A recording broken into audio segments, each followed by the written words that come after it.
shut down in the middle of a movie. Go on, bitch, I say. Here they come, Bust! Get out your grinders! I'm gonna go back to Mr. Osborne.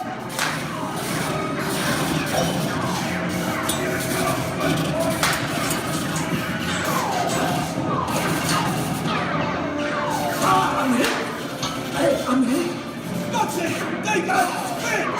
Foxy! Foxy! Squeeze hit red! Real red!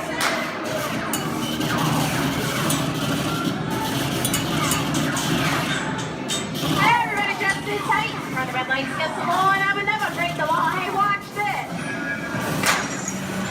No more red light. Foxy!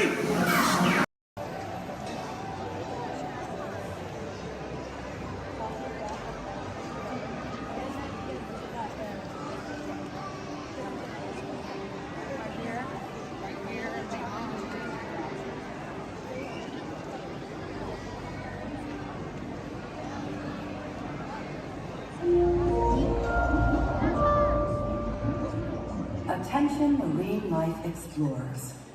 Do you ever wonder why pufferfish puff? It's a special adaptation that keeps them safe from predators. Thanks to elastic-like skin that stretches easily, puffers inflate their stomach when they're scared or threatened, and some are even covered in spines that ward off danger.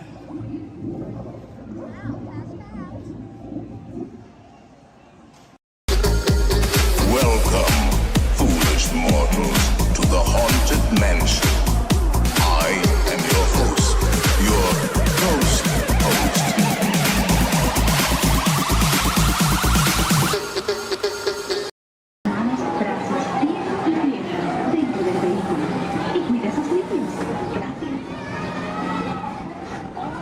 Step carefully onto the moving platform, then step in. For your safety, remain seated throughout your journey, keeping your hands, arms, feet, and legs inside the car. And supervise your journey. Remember to stay clear of the doors, but follow the controls of the manual. Enjoy your trip aboard the Metro Liner.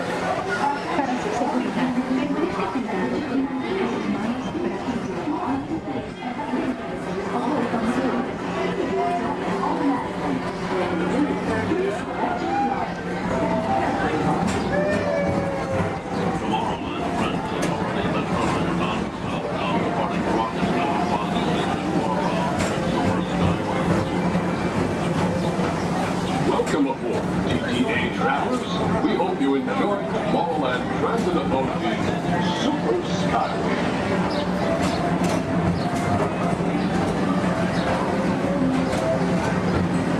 Now approaching Tomorrowland Interplanetary Convention Center. The convention center is home to a galaxy of wonders from faraway.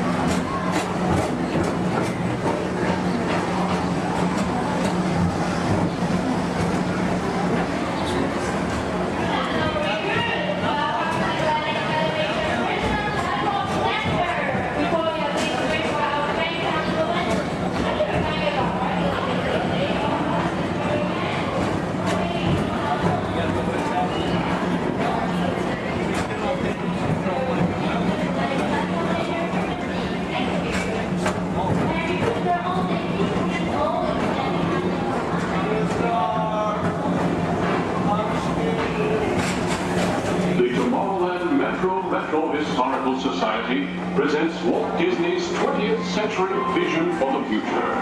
This model city dared to dream the perfect community in which to work, live, and play.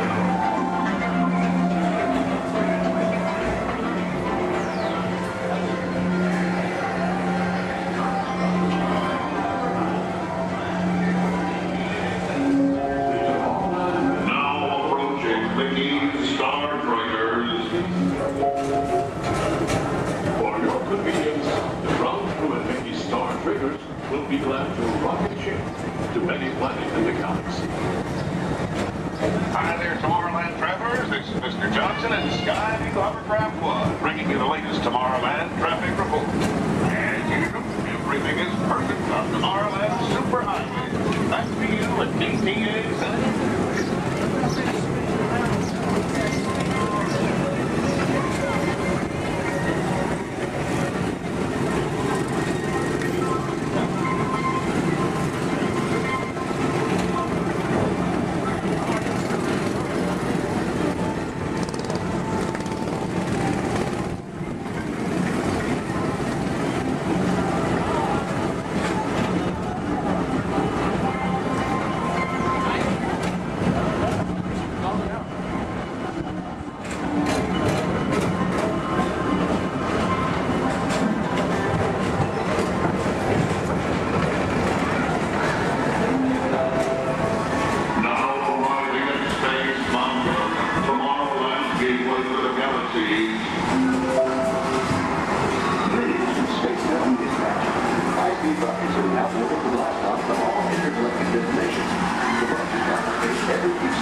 from Galaxy M31. Please keep forward-facing tentacles clear of oncoming Metroliner vehicles. Thank you.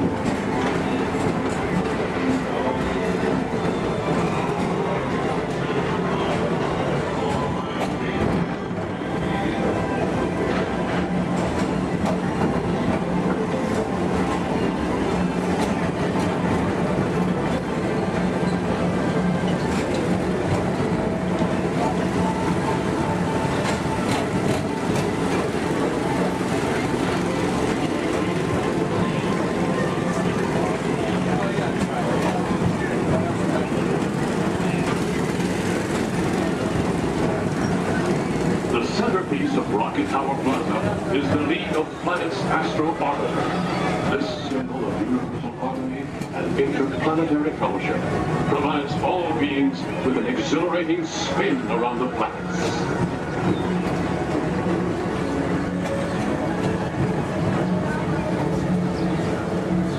Remember, Blue Line passengers, for all your future travel needs, the TTA services all of Tomorrowland's outlying areas, including the personal rocket ship docking lot, and of course, perfect park acres.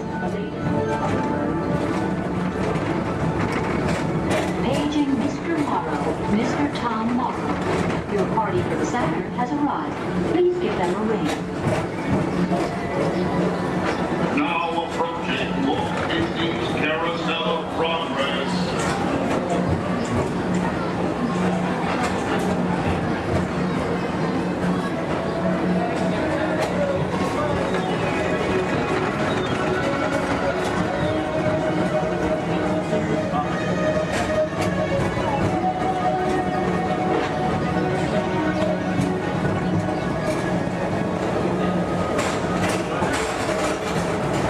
Citizens of Tomorrowland, join Buzz Lightyear on a daring space mission to save the universe from the evil Emperor Zurg. Report to Star Command and Buzz Lightyear, Space Ranger Spin!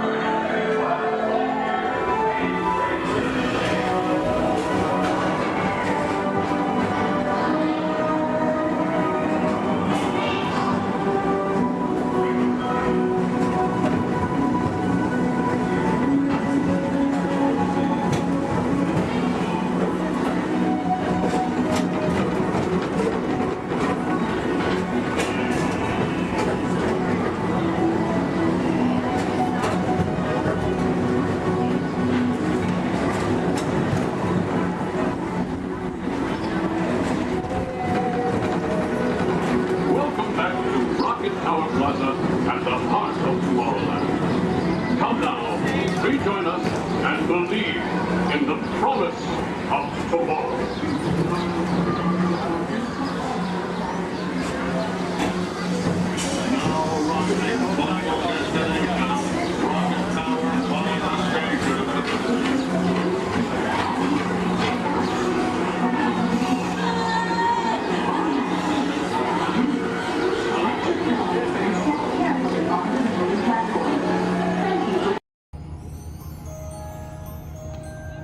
Your attention, please. Disneyland has now ended its normal operating day. We thank you for your visit to the Magic Kingdom and that the memories you've made will bring you back again soon. While the rest of the park closes, Main Street will remain open for your shopping convenience. Thank you. Su atención, por favor. Disneyland ha terminado su día normal de operaciones. Les agradecemos su visita al Reino Mágico y esperamos que regresen pronto para crear aún más recuerdos. Mientras que el resto del parque comienza a cerrar, las tiendas de Main Street permanecerán abiertas para su comodidad. Gracias.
Hello, folks.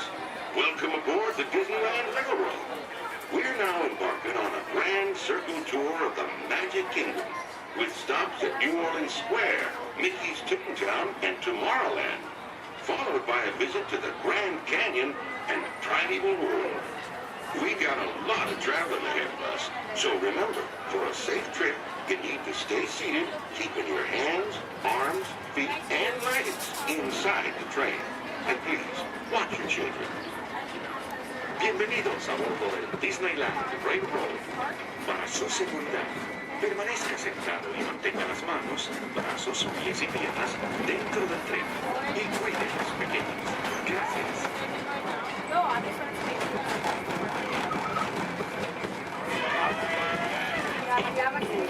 Did you folks hear that? Sounds to me like we reached the wilds of Adventureland. We can just might run into a lot of savage critters out there, including lions and tigers and tiki birds. Everybody just be on the lookout. You never know just what may show up. We're approaching our first stop, New Orleans Square Station. This station serves Frontierland, New Orleans Square, and Union County. If you'll be leaving us here, please remain seated until the train comes to a complete stop. Then watch your step while getting off. Have a good time at the frontier, you hear? For those of you continuing on, we'll resume our trip with Square.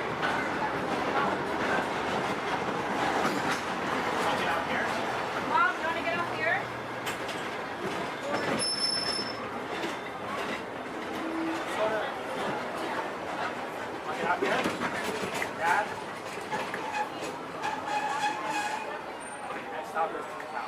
Next stop is Toontown.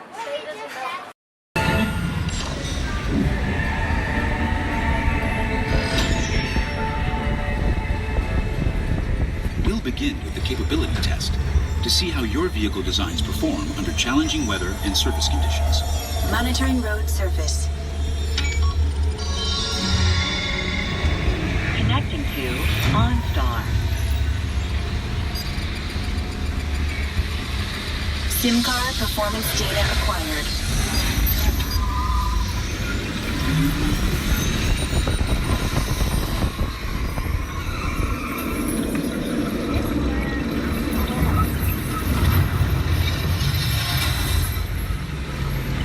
Let's see how your designs hold up now. Commencing SIM car off-road and extreme weather sequence.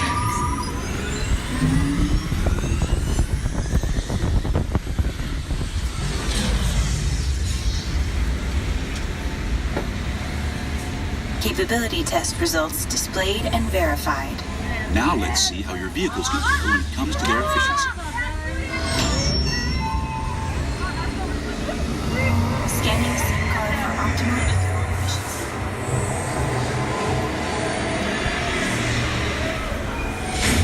Gauging eco scan for aerodynamic efficiency.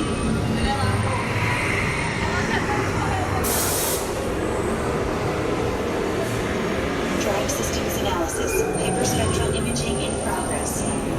Calculating total environment impact.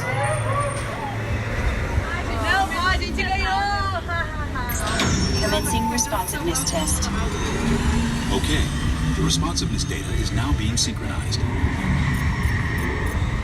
Automated driving technology verified and active.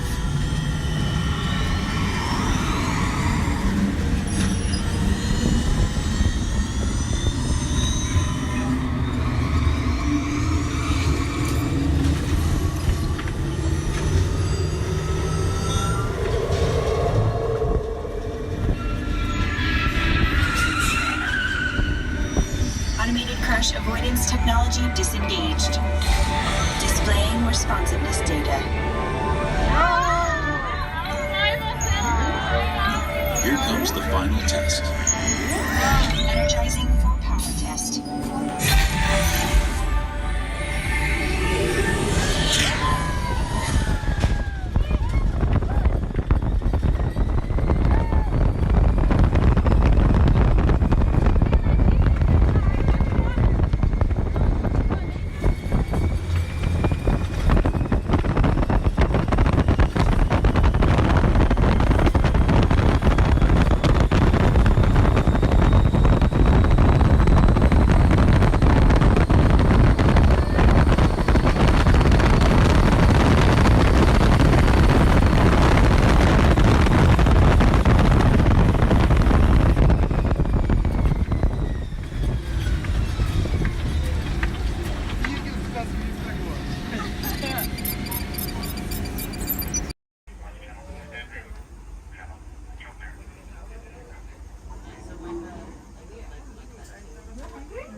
For those of you just joining us, welcome aboard Excursion 3 on the Disneyland Railroad. For your safety, please remain seated at all times, keeping your hands, arms, feet, and legs inside the train. Please supervise all children, making sure they are seated away from the train openings, either fully on a lap or on a bench. Our next stop will be the Land of the Future Tomorrowland Station. Oh, they're doing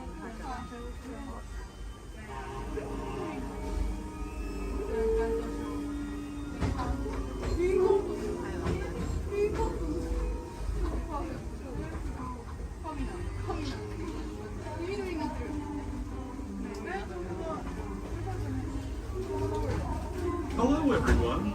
Thanks for joining us on the Disneyland Railroad. For a safe ride, remember to stay seated with your hands, arms, feet, and legs inside the train. And please watch your kids. ¿Qué tal, amigos? Y bienvenidos a bordo. Para su seguridad, permanezca sentado y mantenga las manos, brazos, pies y piernas dentro del tren y cuide a los pequeños. Gracias. As we leave Toontown Depot, we get a real nice view of the happiest land of them all, Fantasyland. You can see people stepping onto It's a Small World just below us. And, off in the distance, majestic Matterhorn Mountain.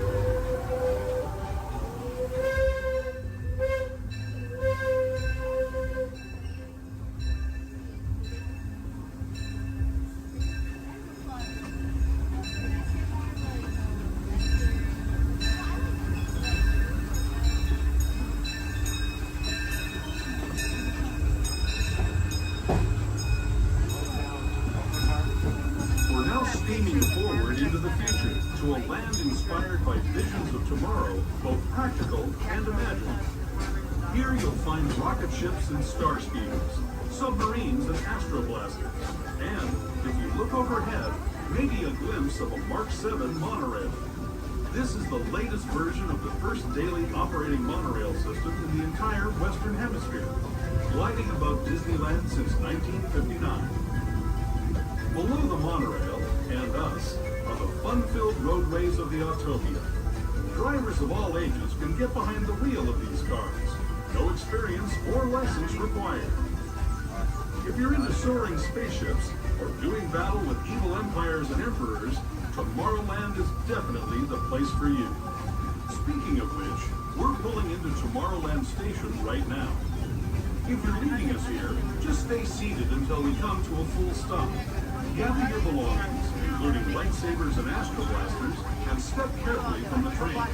Thanks, and have fun in the future. For the rest of you, just sit tight.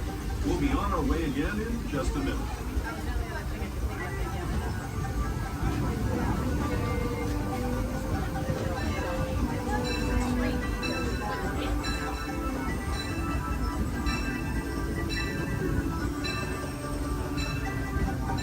As we make our way into Tomorrowland Station, we do ask that you please remain fully seated until the train has come to a full and complete stop.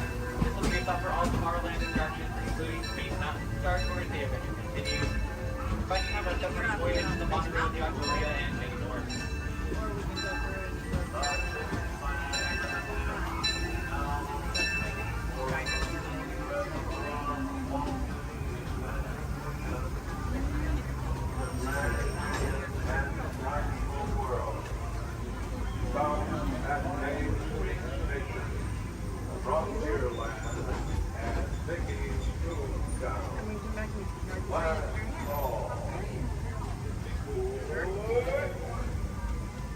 And so, as you can plainly see, imagination works best when it's set free.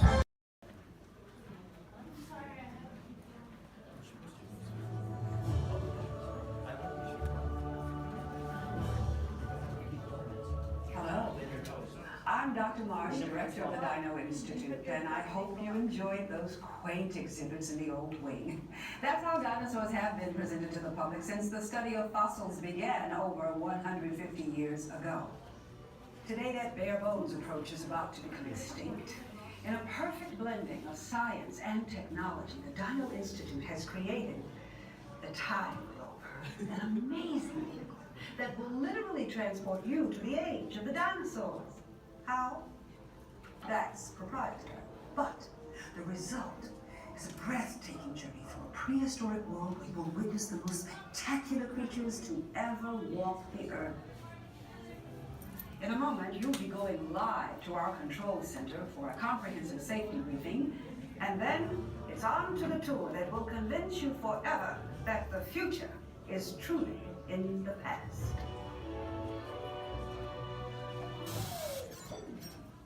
Hello there. Welcome to our little trans-dimensional joyride, folks. I'm Dr. Seeker, your friendly controller, and a heck of a paleontologist, if I do say so myself. But let's not talk about me. Let's talk about you, and how you can help me make history today with the Time Rover. It's like this. If I can bring you back from the Cretaceous period, it stands to reason that I can bring back a live dinosaur with you. And not just any dinosaur. Take a look at this guy. He's an iguanodon, and I'm certain that he is the key to understanding these magnificent creatures. I tagged him with a locator during an unauthorized field trip. Otherwise, I'd be traveling with you. Right now, our dino should be about here, at the very end of the Cretaceous period. That's where you're going today. Arrived, it seems, just in time to correct a little misstatement. Dr. Marsh. That is impossibly close to the giant asteroid impact that destroyed most life forms on Earth. Our tools are designed to take you to the early Cretaceous period. And I can assure you that all Time Rovers have been securely locked on those coordinates. That's right. See? Securely locked. Access denied. Continue. Of course. We were just talking about seatbelts. Plug them in, use them. It can get kind of choppy out there, so keep your hands and arms inside the vehicle at all times. Flash photography? I wouldn't. It alters the homing signal, and that's not good. Oh, and one more thing. Those locked coordinates? We're in. Now, here's the drill. You follow the homing signal to the iguanodon. Then I'll enlarge the transport field, and boom, you're back with one additional passenger extra large. And don't worry about that asteroid. You'll be in and out of there before it even breaks the atmosphere. Trust me, what could go wrong? Hey, it's me again. Remember, only you guys are going on this special mission, so don't tell anyone, okay? Wait, just kidding. No, we have to stay here for a little longer. If you look up ahead, you're gonna see a dock on your left. You're gonna see another dock on your right there. We like to call those a berry dock. I know, exciting, exciting. Now, if you look a little further, you're gonna see some skips up there in khaki. We like to call those a parador. I know, it's great stuff, guys. It's great stuff. So right now, you know what we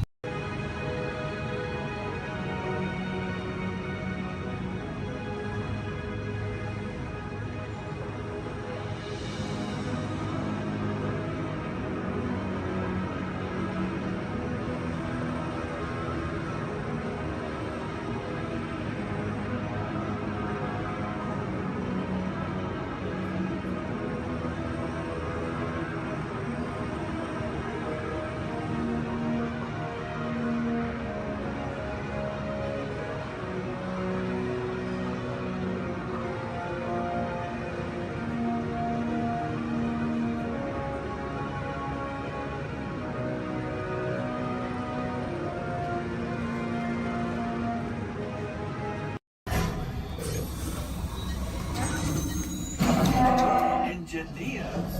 Automatic repair engaged.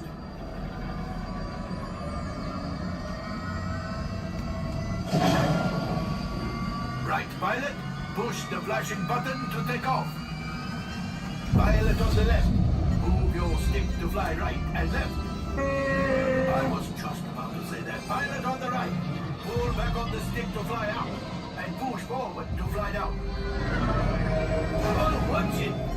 Chewie is flying this thing look in the air. Weapons are online.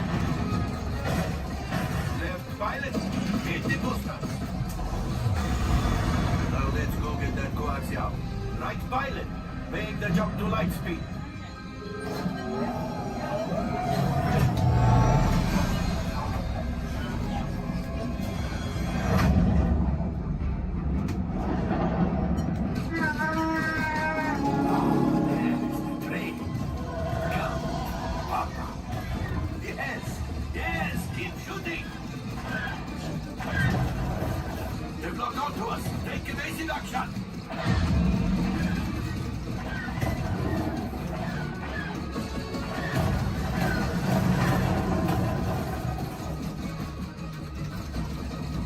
There it is! After that train! Gunners, fire the harpoon! Excellent! Now, gunners, shoot the cargo free! Left pilot, brakes! Well, my friends, that could have been much worse. Okay, it's much worse.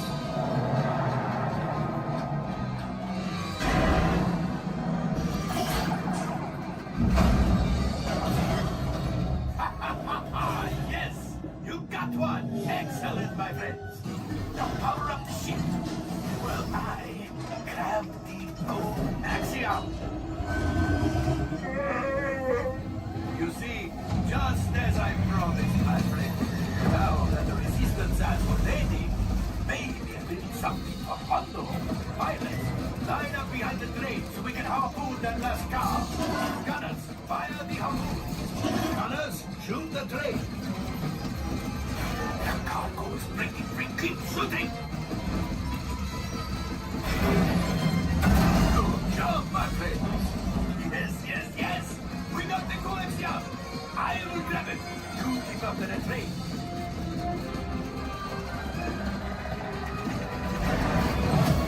Gunship. Oh, that's ridiculous. Things are getting too hot. We have to get out of here. A distraction! Fire the missiles at the train! Hey!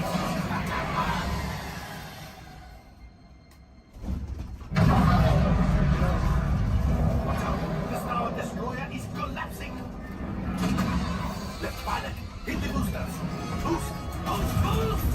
We made it! I don't believe it, but we made it! Now, let's get out of here!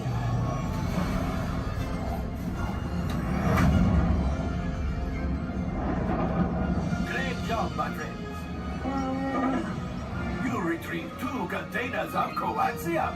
This will greatly help the resistance. You have heard the First Order and made Chewie proud. Now, after my modest profit, your cut minus what you owe me for damaging the Falcon is... Hey, not bad.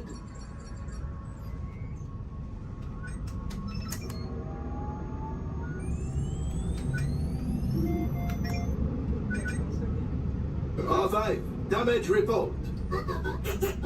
Engine failure. All right. Hyperdrive leak. That is not too good. Multiple hull ruptures. Well, it might be worse. All right, I'm making an executive decision. Everybody out. Go on, get out.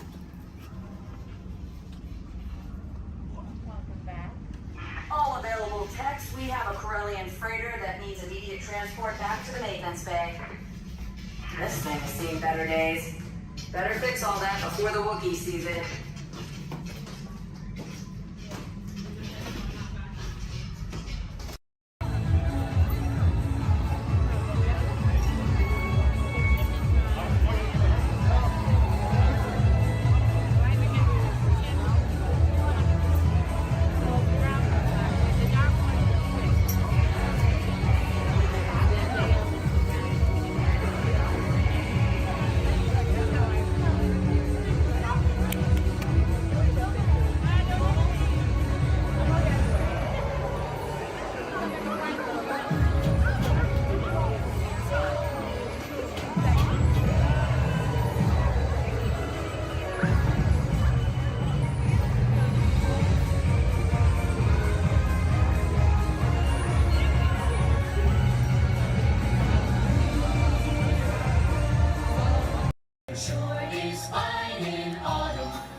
up in the sky. I ain't had no lovin' since January, February, June or July. Snow time ain't no time to stay. Outdoors it's good, so shine on harvest moon for me and my gal.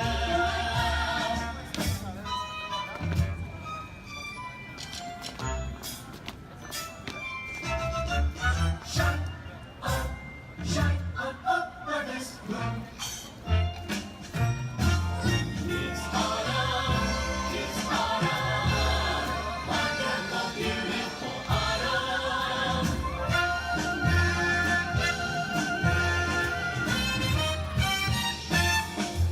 Let's take another hayride under the trees. It makes me smile from top to bottom, because the autumn chill gives me such a thrill.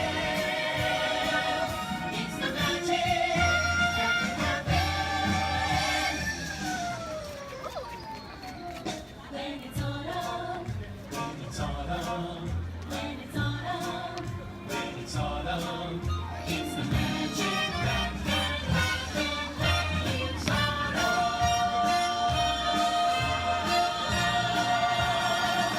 When it's autumn.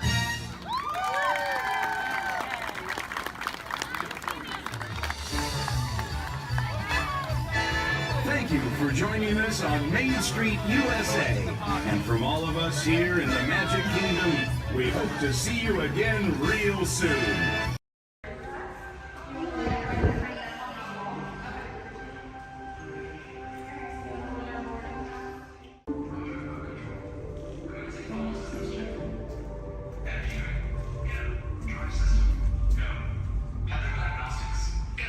Magnetic field. Go. Gravity generator. Go. Epcot station. This is Centauri Control. Checklist is complete. You are confirmed. Go for departure. Stand by for liftoff. Roger, Centauri. Standing by.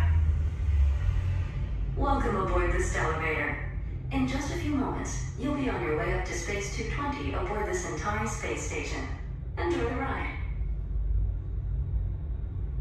SV1, you are clear for departure. Initiating in 3, 2, 1. Liftoff. You're riding aboard the Mark V Stellarator, the latest in space elevator design and technology. Today, you'll have a spectacular view of Florida and the eastern seaboard. Enjoy the ride. I'll be back in a bit with arrival information.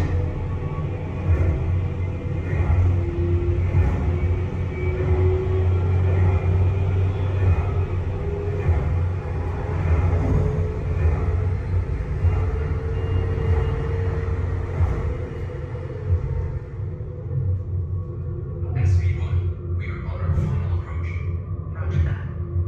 If you look above, you'll see Centauri Space Station coming into view. Once we dock, gather your belongings and exit through the open airlock. A Space 220 agent will be waiting for you. SV1, cleared for arrival. Gravity generator active. Airlock activated. Docking complete.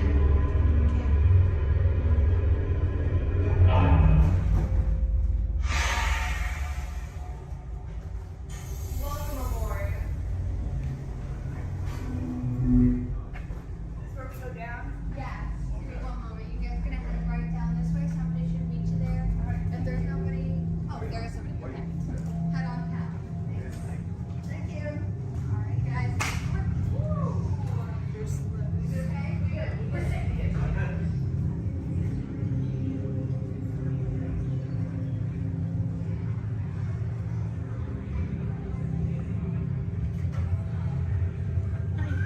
Hi there, guys. Welcome Hello. back, boarding pass. And what's the last name? Niece? Alright, for Joffrey? Yes. Alright, you guys can call me. How was the trip up today? Was it good? Very good. Awesome.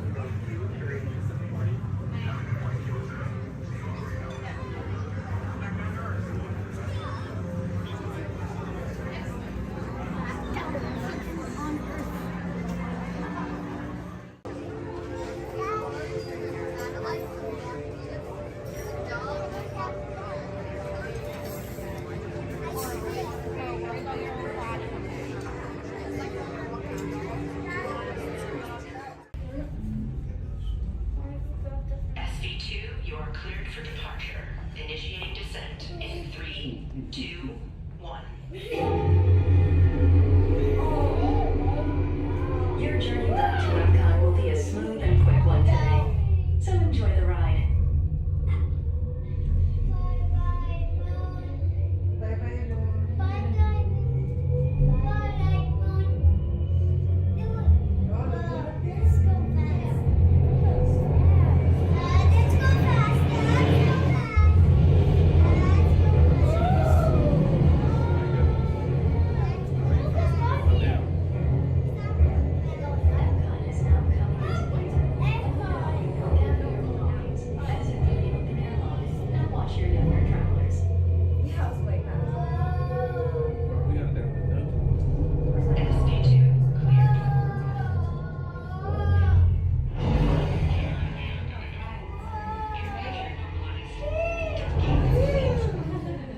We hope you enjoyed your visit to Space 220 and look forward to seeing you again soon. The ground is in the sky.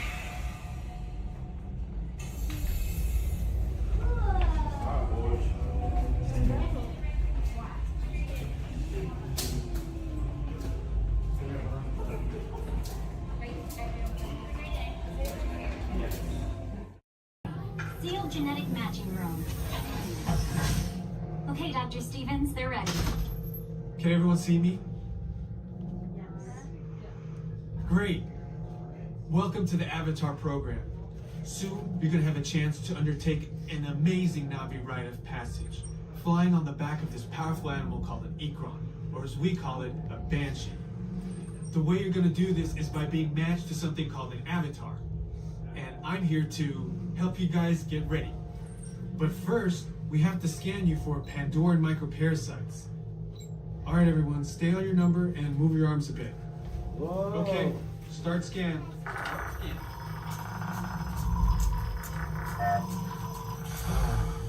You've all got them. But don't worry, they're very common around these parts.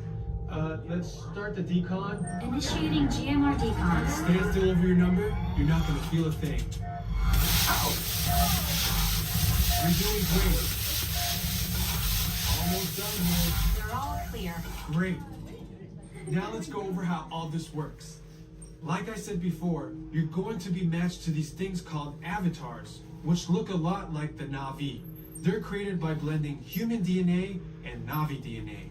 Once we match you to an avatar, thanks to a special link chair, your mind will be able to control that avatar. Using avatars to fly this way was all figured out by my boss, Dr. Jackie Ogden. She leads our science team, which is part of the Pandora Conservation Initiative, and we're here in the Valley of Moara studying banshees and their environment.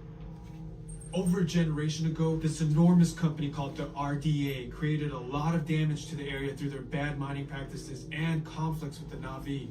Just like on Earth, it can take decades for ecosystems to recover. Okay, to get you flying on a Banshee, we need to find each of you an avatar. Let's prep the genetic sampling. I'm on it. Okay, first we need to find the compatible match of your genetic material with the genetic material of one of the avatar bodies that we already have. Once we do that, you'll be able to link to that avatar and fly. Help us out and move around a bit. Almost. Yes, got him. Now, let's find you your avatar matches.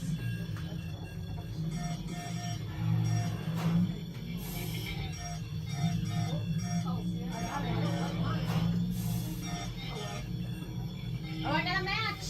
Well, I got one. Okay. Oh, I don't do that. I got one. All right, you've all been matched with avatars. I have purple hair. Looks like they're ready for you in the next room. When the door opens, please go inside, all the way in, and stand over the same number that you're standing over now. And I'll see you in there.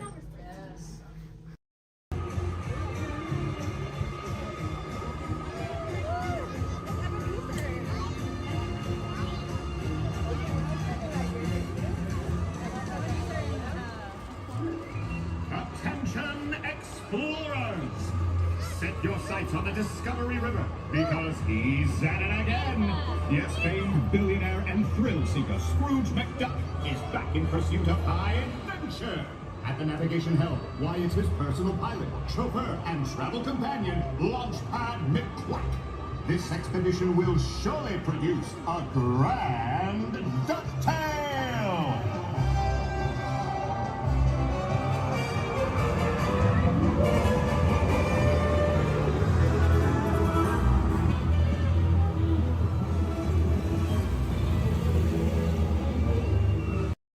What is it now? Let's get technical with the off pressure. The fuel pressure. Well, why didn't you say so in the first place? Let me check. I am getting a rumble. Yeah. Well, yes, I'm shutting off the main line right now. Just begin that with fixing that motivator. These new transports are impossible.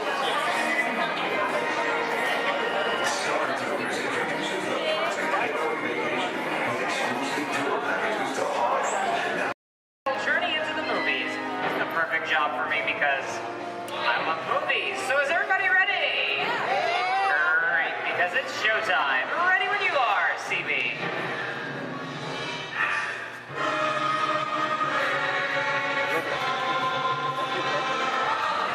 And we are rolling.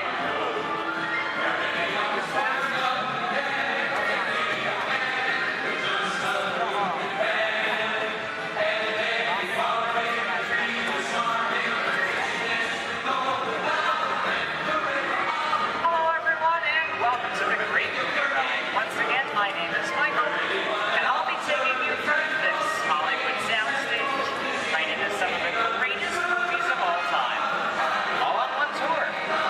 And just between you and me, this is no ordinary tour, because the Great Movie Ride brings these movies to life and puts you right in the middle of the action.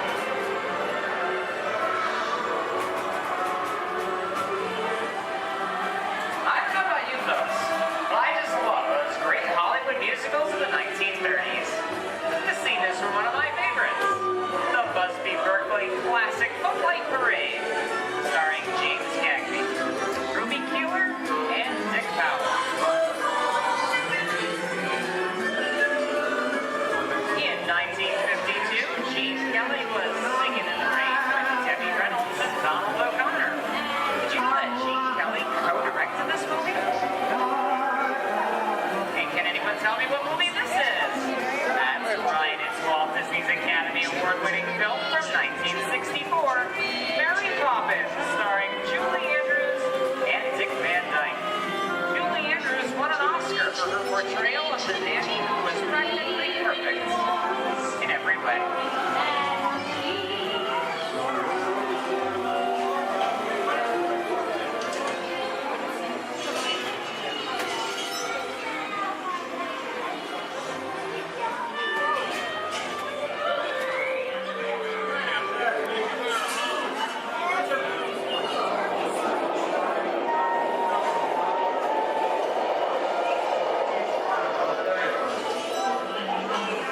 Hold up all these wallets and purses, folks. This doesn't look like a very good neighborhood. In fact, it looks a lot like the underworld. Scene of such classic gangster films as The Public Enemy, starring one of my favorite tough guys, James Cagney.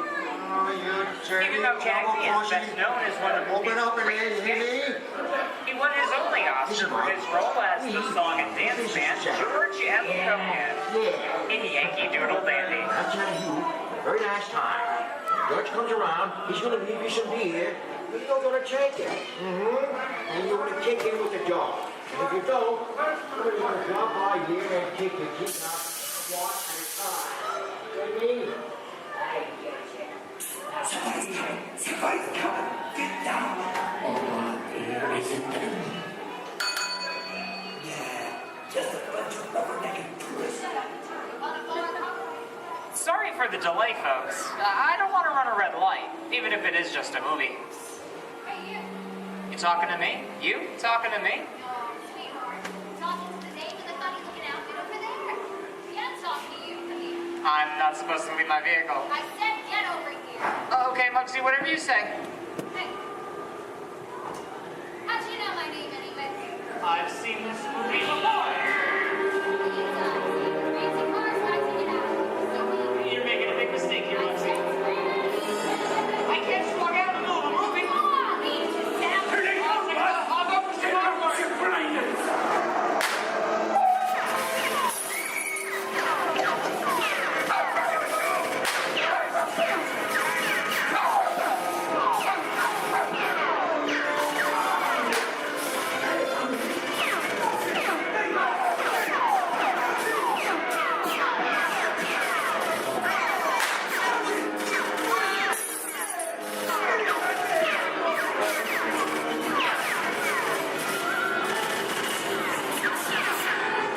Everybody just sit tight.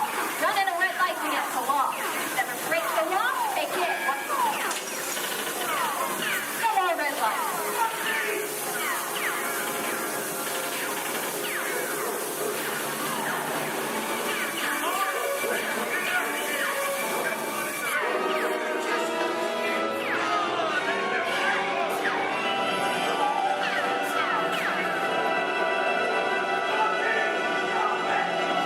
Sorry, boys, I'm making my getaway.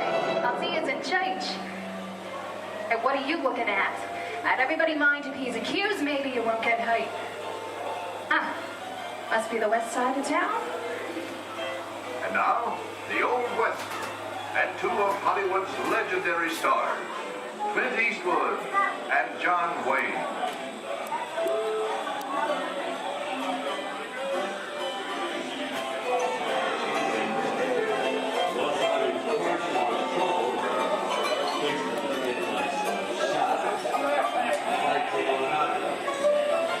Go right ahead. Long time ago, I made me a rule. Let people do what they want. Sleepy little bug, ain't it? That's some mighty tough territory you're getting into, Pilgrim. I think about turning back. That is, if you want my opinion.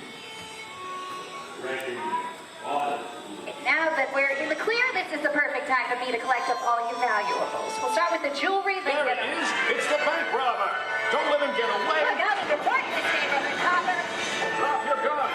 You're under arrest. Nuts. It's nuts to this. Get out of here. This is your luck. Well, look at it this way. They can't get any worse.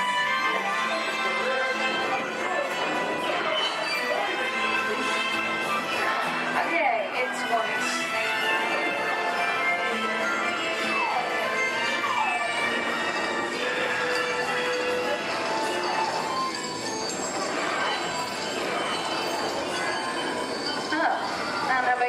But this is kind of creepy. What is this? This is Alien. You are with Sigourney Weaver aboard the spaceship Nostromo. Something has gone wrong. One by one, the crew has vanished. And somewhere in the ship, some terrifying creature waits to claim its next victim. Look, pal, I ain't no victim. Warning. Remain in your vehicle. The area you are entering is extremely dangerous. Proceed with caution.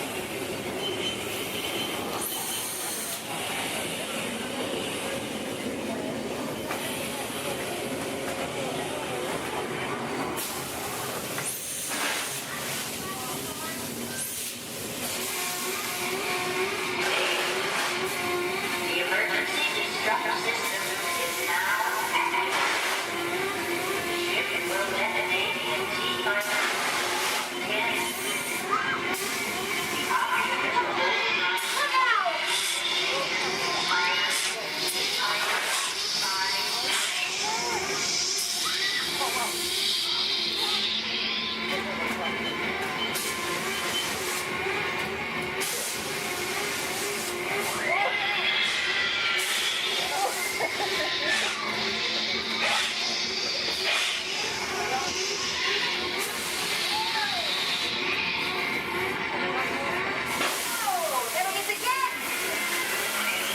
Okay, that's enough creepy crawly things for one day, right? Wrong. Here in Raiders of the Lost Ark, amid 1,000 deadly snakes, Indiana Jones unearths a great treasure. Will Harrison Ford escape with his discovery? And what will be your Snakes. Why'd it have to be snakes?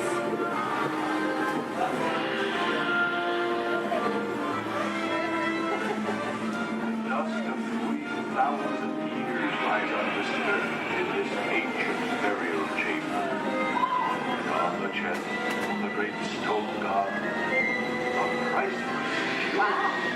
Got a load of that chunk of ice. Time for me to get back to work. But don't nobody move on, go get the goods. I don't think they notice a few extra bodies around here. You know what I mean? But the jewel is guarded by a curse. And those who dare defy that curse must pay with their lives.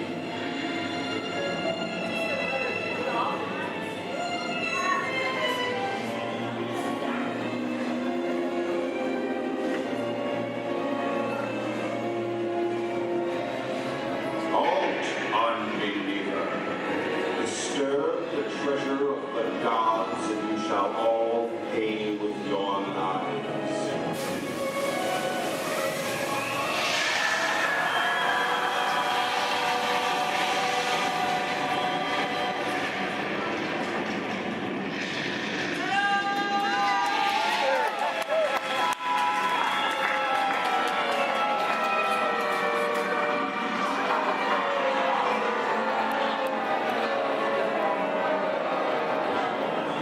Yeah, just going for popcorn. That just goes to show you anything can happen in the movies. Let's get on with the show. I see dead people. The horror movie is my all-time favorite genre. Some of the best horror films were produced back in the 1930s and 40s. Were monsters, mutants, and maniacs are still audience favorites and continue to haunt us today. Hollywood has produced dozens of other movies over the years, beginning with a silent version back in 1912. We are now entering the jungle home of one of the most beloved characters of all time. Now it's Scratcher of the Jungle, actually it's Tarzan, represented by Johnny Weissmuller. There we have Marina Sullivan as Jane and the lovely and talented Cheetah as herself.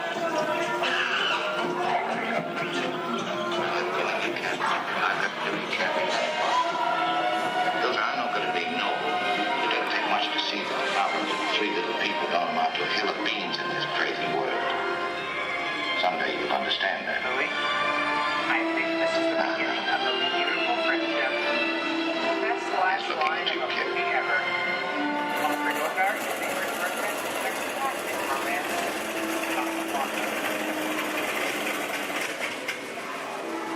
Inside of us, we both know you belong with Victor. Part of his work, the thing that keeps him going. If that plane leaves the ground and you're not with him, you look better. Maybe not today, maybe not tomorrow, but soon. The rest of the time.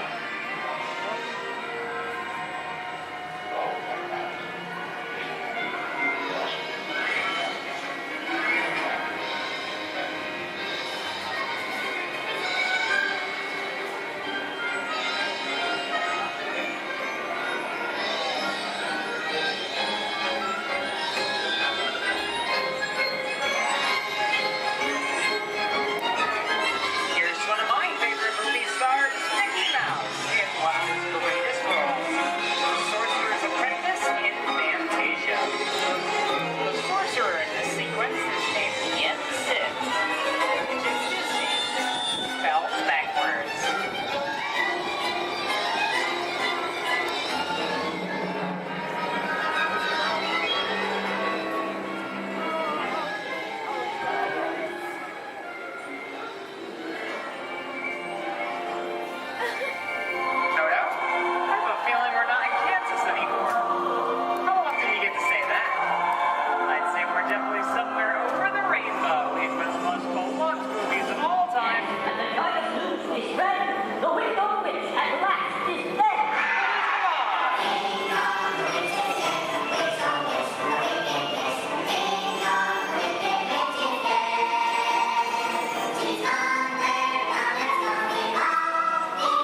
generator, be gone before somebody drops a house on you too. Very well. I'll bide my time.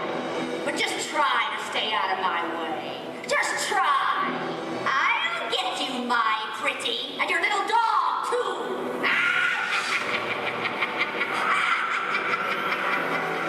I wonder how we get out of here.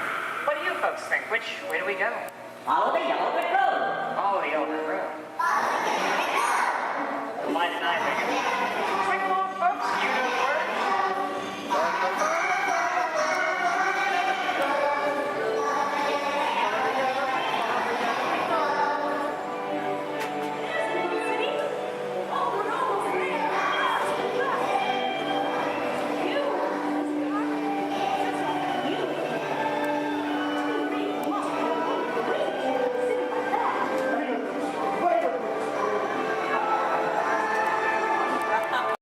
Thank you. Oh, we got company. Wow. All right. How do, people? All right. Hey, don't mind us. We'll be finished in just a minute. What's hey? What are you guys still doing here? You're supposed to be at a show. I'm working. Now. I'd like to introduce our lovely manager. Yeah, she's usually not like this. Yeah, she's usually worse. I heard that. Where is my limo? Good. Okay, come on, guys. Please, get in the car. Sorry, folks. We gotta go. Make sure Come on. Chris, can you grab my black Les Paul? Hey, wait a minute. We can't leave these people here like this. We can't? No. Come on, you know how we feel about our fans. Yeah, that's right. Well, guys, what do you expect me to do? Send them all with you? Wait a minute. I love that idea. How about some backstage passes? Yeah. Come on. Make it happen. Give me some. Okay, I'll make it happen. Now get out of here. I need all of you. See ya. Have a nice ride. Hi, Sal, it's me. Listen, I'm gonna need a bigger car. Make it a stretch. In fact, make it a super stretch. Great. Excuse me. Okay, folks. Look, the show is all the way across town, but I got you a really fast car.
Patrick, and I'll be your chief flight attendant today. We'll begin boarding in a few minutes, but first I'd like to acquaint you with some important safety information. When the doors to your flight open, please take a seat and store all carry-on items in the under-seat compartment. This includes cameras, purses, hats, and, of course, these little beauties. Next, fasten your seatbelts, inserting them into the buckle on your right. The smaller aviators don't measure up to the height indicator on the seat. Just put the belt through the loop in the center strap before buckling it.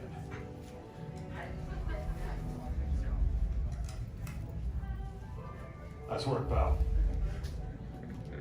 Soon you will be airborne.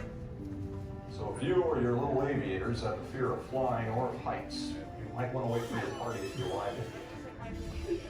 Okay, let's review. That is seatbelt, carry-on item, safety strap, fear of heights, keep your hands and arms inside at all times. Anything else?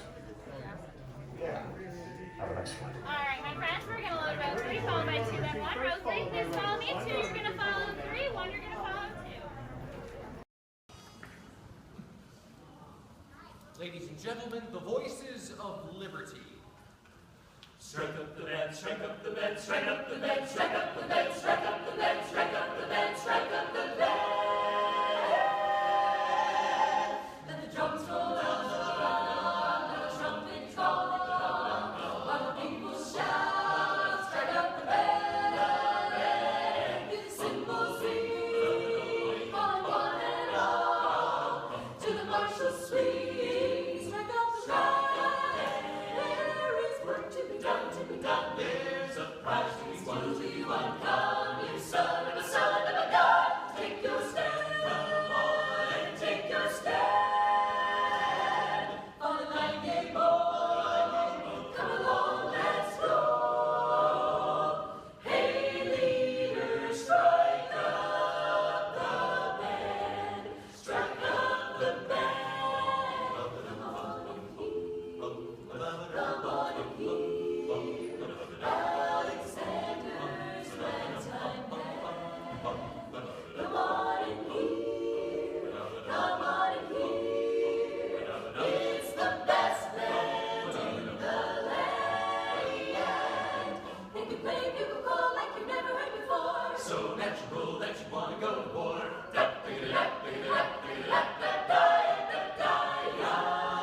That's just the best, just band whatever.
But I promise you'll enjoy that music so much more if you'll listen to it under the dome. The acoustics are incredible up close.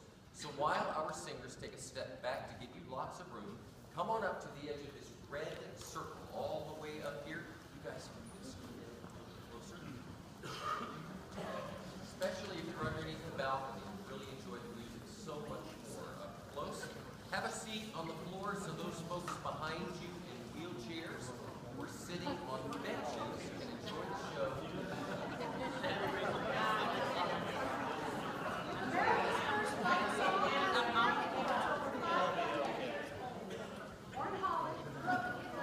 Revolutionary War.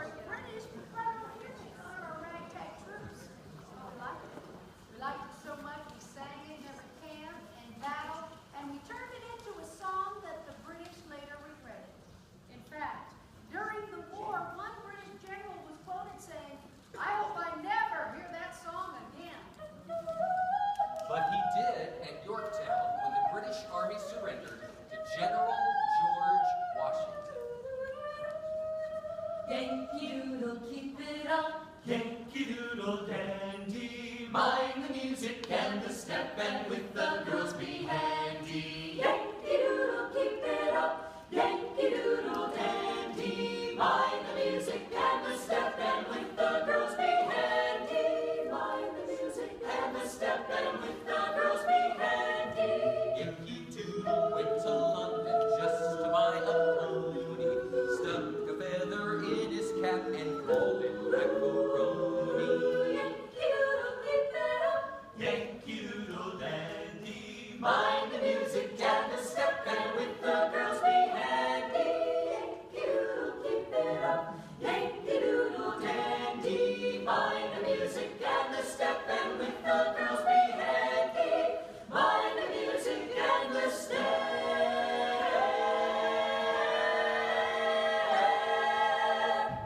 And with the girls be handy.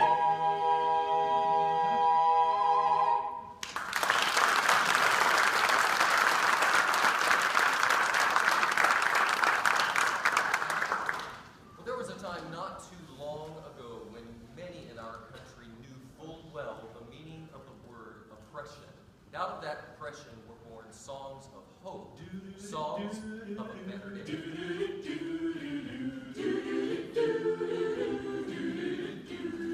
In that great get up morning, fare thee well, fare thee well. In that great get up morning, fare thee well, fare thee well. In that great get up morning, fare thee well, fare thee well. In that great get up morning, fare thee well, fare thee well. Sometimes I feel like a motherless child. Sometimes I feel like a motherless child. Sometimes I feel like a motherless child.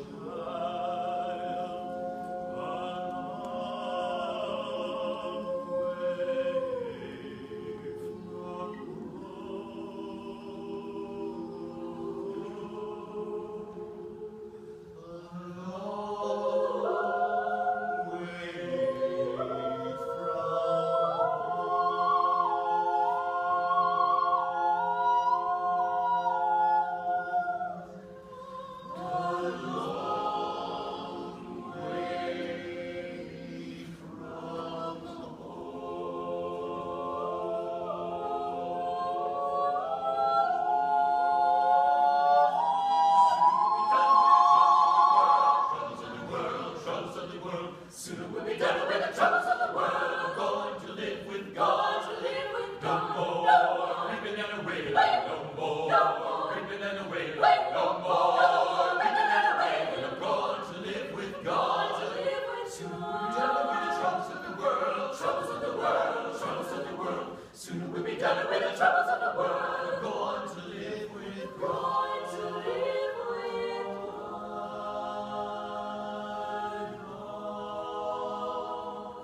My trials, Lord, soon be over.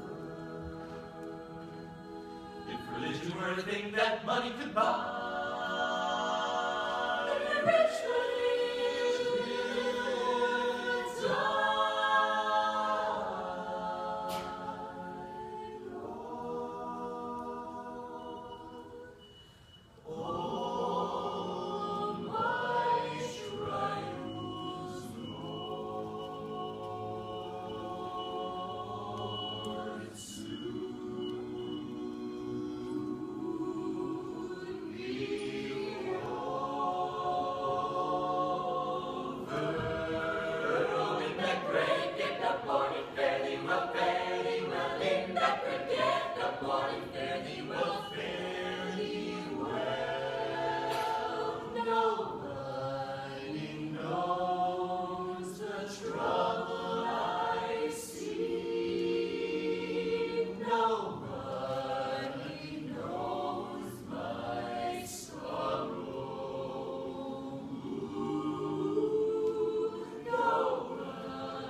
shining, shining, shining, shining, shining, shining sea. To shining sea.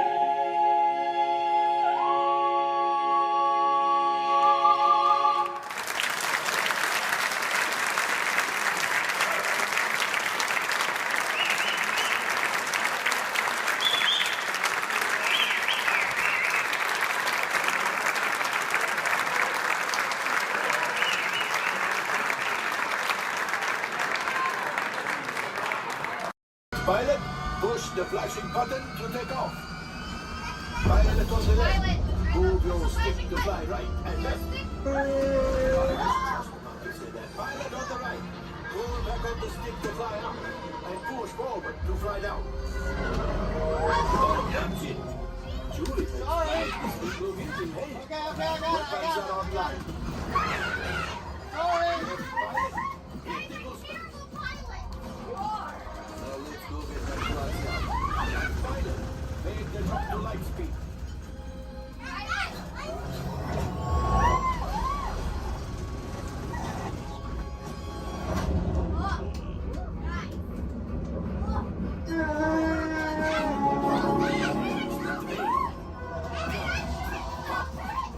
Yes, yes, keep shooting. They've locked onto us. Take evasive action.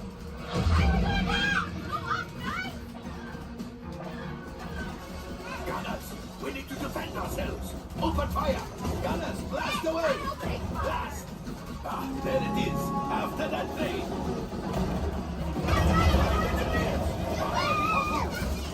Excellent. Now, gunners, shoot the cargo free. Left pilot brakes. I can't stop! That could have been much worse. Okay, it's much worse.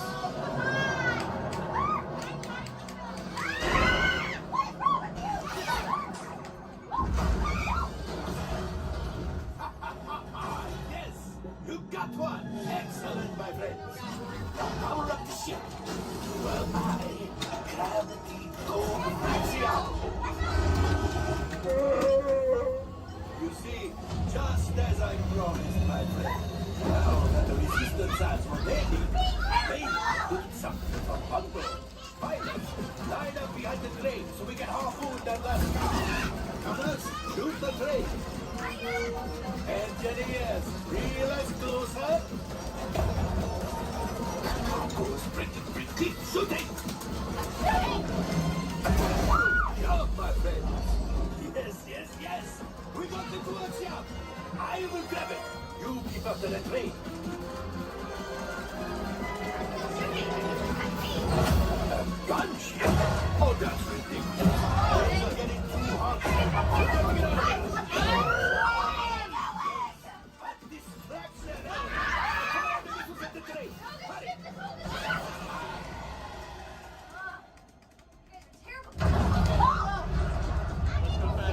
Down.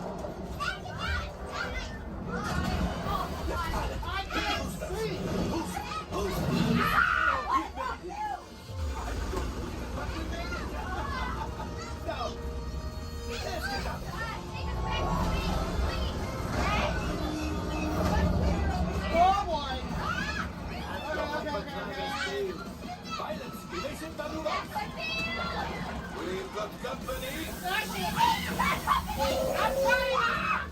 Who is right? We need them back behind the resistance.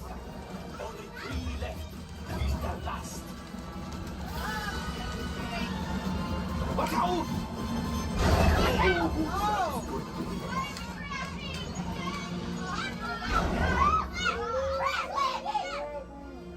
Yes, Chewie will pilot us. This would greatly help the resistance. You will heard the First Order and made Chewie proud. Now, after my modest profit, your cut minus what you owe me for damaging the Duncan. Not bad. You are 35%. This thing doesn't work well. Awful, awful. That's not too bad. R5, damage report. I'm driving. Engine failure. All right. Hyperdrive leak. That is not too good. Multiple hull ruptures. Well, it could be worse. Life support failure. Okay, that's something. Yeah, I'm just going to cut you off there. It might be faster if you list the parts that are not damaged. You know, the ones that help us to breathe. All right, my friends. You brought the Falcon back in one piece, and I guess that is something. Not a lot, but something. Welcome back to Batu.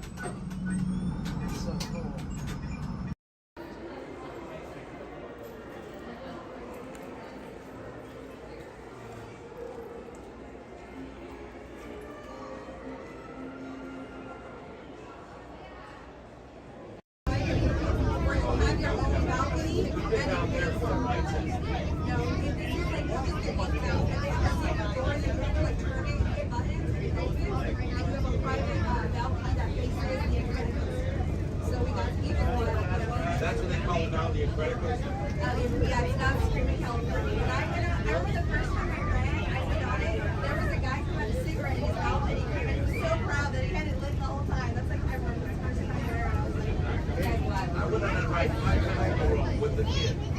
He was at the time. My shoulder. Yeah, it's fun. That's a good one. It is. I grew up in Santa Clara and then Marriott's in America. So California after that.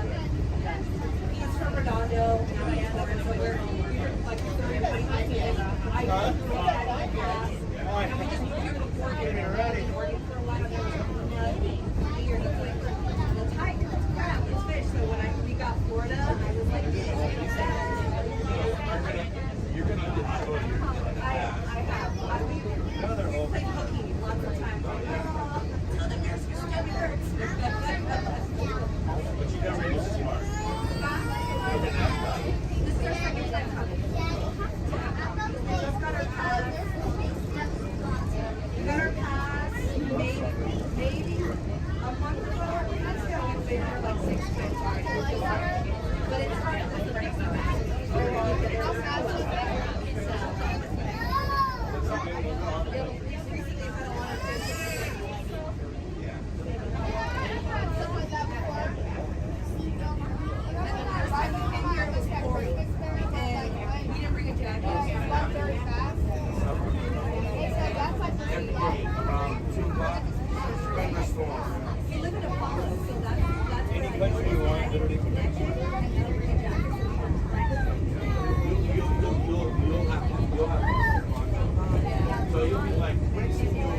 started. And now that we're all together, I've got a surprise for you. You see, when folks from around the kingdom heard you were going to be here, well, they just had to come and give you a great, big welcome!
Jefferson, the town crier of Liberty Square.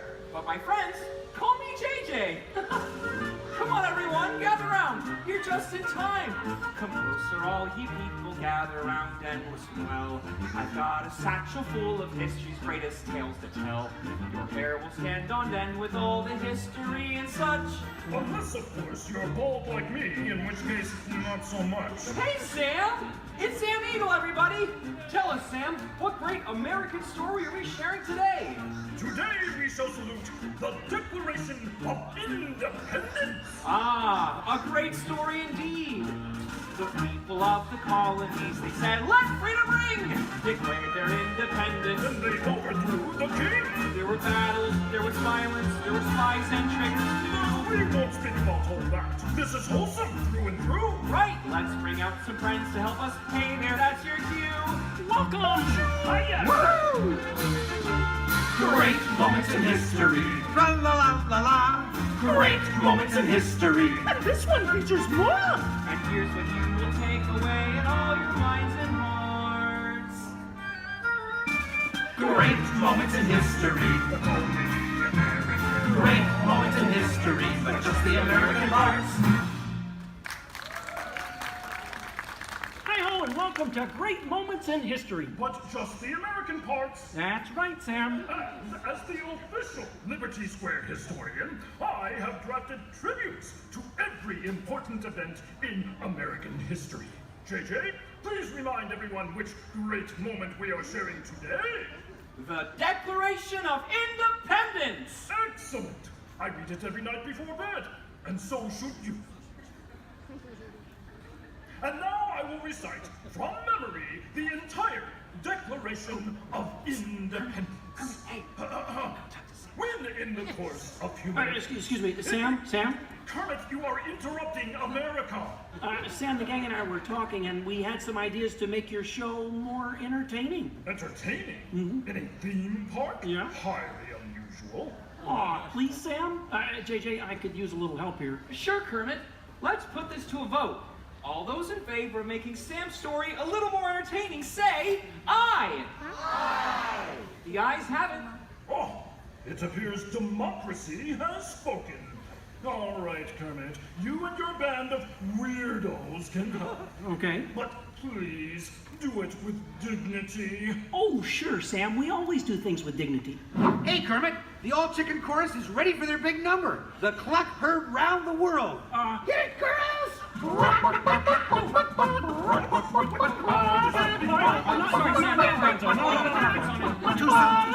to the dressing room. Oh, Kermit! What part will Walt be playing in today's performance? Well, Piggy, this is a story about the founding fathers. There's no part for you. No part for moi? Oh, we'll see about that. Sheesh. Okay, places, everyone. Sam, JJ, take it away. All right, friends, what do you say? Want to help us make some history? To the patriotic music. The year is 1776. 1776. We are in Philadelphia. Philadelphia? JJ, why are you doing that? I'm the town crier. Well, cheer up and allow me to continue. The year is 1776, and the Second Continental Congress has convened. Roll call, Thomas Jefferson. Hi-ho, Jefferson here. John Adams. Hey, that's me. Woohoo! And the highly quotable Benjamin Franklin. Ah, Ben Franklin here. A penny saved is a penny earned. And if at first you don't succeed, then skydiving is definitely not the sport for you. Let's hear it for your founding fathers. Sam. The delegates are discussing the question of America's independence from England, and there is much debate. Psst. Hey, that's you guys. Oh, right. Debate. Debate. Point of view. Opinion. Says you. Argument. Point. Counterpoint. Order. Needlepoint. Order. I'll take 2 hot dogs with extra mayo. A banana sounds appealing. Waka waka. Will you get on with it? Okay, Sam. Guys, look, let's get down to business. does anyone have any arguments in favor of independence? I do. Our continued association with England has grown intolerable. King George has altered our government, enforced cruel repression, and abolished our rights. Wow, nice job, Gonzo. How did you remember all that? I stapled it to my arm. Oh, yeesh. That's gonna leave a mark. Okay, now, does anyone have any arguments in favor of England and King George? Boo! Come on, No everyone! King George! No King George! No King George! No King George! No King George! No King George! Did someone call moi? Piggy, what are you doing here? I told you there's no part for you in this show. Of course there is. After all, who better to play royalty than moi? All hail King George! Piggy, women aren't kings, they're queens. Fine. All hail Queen Georgette! Good grief. I protest. This is not historically accurate. The king was not at the Congress. You got a bear playing Ben Franklin. And doing a great job at it. Let's hear it for the bear, huh? Go Fozzie! Go Fozzie! Go Fozzie! Go Fozzie! Go Fozzie! Guys, Go can we Fozzie! continue, please? Oh, Sorry. Sorry, Kermit. King George, Queen Georgette, you are not a good ruler. Who? What? Yes, you. You mistreat the colonists. You raise taxes. You are drunk with power. You might even say she's intoxicated. That was pretty good. Queen Georgette, can't you see? The colonists are angry. We are angry. The colonists are irate. We are irate. The colonists are revolting. We are revolting. And say that again. We are revolting. Sorry. Okay, it's time to vote. JJ, if you please. All right. All those in favor of declaring their independence from England and Queen Georgette say aye! Aye. The ayes have it. Let's declare our independence. Yeah. Queen Georgette, it appears you lose. Wait, what? I lose? Well, sure, Piggy. You see, in the American Revolution, England loses, which means the king, or the queen, loses. Excuse me? It is I, Georgette Washington, and I cannot tell a lie. I look fabulous! Piggy. This is a Oh boy, nice outfit. Enough of this nonsense. Can we please move on? Sure, Sam. Now, we need someone to write the declaration. We need someone with the brains, someone with the wit. Someone with a pen. Sheesh. Okay, I, Thomas Jefferson, will write the declaration. But I'm going to need everyone's help. Let's start with a list of demands, shall we? I demand a new cell phone, a bigger dressing room. I want a case of rubber chicken. Somebody say chicken. Okay, girls, get it. A case of banana. A case of beer.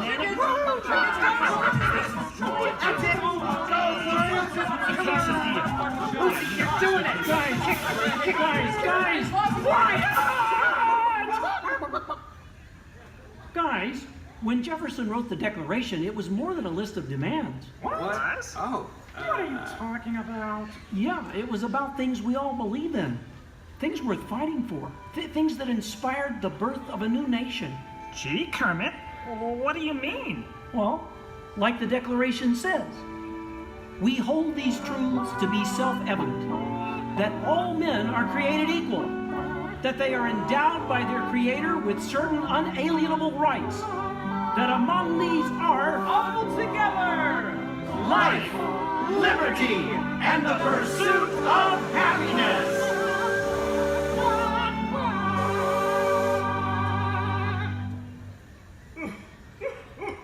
Sam, why are you crying? I thought that was pretty good.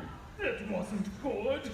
It was glorious. Yes! Way to go, everyone. Hey, Sam, looks like now you're the town crier. Just ring the bell. Let freedom ring! Great moments in history, the 4th day of July. Great moments in history, we said King George goodbye. And here's what we will take away in all your minds and hearts. Great moments in history, great moments in history, great moments in history.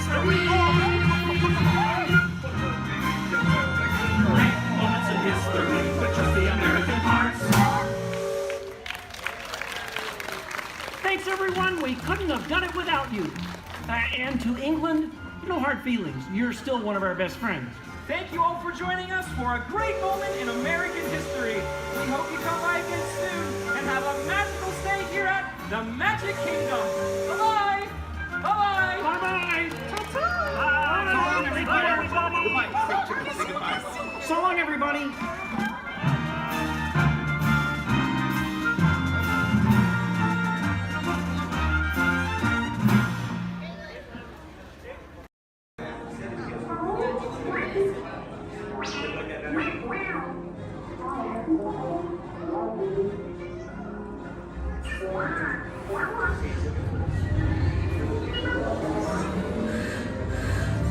Incoming transmission from Ray.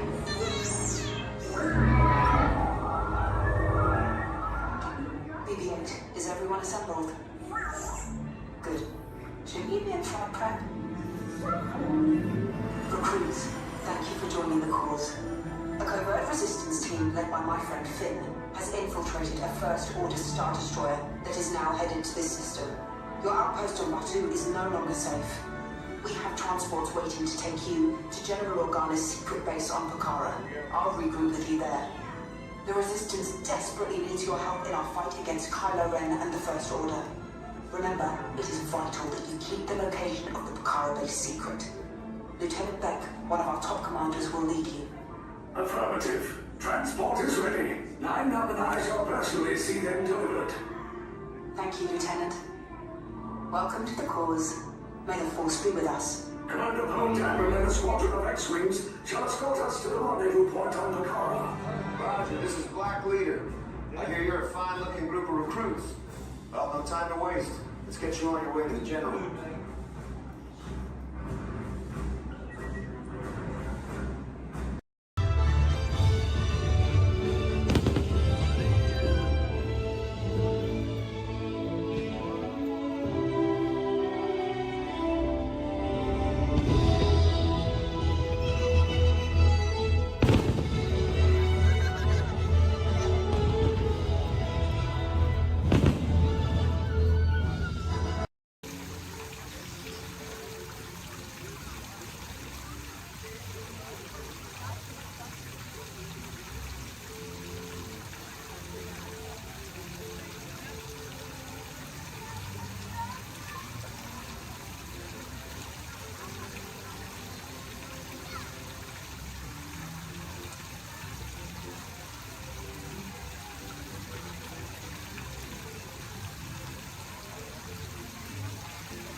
Don, and welcome aboard.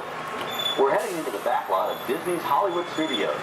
This production area was built in 1988 as a Florida counterpart to the Walt Disney Studios in Burbank, California. We included sound stages, recording studios, high-tech editing rooms, all the tools needed to create movies, TV shows, and radio broadcasts. We've even got our very own water tower, too. It's up ahead on the left side of our shuttle. We call it the Earful Tower. It's inspired by the water tower Walt Disney had built for his Burbank studio in 1939.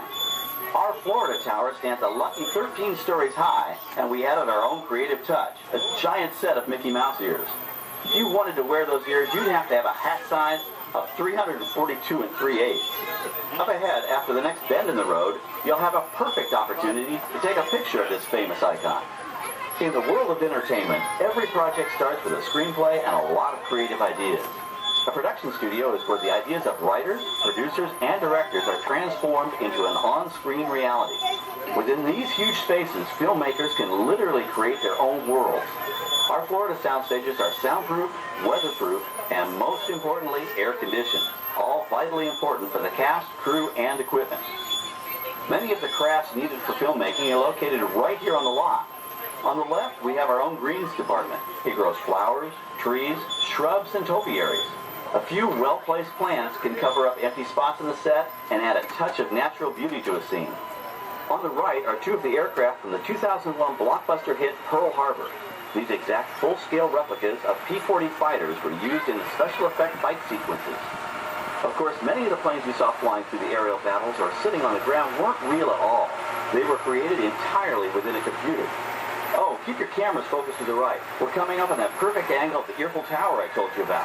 It's a true masterpiece.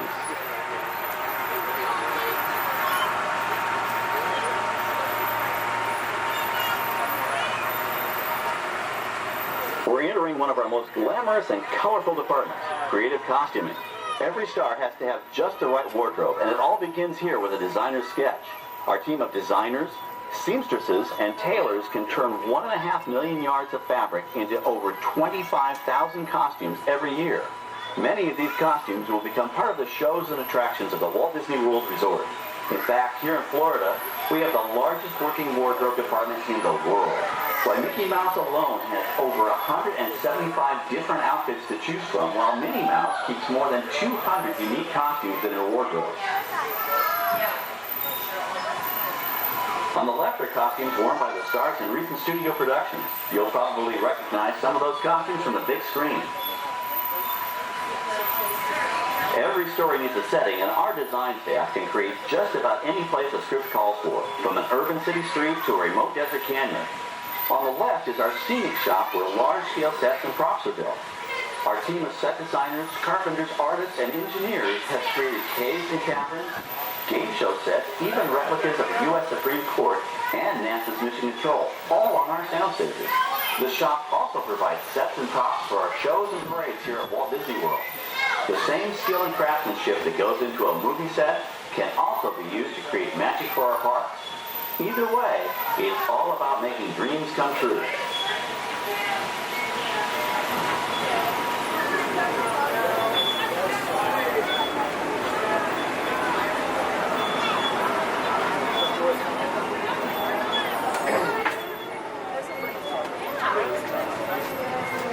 Now we're entering a zone we call the Boneyard. It's an outdoor storage area for oversized props and vehicles. Cars, trucks, boats, planes, we often save these props in case we need them for future productions. In this backlot collection, you may find real working vehicles, non-working mock-ups, and even large-scale miniatures used in special effects shots. Large-scale models create a more convincing illusion on camera. We even place small cutout passengers in the windows of the plane.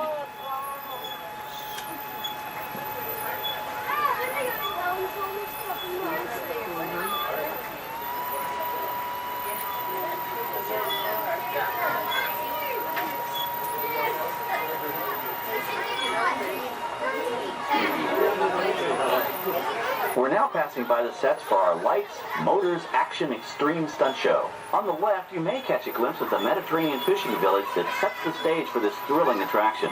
We'll get a closer look at it soon, but for now, we're approaching one of the largest standing sets on our back lot. It's over on the right. It may not look like much from this angle, but it's pretty spectacular on the other side.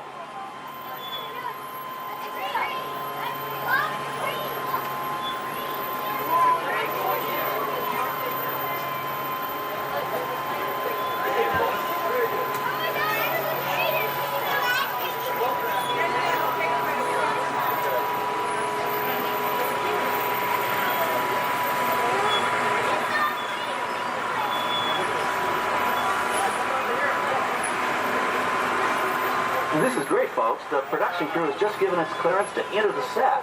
Hello, Backlot Tour. I'm Amy, a production coordinator here at the studios. I can see your shuttle heading toward our canyon set.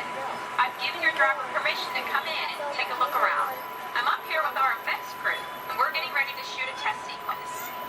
Oh, on the way in, you're going to be crossing a wooden bridge, and things may get a little bumpy, so please, hold on to your belongings, especially hats, cameras, and glasses, and keep an eye on any small children in your party. And of course, please remain seated at all times. Welcome to the set. As you can see, we brought the bare, dry deserts of Southern California to green, typically humid Central Florida. This set is based on real locations that our production designer took pictures of. Our set crew spent about 6 months building the canyon, but we've used it for a number of TV shows and specials over the years. For our upcoming production, the script called for a tanker truck. We found this one in our boneyard, but it was too big to drive into place. So we picked it up with a crane and set it down here. We're up on the overhead platforms, and I see our director has arrived. As soon as the rain effect is ready, we'll begin the sequence. This set of shower is really just a special effect. We've rigged up a series of water nozzles just above your trim. The water sprays in a crisscross pattern to create a sense of depth. But this storm only covers the first few feet.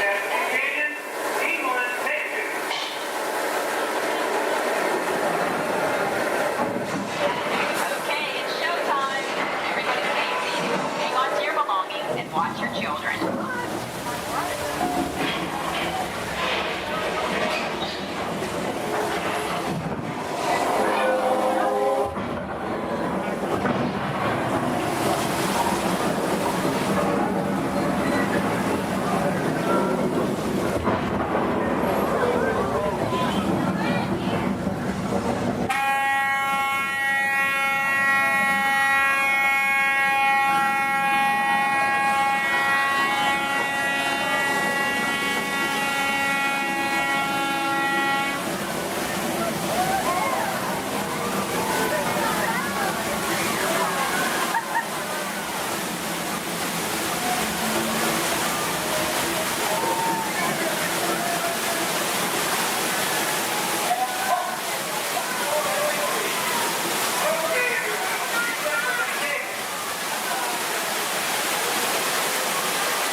Now, let's go behind the scenes and find out how this spectacular sequence was created. The canyon itself is a facade, a steel structure covered with wire mesh and layers of concrete, sculpted and painted to look like natural rock formations.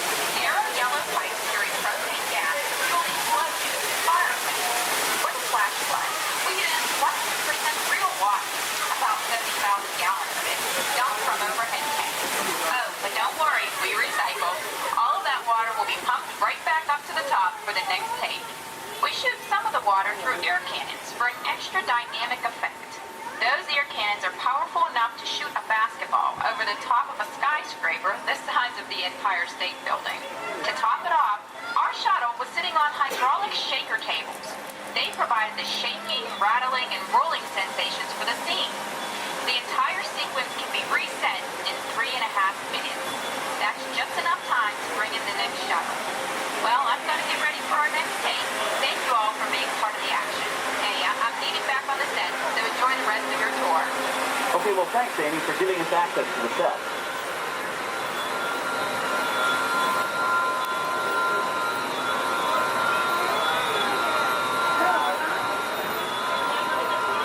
On the right, we have an authentic piece of Disney history. That Gulfstream 1 was known at airports across the country as November 234 Mickey Mouse, but we just call it the Mouse. In 1964, Walt Disney and his hand-picked team used this plane to scout locations for what he called the Florida Project. Soon, they secretly began purchasing thousands of acres of land, which became the Walt Disney World Resort in 1971. During the creation of the resort and later Epcot, the Mouse shuttled studio executives and Imagineers between Burbank and Orlando, making it the most used executive aircraft in the country. Appropriately, the Mouse retired here in 1992. As Walt used to say, it was all started by a mouse. In this case, the 234 Mickey Mouse. On our right, we once again sweep past the magnificent Mediterranean village of our Lights, Motors, Action Extreme Stunt Show. This high-octane attraction is based on the hit show from the Walt Disney Studios Park in France. In this action-packed production, you'll feel like you're right there on the set during the filming of a spy thriller, complete with custom-built cars, motorcycles, even jet skis. You'll experience the split-second timing, coordinated driving, and fiery special effects that make action movies a real blast.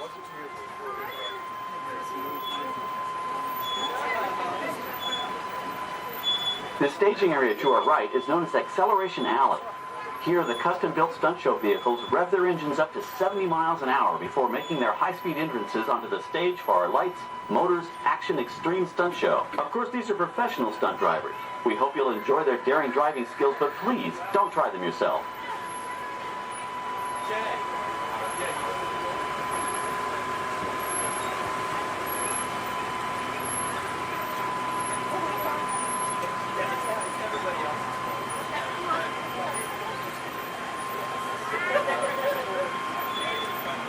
On the left, we've reached our second boneyard with more historic props and vehicles. When we reuse older props in a new production, they're often refitted with custom parts and given a whole new color scheme. You might not even recognize them the next time you see them on screen. For instance, coming up is our friend Herbie the Love Bug. He went through a special demolition derby makeover. Those dents and dings were added on purpose, but he can be polished up as good as new for his next starring role.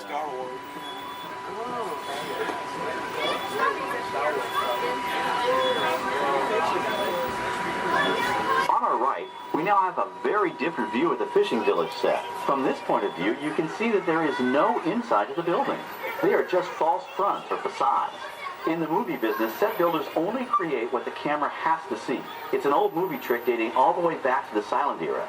To add to the sense of realism and avoid the cost of set building, many of today's television shows and movies film on location in cities and towns across the U.S. But out in the real world, you've got to contend with noise, traffic, crowds, and various visual elements that may or may not belong in your film. Here on the backlot, we can avoid these problems because we created our very own flexible urban environment. Our Streets of America facades can stand in for a small town or a giant metropolis. As we come around the last corner on our route, you'll see the skyline of New York City in the distance. It's really a series of painted flats, expertly designed to fool the eye and the camera. We can dress and decorate these streets to look like any city we want, from Chicago to San Francisco. Depending on the choice of vehicles, props, and costumes, we can even turn back the clock and set our story in a different time. And what's more, these sets are built with Florida weather in mind. They're made to withstand 100-mile-an-hour winds. You're welcome to visit our Streets of America anytime during your visit today and get an up-close look at the skills of our set designers and builders. We've just about reached the end of our tour. Our final stop is the American Film Institute Showcase, where you can see the actual costumes and movie props used in some of Hollywood's most famous films. There are some pretty amazing items in there, so feel free to take all the time you like. Please stay seated until our tram comes to a complete stop and check around you for any personal items that may have fallen during our trip. Well, as they say in Hollywood, that's a wrap. Thanks for joining our backlot tour, and we hope you'll come back to visit us again soon. Alright, we're going to stop up here in just a moment. I'll open these doors. I'm going to exit out through those blue automatic doors into the AFI Showcase tour. For those of you just joining us, welcome aboard Excursion 3 on the Disneyland Railroad. For your safety, please remain seated at all times, keeping your hands, feet, and legs inside the train.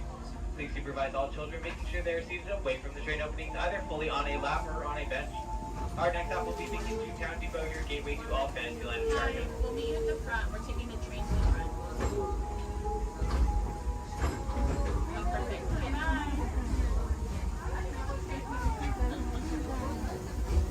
To those just joining us, welcome aboard the Disneyland Railroad. To ensure a safe ride, stay seated with your hands, arms, feet, and legs inside the train. And please watch your kids. Para su seguridad, permanezca sentado y mantenga las manos fastest, easy meals. Between we're now entering Splash Mountain, rumored to be the location of the one and only Rabbit Place. If you look real hard, you just might find it. It's where the critters are celebrating a zippity-doo-dah day.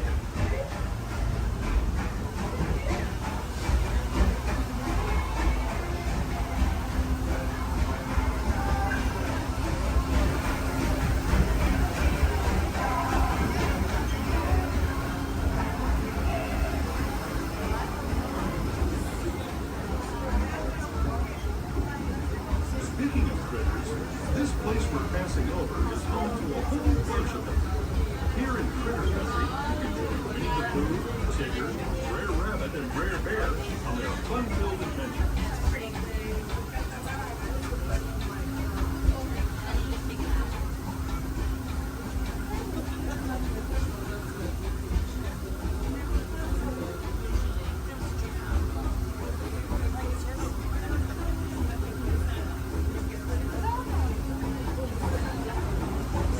As we steam past Hungry Bear Restaurant, the last outpost in these parts, we're now joining up with the rivers of America and entering the frontier as it looked more than a century and a half ago. This is my favorite part of the journey. Around every bend, there's natural beauty as far as the eye can see.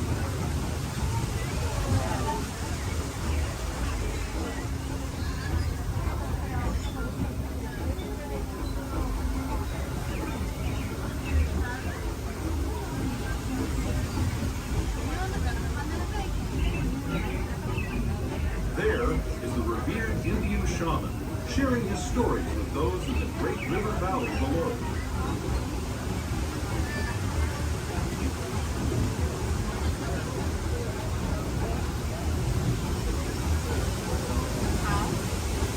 People like these were riding these rails since the 1800s, traveling through nature's wonderland in a matter of days, rather than the months it used to take by mule or stagecoach. Steam power not only fueled these iron horses, but the dreams of a whole new generation as it moved west into this great frontier. Of course, some of those dreams, and the stories that went with them, were pretty darn wild and downright unbelievable, like on Big Thunder Mountain, where I hear that mysterious spirits have grabbed hold of those mining trains and turned them into the wildest ride in the wilderness.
Gateway to Fantasyland, where you'll find many of your favorite Disney animated characters and As we make our way to Mickey's Food Grand Depot, we do ask that you please remain fully seated until the train has been vehicle and complete stop. Some of your stop for all fantasy attractions, including Into Small World, Alice in Wonderland, Peter Pan's Flight, and our other favorite little train, Jason Jr. Once again, please remain fully seated until we have come to a full and complete stop. Depot, Mickey's Toontown.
was all clear.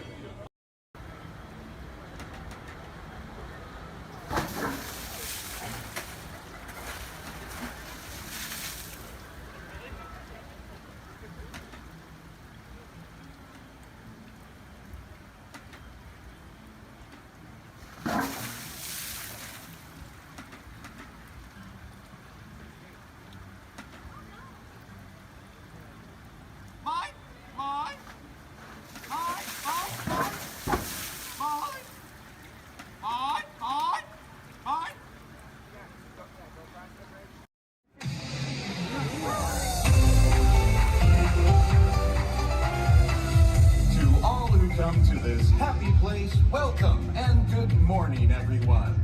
We have some extra special friends here to welcome you all today. Let's hear it for Mickey Mouse and Minnie Mouse.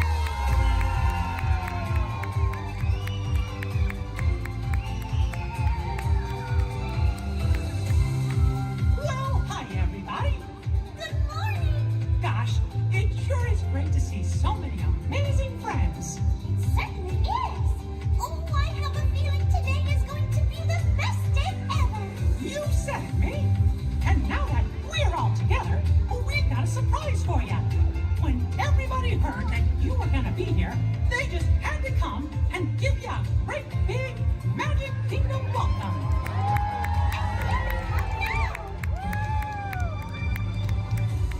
Hot dog! Now that everybody's here, I think it's time to start the day. And that means we're going to need just a little bit of magic.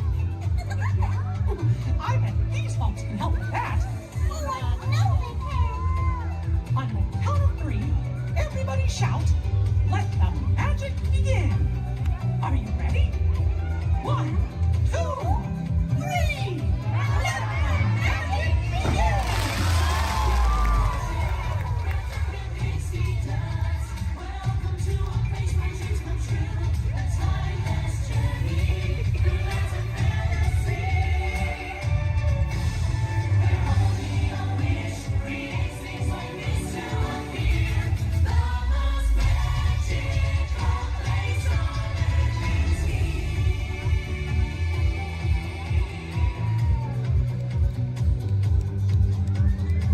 Well, what are we waiting for?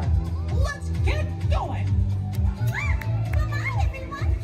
See ya real soon!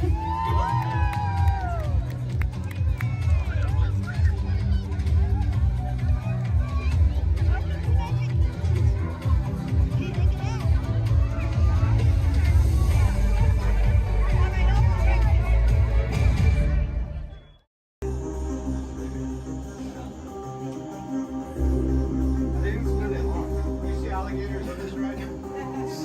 Yeah, space alligators. Also known as alligators.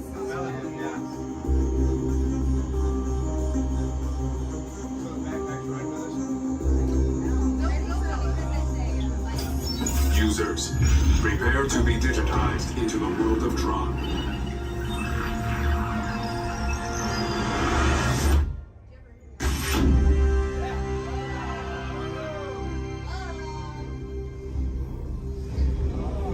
Team Blue, welcome to the grid.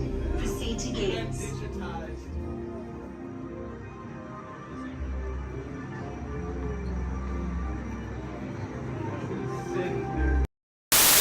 All the way down and not sitting on feet or anything else. All right.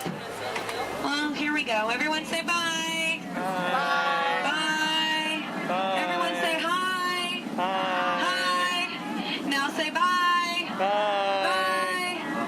Now say hi. Hi. Don't say bye. We're stuck together. 3 months. Yes, 3 months together. Yes, my name is Erin. I'm going to be your skipper, your guide, your social director, and your dance instructor for all 3 of these months. Now, make sure you stay seated. Keep your hands and arms inside, and be sure you watch your kids, because the crocodiles, be sure they will. Now, we begin our adventure here in the Amazon rainforest. On the left and on the right, you see those beautiful butterflies. Now, they can grow to have a wingspan anywhere from 12 inches all the way up to a whopping 1 foot. Yes, we call them the rulers of the jungle. Over here we have Inspiration Falls.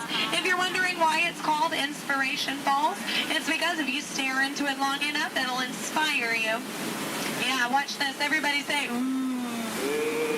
Everybody say, ah. Congratulations, you have now been inspired. Now, if you look right over here on the left, then you'll see nothing on the right. Oh, made you look. We are now in the Congo River in the deepest, darkest part of Africa. Guys, I have a very special treat for you. A pygmy welcoming party to welcome us here to the jungle. Take a look right over here on this beach, and they're gone. Okay, something must have scared them off. So keep your eyes open, guys. Whatever it is could still be around. Yeah, something scary. Something probably like a, it's right behind me, isn't it? Uh-oh, okay. Just a 30-foot python. Nothing to be afraid of, guys. They are actually very, very friendly creatures. Yeah, but they can develop a crush on you. So we're going to stop here by my camp and pick, oh no. Uninvited house guests. That is the worst. But you know what? On the flip side, couldn't get that Jeep started this morning. Looks like they got it to turn over. Oh. Yeah. Well, we are now on the longest river in the world, the Nile River. It is over 4,000 Niles long. Yes, if you don't believe me, well, then you are obviously in denial. Up ahead on the left, we have a beautiful African elephant. You can tell that he's an African elephant because his ears are shaped like Africa. Yeah. He actually knows a, oh, he's not going to show off? What about this one over here? Do you feel like showing off? This one over here knows a great trick. We'll see if he decides to take attention. Speak. There we go. Louder. Stay. Good elephant. I want to point out this sandstone here. You know, many people just take it for granted. Yeah. But I definitely think it's one of our bolder attractions. This is the belt, yes, the African belt where all the animals come down for water. They won't all return to their herd, yeah, thanks to that pride of lions. Now, up here, this demonstrates the basic law of the jungle. Never, ever be a zebra. Now, another basic jungle law states that a safari on foot cannot outrun a charging rhinoceros.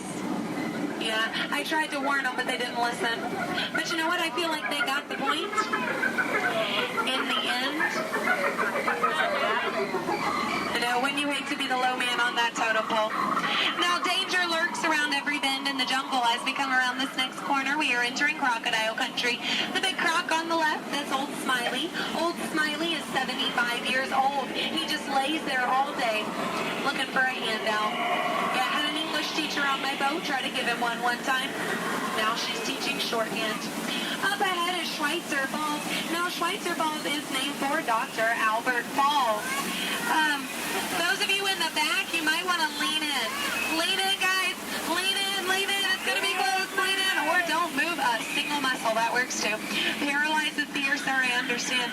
Now, people ask me all the time how I landed my job here at the world-famous Jungle Cruise. I think it's plain to see. I took a crash course. Because when you've been here as long as I have, you just start to smell. Smell danger, that is. Like up ahead, this pool of hippos. Guys, I know they look cute, but they can actually capsize the boat. I'm going to use my gun to scare them off. Cover your ears, guys. This is going to be loud. Shoot! Shoot! Shoot! Shoot! Shoot! Shoot! There we go. Yeah, it's actually a little known fact about hippos. They are terrified of shoes. Now, up ahead, headhunters. This is bad. This is bad. This is a very bad place to be headed. All right, stay calm, guys. Don't lose your heads. Yeah, there's my last crew in that boat over there. Bunch of numbskulls. Now, that dance that they're doing, that does mean they are going to attack. But they only attack from the right-hand side. Stay focused on the right, and they can't ambush us. Over the top of the hill. They're on the left. Get down. Get down. Get down. Get down, sir. Don't worry about looking stupid. I'm doing it for you. Get down.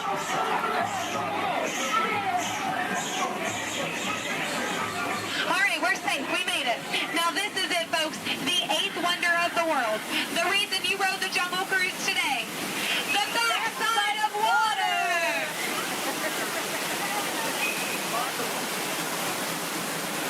Woo!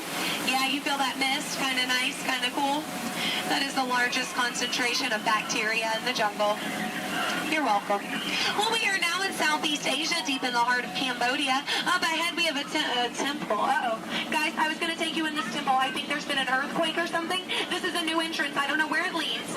It could lead to danger. It could lead to treasure. Should we go in? Yes? Good. I do not know how to reverse.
It's fine. Now, some of these elephants are very, very friendly, and they might try to spray the boat. So we are just going to scoot on through. Oh, no, up ahead. Up ahead. Get down. Duck, duck, duck, goose. All right. No, oh, no. Oh, no. Both sides. Oh, no. Get down. You fell for it twice. Yeah. No, that one over there, don't worry. He always forgets to pack his trunk. Now, guys, I'm going to take this time to point out some of my favorite jungle plants. That one. That one. And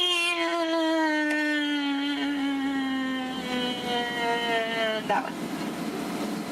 There we go. Those are my favorites. Any questions? No? Good. Over here on the left, you'll see our dear friend Trader Sam. Trader Sam is actually our resident head salesman here in the jungle. Yeah, due to the economy lately, sales have been shrinking. But he is offering a special 2 of his heads for just 1 of yours. Yeah, think about it, because, you know, any way you slice it or dice it, you're going to come out ahead. Yeah.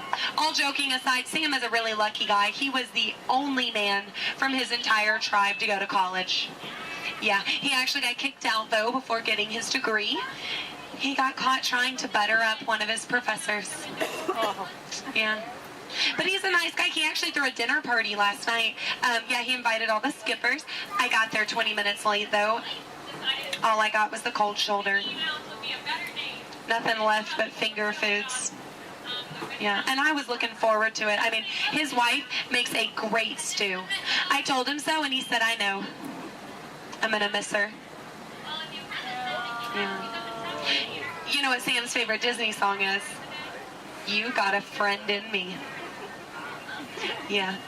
I'm not making these up, guys. They're actually written in the script. Yeah. Yeah.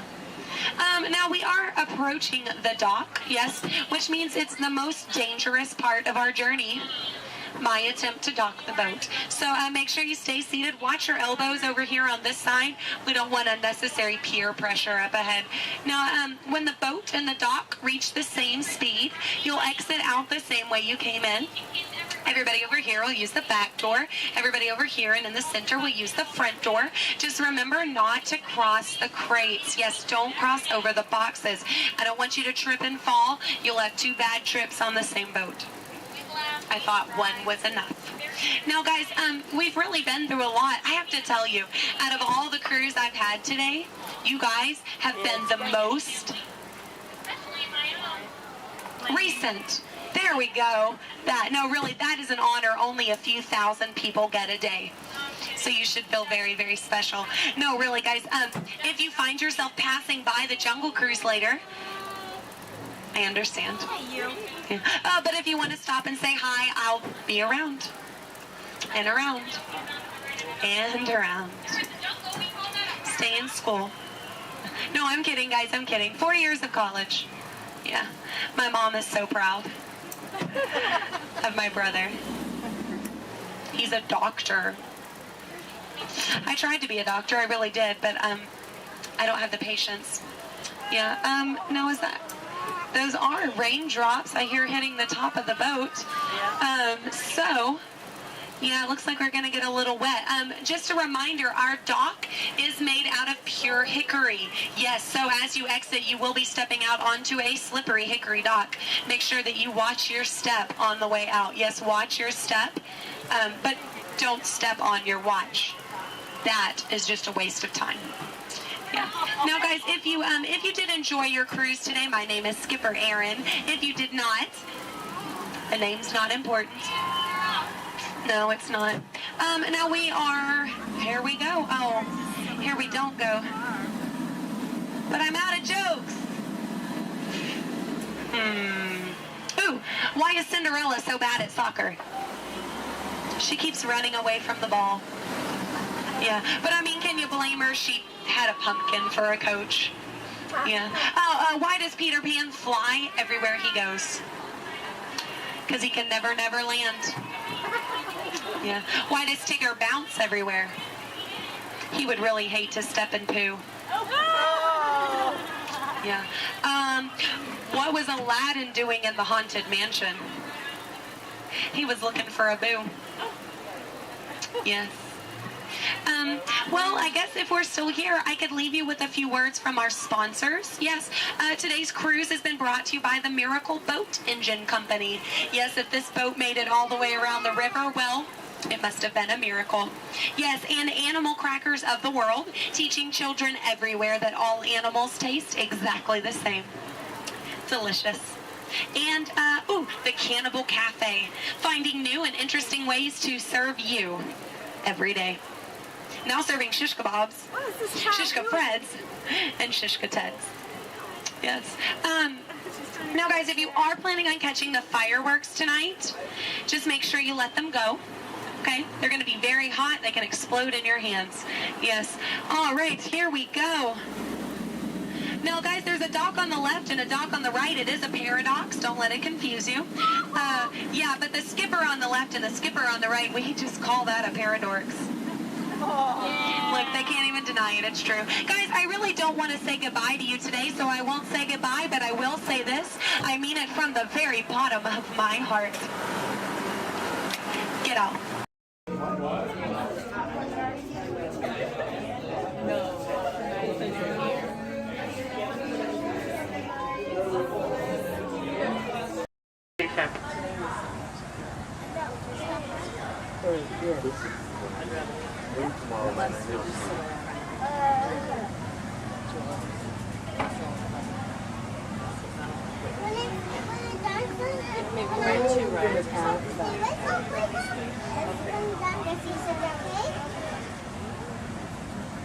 We should go hit the fast pass. Oh, Lord!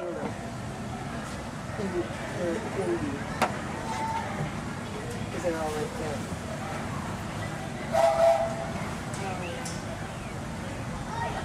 And folks, on our way to Main Street Station, we'll be passing through the Grand Canyon and Primeval World.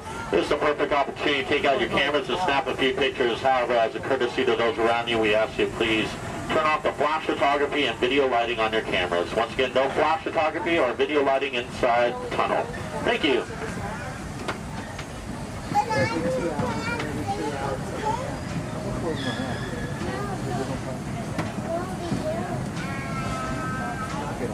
To those joining us, welcome aboard.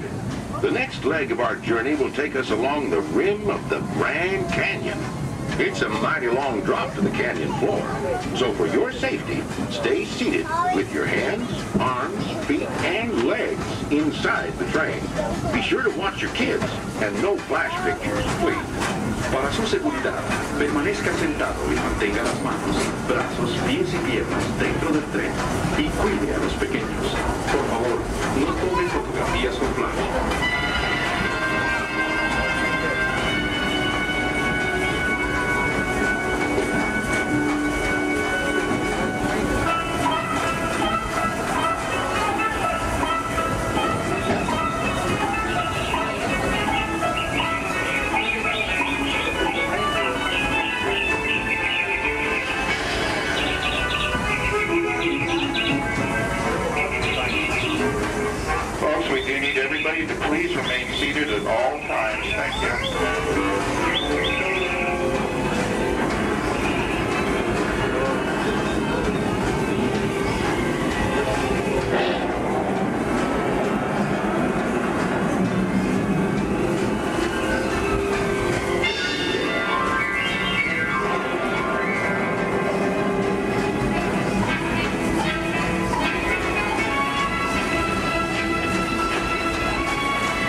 But it wasn't always that way.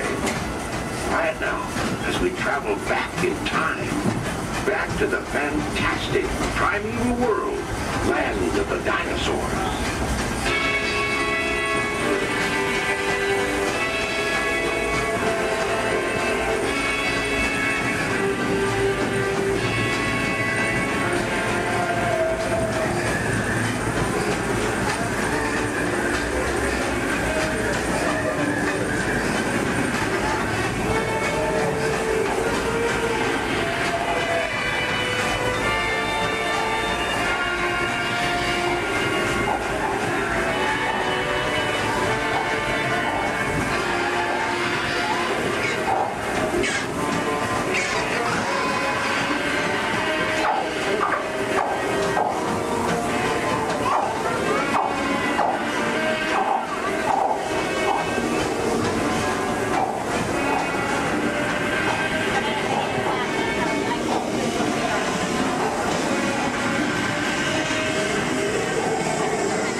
Station, gateway to Disneyland.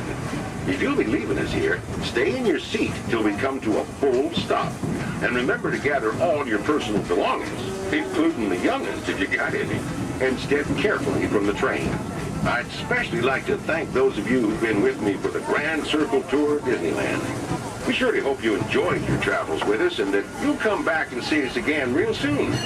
For those of you traveling on, we'll be on our way again in just a few minutes.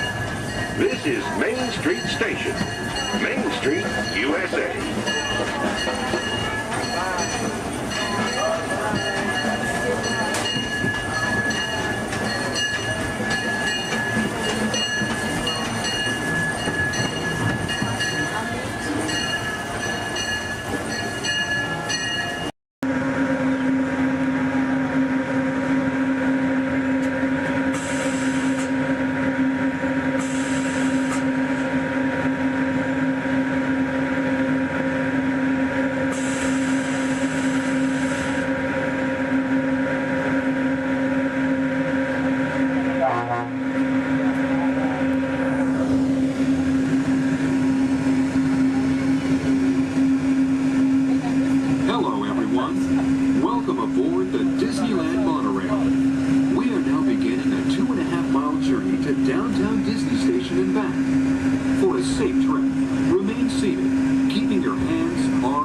Disney Station, gateway to the downtown Disney District and the Disneyland Resort. hotels. If you will be leaving us here and returning later today, please hold on to your park ticket and have your hands stamped as you leave the station. You may reboard the monorail for a return trip to Tomorrowland up until 1/2 hour prior to Disneyland closing. Please remain seated until the monorail comes to a complete stop and the doors have opened. Then gather your belongings, lower your head, watch your step, and exit to the left of the monorail. Thanks for traveling with us today, and we hope you enjoy your visit to the Disneyland Resort. For those of you continuing with us, we'll begin our return trip to Tomorrowland in just a few minutes. Thank you.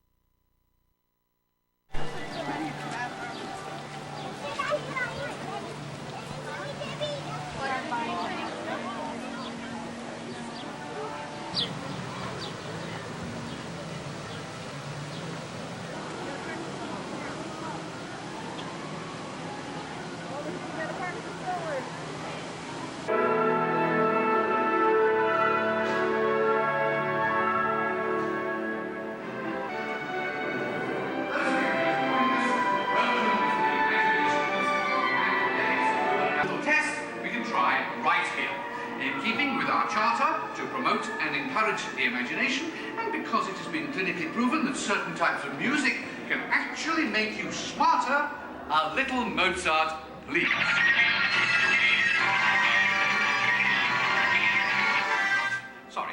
Sorry, that was the wrong type of music. And for those of you who might have dropped a few IQ points, just follow the people in front of you and we'll get you some help. And now, a little Mozart.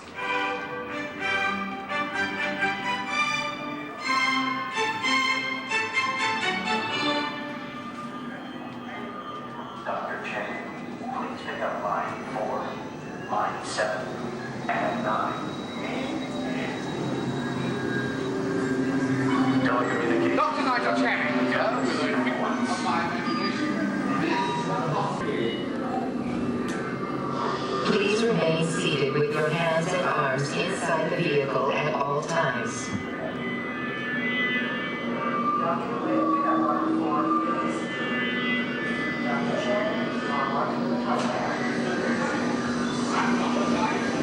Please remain seated with your hands and arms inside the vehicle.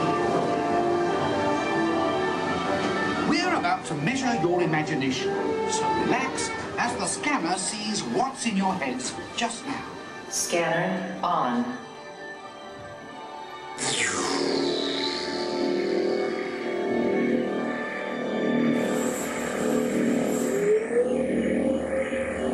Well, as you can see, there's not much going on upstairs, imagination-wise, but that's just perfect for our experiments. Yeah, I got the same rate of bond, the mark right there. Perfect. And the sequence. Give me tones and rapid description.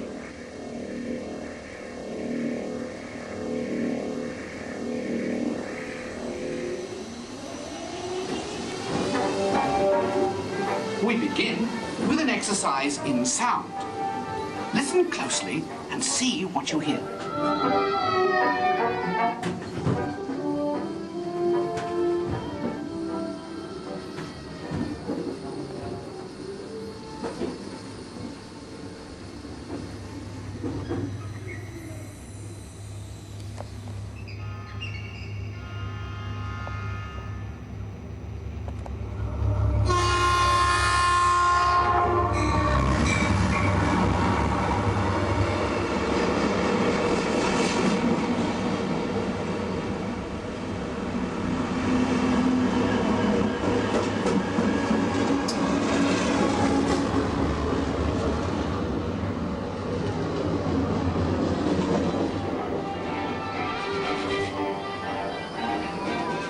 This looking glass actually magnifying, or is it your imagination?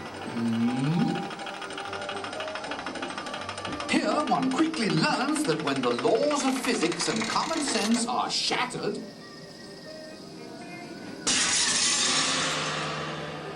imagination takes over. Welcome to the Illusion Land, where things are not always what they seem. Looks can be deceiving, can't they? Well then, take a second look. Now what do you see? When you use your imagination, nothing can truly hold you back.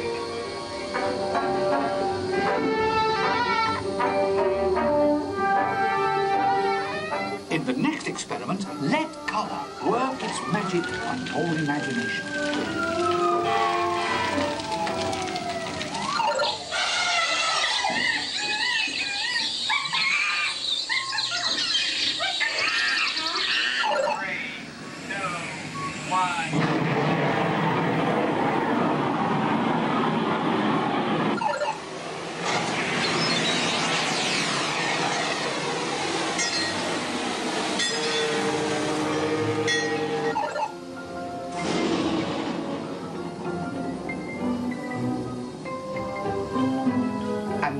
Exercise all about making connections. Stare at these points long enough and your imagination will take flight. You'll see.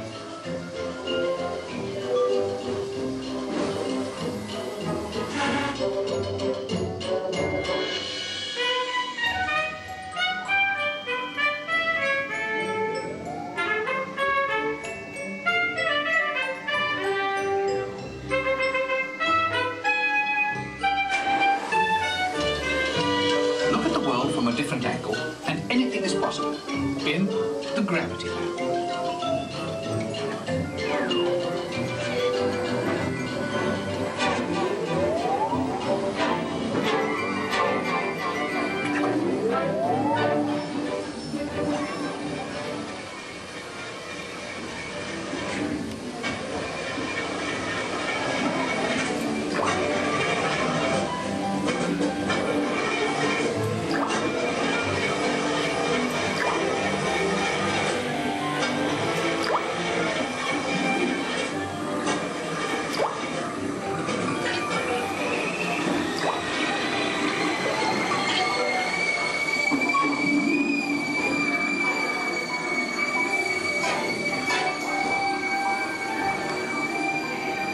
Our experiments are now complete. Time to run you through the scanner once again. Who knows what we'll find in your imagination this time?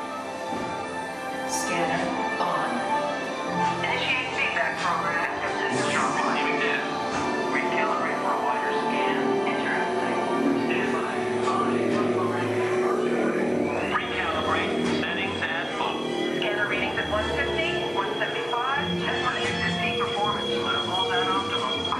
You've pushed the scanner to the limit. This is absolutely unbelievable. Fantastic! Look what your imaginations have created.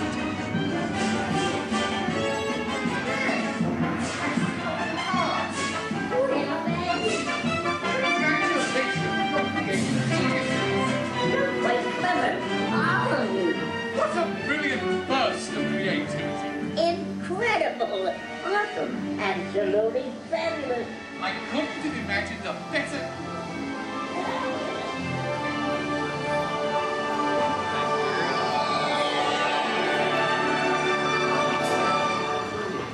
Reality restored. We recently learned that your Terran visionary, Walt Disney, had a similar goal in mind with his early concepts for the experimental prototype Community of Tomorrow.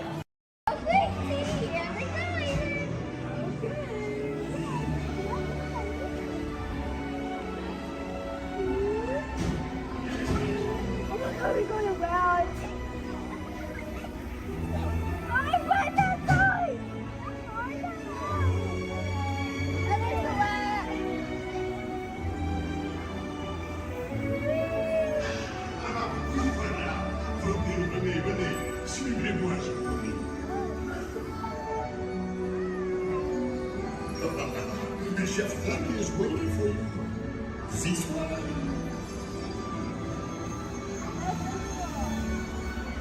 Attendez-vous. What the heck?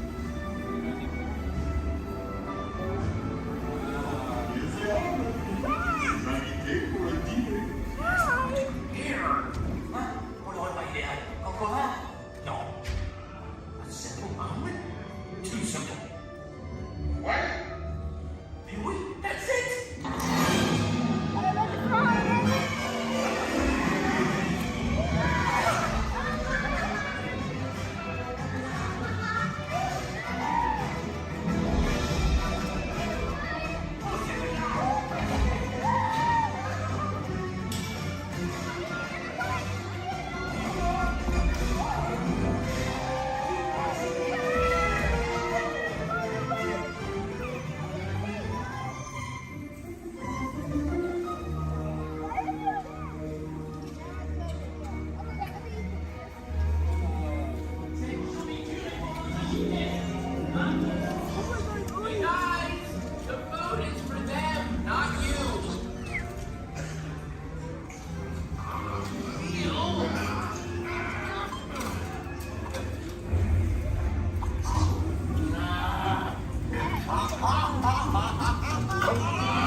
What are you doing? Que magnifico.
so move a little if you can't.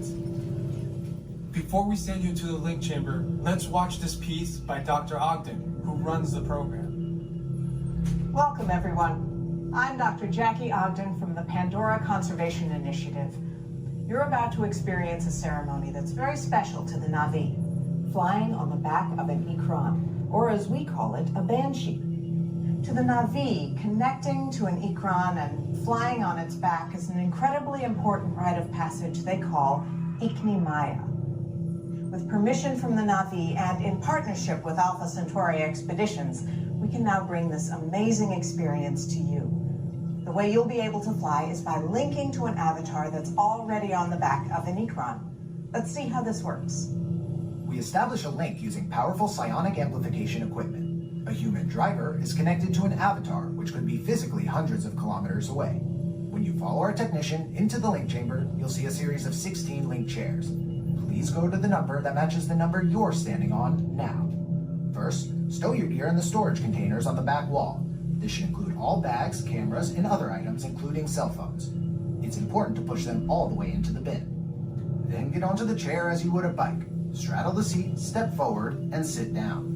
Slide your hips forward until you are against the chest pad, and then move your feet all the way forward. Wait until you're seated before you put on your flight visors. Hold on to the hand grips as shown. It's important to hold on to the hand grips at all times. After you're seated, back and leg restraints will be firmly engaged. For your safety, throughout this entire experience, always remain seated and supervise your children. Once the link takes place, you'll be connected to your avatar and sitting on the back of an ikran. It'll feel like you're really there. Moments later, you'll begin your flight. A Na'vi guide will lead you out. You'll experience the breathtaking beauty of Pandora, but you might also face some of its greatest challenges. Some of this flight might be intense, but trust your guide and be brave. As the Na'vi say during this important rite of passage, Sivak Ho, rise to the challenge. Good luck. All right, you ready? Let's get you into the link chamber. All right, everyone.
Making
Thanks, everybody. See ya.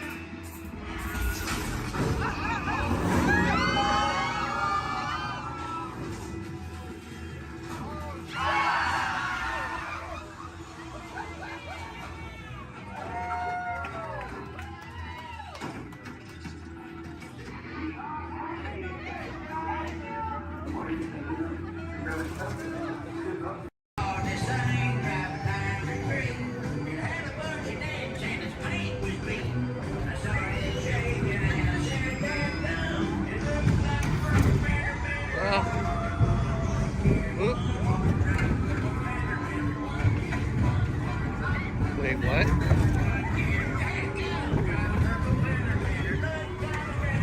What?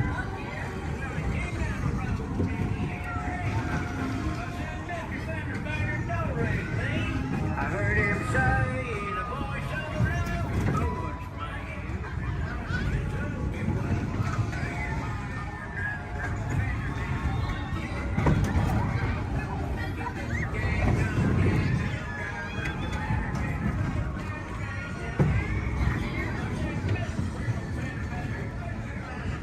What?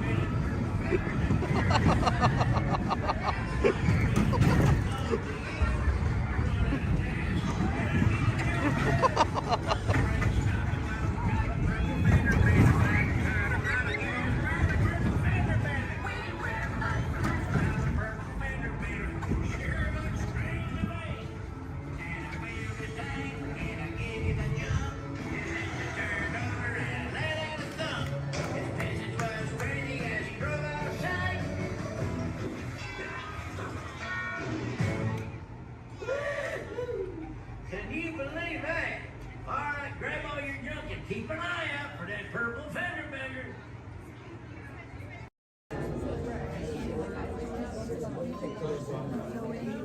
Hello and welcome to Storage. My name is Patrick and I'll be your chief flight attendant today. We'll begin boarding in a few minutes, but first I'd like to acquaint you with some important safety information. When the doors to your flight open, please take a seat and store all carry-on items in the underseat compartment. This includes cameras, purses, hats, and of course, these little beauties. Next, fasten your seatbelts, inserting them into the buckle on your right. If smaller aviators don't measure up to the height indicator on the seat, just put the belt through the loop in the center strap before buckling.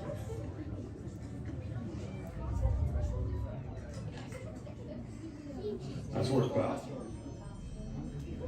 Soon you will be airborne. So if you or your little aviators have a fear of flying or of heights, you might want to wait for your party to arrive. Okay, let's review. That is seatbelt, carrying on, safety strap, fear of heights, keep your hands and arms inside at all times. Anything else? Yeah. Have a nice flight.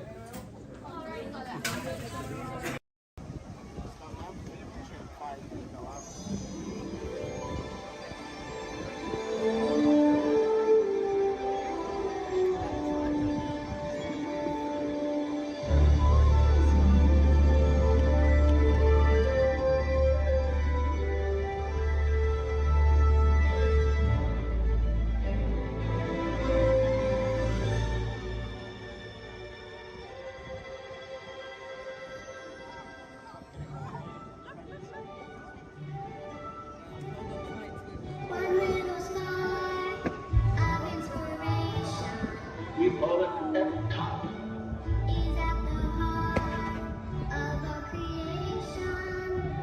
EPCOT. Experimental, prototype, community of tomorrow.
cease to be a living blueprint of the future.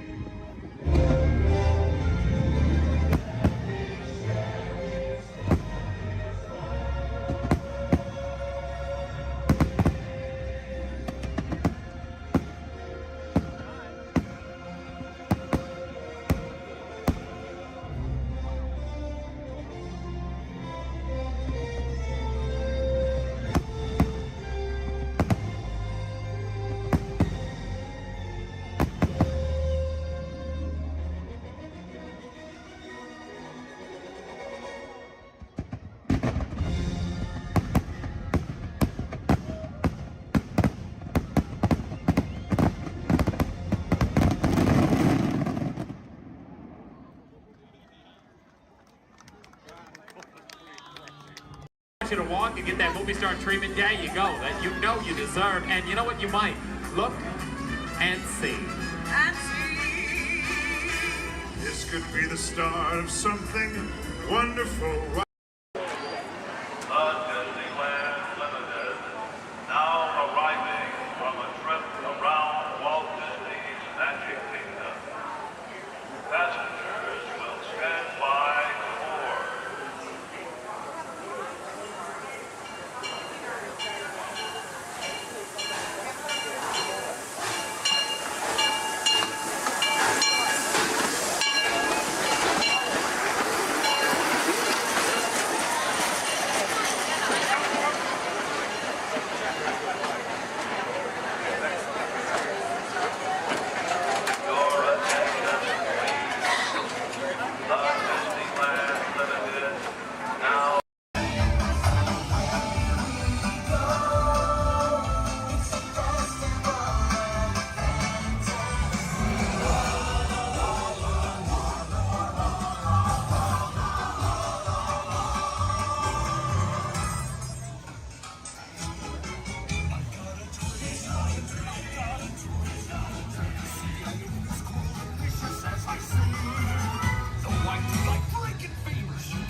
Y mantenga sus manos, brazos, pies y piernas dentro del tren.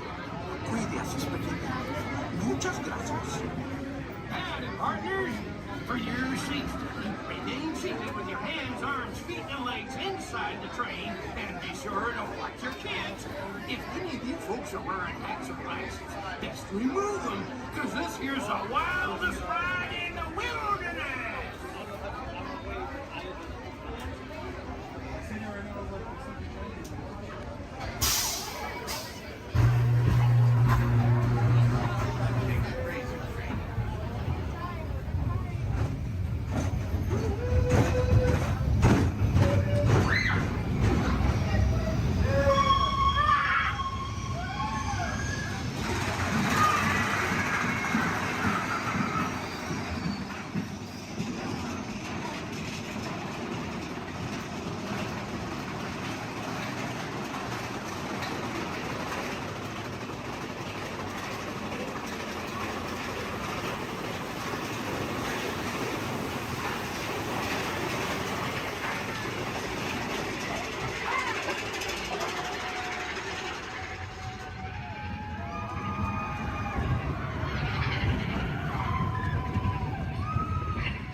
shoulder to shoulder.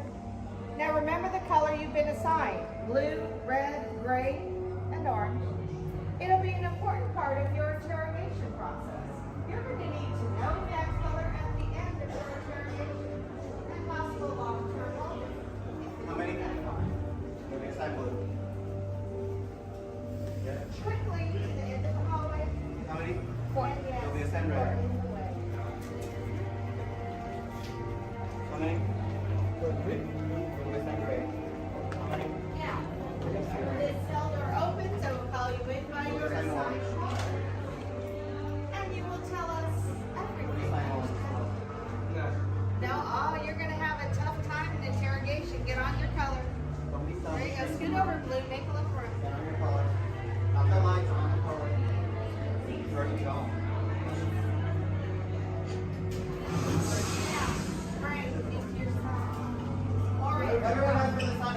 No time to memorize it. Now forget it. This was cruise interrogation, which will begin shortly. Is that your only speed? Slow. Let's move it along.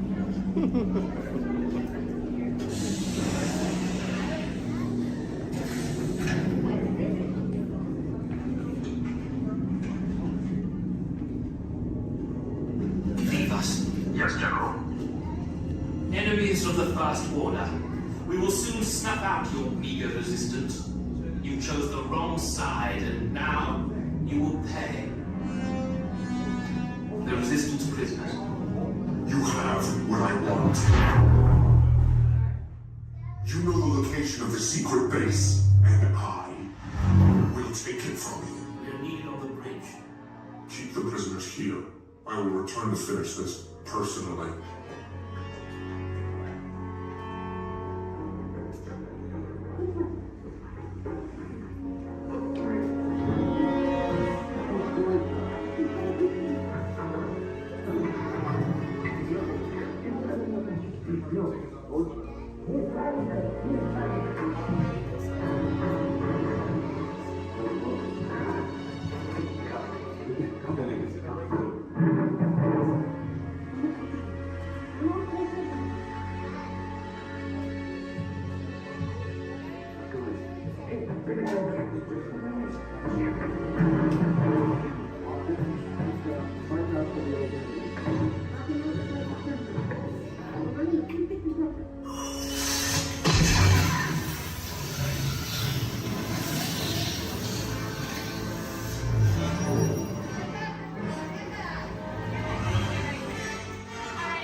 As much fun as New Year's Eve in the orange groves. I'm glad we did get a mite carried away, huh? I say, look out there across the water. It appears we're a bit of company. Law me, yes. Welcome, you all. Permit us to introduce ourselves. My name is Claude, and my loquacious cousin over here is... I'll introduce myself, if you don't mind. Hi there. I'm, now, let's see now. It's right on the tip of my beak. Clyde Birdbrain? Oh, yeah. I'm Clyde Birdbrain. Yo, I say, perhaps you good people have never conversed with toucan birds before. Well, neither did we, till one day we discovered this magic sunshine pavilion. By Jove, yes. I remember just how it happened, many, many bird baths ago. There we were in an explorer's launch on a mysterious river in deepest Adventureland. Off in the distance comes the fierce roar of an African lion. And as we round a bend in the river, a huge bull elephant bellows forth in protest of our intrusion. Suddenly, the treetops explode in a frenzy of outraged birds. Oh, come, you can jolly well do better than that. I can jolly well do one at a time.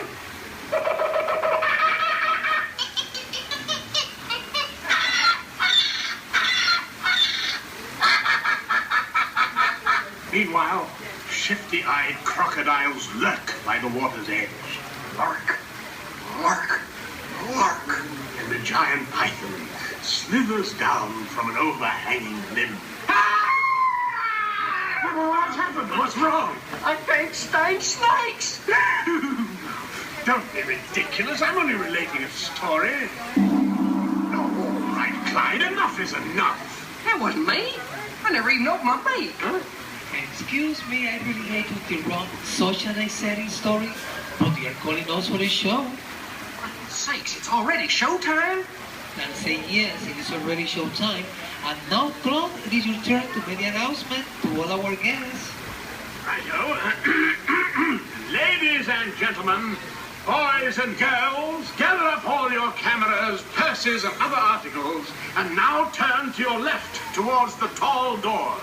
When the drums begin, they'll open magically to lead you right into the Sunshine Pavilion. Is everybody ready? Follow me, please.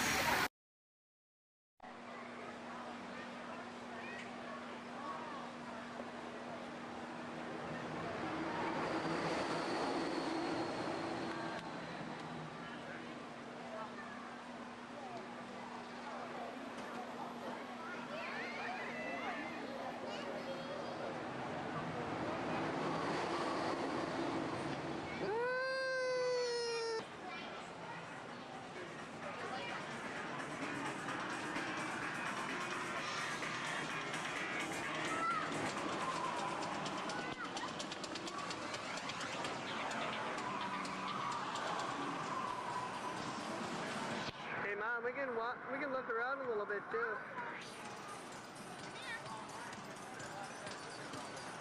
One ahead. Stick them out.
everything's working today.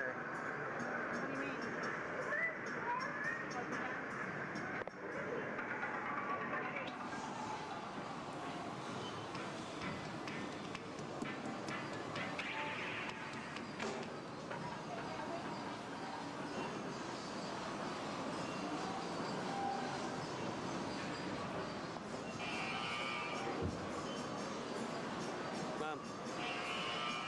Oh, look at, watch this and it's on.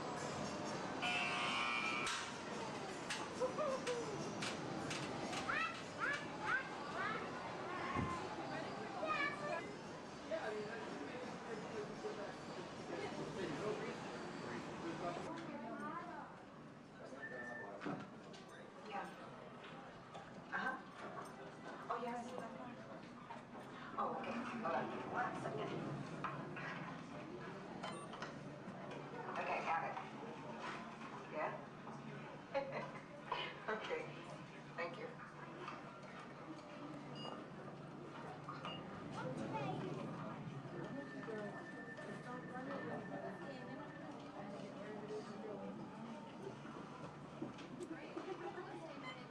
Fill up this little hole for that one.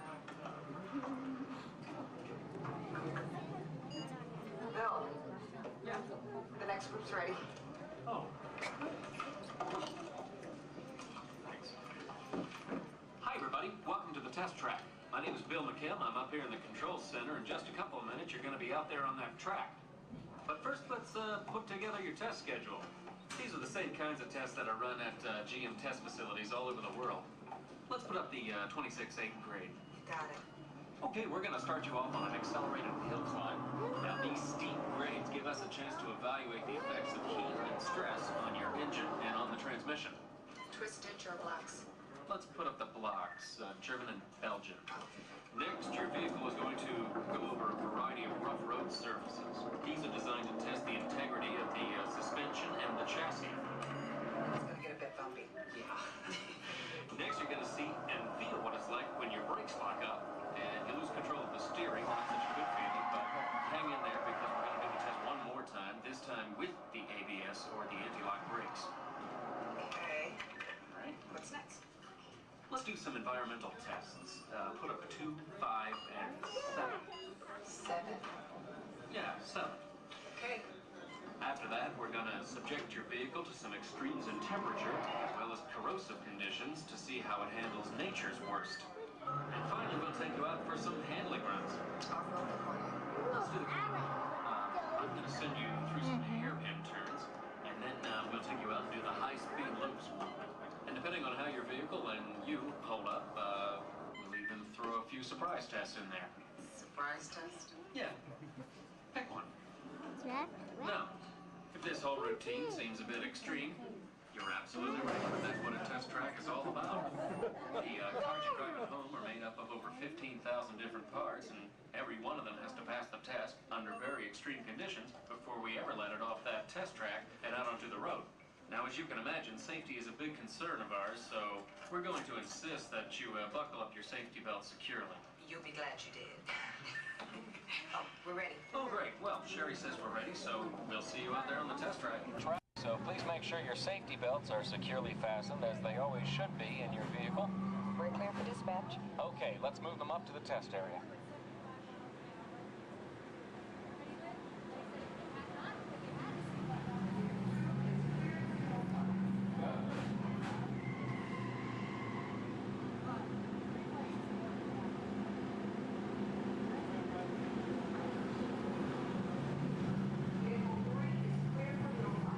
Okay, here we go.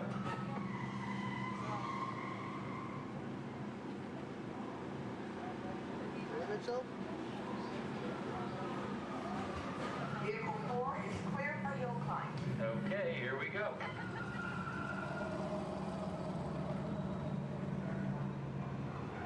The torque and transmission load data are looking good. Great, let's proceed to the rough road tests. You got it. It's like your car.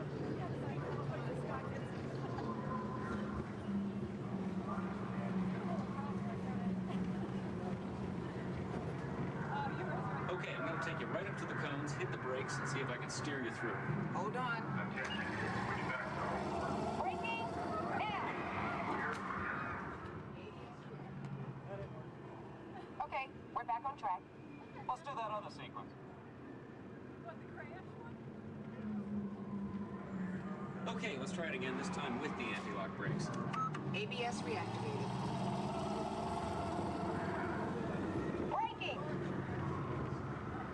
All right, that's the way it ought to be. You see how ABS lets you keep control of the vehicle while braking?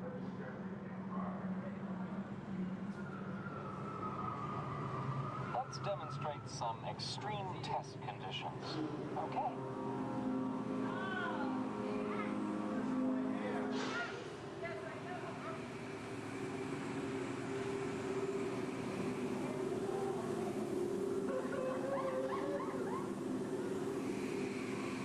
Did you remember to turn off those robots?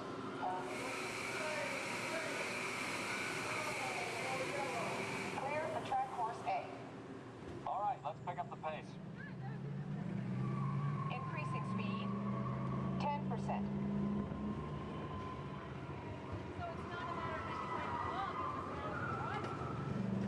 20%.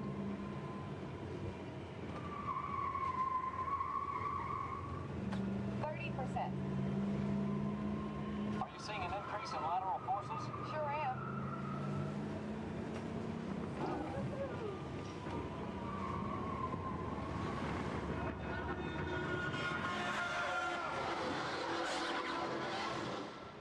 And that's what we call an evasive maneuver.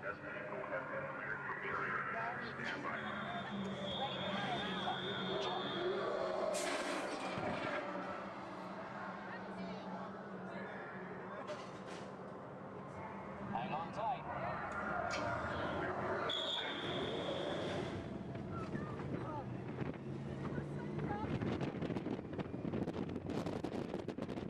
Increase speed for the loop. Accelerating.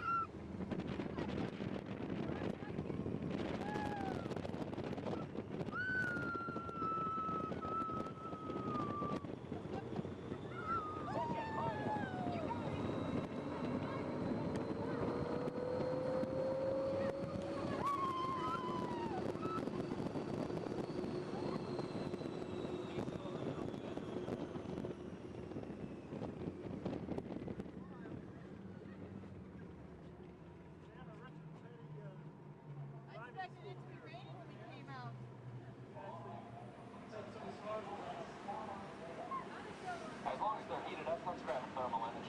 Will do. Cameras on. Looks like all components are well within test parameters. Well, all right, that completes our test schedule. Let's download the data.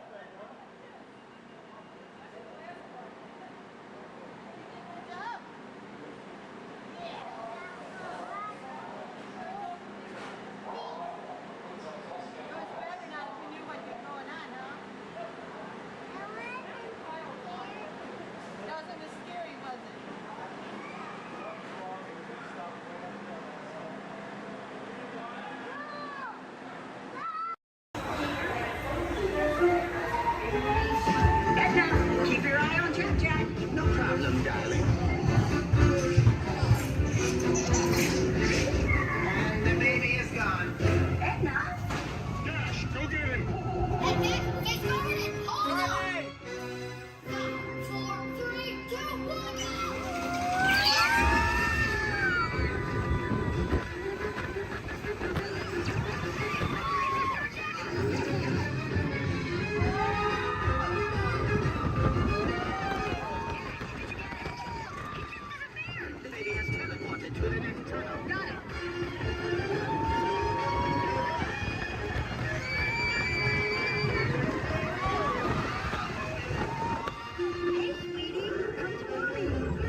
Please remain seated until the coaster comes to a complete stop. Remember to gather your belongings.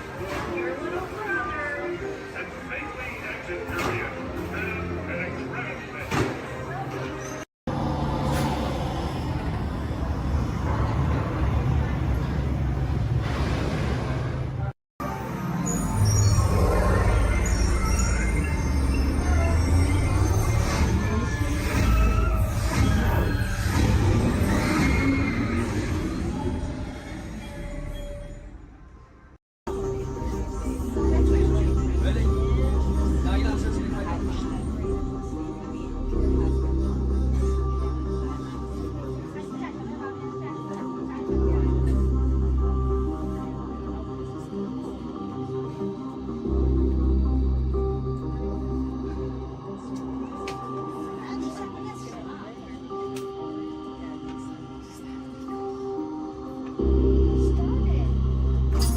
Users, prepare to be digitized into the world of Tron.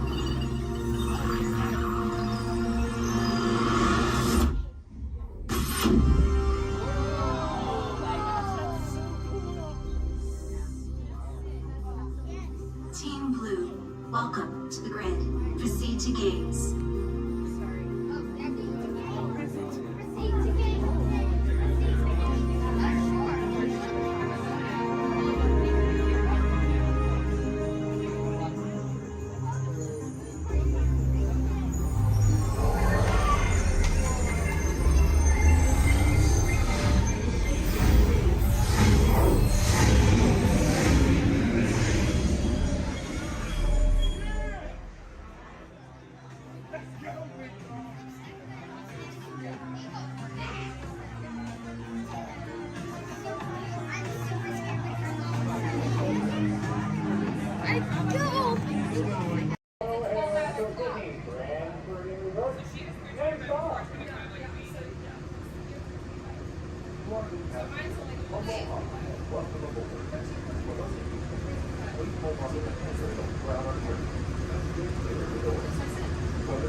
I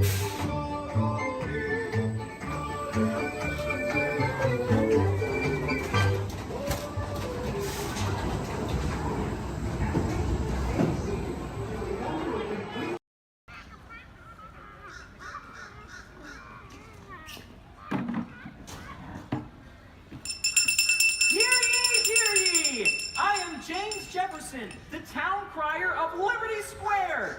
But my friends call me JJ. Come on, everyone, gather round. You're just in time.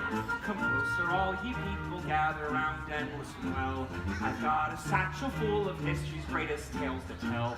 Your hair will stand on end with all the history and such. Unless, of course, you're bald like me, in which case, not so much. Hey, Sam! It's Sam Eagle, everybody! Tell us, Sam, what great American story are we sharing today? Today we shall salute the Declaration of Independence. Ah, a great story indeed. The people of the colonies, they said, let freedom ring! Declared their independence. And they overthrew the king.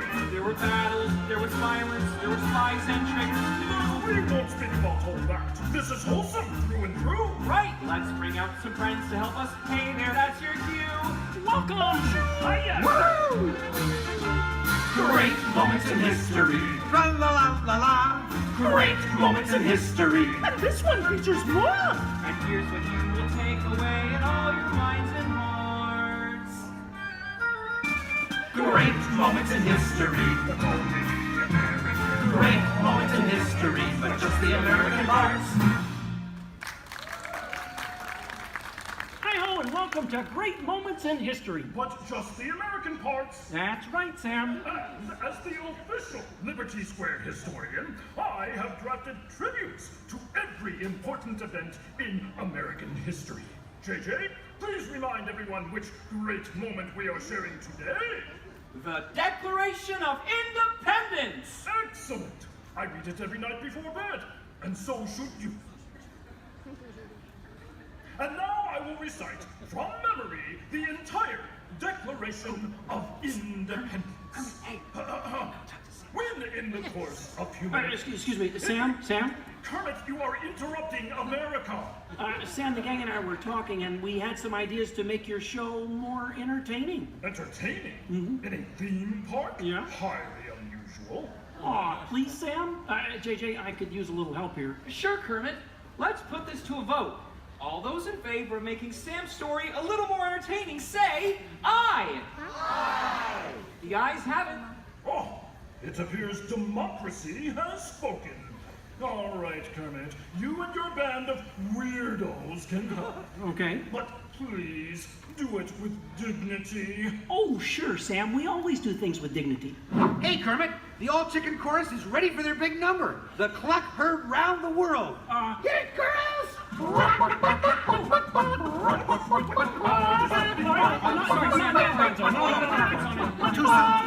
to the dressing room. Oh, Kermit! What part will Walt be playing in today's performance? Well, Piggy, this is a story about the founding fathers. There's no part for you. No part for moi? Oh, we'll see about that. Sheesh. Okay, places, everyone. Sam, JJ, take it away. All right, friends, what do you say? Want to help us make some history? Cue the patriotic music. The year is 1776. 1776. We are in Philadelphia. Philadelphia? JJ, why are you doing that? I'm the town crier. Well, cheer up and allow me to continue. The year is 1776, and the Second Continental Congress has convened. Roll call, Thomas Jefferson. Hi-ho, Jefferson here. John Adams. Hey, that's me. Woohoo! And the highly quotable Benjamin Franklin. Ah, Ben Franklin here. A penny saved is a penny earned. And if at first you don't succeed, then skydiving is definitely not the sport for you. Let's hear it for your founding fathers. Sam. The delegates are discussing the question of America's independence from England, and there is much debate. Psst. Hey, that's you guys. Oh, right. Debate. Debate. Point of view. Opinion. Says you. Argument. Point. Counterpoint. Order. Needle point. I'll take 2 hot dogs with extra mayo.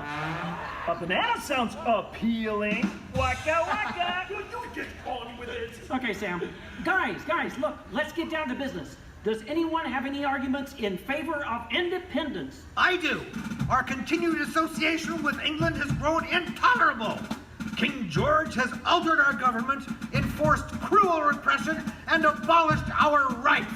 Wow, nice job, Gonzo. How did you remember all that? I stapled it to my arm. Oh, yeesh. That's gonna leave a mark. Okay, now, does anyone have any arguments in favor of England and King George? Boo! Come on, No everyone! King George! No King George! No King George! No King George! No King George! No King George! Did someone call moi? Piggy, what are you doing here? I told you there's no part for you in this show. Of course there is. After all, who better to play royalty than moi? All hail King George! Piggy, women aren't kings, they're queens. Fine. All hail Queen Georgette! Good grief. I protest. This is not historically accurate. The king was not at the Congress. You got a bear playing Ben Franklin. And doing a great job at it. Let's hear it for the bear, huh? Go Fozzie! Go Fozzie! Go Fozzie! Go Fozzie! Go Fozzie! Guys, Go can we Fozzie! continue, please? Oh, sorry. Sorry, Kermit. King George, Queen Georgette, you are not a good ruler. Who? Moi? Yes, you. You mistreat the colonists. You raise taxes. You are drunk with power. You might even say she's intoxicated. That was pretty good. Queen Georgette, can't you see? The colonists are angry. We are angry. The colonists are irate. We are irate. The colonists are revolted. We are revolting. And say that again. We are revolting. Sorry. Okay, it's time to vote. JJ, if you please. All right. All those in favor of declaring their independence from England and Queen Georgette say aye! Aye. The ayes have it. Let's declare our independence. Yeah. Queen Georgette, it appears you lose. Wait, what? I lose? Well, sure, Piggy. You see, in the American Revolution, England loses, which means the king, or the queen, loses. Excuse me? It is I, Georgette Washington, and I cannot tell a lie. I look fabulous! Piggy. This is a Oh boy. Nice outfit. Enough of this nonsense. Can we please move on? Sure, Sam. Now, we need someone to write the declaration. We need someone with the brains, someone with the wit. Someone with a pen. Sheesh. Okay, I, Thomas Jefferson, will write the declaration. But I'm going to need everyone's help. Let's start with a list of demands, shall we? I demand a new cell phone, a bigger dressing room. I want a case of rubber chicken. Somebody said chicken. Okay, girls, hit it. A case of banana.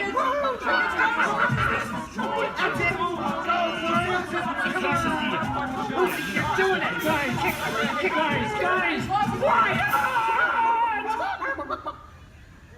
Guys, when Jefferson wrote the Declaration, it was more than a list of demands. What? Oh. What are you talking about? Yeah, it was about things we all believe in. Things worth fighting for. Things that inspired the birth of a new nation. Gee, Kermit, what do you mean? Well, like the Declaration says, we hold these truths to be self-evident, that all men are created equal, that they are endowed by their Creator with certain unalienable rights, that among these are All together! Life, liberty, and the pursuit of happiness.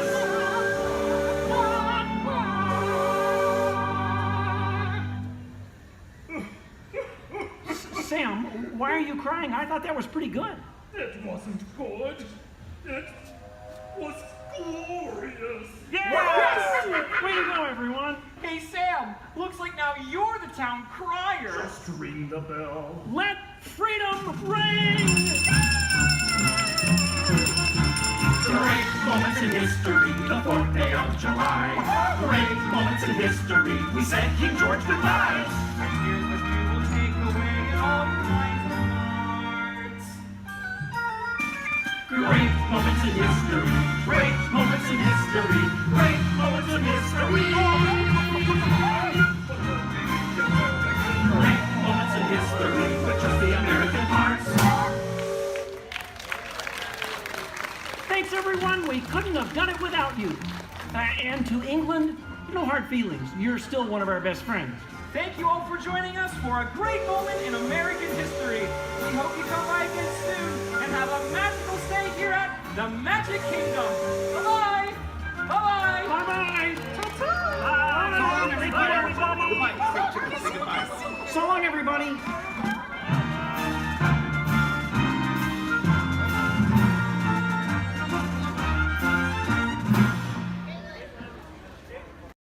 Theater at any time, please use the doors located to your right. You'll exit directly to Sea Base.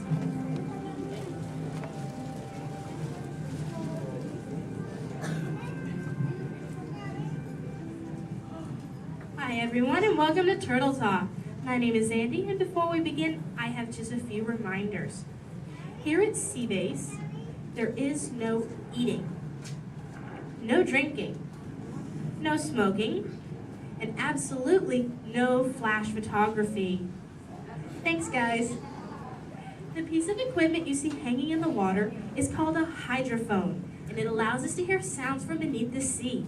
And today, it will allow us to hear our very special guest. Does everybody know who it is? Go ahead and shout it out loud. That's right. Crush is coming today to learn about the human world, and we'll get to ask him questions about the turtle world. So go ahead and start thinking of questions you might want to ask him. Right now, Crush is out catching a wave and said we should call for him when we're ready. So on the count of 3, I need everybody to shout out, "Hey, Crush!" 1, 2, 3. Hey, Crush! Righteous, righteous! Whoa, dudes! Oh, turtle wipeout, dudes. But don't worry about me, dudes. The noggin is taking harder hits than that. Whoa, look at all the human dudes in the human tank. Hello, human dudes. Oh, come on, I said hello, human dudes. Oh, awesome. Dudes, I don't mean to freak you dudes out or anything, but there's like no water in your tank. Oh, whoa, look at all the little dudes on the sub-level too. Hey, little dudes. Focus, little dudes. Whoa, look at this little mini man over here, totally smiling and laughing. He's on the front row, almost center. He's second from the center with a white shell and swim goggles on the noggin. Hey, dude, what's your name, dude? Trent. Trent Star, good to meet you, mini man. Who are you from, dude? Iowa. The Iowa. Never heard of it. You having a good day today, dude? Yes. Cool. What's been the best part of your day, dude? Swimming at the Blizzard Beach. Swimming was the best part of your day, dude? Yeah. Dude, this is the best part of my day every day, dude! Awesome! Hey, dude, can you talk the turtle, dude? Can you say, totally? Totally. Can you say, sweet? Sweet. Now put it together and say it really loud, dudes. Totally sweet. Awesome, dudes! Give him a round of fit. He was rocking the Turtle Coffee News. So, Mini Man, who brought you in here on this fine day, dude? My mom and dad. Well, let's talk to those dudes. Where's the mom and dad? Raise up your fist. Oh, there's the big kahuna, the papa son. Let's meet him, dudes. Because he did not think he was going to talk to a turtle today, dudes. What's your name, dude? Jeff. Jester, is that your little offspring over there, dude? Yes, sir. Awesome. Whoa, don't call me sir, dude. Too formal for me, dude. How many offspring in total do you have, dude? 2. 2 offspring, keeping it simple. Okay, dude. You know, I'm a parental unit myself, dude. Do you know how many I have, dude? 4. Way more than that, dude. 64. Little more. 164. Way less. I'll help you out, dude. I've got 65 offspring, dudes. Totally. Hey, dude, do your little ones ever ask you questions, dude? All the time. Oh, dude, totally the same over here, dudes. My youngest son, Squirt, is always asking me questions, too. But you know what, dudes? They're always about you humans. And that is totally why I'm here, dudes. To answer his questions and maybe even answer some of yours. If you dudes think you can do that, say chaw. Awesome. Now, dudes, Squirt's #1 question has always been, what do you humans like to do at the beach? So, shout it out. What do you like to do at the beach, dudes? Whoa, major swimmage! Well, how many of you are really good at swimming, dudes? Lots of little swimmers, dudes. I'm not gonna lie. I'm pretty good at swimming too, dudes. In fact, I'm the fastest turtle in the world.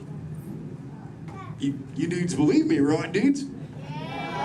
Well, dudes, if you want a little demo for proof, say chaw.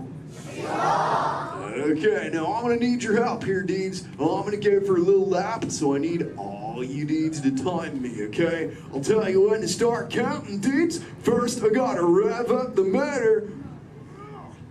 Okay, dudes, start counting now. 1. Totally back.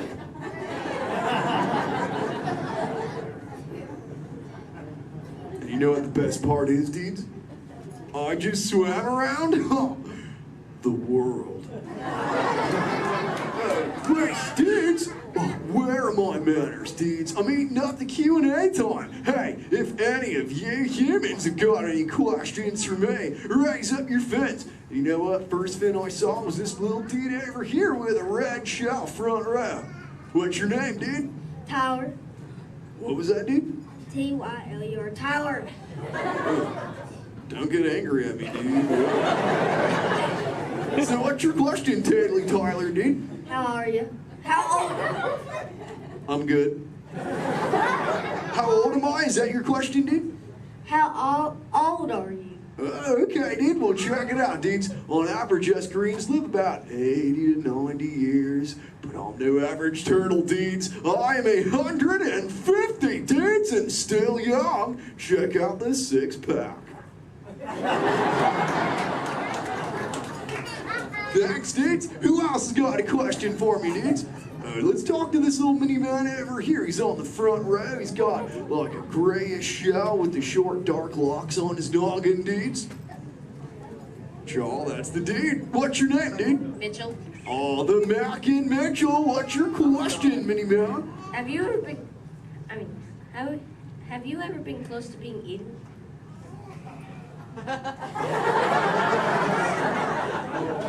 Dude, is there something behind me I should know about?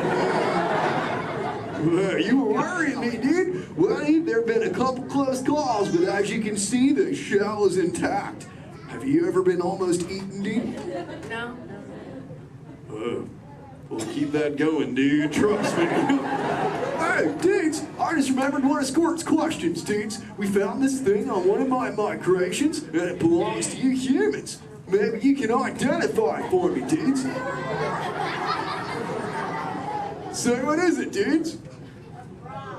A bra! Awesome! Wait, I thought that's what you said to your friends. Like, what's up, bro? Well, what's it for, dudes? Swimming? Well, I'm swimming right now. It must look pretty good on me, huh, dudes? It's for who, dudes?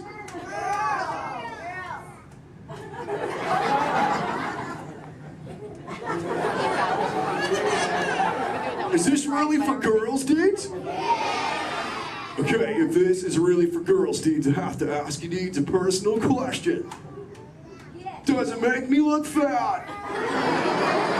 Oh, I'm just pulling your fins, dudes. Tell you what, I'll put it back up on CBay and we'll move on, dudes. You know, I'm really digging talking to you human dudes. What was that, dudes? Dory. Wait, you saw Little Blue, dudes?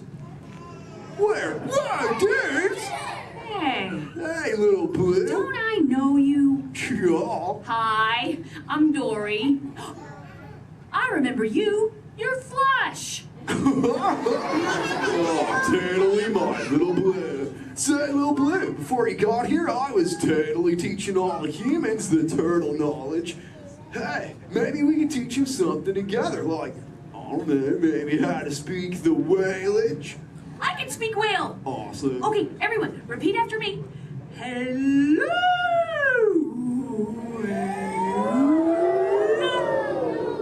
Okay, let's all try it together, dudes. 1, 2, 3.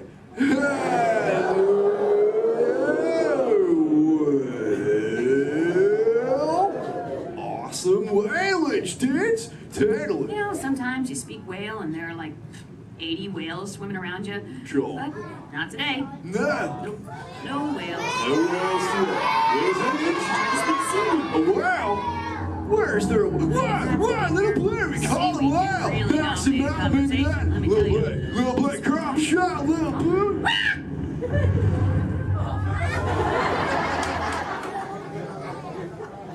Tell the whale to go away. Dude, we got a friend, Little Blue. Everyone together say, go away, whale. Thanks. Dudes, awesome, dudes, it's working, dudes. We did it. We saved Little Blue, dudes. Put your fins together. That was awesome, dudes. Whoa, seems like that whale totally kicked up some tasty surfage, dudes. I better hit those waves immediately. But before I get going, I want to say something really important, dudes. Be good to the ocean, and she will totally be good to you. Oh, and all you little dudes down here, do me a big favor, little dudes. Keep using the word dude as much as you can till you get home, okay, dudes? Your parents will love you for it. All right, dudes, I'll catch you later. Bye, human dudes. Let's give it up for Crime! Ladies and gentlemen, I hope you enjoyed our show.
Jefferson, the town crier of Liberty Square. But my friends, call me JJ. Come on, everyone, gather round. You're just in time. Come closer, all ye people, gather round and listen well. I've got a satchel full of history's greatest tales to tell. Your hair will stand on end with all the history and such. Unless, of course, you're bald like me, in which case, not so much. Hey, Sam! It's Sam Eagle, everybody! Tell us, Sam, what great American story are we sharing today? Today we shall salute the Declaration of Independence. Ah, a great story indeed. The people of the colonies, they said, let freedom ring! Declared their independence. And they overthrew the king. There were battles, there was violence, there were spies and traitors too. We don't speak about all that. This is wholesome through and through. Right, let's bring out some friends to help us. Hey there, that's your cue. Welcome! Hiya! Woo! Great moments in history. Tra la la la la. Great moments in history. And this one features more! And here's what you will take away in all your minds and hearts. Great moments in history. Great moments in history, but just the American parts. Hi-ho, and welcome to Great Moments in History. But just the American parts. That's right, Sam. And as the official Liberty Square historian, I have drafted tributes to every important event in American history. JJ, please remind everyone which great moment we are sharing today. The Declaration of Independence! Excellent! I read it every night before bed, and so should you. And now I will recite from memory the entire Declaration of Independence.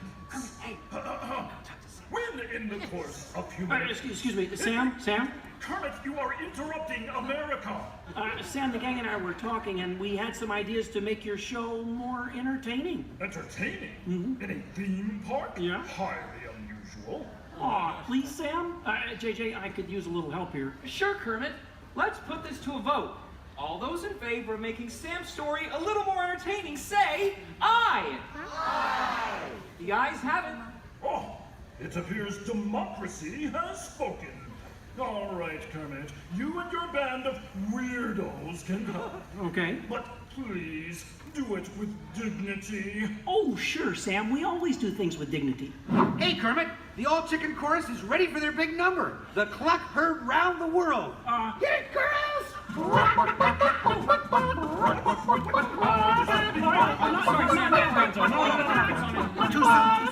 to the dressing room. Oh, Kermit! What part will Walt be playing in today's performance? Well, Piggy, this is a story about the founding fathers. There's no part for you. No part for moi? Oh, we'll see about that. Sheesh.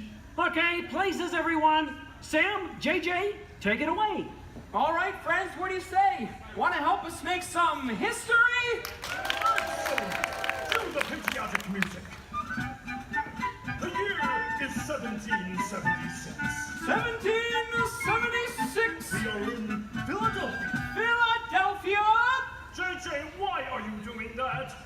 I'm the town crier. Well, cheer up and allow me to continue.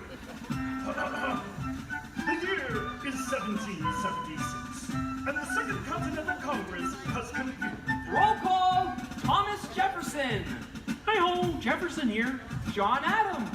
Hey, that's me. Woohoo! And the highly quotable Benjamin Franklin. Ah, Ben Franklin here. A penny saved is a penny earned. And if at first you don't succeed, then skydiving is definitely not the sport for you. Let's hear it for your founding fathers. Sam. The delegates are discussing the question of America's independence from England, and there is much debate. Psst. Hey, that's you guys. Oh, right. debate. Debate. Point of view. Opinion. Says you. Argument. Point. Counterpoint. Order. Needlepoint. I'll take 2 hot dogs with extra mayo. A banana sounds appealing. Waka waka. Will you get on with it? Okay, Sam. Guys, look, let's get down to business. Does anyone have any arguments in favor of independence? I do. Our continued association with England has grown intolerable. King George has altered our government, enforced cruel repression, and abolished our rights. Wow, nice job, Gonzo. How did you remember all that? I stapled it to my arm. Oh, yeesh. That's gonna leave a mark.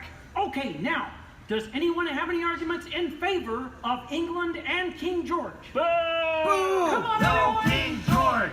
No King George! No King George! No King George! No King George! No King George! Did someone call moi?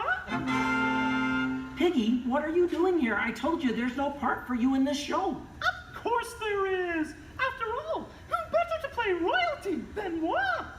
All hail King George! Piggy, women aren't kings, they're queens. Fine! All hail Queen Georgette! Good grief. I protest! This is not historically accurate. The king was not at the Congress. You got a bear playing Ben Franklin. And doing a great job at it. Let's hear it for the bear, huh? Go Fozzie, go Fozzie, go Fozzie, go Fozzie, go Fozzie, Guys, go can we Fozzie. continue, please? Sorry. Sorry, Kermit. King George, Queen Georgette, you are not a good ruler. Who? What? Yes, you. You mistreat the colonists. You raise taxes. You are drunk with power. You might even say she's intoxicated. That was pretty good. Queen Georgette, can't you see? The colonists are angry. We are angry! The colonists are irate. We are irate! The colonists are revolting. We are revolting! And say that again. We are revolting. Sorry. Okay, it's time to vote. JJ, if you please. All right. All those in favor of declaring their independence from England and Queen Georgette say aye! Aye! The ayes have it. Let's declare our independence. Yeah! Queen Georgette, it appears you lose. Wait, what? I lose? Well, sure, Piggy. You see, in the American Revolution, England loses, which means the king, or the queen, loses. Excuse me? It is I, Georgette Washington, and I cannot tell a lie. I look fabulous! Piggy. This is a Oh boy, nice outfit. Enough of this nonsense. Can we please move on? Sure, Sam. Now, we need someone to write the declaration. We need someone with the brains, someone with the wit. Someone with a pen. Sheesh.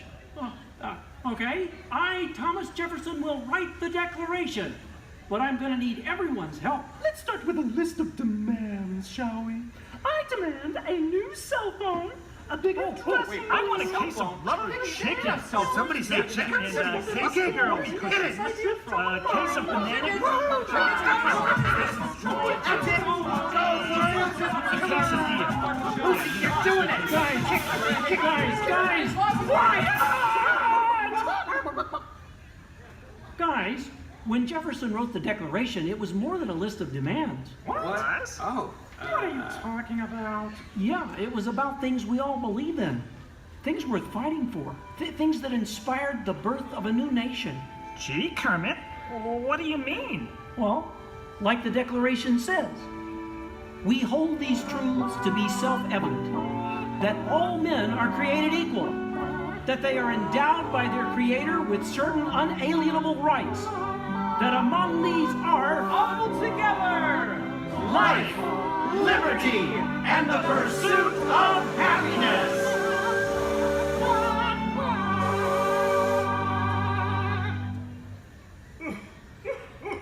Sam, why are you crying? I thought that was pretty good. It wasn't good. It was glorious. Yes! Way to go, everyone. Hey, Sam, looks like now you're the town crier. Just ring the bell. Let freedom ring! Great moments in history, the 4th day of July. Great moments in history, we said King George goodbye. And here's what we will take away in all your minds and hearts. Great moments in history, great moments in history, great moments in history. Great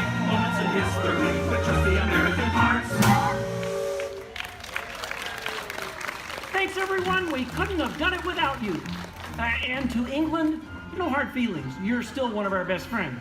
Thank you all for joining us for a great moment in American history. We hope you come by again soon and have a magical stay here at the Magic Kingdom. Bye-bye! Bye-bye! Bye-bye! Bye-bye! So long, everybody!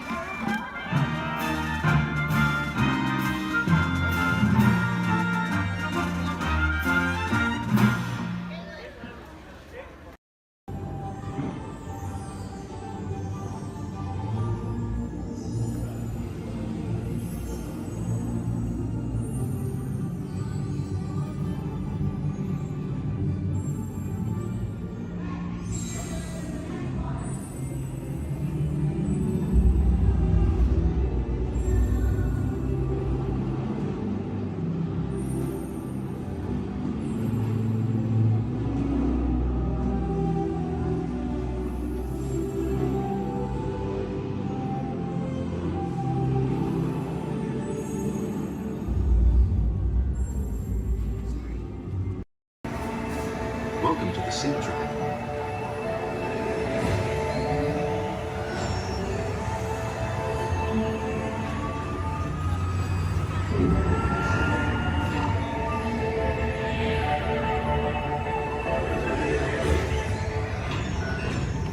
Vehicle designs perform under challenging weather and surface conditions. Monitoring road surface.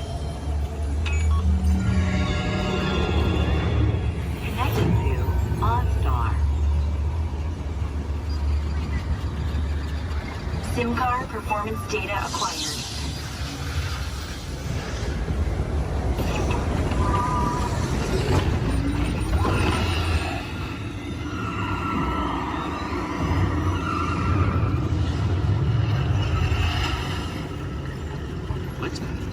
Let's see how your designs hold up now. Commencing SIM car off-road and extreme weather sequence.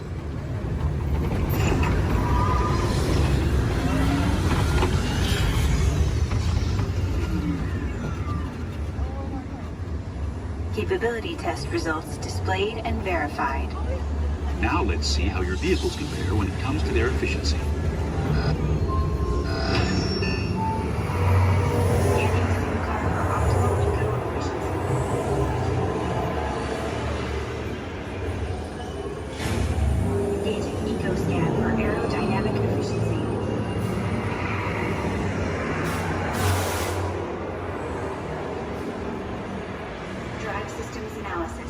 Spectral imaging in progress.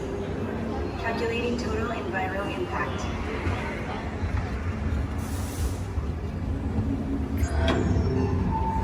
Commencing responsiveness test. Okay, the responsiveness data is now being synchronized. Automated driving technology verified and active.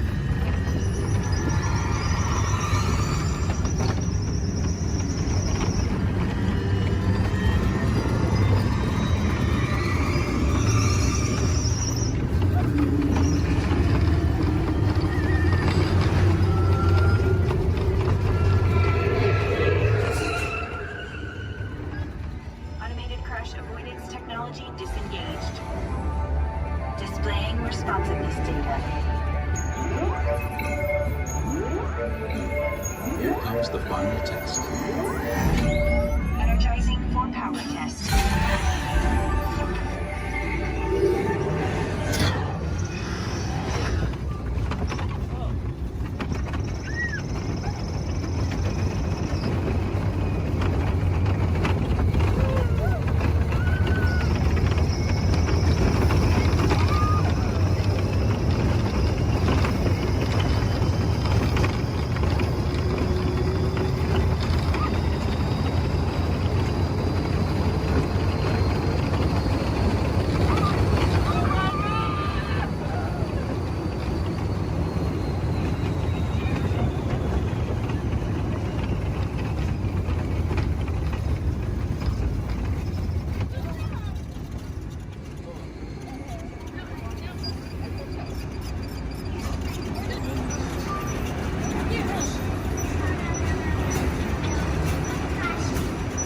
Displaying power test results.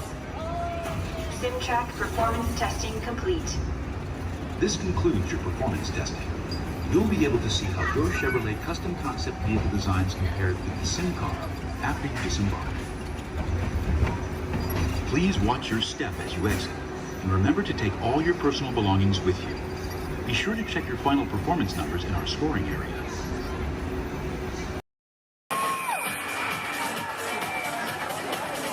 Good evening, everybody, and welcome to the new beautiful Paradise Park here at Disney California Adventure. I'm Brian. I'm Emily. And we're here to celebrate Disney's brand new spectacular World of Color.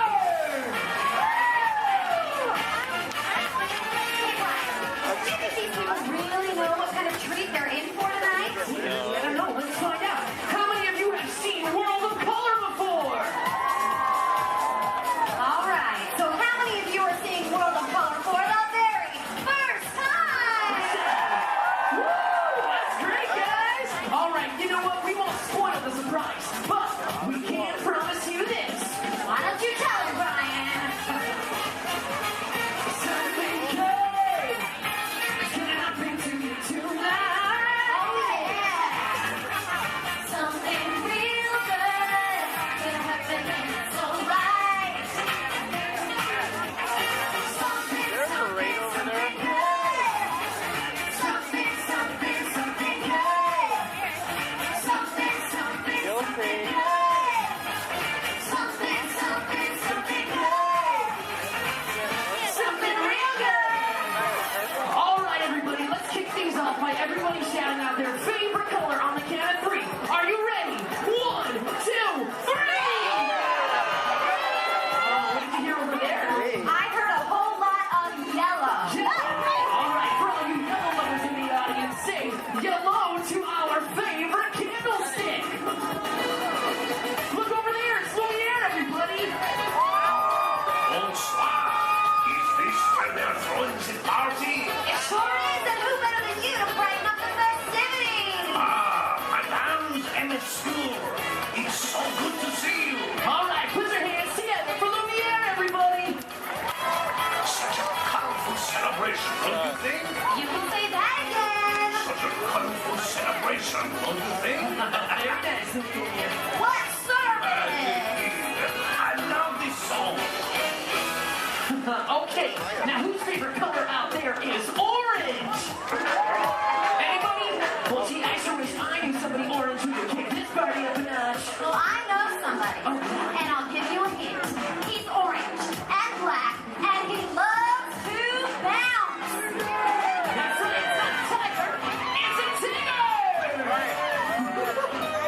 It's time for a little bouncing. All right, everybody, now's your chance to get bouncing! There ain't nothing can bounce like a Tigger. Except maybe you. Keep on bouncing.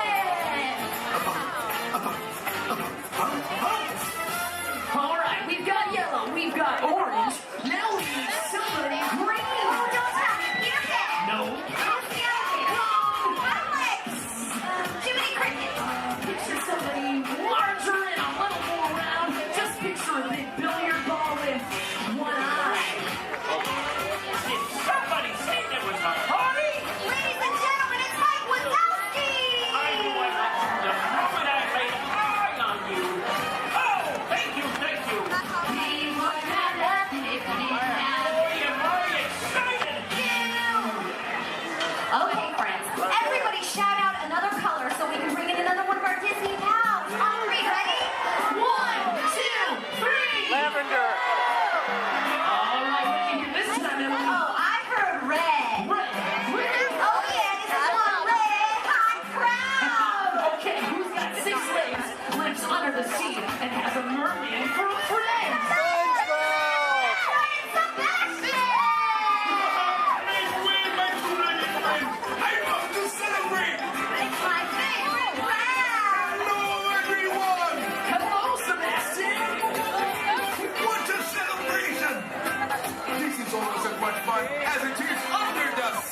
people right here in front of me, including you in the center, I want you to think like a genie and yell abracadabra on the count of 3. Are you ready? 1, 2, 3! Oh, come on, I said like a genie really loud this time. Ready? 1, 2, 3! Great! You guys are now Team Genie. Blue eats the bomb! Oh, really? We'll see about that. Everybody back here hanging out with Mike. Let's collect some scream power. I want to hear a big green team scream on 3. Ready? 1, 2, 3. Fantastic! You guys are all now Team Wazowski. Good job, everyone! I'll be keeping my eye on you! Eye! Get it? Yeah, we get it, Mike. All right, now everyone around Lumiere, I want you to throw your candlesticks up in the air and wave them from side to side. Then make a little noise. Come on, guys. Oh, you can be louder than that. Come on. All right, you guys are now Team Lumiere. Merci, I am touched! All right, now everybody way over there by Tigger, and that includes everybody on the bridge. Let me see you jump up and down and make some noise. Perfect. You guys are now the Tigger team. That's terrific! Okay, looks like we have one team left. So everybody over here around Sebastian, and that includes everybody way over there. Let me see some booty shaking, and let me hear you. Yeah, man! Move those tails, please! Shake it! That's right, you guys are now Team Sebastian. I love it! Okay, does everybody know what team they're on? Do you know who their team captain is? All right, it's time to get the color competition started. And hey, if you don't know what team you're on, just pick one and join along, all right? All right, take it away, Emily. Okay, you guys, so what we're going to do is we're going to teach you part of an awesome song from the movie Tarzan. Then we're going to have each team help us out by singing it one at a time. Then we'll pick a winner. All right, let's hit it. Okay, so I'm going to say something first, and then you all repeat after me. Are you ready? Let's do it. Say do. Bop. Bop. She. Do. Do. All together now. Do. Bop. She. Do. Do. Bop. She. Do. Come on. Do. Bop. She. Do. Do. Bop. She. Do. Awesome. This time we're gonna sing it. Repeat after us. Do. Bop. She. Do. Let's everybody sing it. Do. Bop. She. Do. One more time, a little louder. Do. Bop. She. Do. All right, Emily. Do you think they're ready? Oh, they're ready, all right. All right, color crews, it's time to shine. Emily and I are going to call out a team. When you hear your team call, we want you to belt out that phrase as loud as you can, okay? Oh, and one other thing, you got to sing the right notes for your section to win. Okay, guys? Team Genie, you guys are up first. All right, watch Emily and I for your cue. Here we go. Shoo-doo-doo-da-ba-da-doo, da-ba-da-da-doo-da. Shoo-doo-doo-da-ba-da-doo, da-ba-da-da-doo. Oh, we're ready! Shoo-doo-doo-da-ba-da-doo. All right, Team Genie. Bring it. Hey, that was cool. Give it up for Team Genie. Oh, wait, you other teams think you can do better? Let's give it a try. Team Wazowski, you guys are up. Right now, team, try to sing the right notes. 3, 2, and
Actually, you know what? You all did such a good job. Your winner's in my book. But hey, now that everyone's in the room, let's really get this thing going. Welcome to the celebration. It's a jubilation. It's a carnival. People in the streets are dancing. No time for romancing. It's a carnival. All the secret lights are flashing. Their eyes are laughing. Into your dreams. This is fantastic. It's so magic and a mystic music of the carnival. No one can resist the magic and the mystic music of the carnival. Let's keep this energy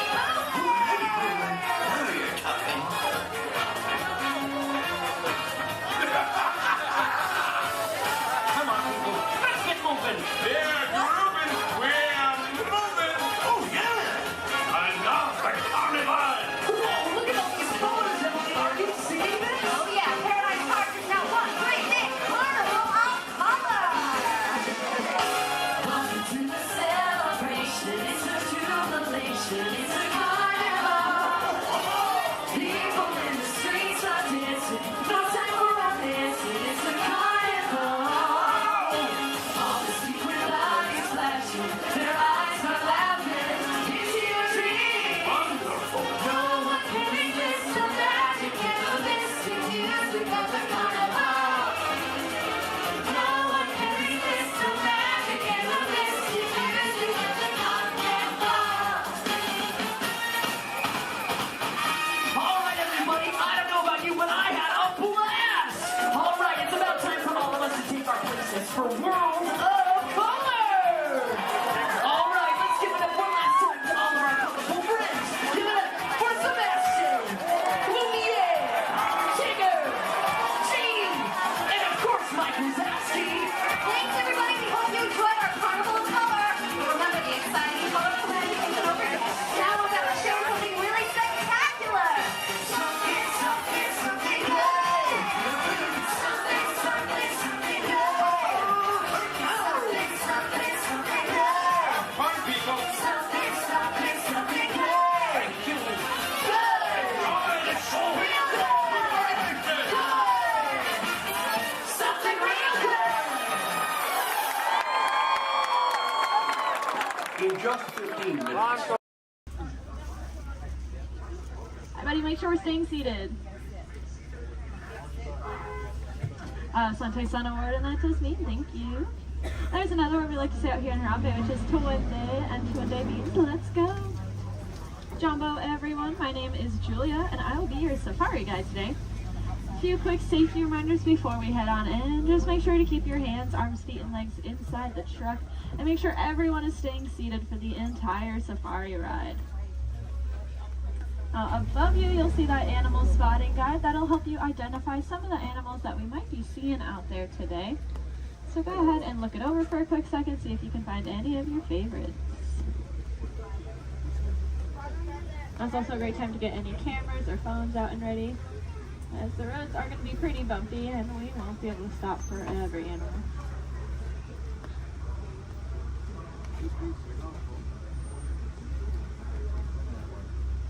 We are going to be starting our journey here in the Little Aturi Rainforest. Animals that live out here are going to be more shy and reclusive. So keep your eyes open for any stripes or camouflage.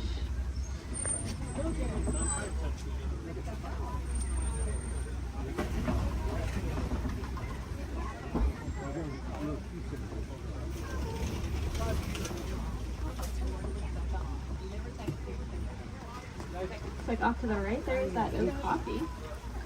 That reddish brown animal with the zebra party pants. However, they are not related to the zebra. They are the only living relatives of the giraffe. Just like a giraffe, they have a very long tongue. Theirs are so long they can lick their own eyes. And if you look down to the left, you'll see a bird standing on a nest. There's actually a couple eggs, I believe, in there, maybe. And that is a saddle-billed stork. They're about 5 feet tall, and their wingspan is about 9 feet long. And if you look up at that canopy above your head, that is also just about 9 feet long. Put that in perspective for you. Now, if we look back at the okapi over there, I said they're related to the giraffe. Just like a giraffe, they have ossicones, which are those stubby horn things on their heads. But that one that we're seeing doesn't have any ossicones. That's because she's a female. Only male okapi will have them, whereas all giraffes will have them. Up on the hill to the right are the greater kudu. And we can tell they are female. That's because they don't have any horns on them. The males will have horns that can spiral backwards up to 6 feet long. If you look off to the left against this cable wall here, you'll see a black rhinoceros. Kind of looks like one of those boulders, just a lot smoother. Now these black rhinos are unfortunately critically endangered. There are less than 10,000 individuals left in the whole world, and that's including the one we are looking at. They don't have any natural predators though. That is all due to the poaching of their horns. Their horns are thought to have medicinal value to them, so they'll be rounded up and used in medicines. However, those horns are made entirely out of keratin, which is the exact same thing that our hair and our fingernails are made out of.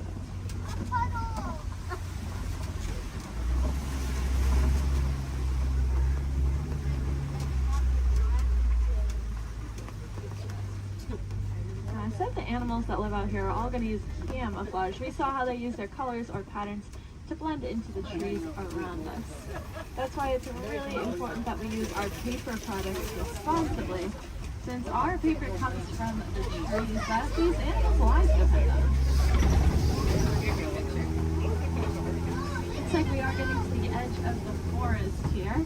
We're gonna make our way down towards the Swampy River. The animals that live here naturally spend most of their time underwater, which will keep them cool and camouflaged, so keep your eyes open on the surface for any bubbles or ripples that you might see.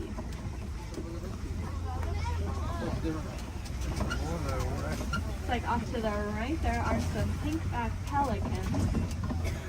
We get that name for that slight pink coloring on their back. That'll be there all year round. It'll get brighter during mating season though. I like to say it's because they're putting on their blush. And if you look off to the left, you'll see a belote of the Nile hippopotamus. Make sure we're staying seated, friends. Make sure we're all staying seated. These hippos can hold their breath anywhere from 5 to 8 minutes at a time, which is going to allow them to sleep underwater. They'll float up to the surface every couple minutes, take a big breath of air, and then sink back down, all fall completely asleep. They are herbivores, meaning they only eat plants.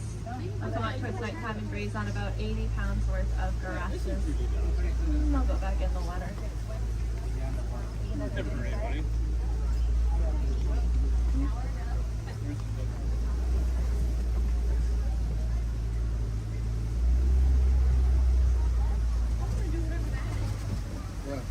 Keep your eyes to the left, especially as we cross over this bridge up ahead here, and you'll see the Nile crocodile.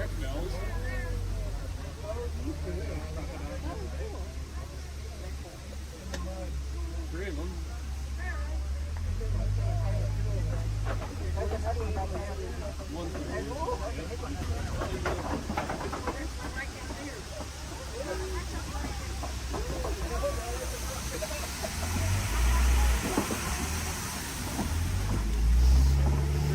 Those crocodiles are pretty impressive. They can weigh anywhere from 500 to 1,000 pounds, be as long as a giraffe is tall, and they have the strongest jaw and bite force of any animal. Being said, they are really amazing parents. They're going to take their eggs, put them in their mouth, and roll them around very, very gently. That'll help break up the shell, making it a lot easier for those babies to hatch. It sounds like there is an animal in the road up ahead, so I think we're going to hang tight here for just a second. This is their home, and they can go wherever they want, and sometimes they choose the middle of the road. But we'll just wait for them.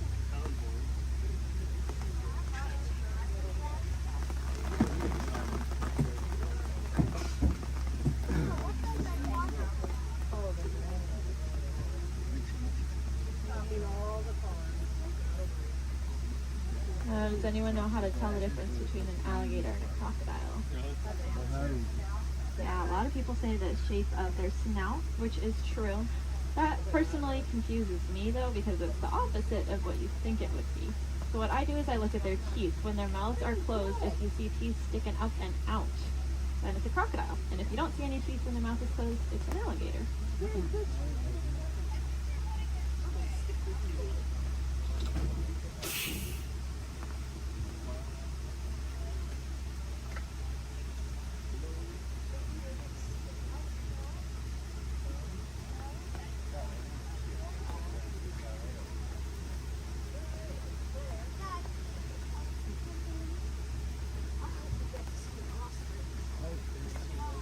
It's pretty little.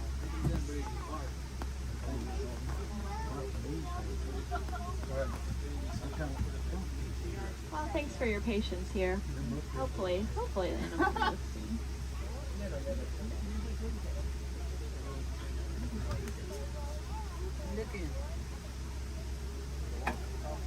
Crocodiles are also something that are called a living fossil, which just means that they were alive way back when all the dinosaurs and all them were alive, but they never went extinct and they didn't evolve into a different species. They kind of just stayed. A lot of other animals like that, like horseshoe crabs, cockroaches, they're all living fossils. But so are those crocodiles and alligators.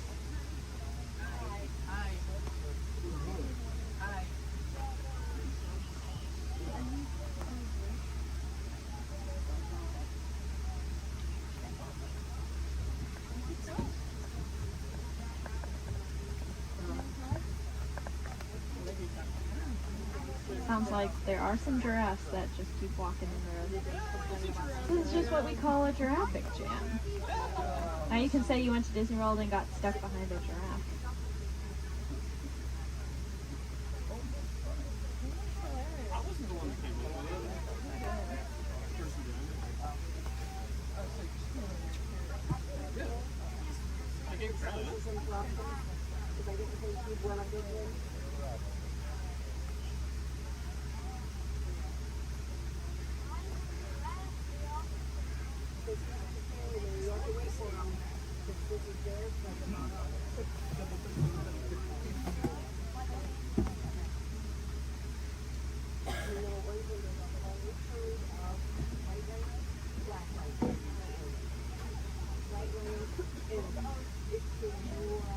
Sounds like the giraffe has moved, but now there's a different animal on the road.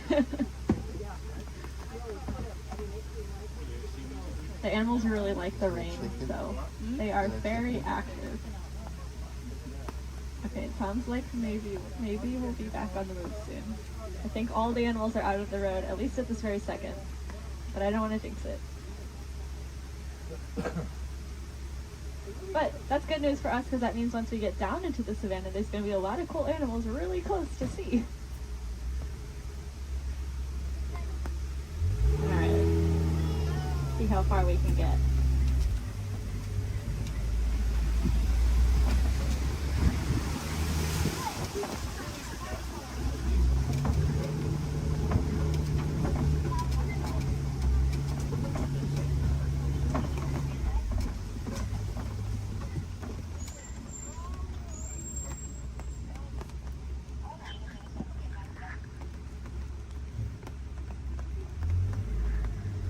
Now this might sound really ironic considering that it is raining, but we are leaving the river and heading towards a much drier area where it really does not rain as much.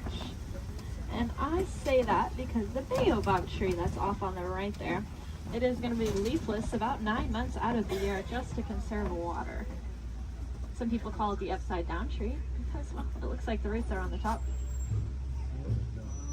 It's also known as the tree of life. That's because it stores a lot of water in its trunk there. So other animals will use it as water source. We can even use the bark as medicine. One of my favorite things about the baobab tree is that it does have flowers, but they only bloom at night because they're pollinated by bats.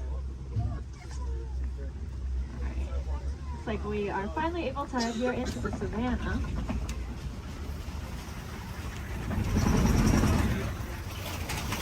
Now you may notice the trees are starting to thin out quite a bit, and that's because it doesn't rain as much out here, like I said. So the animals here can't really rely on camouflage in the same way, and so they're going to be very agile and flighty. Most of them can run within an hour or two of being born. That is something I personally can't even fathom, being able to run within an hour or two of being born. Crazy. Looks like here to greet folks is this Maasai giraffe off to the right. They are, of course, the tallest land animals, averaging at about 18 feet tall. You can see that really long, dark tongue. That dark coloring is there to act like sunscreen. And that's because giraffes eat most of the day. And by most of their day, I don't mean like half the day. I mean, they eat about 20 to 22 hours. of that 24-hour time period they're going to spend eating. So that tongue is that dark coloring just to protect it, since it is out about 20 hours a day.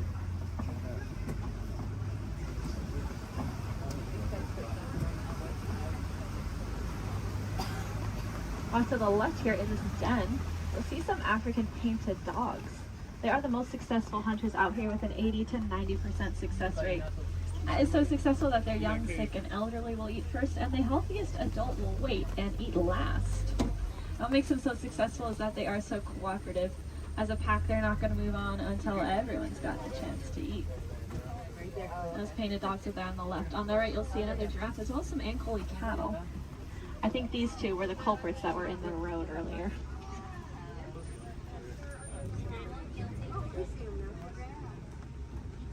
Those cattle have those really large horns on them that look pretty heavy, but they are hollow with a honeycomb-like structure on the inside. That'll help blood flow to keep them nice and cool. If you look to the left, you'll see the sable antelope, those 3 brown antelope back there. You'll also see some Hartman's Mountain zebra. Now take a really good look at the zebra here, because one of them is a little bit smaller than the other one, and that's because she's about 7 months old. That's her and her mom there. And if you look at her legs, though, her legs are just as long as her mother's, and that's because zebras are born with their legs fully developed. Running, as I said, is very important out here, so those zebra babies are born with long, lanky legs, ready to run within half an hour of being born. Their stripe patterns are going to be unique to them in the same way that our fingerprints are unique to us. That's actually true for a lot of animals, not just those zebra. It's true for those painted dogs we saw, and it's also true for these giraffes up here.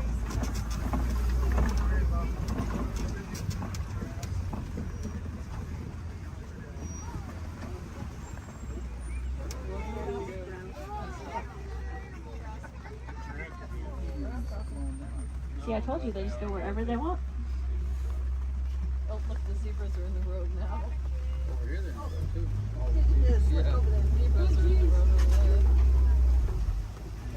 Now, since giraffes spend most of their day eating, they also spend most of their day standing up. They don't really like to sit down. It's very vulnerable for them. They even prefer to give birth standing up. So that's about a 6-foot drop for those baby giraffes. I like to say the first thing a giraffe experiences in life is gravity. Of course, when you're born already about 6 feet tall, I guess it really doesn't matter that much. It also is going to kickstart their heart, that drop, so maybe it's a good thing.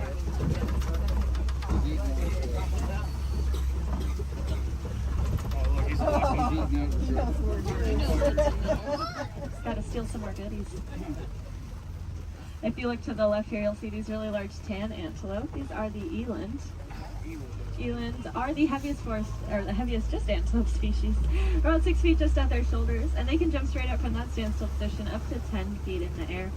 My favorite thing about those eland, though, is that they make flower crowns to attract each other, and I think it's adorable.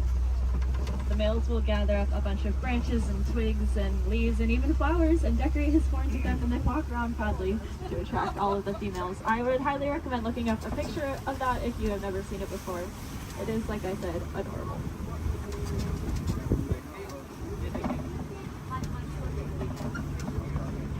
Now, off to the right, there's going to be a path. We're not going down that path, but if you look down it, you'll see some little tiny antelope called the springbok. They get that name because they can jump about 6 feet up and 13 feet across. When they do that, it kind of looks like ping pong balls hopping across the savannah. It makes it really confusing for those predators out there. Now, all the animals that live out here have a very important job to do. They're going to be the landscapers. So those antelope will be the lawnmowers, giraffes will prune back the trees, and then larger animals will be the bulldozers. They'll knock over trees. And if you look around us, looks like there have been a whole bunch of trees knocked over. There's really only one animal I can think of, though, that is large enough to act as a bulldozer and knock over an entire tree. Let's see if we can find them. There's also a really large watering hole. There they are. Like off to the right is an African elephant. We are going to get a really good look in a second, though, so I don't mind looking over to the left because there are some mandrills walking around. Mandrills are the largest world monkeys, and they have that distinctive blue coloring on them. Might remind you a little bit of Rafiki. Let's see, I promised a good view of this elephant here. And I know the road up ahead has been closed, so I think we're gonna get a really, really good view. Yeah.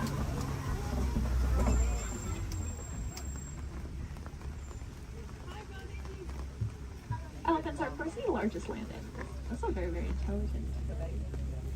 You can see him using that trunk. They have about 40,000 muscles in that one trunk. To put that in perspective for you, we have a couple hundred different muscles in our entire bodies. They have 40,000 in that one trunk. That is kind of unbelievable to me. And it's going to allow them to do a lot of really cool things though. You see them eat with it. They also drink water, kind of like a straw. And then sometimes they'll suck up a bunch of dirt or mud and then spray it on their backs to help protect their skin from all those natural elements.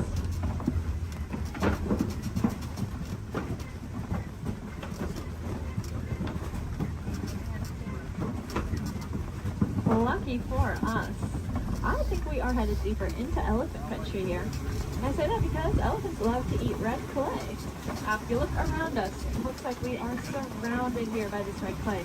It's very nutritious, so they'll eat it as an extra form of nutrition, just like how we might take a vitamin or a supplement every day.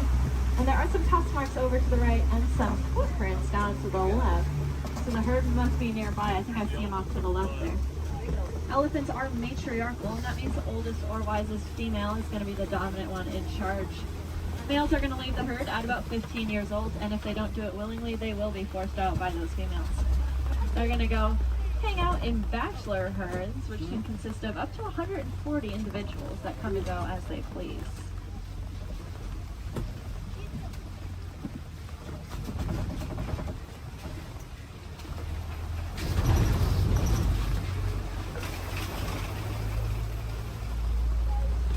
Keep your eyes to the left and get some pretty good sights here.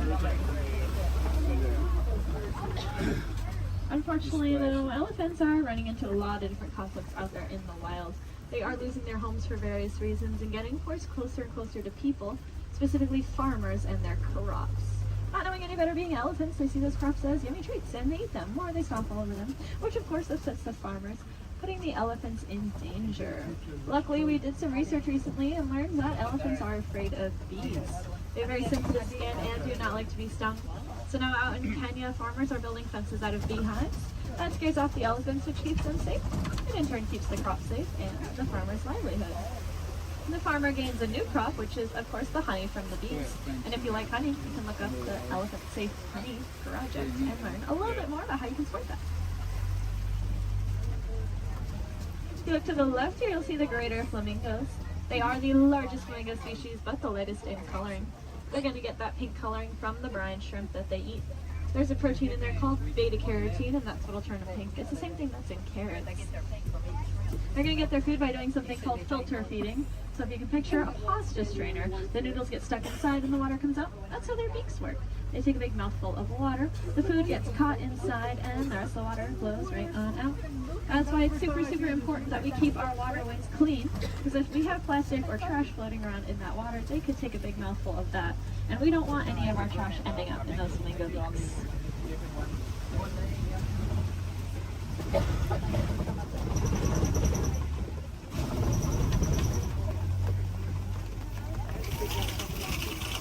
Looks like this side of the savanna is getting a little bit more tree coverage here, which leads me to believe there might be some cats nearby.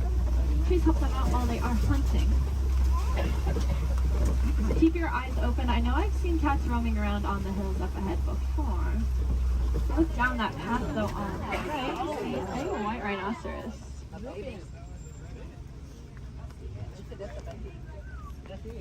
White rhinos are the most social of the 5 rhino species. They're usually always in a group with their buddies, so that one's friends probably aren't too far behind.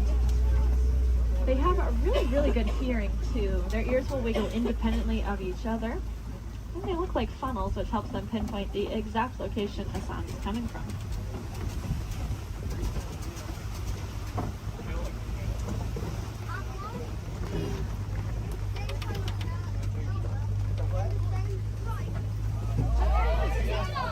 Looks like off to the left there behind that orange rock. Sweet cheetah. Cheetahs are the fastest land animals. They can go from 0 to 60 miles per hour in 30 seconds or less. They're going to use their tails to help them steer, very similar to a boat's rudder. And they're the only cats that are going to hunt during the day instead of at night. That's just because they don't have very good eyesight at night, so if you can picture what we see at night, that's about the same as what a cheetah can see at night. To help them out though, they have that black stripe under their eye that acts like built-in sunglasses, helping protect their eyes from the sun. Looks like up ahead are some Kopi rocks. And on top of those Kopi rocks, looks like a female lion up there.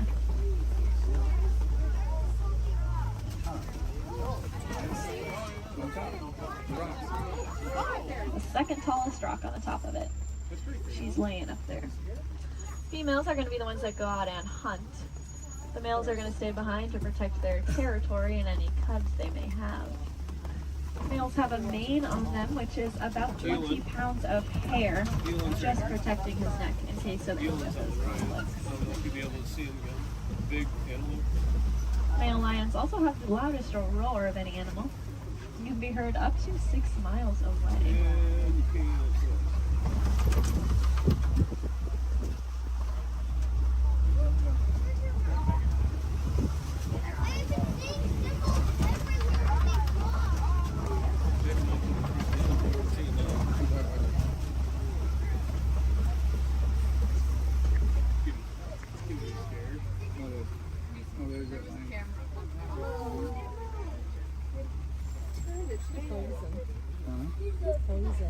She is looking at us.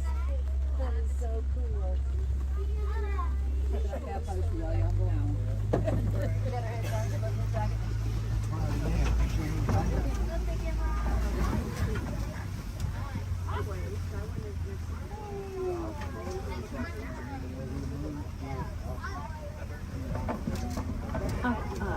Looks like there are a couple ostriches walking around. They are the largest and fastest birds in the world, but they cannot fly. They have really big wings to help them steer because they can run upwards of 40 miles an hour. Impressively, they have the largest eyes of any land animal. And they also have really large eggs. If you look down on the right here in the grass, you'll see a couple of those ostrich eggs. They can weigh up to 30 pounds each and are so strong that an adult human could stand on one without it breaking. You could fit about 24 chicken eggs into one singular ostrich egg.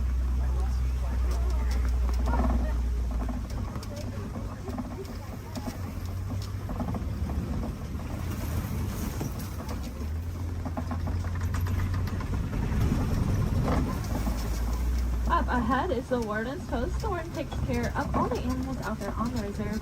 There's the specialist up here with them. I bet they're all hiding under this porch from the rain now. These are the Nigerian dwarf goats. They look like cute little babies, but this is them full-grown adults.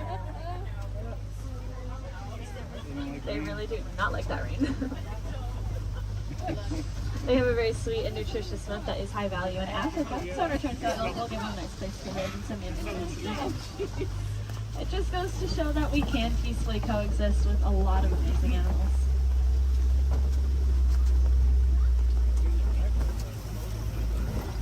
Unfortunately, those gates do signify the end of the reserve and our return back to the village. I really hope you enjoyed that safari. More than that, though, I hope you learned something new. If you did, maybe you can tell your family and friends those fun facts that you'll learn when you get home.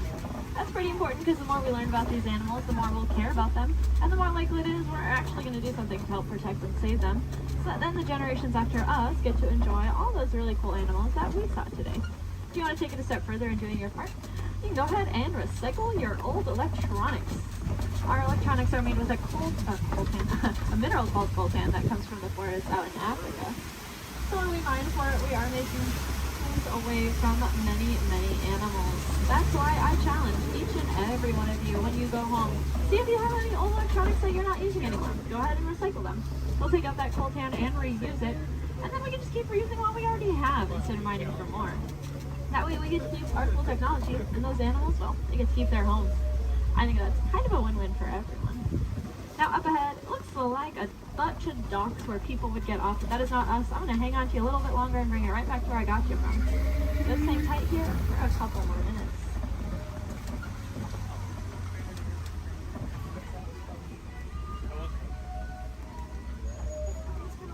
He's people watching.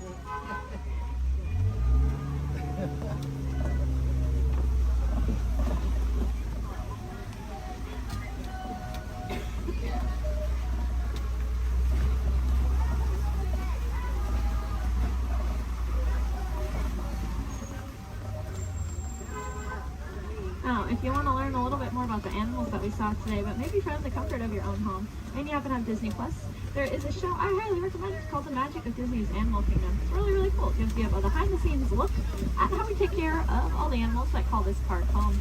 It is one of my favorite shows, but I am, of course, not biased at all.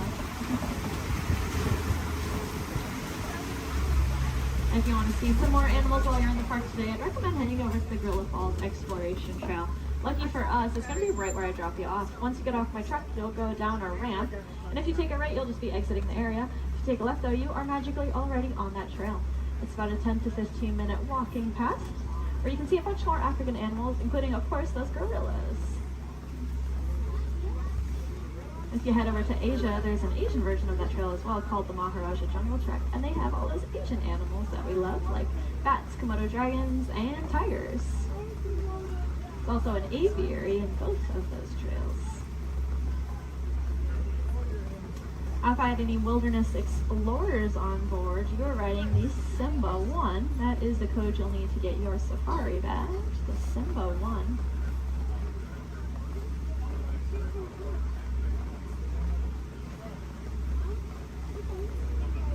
You might have also heard a train. That would be Rafiki's Planet Watch. That train is about 5 minutes long, and it takes you up to another little area. There's a petting zoo up there, so you can cuddle some of your favorite animals. There's also a drawing area where you can learn how to draw a Disney animal from a Disney animator. And there's a whole bunch of reptiles and amphibians up there as well to check out. The last train is going to leave at 4:30 though, so if that sounds like something you're interested in, I recommend making sure you are on that train before 4:30.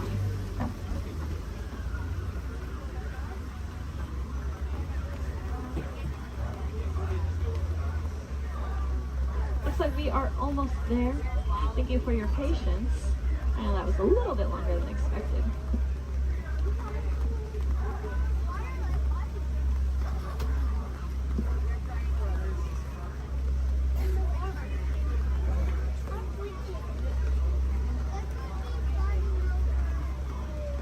Now's a great time to gather up any personal belongings that you might have. Make sure you have everything with you.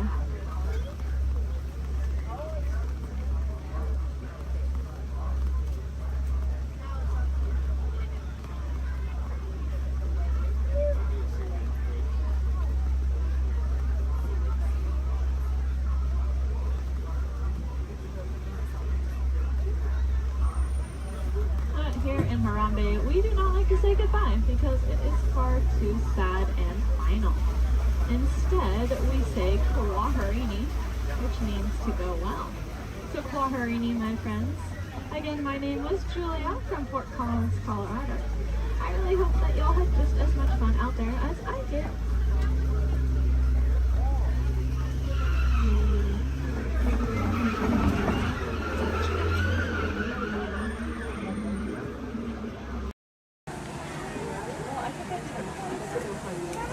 Hey Zach, happy birthday.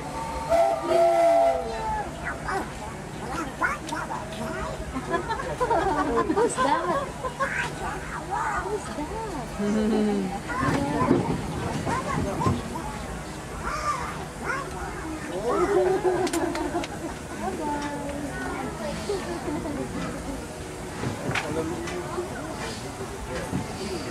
To those who just joined us, welcome aboard the Disneyland Railroad.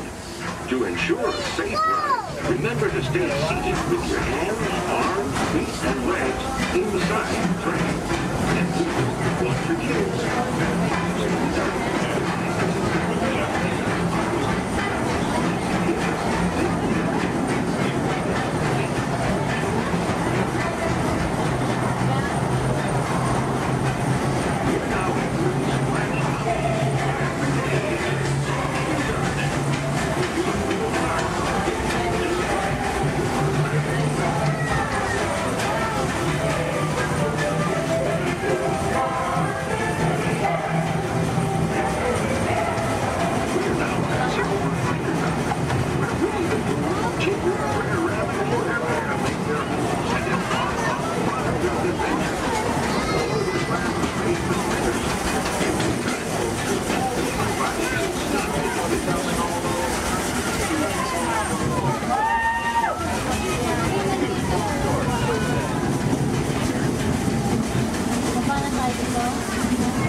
we're on our way to Toontown Depot. However, you stop for all the attractions in Fantasyland, Toontown, and then we have our Fantasyland Theater, where your princesses can meet our princesses. They can ask all the questions they like, and they can send as many pictures as they like. They do close a lot earlier than the park. Make sure you can look at your schedule, or ask one of us will let you know. But they do close earlier than the park. If you're up here in Toontown Depot, please wake up. There comes a full everything stop. So wonderful to see us to visit the cartoon town where Mickey, Minnie, Donald, and well, in just a few minutes, you'll find out for yourself. Because our next stop is Toontown Depot, official train station for Mickey Toontown. This is also the next stop to Fantasyland, where you'll find many of your favorite Disney animated characters in store.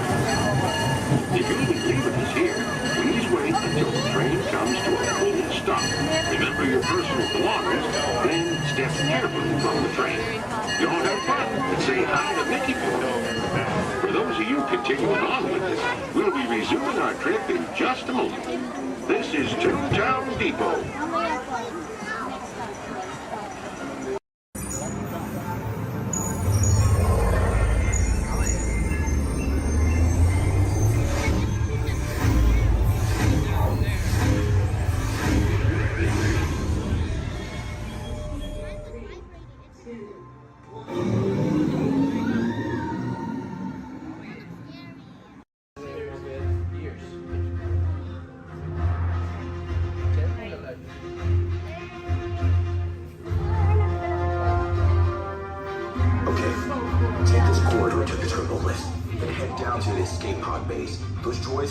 To return you to Batu. Hurry and don't get caught. Lieutenant Beck will guide you. Recruits, for your safety, stay seated with seatbelts securely fastened. Keep hands, arms, feet, and legs inside the transport and supervise your children. Tell them it's a prisoner transfer. Did it work? Good. Now get a move on. There's a clear path to the turbo lifts at the end of the hallway. Turn right.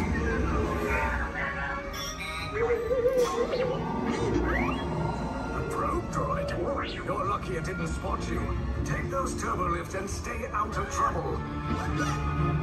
You're not authorized. Wait, go to the president.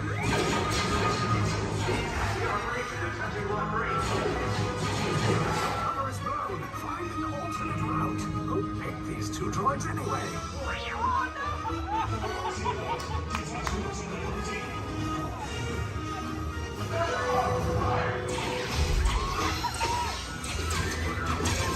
Take cover, recruits! If anyone's back in the blaster, now's a good time. The escape pod's just below us! Wait, why are you going up? I said down, up is bad. Up is real bad.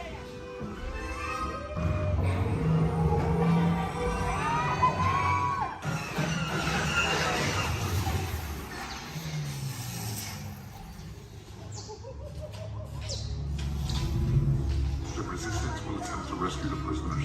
They have neither the resources nor the courage to engage us. You underestimate their conviction. Raise the shields. Shields? I see no evidence. Now! Down the alarm! All personnel to their stations! Sir, the prisoners have escaped. How brave, but ultimately hopeless. There's nowhere to run.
shots came in a little off target.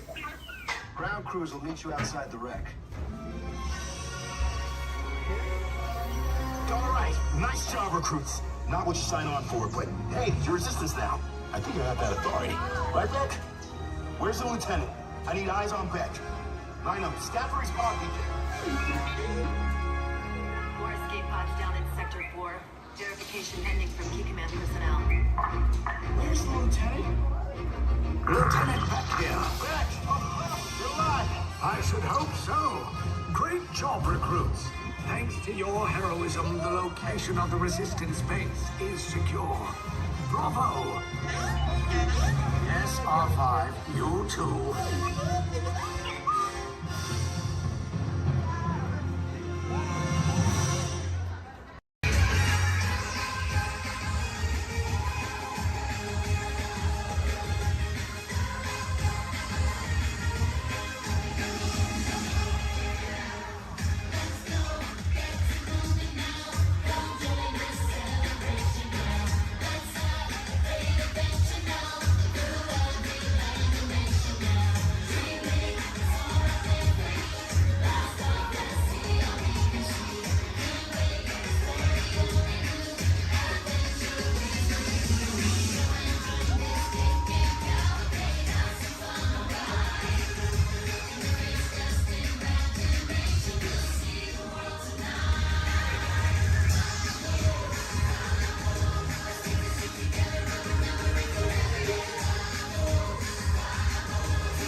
That means thank you.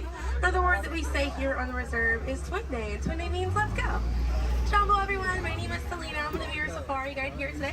Before we get out on the reserve, I do have a few safety reminders. Please make sure that we keep our hands, arms, feet, and legs inside the vehicle at all times so that we remain fully seated throughout our entire journey today.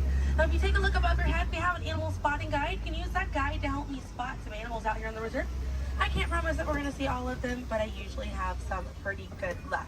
Now we're going to be heading into the Little Ituri Forest here first, and this area is home to animals that tend to be shy. They like to use camouflage to blend in with their environments, but we're going to see what we can find today. And already see, looks like we're going to see that saddle-billed stork. They're high up on that left-hand side of the road there. And the saddle-billed stork gets its name after the little yellow patch that's on its beak. It's shaped like a saddle. Those birds are 5 feet tall and have a wingspan of 9 feet, about the same width of the canopy that's above your head. Now on that right-hand side there, we have the okapi. And the okapi have stripes on their legs that make them look like they're related to the zebra, but they're not. They're actually related to the giraffe.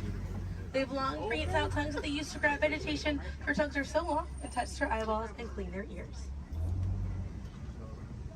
As we're looping around here, you can see we have some greater kudu way up there, as well as the bongo. Now, the bongos are going to have that deep, almost penny color coat to them, with those antlers over there, and then the greater kudu, the tan colored coat right there. Now, the bongos are known as the ghosts of the forest because of how rare they are to spot in the wild. And their antlers, they angle backwards, and that's to help them get through thick vegetation and underbrush very quickly.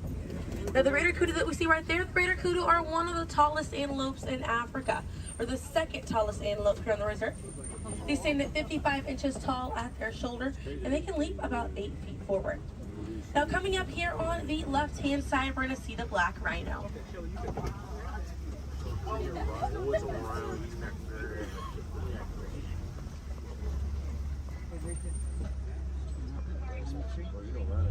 Now, black rhinos are the smallest rhino in Africa. They weigh about 3,000 pounds. Rhinos are poached or hunted for their horns. Some people believe that they have medicinal value, but they do not. Their horns are not valuable at all, made out of keratin. And that's the same thing that our fingernails are made out of. Really good view of that bongo there on the right-hand side as we're passing by here.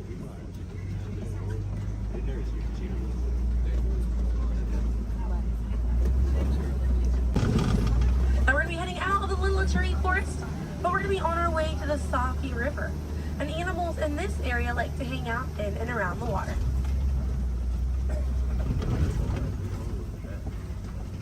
Now coming up on the right-hand side, we're going to see some pink-back pelicans. And the pink-back pelicans get their name for the pink skin that occurs on their back during mating season.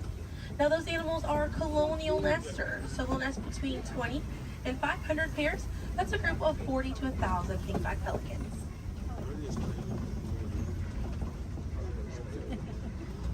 A view of the Savi River coming up on the left, and we have some Nile hippopotamuses. Now, a group of hippos is called a bloat, and they spend most of their time submerged in that water to avoid overheating, but they will come out to graze. And they can stay submerged in that water up to 8 minutes at a time. And instead of swimming through the water, hippos will actually walk or run along the bottom of the riverbank, helps them glide through that water right there. One of the ways you can help out your waterways is by checking your sunscreen to see if it's reef safe. Another way is just being aware of how much water that you use and trying to conserve as much as possible.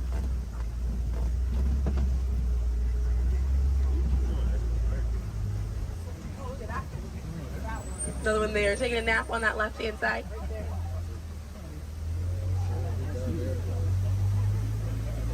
Now coming up on the left, we're going to see the Nile crocodiles.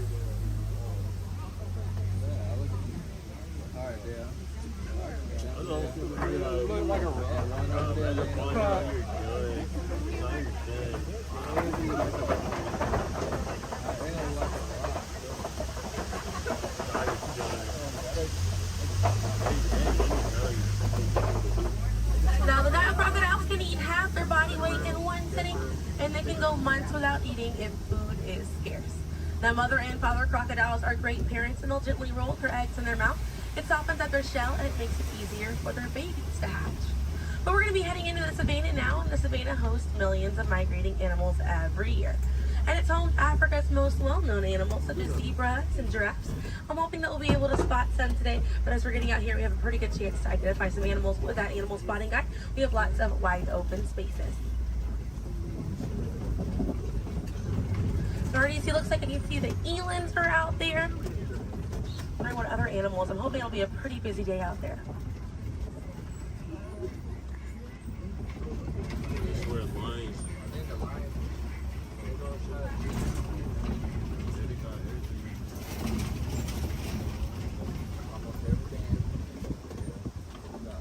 Let's see, also some springbok. It does look pretty busy out there.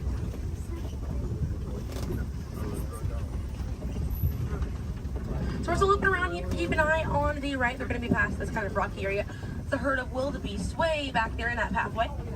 And the name wildebeest means wild beast in Afrikaans. And they'll travel in groups of 1.5 million, and they'll go about 500 to 1,000 miles every year. That's roughly the distance between here and New York. And during the wildebeest's great migration, they can kick up so much dust that their dust cloud can sometimes be seen from space. Now, wildebeest are very impressive animals. They're able to run about 15 minutes after they're born. But this group of trees there on the right-hand side, they're all kind of pruned underneath to the same height, and that's about as far as those giraffes can reach. It's like the vegetation on these trees all around this area here. Now that's going to be the Maasai giraffe, and the Maasai giraffes have an irregular coat pattern. They don't have those clean lines around their spots like the reticulated giraffe that's on your animal spotting guide does.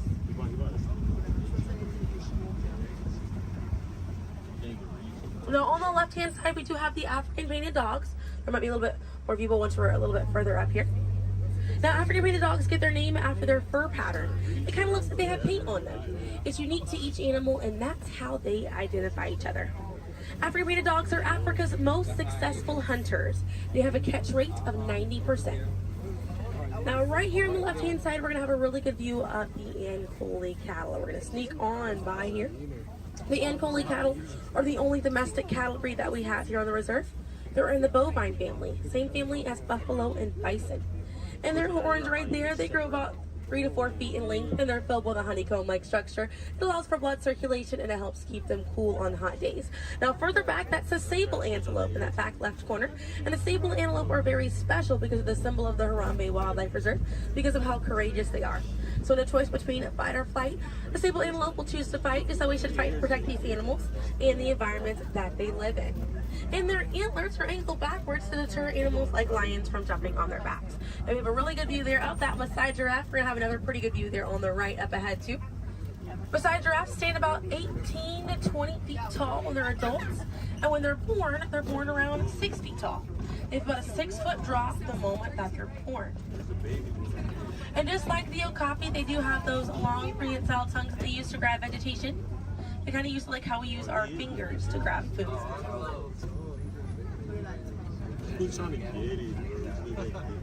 Really good view of them right there. They're actually the same number of neck bones or vertebrae in their neck as we do in ours. Theirs is just bigger.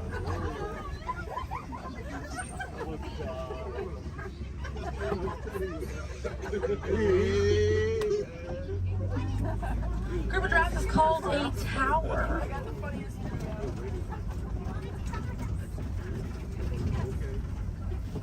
Now we're going to see on the left-hand side we have the elands. Now the elands are right next to the springbok. The elands are the tallest antelope on the reserve. They stand at 6 feet tall at their shoulder. One of my favorite eland facts is they'll make a flower crown with their antlers to impress the females during mating season. Now it's not a perfect flower crown, they'll kind of root up at plants and bushes, but it's the thought that counts. Another eland right there, a couple of elands right there. And then we have the springbok, and the springbok are the smallest antelope on the reserve. They're able to jump 6 feet straight up into the air repeatedly and about 13 feet forward. And they're a symbol of a lot of sports teams over in South Africa. Now those elands right there, they can weigh up to 2,000 pounds.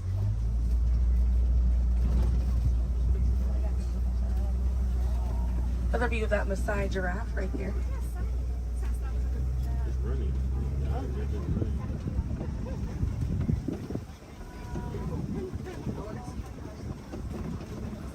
See what else we have waiting around the corner for us. Another Maasai giraffe there. But a bit big, these giraffes.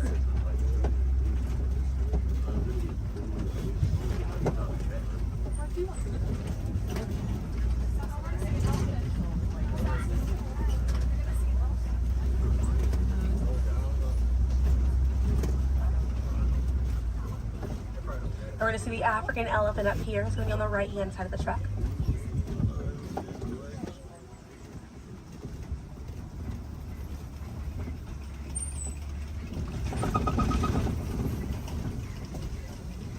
Really good view of that African elephant there on the right-hand side.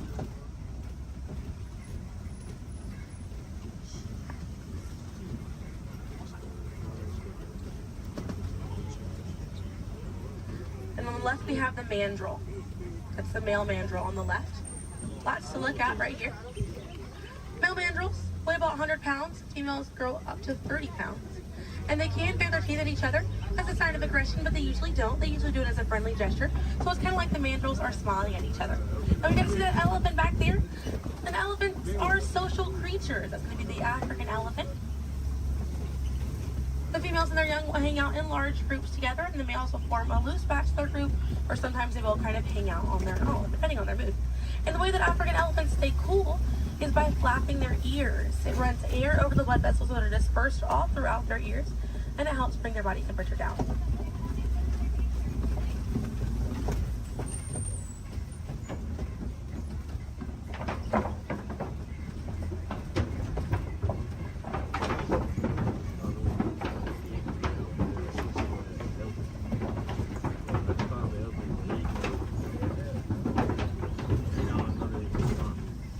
We're going to be looping around this area here. We have lots of red clay on this right-hand side. And if you keep an eye out, we're going to be able to see some tusk marks right around the corner here.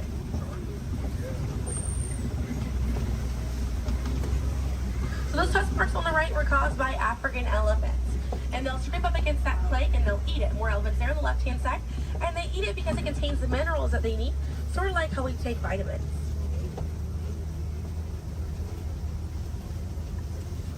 They're way off there on that left-hand side. They kind of look kind of tiny from here. We'll see if we can get another view of them a little bit further out.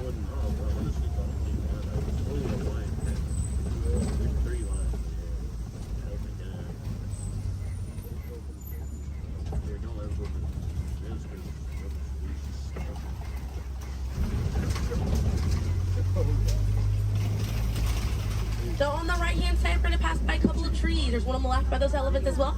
And these trees are baobab trees. And baobab trees survive by storing water in their trunk, and they stay leafless about 9 months out of the year. Now, baobab trees have a few different nicknames. One is the upside down tree, and the other one you might be familiar with is the tree of life.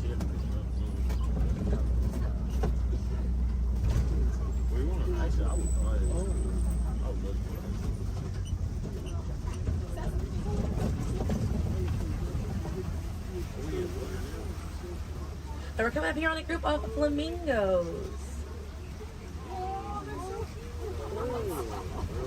Group of flamingos is called a flamboyant. So here we have that flamboyant of flamingo. Now this particular species is the greater flamingo species, and they're the lightest colored flamingo in their family. They get their color from the brine shrimp that they eat, and over time it turns their feathers pink. It takes about 1 to 2 years to get that full pink coloring right there. When they're born all gray and fluffy.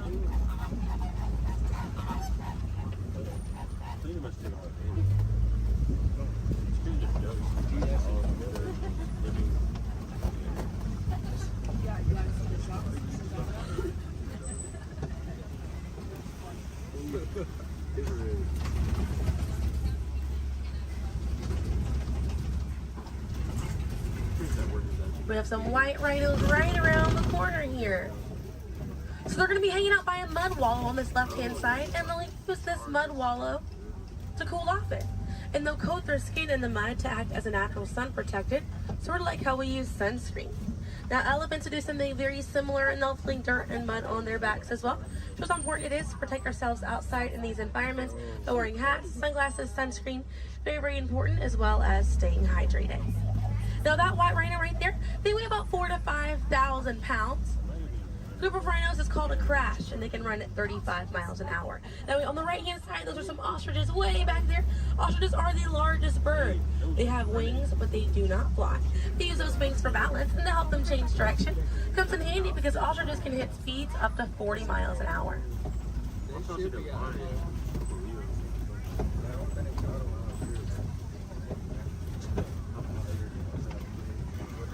You see some cheetahs right around the bend here.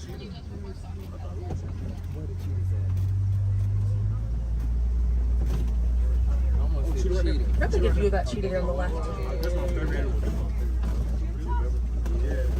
Now cheetahs are the fastest land animal. They run a little over 60 miles an hour. And they have 2 black lines on their face. Those black lines are called tear marks. And they help reflect the sun. Benefits cheetahs because cheetahs are daytime hunters. Now cheetahs do not roar. Instead of roaring, they'll meow and they'll purr. And their claws are not retractable, so they're out all the time. Now we're coming up here on some Kopi rocks. And Kopi rocks are rocks that jut out from the savannah. And a lot of times animals like lions will use these Kopi rocks as a vantage point to kind of scope out their territory and their prey. Really beautiful view of that male lion right there. Now at full volume, their roar can be heard up to 5 miles away. And they can sleep about 16 to 20 hours a day. Really impressive view of them posing right there. Now, female lions will do most of the hunting for the group, and the male lions will stay back and kind of guard the territory and guard their cubs. And the Swahili word for lion you're probably already familiar with. The way that you say lion in Swahili is Simba. And we're going to see some more ostriches. We have some white rhinos over here too, and the lioness is there on the left. Looks like she's posing for us as well. Really cute view of that white rhino as well on the left here. Excuse me, yeah, right hand side. I think that's what they have in my wild house, and they can't even get it. They really try. I can see some warthogs right around the corner because it wouldn't be a safari without them. of them over here. Warthogs are in the same family as domestic pigs. They're really intelligent animals and are the largest burrowing animal as well. And oftentimes they'll reuse burrows made by other animals and they'll back themselves into it with their tusks spacing out for protection. They're pretty fast. They can also run at 35 miles an hour. They're kind of rooting up over there. And they also have a mud wall that they use to cool off and to coat their skin in it to get some relief from bugs and insects. We also have a really good view of these white rhinos again on that right hand side. Now wait till the difference between a white rhino and a black rhino because they're both the same color. So the shape of their mouth. White rhinos have a wide mouth and black rhinos have a V-shaped or pointed mouth. Original word for white rhino was vite. Vite means wide in Afrikaans, but over time it was misheard and mispronounced and it turns into the white rhino. I have a few of those warthogs as we're passing by on the left-hand side, but on the right we're going to see some ostrich eggs in that tall grassy area. And each one of those eggs right there weigh 3 pounds, and it's the equivalent of 2 dozen chicken eggs. Now those shells are so strong that the average man can stand on them and they will not break.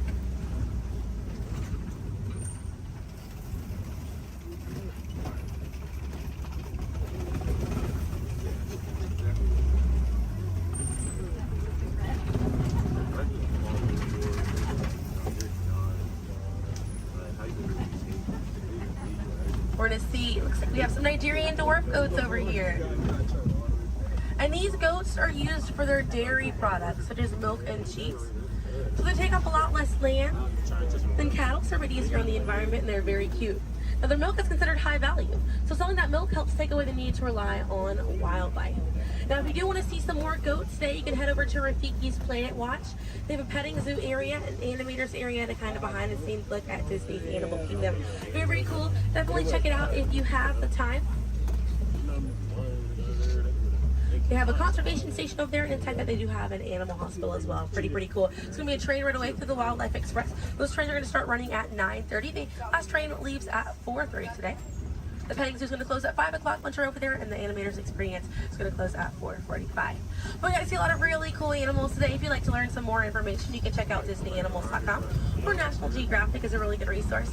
Some ways to help out these animals at home include volunteering at your local nature center, or a conservation organization, or even joining a local beach or river cleanup. Some more simple ways to help out at home include turning off the water while you brush your teeth, or using reusable water bottles instead of disposable ones. Now, those small changes really add up to make a big difference. And on behalf of Kilimanjaro Safaris, my name is Selena. I'm from Pensacola, Florida, and it was an honor to be your safari guide here today. I hope that you were able to see the importance of these animals and the environment that they live in. Now here in the reserve, we don't like to say goodbye because goodbyes are far too sad and far too final. So I will leave you with the Swahili word, kwaherini. And kwaherini means to go well, with the intentions of seeing each other again one day. So kwaherini, my friends. Another word that we say here on the reserve is asante sana. And again, that means thank you. So thank you for joining me here at Kilimanjaro Safaris. I'll be dropping you off right around the bend here, right where I picked you up, so we still have a bit more of a journey together.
Gonzo? Oh. Sorry, boss. Hi-ho, Kermit the Frog here, and welcome to Muppet Vision 3D. Now, let me show you around our research center. See, here in this modern high-tech facility... Hey! Careful! Here in this modern high-tech facility, we have perfected Muppet Vision 3D, a new film process which we're about to demonstrate. Now, working the projector is an old friend of ours, the Swedish chef. Chef, everything okay? Exactly. And our demonstration includes a little song from Miss Piggy. Little? Did I say little? I meant to say it's a huge, show-stopping, major song from Miss Piggy. That's more like it. Good. And we've also got a big musical finale from Sam Eagle. Sam, what's it about? It's called A Salute to All Nations, but mostly America. Great. So it's going to be a swell demonstration, and at no time will we be stooping to any cheap 3D tricks. Did you say cheap 3D tricks?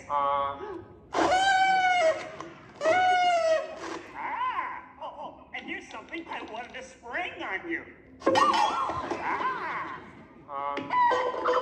Homer, it's that dumb bear again. Yeah. Hey, Bear, you're not even funny in 3D. Oh, not you guys. How did you get here? We entered a contest. Yeah, we lost. Oh, yeah? Well, my new 3DX gonna shower you all with humor. Waka waka. He's trying to drown us. What kind of act is that? An act of mercy. Listen, better luck next time, Fozzie. Okay? And now, if you'll come this way, I can show you our secret laboratory. You see, we invited distinguished scientists from all over the world to come and work here. Unfortunately, none of them showed up. So instead, I'd like to introduce you to the guys who invented Muppet Vision, and they can show you some of their... right now, I'd like to turn you over to Dr. Bunsen Honeydew and his assistant, Beaker. Well, thank you, Mr. Kermit. Today, let's look at the advancements we've been working on for Muppet Vision. Beaker, would you turn on the machine?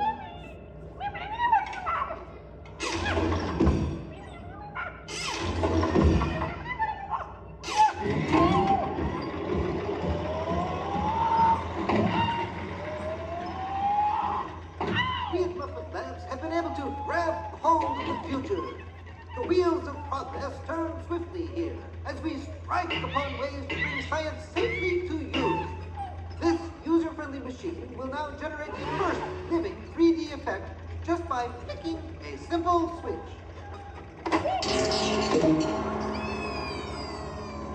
I'm Waldo, the spirit of 3D. Thank you. There. Ooh, cute outfit. What's this? Don't you just hate it when your nose runs? You know, all these other people think I'm talking to them, but I'm really just talking to you. Well, I think that would be just about enough of Waldo, Beaker. You may deactivate. What? What are you... Hey, watch it. Oh, dear, he won't deactivate. Ladies and gentlemen, there's nothing to worry about, but please keep your heads down.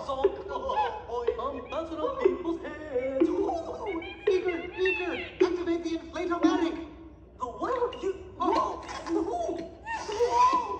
Beaker, hurry. Great! Now I can start my own football team. Beaker, we'll have to try the vacuum Muppet. Yes.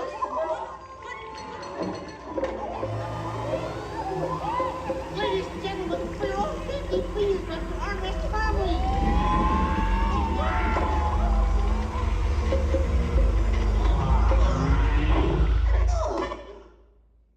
Hey, I'm free!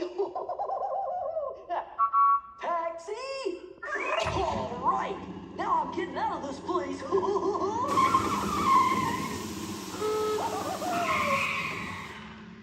This way, folks. I'm sorry, but Muppet Labs seems to have been temporarily sucked up. But, now what is that? Hey, Kermit, see, it's my new remote control banana cream pie. Huh? Hey, Kermit, watch this. What?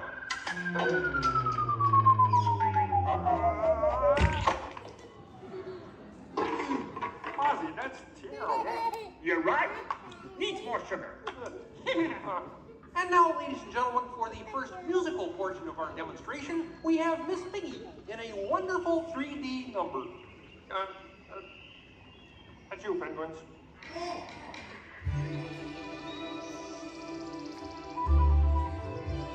Oh, doesn't it look beautiful? Yeah, too bad they're gonna spoil it with a pig. La la la la la la. Oh, sun shining bright above you. Soft breezes seem to whisper, I love you. Birds singing in the sycamore tree.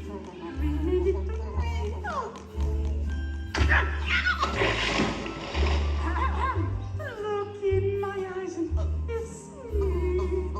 Just hold me tight and tell me you miss me. While I'm alone and blue as can be. Dream a little dream of me. No troubles as life bubbles on, dear. Still craving a kiss. All right, that's it. Knock it off, penguin. Oh, but it was going so well. I will not work with the rabbit. But I was just doing 3D.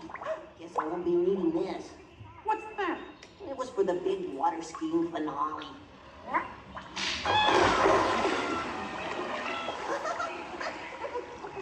Peabody, what are you doing? What do you mean? You are ruining this film. Well, I was Get just out. trying to Get help. out. I didn't mean anything. Go away. Aw. Go away.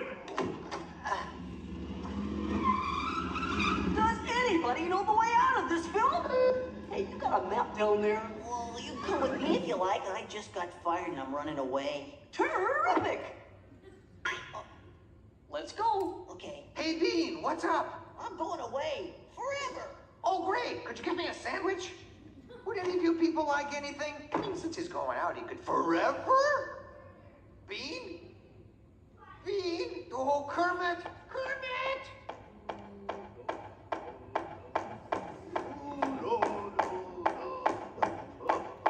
Hey, sweeter, that's a great effect. Hey, Fuzzy, Kermit! What is it? Bean Bunny ran away! Oh, no. Yes, our rickets! Hey, we gotta find him. I know! All right, everybody spread out and look for Bean. Right. I'll go this way. Ladies and gentlemen, we'll continue the show in just a moment. But in the meantime, if you see a rabbit, holler. Bean. Bean?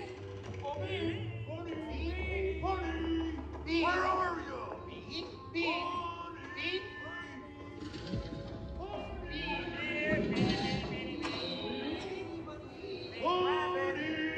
Hey, what's all the commotion about? Bunny ran away. Well, you know what that makes him? Smarter than us. Hey, anybody seen a bunny? I don't see a bunny. Where? Where? Oh, nothing up there but a bunny. A bunny? Bean! Hi, sweetie. Hey, Kermit, look! What? Bean, what are you doing out there? I'm running away. Nobody would let me help in the movie. Oh. This is a very moving moment. Yeah, I wish they'd move it to Pittsburgh. Hey, Bean! What are we doing sticking around here? Let's rubber! Who's that? He's Walton, 3D friend, and we're both leaving the movie. Right, look at Bean! If you leave, you'll miss all the fireworks! Right, yeah! Fireworks? Ooh, okay, I'll stay. But I want to help. Gee, is there anything Bean can do in the final number?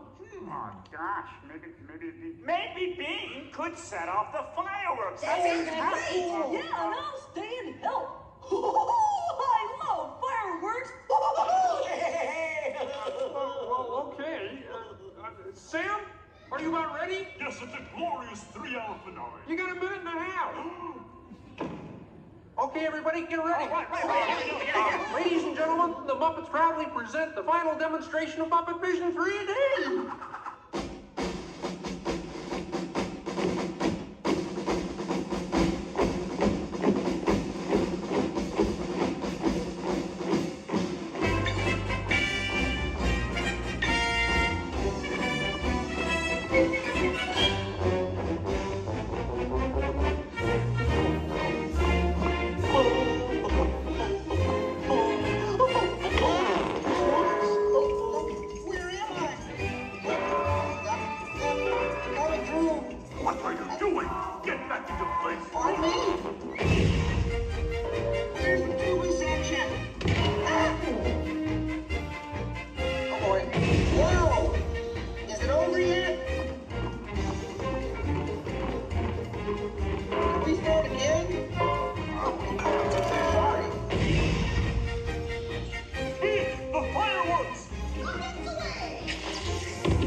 Ladies and gentlemen, I'd like to apologize for our slight technical difficulties, but I do wish to assure you that no one was hurt and this theater suffered only minor damage. So thank you very much for coming to see this demonstration of Muppet Vision technology, and enjoy the rest of your stay, and come see us again sometime.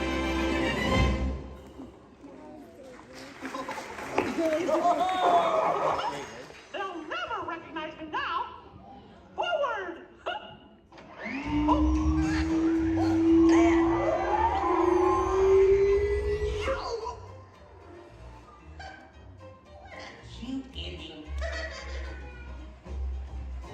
Well, what do you think? We have time to go to the bathroom before the next show. We can't, you old fool. We're bolted to the seats. On behalf of Kermit and the gang, thank you for joining us. Now please gather your personal belongings and waka waka. Uncle says the doors to your right.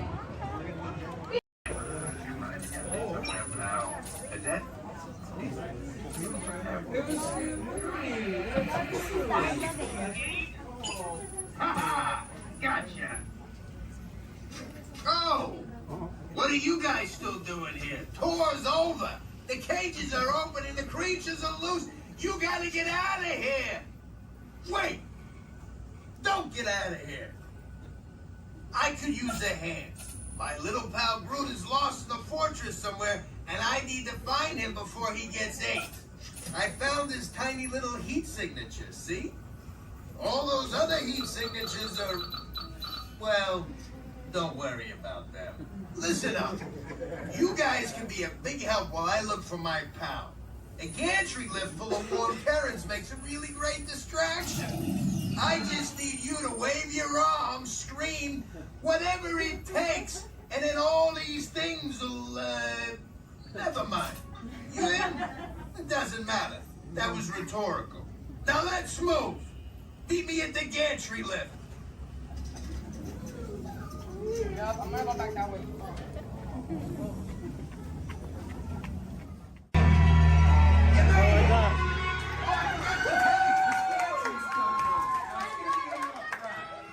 Remember, if you see a scary creature, scream real loud and look delicious.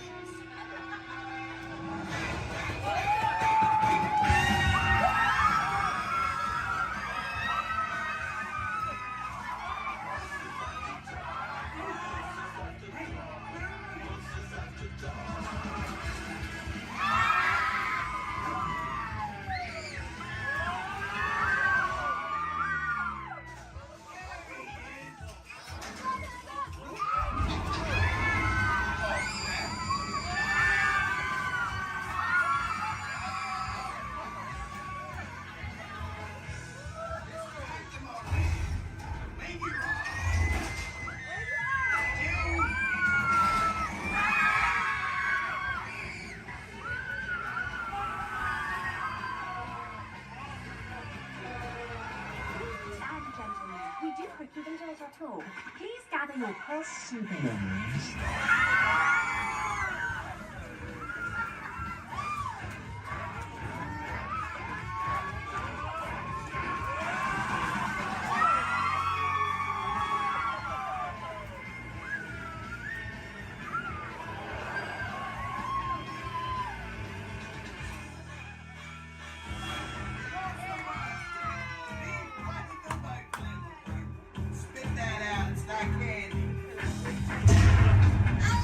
What's your language?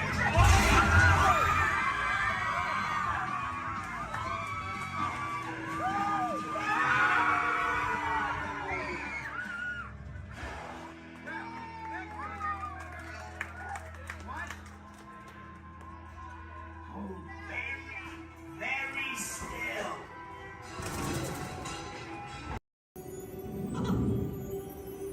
Oh boy! Oh, steady! Whoa! Hi, Mouseketeers! Well, here we go again, so hang on. Anything goes. You ready? And let the show begin! Here's my pal Walt to tell you how the magic is made. There's a lot of satisfaction in developing ideas into reality when we consider a new project We really study it. Not just the surface idea, but everything about it. And when we go into that new project, we believe in it all the way. We have confidence in our ability to do it right, and we work hard to do the best possible job. There's really no secret about our approach. We keep moving forward, opening up new doors, doing new things, because we're curious. And curiosity keeps leading us down new paths. We're always exploring and experimenting. Everybody ready? And on with the show! Oh boy! Oh, steady! Whoa! Hi, Mouseketeers! Well, here we go again, so hang on! Anything goes! You ready? And let the show begin! Here's my pal Walt to tell you how the magic is made! There's a lot of satisfaction in developing ideas into reality. When we consider a new project, we really study it. Not just the surface idea, but everything about it. And when we go into that new project, we believe in it all the way. We have confidence in our ability to do it right, and we work hard to do the best possible job. There's really no secret about our approach. We keep moving forward, opening up new doors, doing new things, because we're curious. And curiosity keeps leading us down new paths. We're always exploring and experimenting. Everybody ready? Then on with the show!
Here we go.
Some of the folks might be a little bit slow. Stay safe until we come to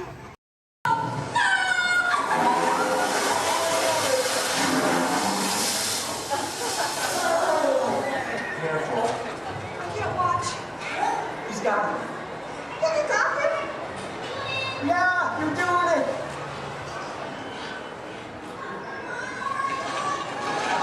Faster, faster, yeah!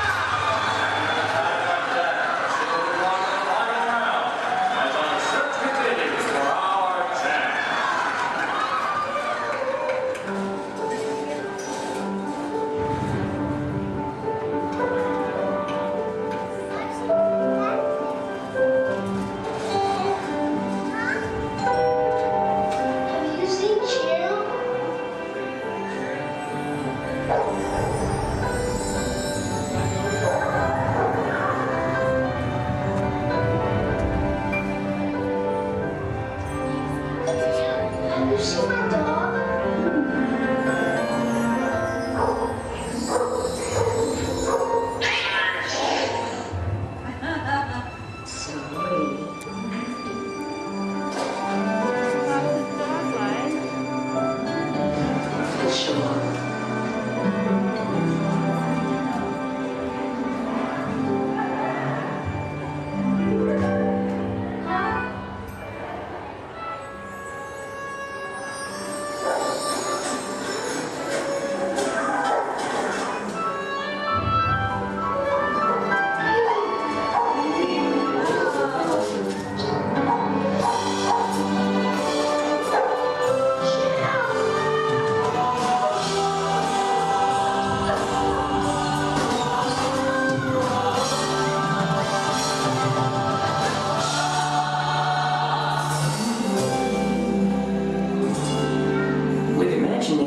Every picture tells a story. With imagination, we can relive the moments of our lives. Sand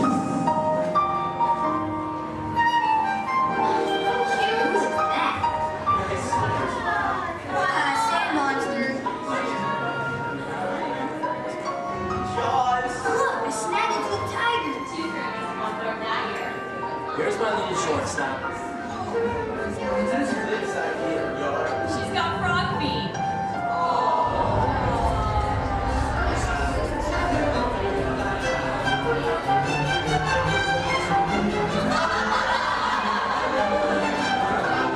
I think we should call this Jerry's picture.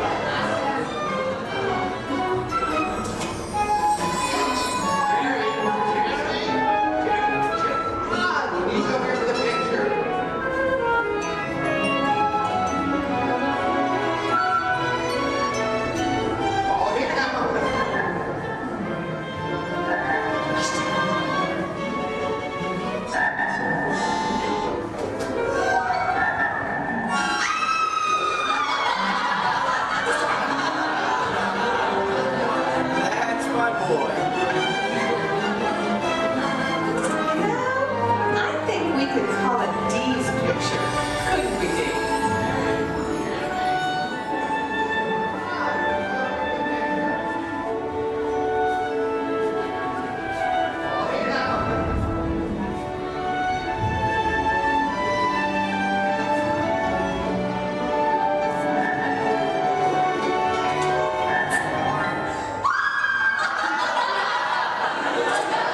With imagination, we can relive the moments of our lives.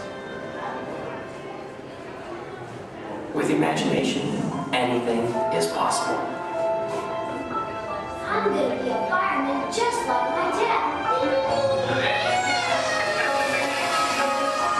It's Billy Cartwright stepping up to the plate. Bases are rolling on with a mom. 1, 2, 3, fresh to air it back.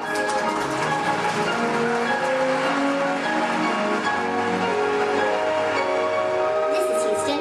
How's the view up there?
Testing. 1, 2, 3. I don't think this... Is this thing on? I don't think this thing is on.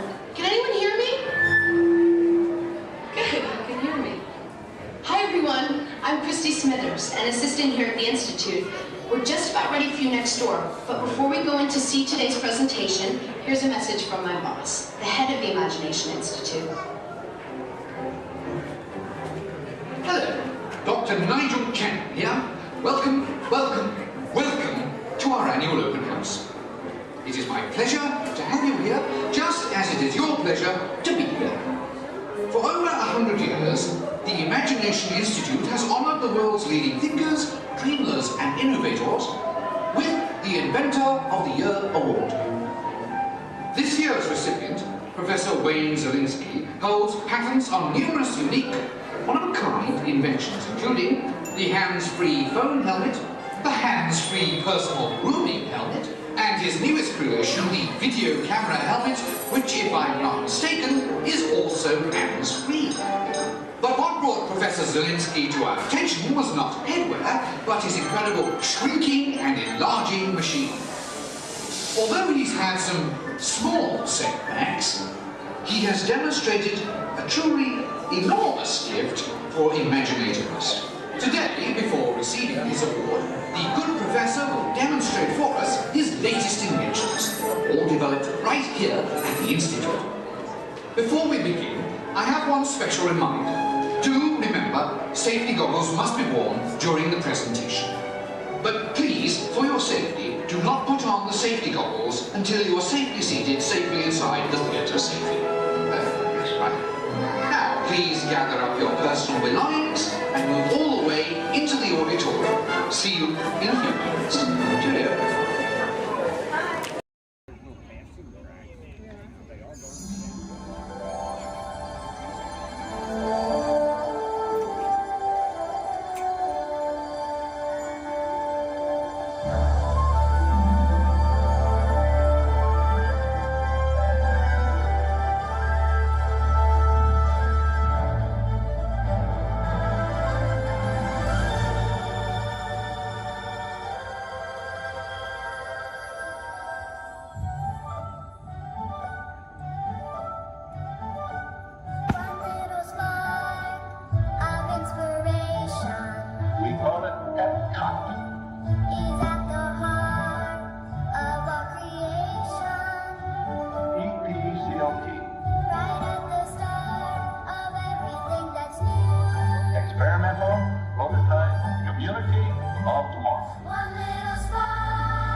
as we dream.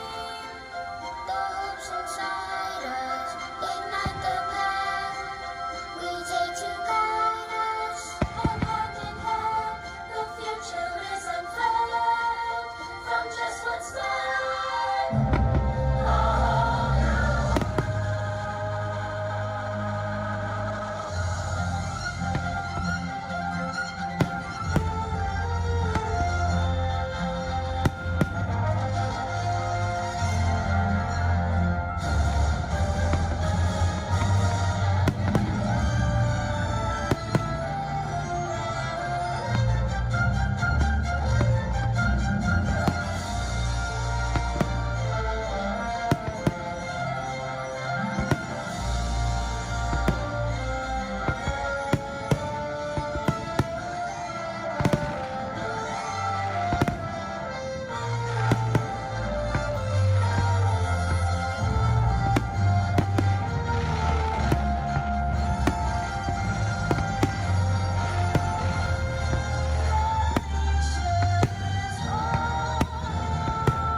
Epcot is, and will always be in a state of becoming. It will never cease to be a living blueprint of the future.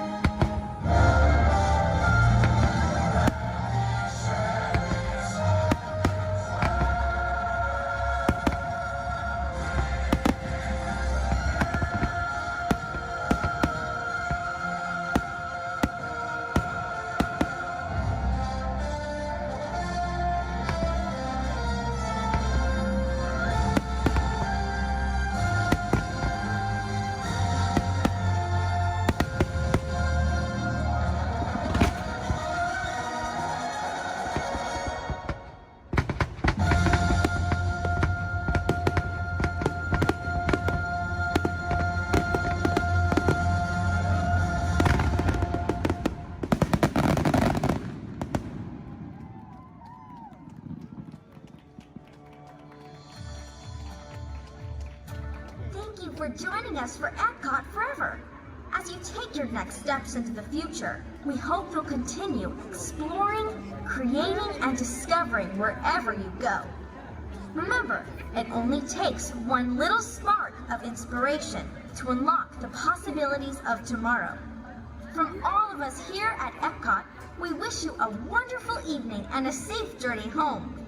Thank you and good night.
Then walk to the nearest exit.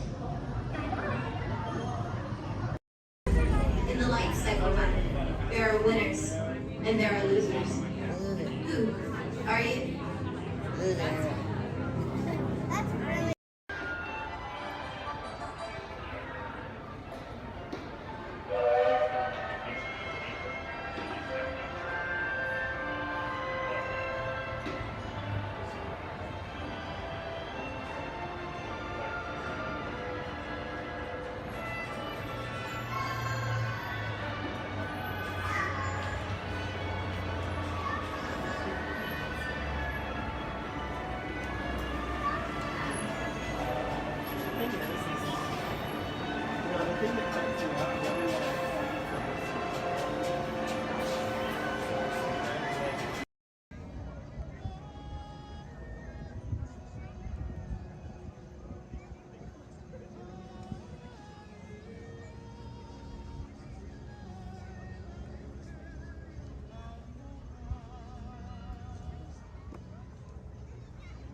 Disney's Polynesian Village Resort, Aloha.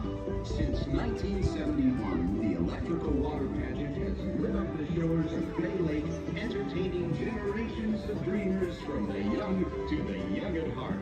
As we celebrate 50 years of magic here at Walt Disney World Resort, we invite you to join us in this time-honored tradition. Enjoy the lights, the music, the magic of Disney's electrical water pageant.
To everyone who's ever answered the call of this magical place, mahalo.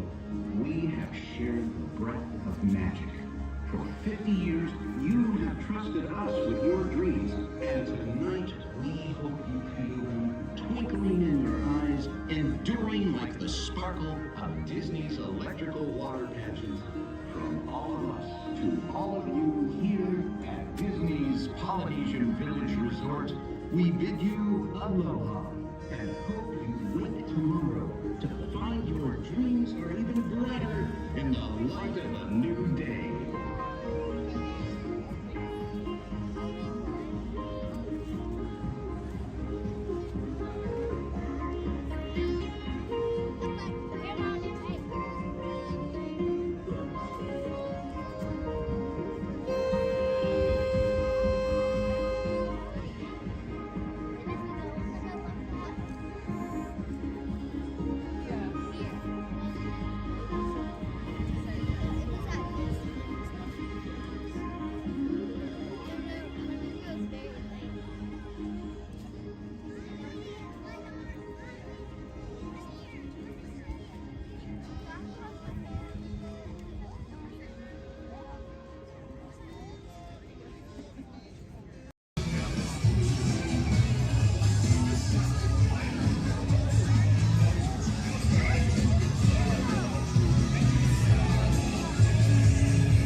My name is Alexis. How's everyone doing this wonderful evening? Good. That was the most believable I've heard all night. But we're going to try it again anyways, folks. How's everyone doing this wonderful evening? Great.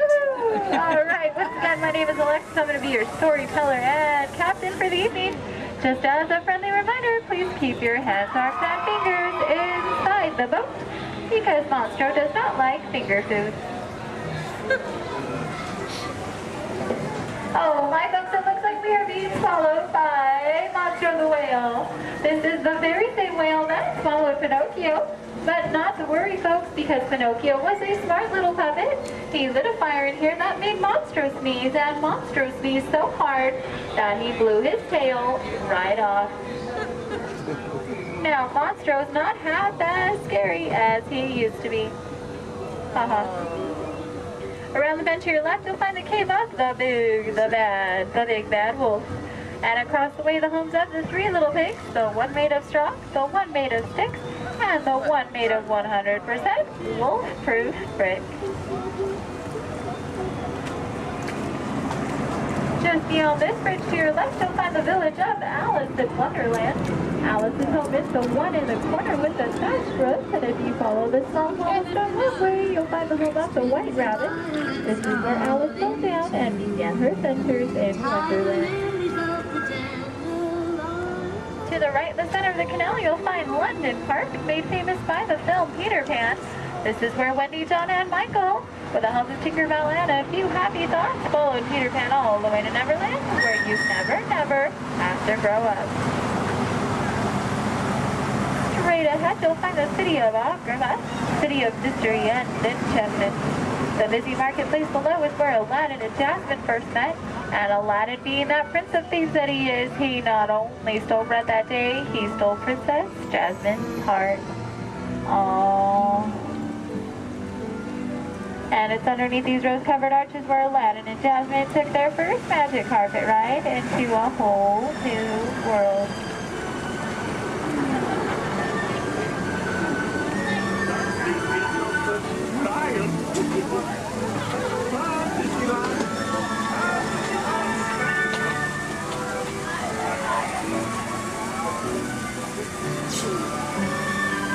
Now, folks, please be careful and please do not touch anything because we are entering the Cave of Wonders. As Aladdin and Abu discovered this cave holds one treasure more important than all the others, a magic lamp complete with its very own genie.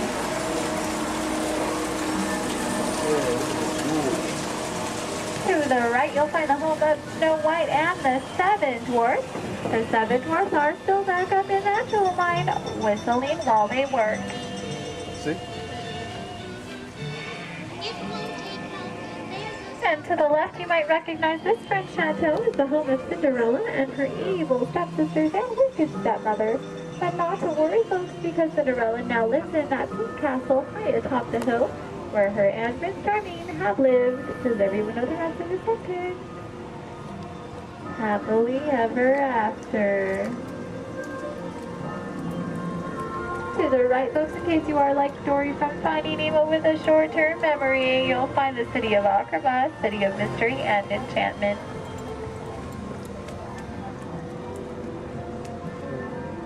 To the left, you'll find the world-famous patchwork quilt. This patchwork quilt is comprised completely out of desert flowers, and it, along with every other plant and tree here in Storybook Land, are 100% real. They have just been miniaturized by a process known only by Tinkerbell and a few of our Disneyland gardeners.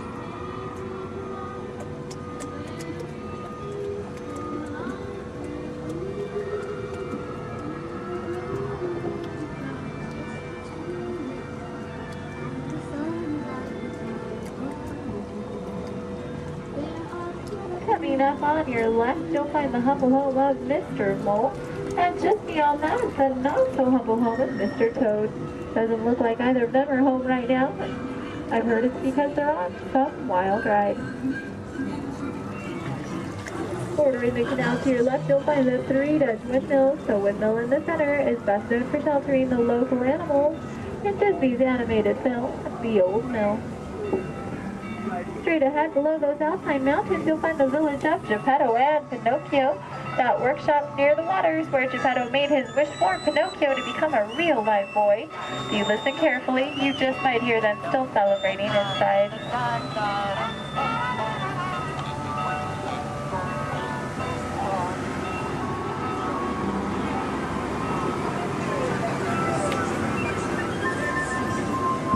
Coming up on your right, you'll see the ship of Prince Eric. The sandy beach nearby is where Ariel took her first steps on land and saved Prince Eric.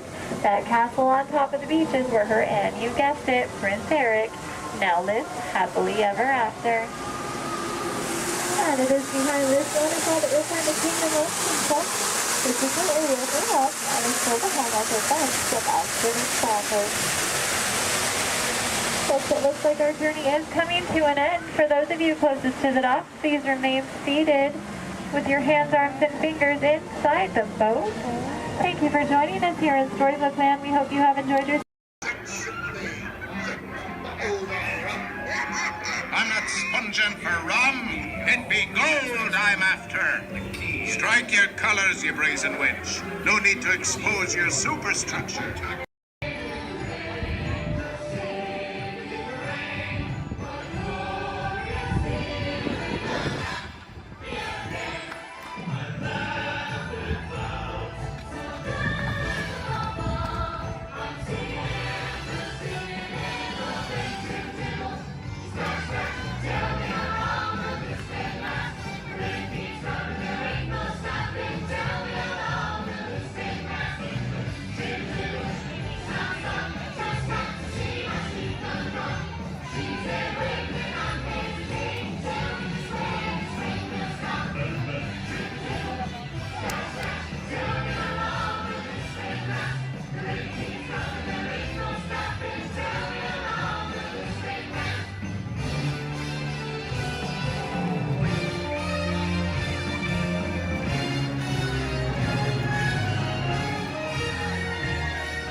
special friends here to welcome you all today.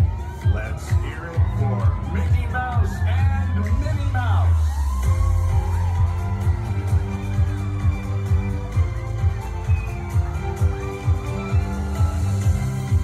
Well, hi everybody. Good morning. Gosh, it sure is great to see so many amazing friends. It certainly is. Oh, I have a feeling today is going to be the best day ever. You said it, Minnie. And now that we're all together, we've got a surprise for you. When everybody heard that you were going to be here, they just had to come and give you a great big Magic Kingdom welcome. And here they come now. Hot dog! Now that everybody's here, I think it's time to start the day.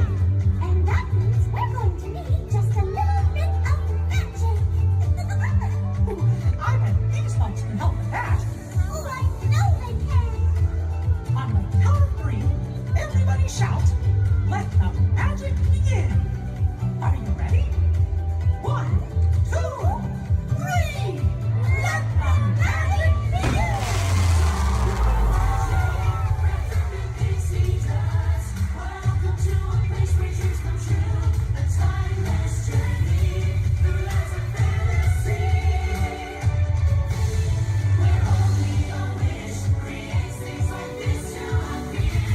The most magical place on earth is here.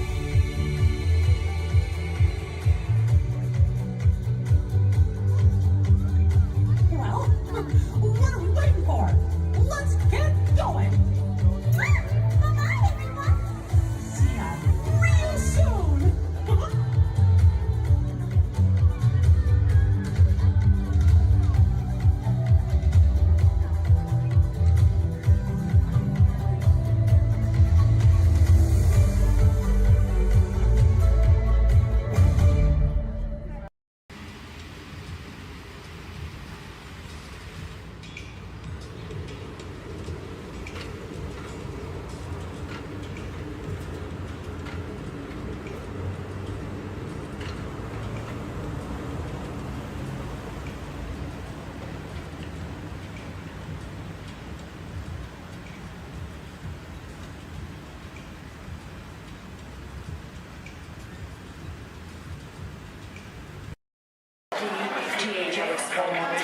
No, it's in seven.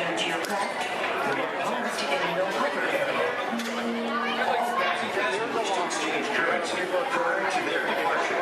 Are invited to visit the exchange office. Open daily during regular flight hours. For Starcast Flight 114, Stars for your service to Indoor. Flight 114 will now be departing from gate number 2. This is a gate change only.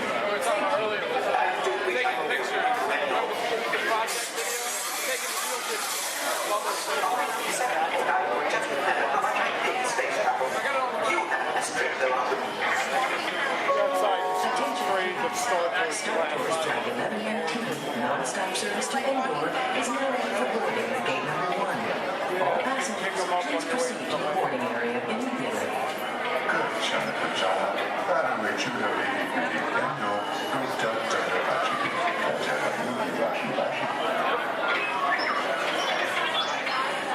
R2-D2 just walked in. Get back to work before they deactivate you. Yes, I'm the big one.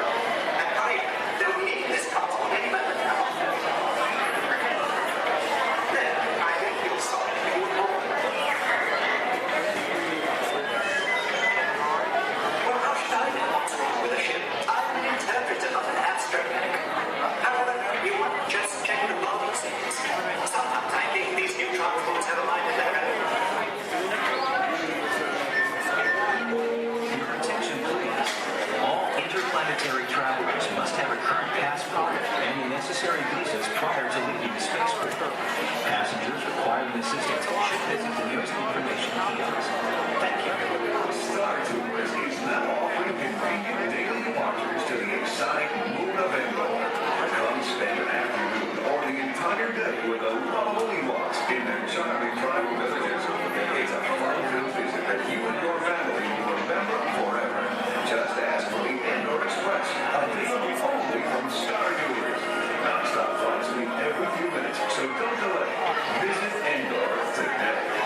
across the water. It appears we're a bit of company. Allow me, yes. Welcome, you all. Permit us to introduce ourselves. My name is Claude, and my loquacious cousin over here is... I'll introduce myself, if you don't mind. Hi there. I'm, well, now, let's see now. It's right on the tip of my beak. Clyde Birdbrain? Oh, yeah. I'm Clyde Birdbrain. Oh, I say, perhaps you good people have never conversed with toucan birds before. Well, neither did we, till one day we discovered this magic sunshine pavilion. By Jove, yes. I remember just how it happened, many, many bird baths ago. There we were in an explorer's launch on a mysterious river in deepest Adventureland. Off in the distance comes the fierce roar of an African lion. And as we round a bend in the river, a huge bull elephant bellows forth in protest of our intrusion. Suddenly, the treetops explode in a frenzy of outraged birds. Oh, come, you can jolly well do better than that. I can jolly well do one at a time.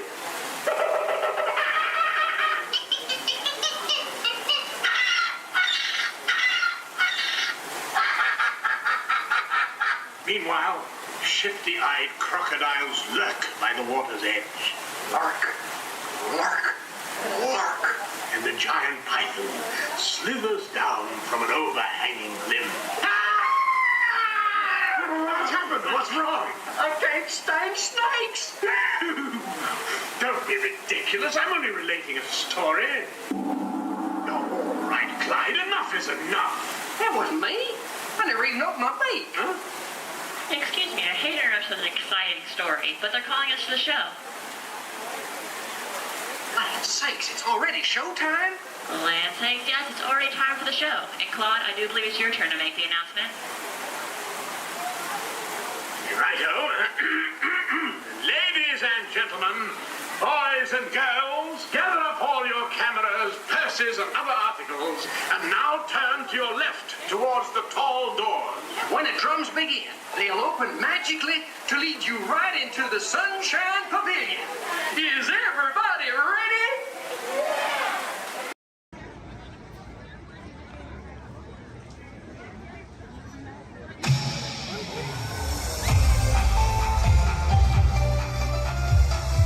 To all who come to this happy place, welcome and good morning, everyone. We have some extra special friends here to welcome you all today. Let's hear it for Mickey Mouse and Minnie Mouse.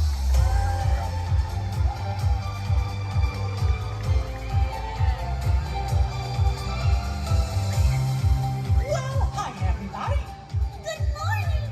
Gosh, it sure is great to see so many amazing friends. It certainly is. Oh, I have a feeling today is going to be the best day ever. You said it, me. And now that we're all together, we've got a surprise for you. When everybody heard that you were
Welcome to the Avatar program. Soon, you're going to have a chance to undertake an amazing Navi rite of passage, flying on the back of this powerful animal called an Ikron, or as we call it, a Banshee.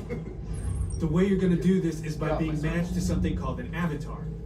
And I'm here to help you guys get ready. But first, we have to scan you for Pandoran microparasites. Alright everyone, stay on your number and move your arms a bit. Okay, start scan. I'm here. Oh, I'm red. You've all got them. But don't worry, they're very common around these parts. Let's start the decon. Initiating GMR decon. Stay still over your number, you're not gonna feel a thing. You're doing great. You're almost done here. They're all clear. Great. Now let's go over how all this works. Like I said before, you're going to be matched to these things called avatars, which look a lot like the Navi. They're created by blending human DNA and Navi DNA. Once we match you to an avatar, thanks to a special link chair, your mind will be able to control that avatar. Using avatars to fly this way was all figured out by my boss, Dr. Jackie Ogden. She leads our science team, which is part of the Pandora Conservation Initiative, and we're here in the Valley of Moara studying banshees and their environment. Over a generation ago, this enormous company called the RDA created a lot of damage to the area through their bad mining practices and conflicts with the Navi. Just like on Earth, it can take decades for ecosystems to recover. One way to understand what's going on with an ecosystem is to study what are called keystone species. These are animals like tigers, jaguars, seals. The banshee is one of these important animals. Okay, to get you flying on a banshee, we need to find each of you an avatar. Let's prep the genetic sampling. I'm on it. Okay, first we need to find the compatible match of your genetic material with the genetic material of one of the avatar bodies that we already have. Once we do that, you'll be able to link to that avatar and fly. Help us out and move around a bit. Almost. Yes, got him. Now, let's find you your avatar matches.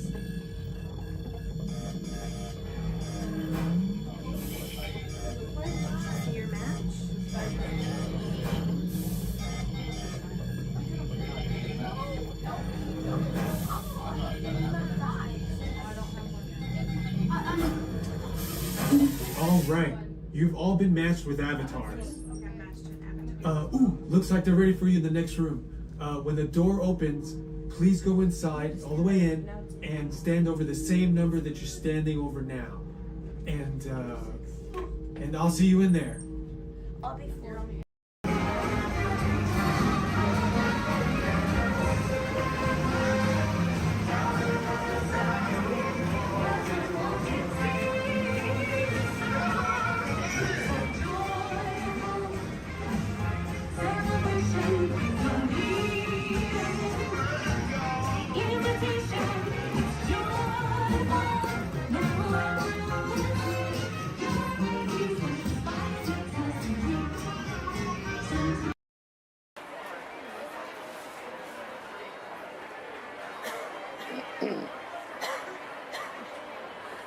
Ladies and gentlemen, boys and girls, before we do the party dance, everyone, please stand for some eye contact from the turns of motion. As well as if you ask much older, if you ask to go and please step towards the center of the bench.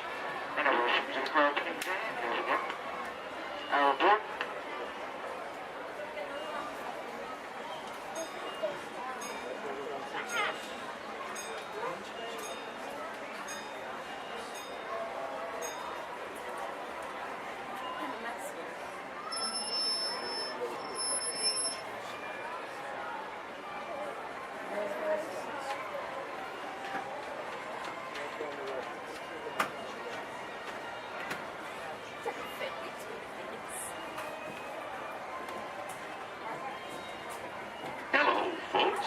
Welcome aboard the Disneyland Railroad.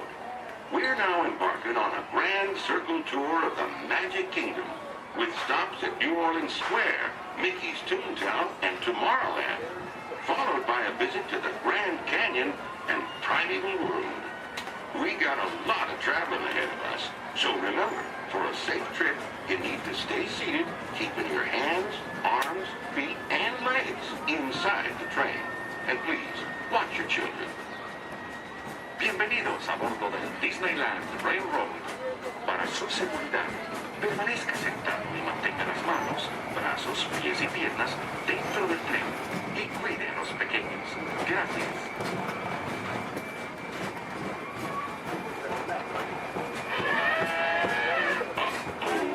Did you folks hear that? Sounds to me like we've reached the wilds of Adventureland, where you just might run into a lot of savage critters out there, including lions and tigers and tiki birds. Everybody best be on the lookout. You never know just what may show up. We're approaching our first stop, New Orleans Square Station. This station serves Frontierland, New Orleans Square, and Critter Country. If you believe it is here, please remain seated till the train comes to a complete stop. Then watch your step while getting on. Have a good time at the frontier, yeah? For those of you continuing onwards, we'll resume our journey in just a moment. This is New Orleans Square.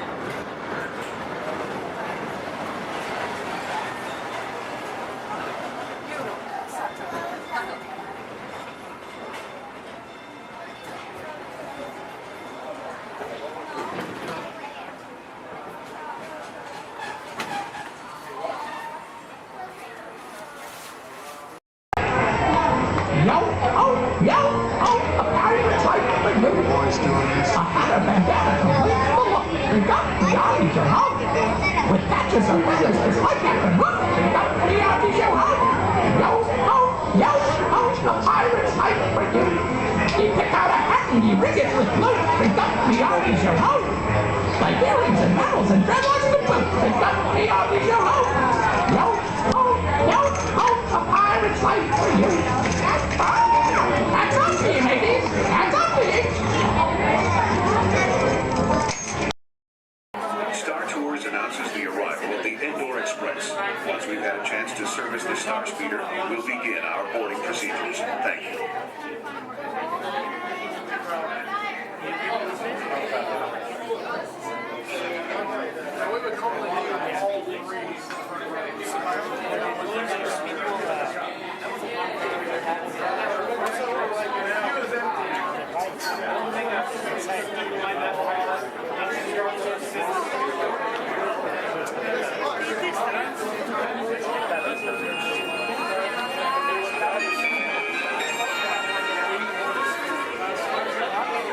May I have your attention, please?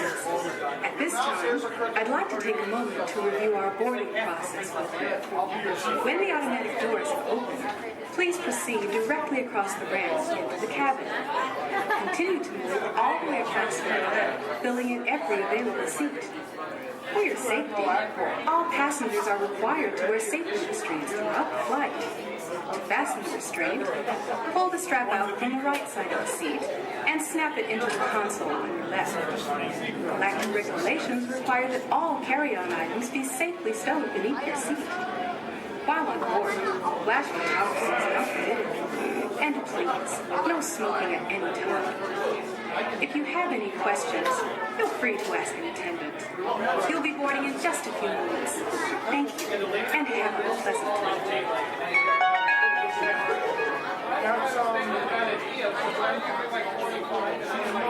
Welcome, space travelers, to the Indoor Express. My name is Eric, and I'll be assisting you this afternoon. Passengers will stand by to board.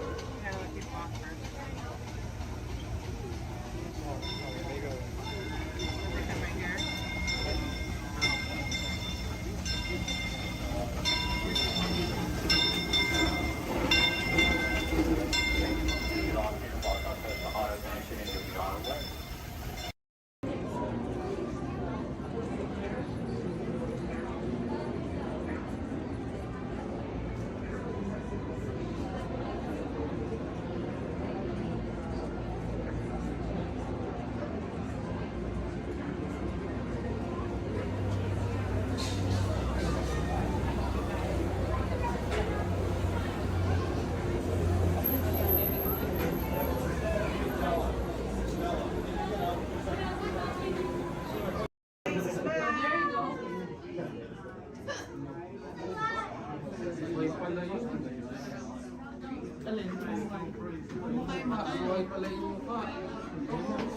promised, your time has come. Please enter and gather around the dying fire. When hinges creak in doors change, and strange and frightening sounds echo through the halls, whenever candlelights flicker, where the air is deadly still, that is the time when ghosts are present, practicing their terror with ghoulish delight.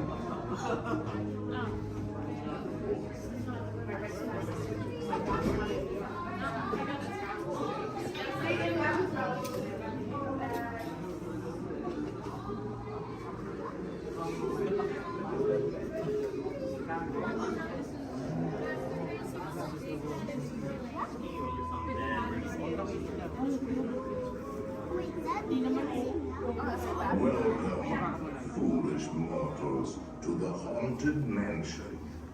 I am your host, your ghost host. Our tour begins here in this gallery. Here where you see paintings of some of our guests as they appeared in their corruptible, mortal state.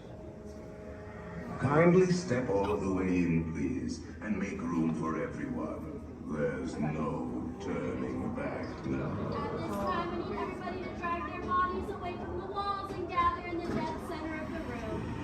Your cadaverous pallor betrays an aura of foreboding, almost as though you sense a disquieting metamorphosis. Is this haunted room actually stretching? Or is it your imagination? And consider this dismaying observation. This chamber has no windows and no doors. Which offers you this chilling challenge to find a way out.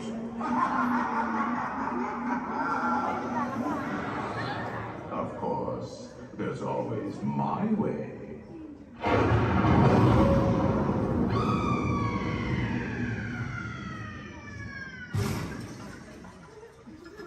Oh, I didn't mean to frighten you prematurely. The real chills come later. Now, as they say, look alive, and we'll continue on it too.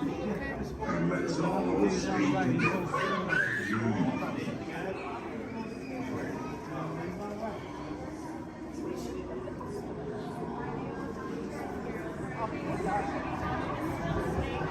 didn't say a word about it.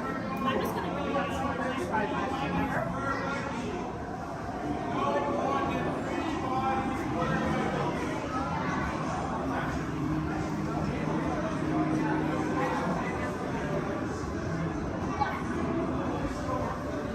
Everybody's to let us know what we need to get done back on the road.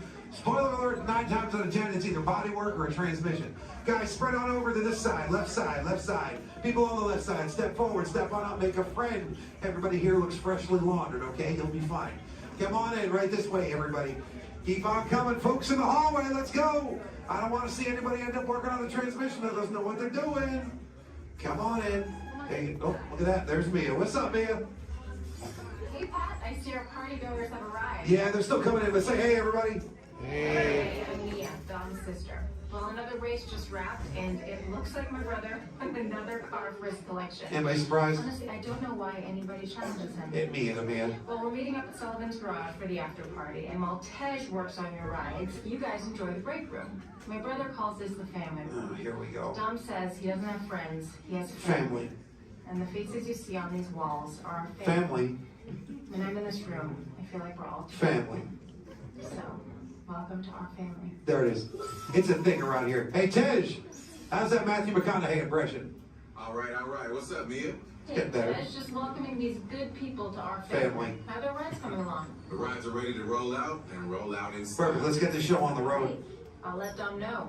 You guys have fun at the party. Bye, Mia. Bye. She just called. Okay. All right, Pat. Yeah. Let's get these people on their way. Send him over to the war room. Sounds like a plan. Are you sure though, Jamie? He's kind of a piece of work, right? And he hung up. Okay, so in a moment those doors are going to open. When they do, head on into the war room with Jamie. That's Tej's new assistant. First day without Tej, so good luck. Be nice. Don't touch nothing.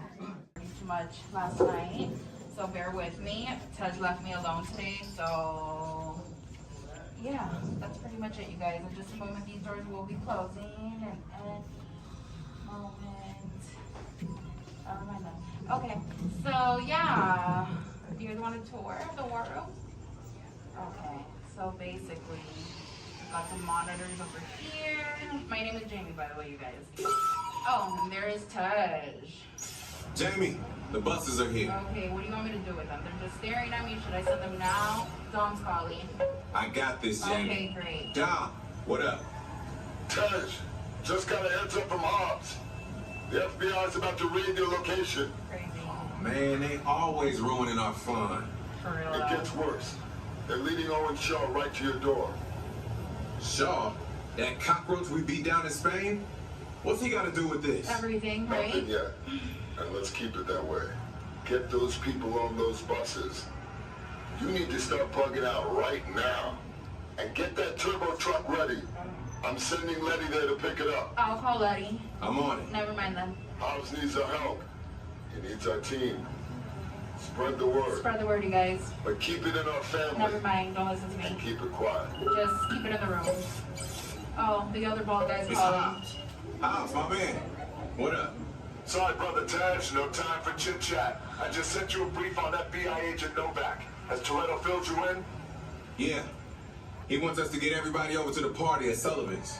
Sounds like a plan. That party is a ready-made diversion. Keep it going. We need to discuss how you're going to get all those civilians out of there without tipping off the FBI. Crazy. Okay, hold on. Let me get everybody squared away, and we'll talk offline. Copy that, Tej, and let everybody know. Shut off your cell phones. Don't listen We to don't him. want Shaw tracking your He's locations. overreacting. Just put it on silent. Okay, Jamie, Yeah. you heard the man. I heard him. It's about to go to a whole nother level. Crazy. Send everybody to the loading dock. All right, you guys. Well, you heard him. Have fun. If anything happens, my name isn't Jamie, okay? Peace.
enjoy living with the land.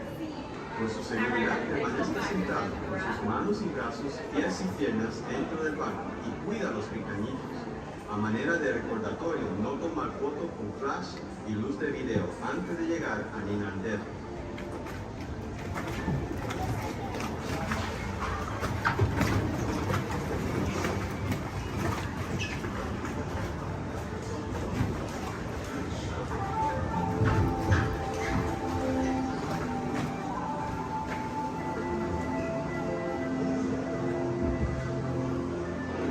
Welcome to the voyage of discovery and awareness of the riches and diversity we offer surprising nature living with the land. Our journey begins as the rapid, sudden changes are sweeping over the land. The approaching storm may seem violent and destructive to us, but to nature, it's a new beginning in the cycle of life.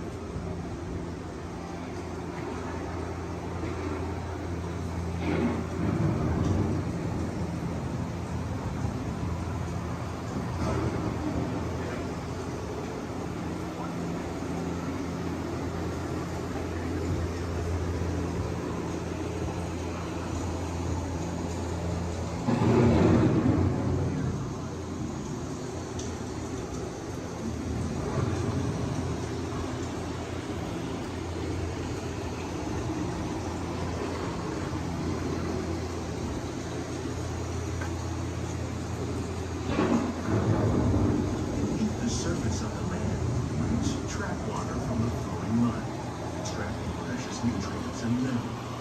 These elements, when combined with sunlight, create the diverse living systems above the land.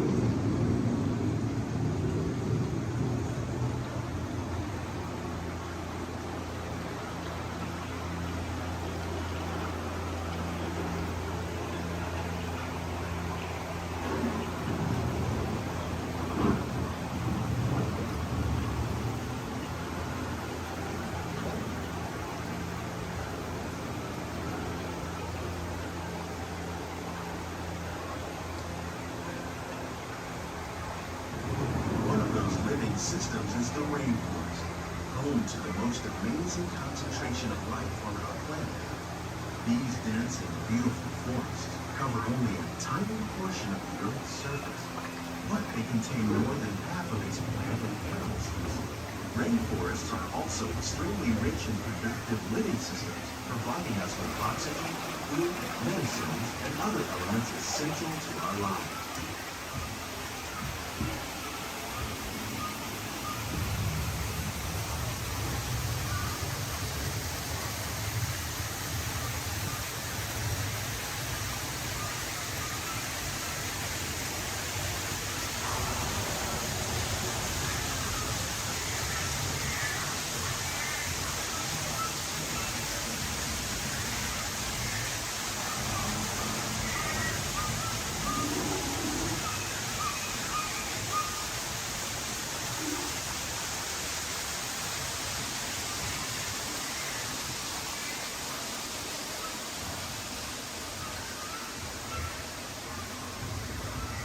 In the desert, nature has created a very different, but no less beautiful living system.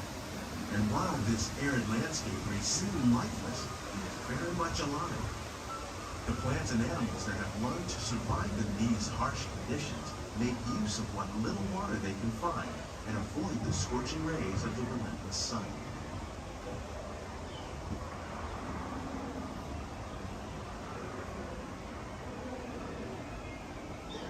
The American prairie once appeared as desolate as the desert, but over time, rainwater and nutrients gradually penetrated the hard surface of this land. Even the hooves of the mighty buffalo helped create the rich soil that will one day become home to the American farm.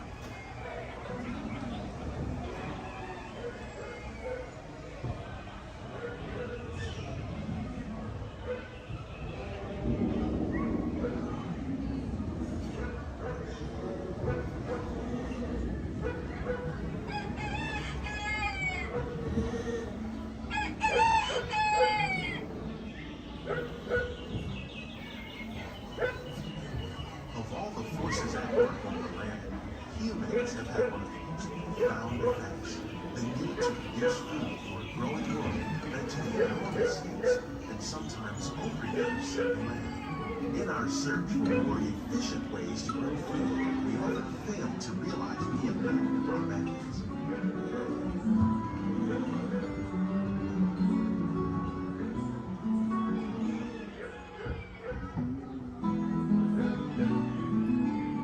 Today, we're learning to live with the rain, discovering better ways to grow food that will assure both human and environmental well-being.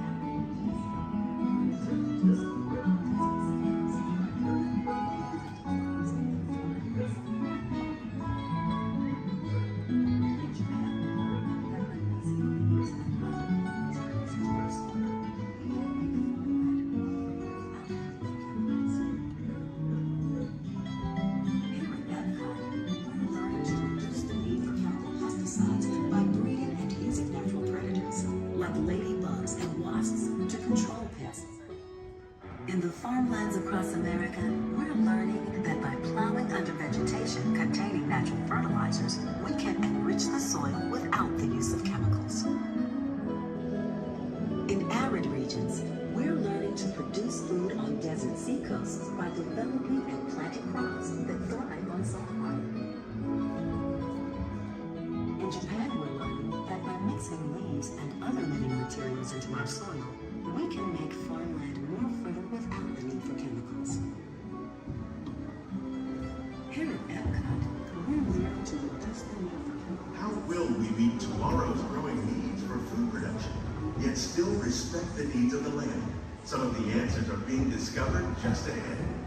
To help us maintain these carefully controlled ecosystems, and for your safety, please remain seated in your boat at all times.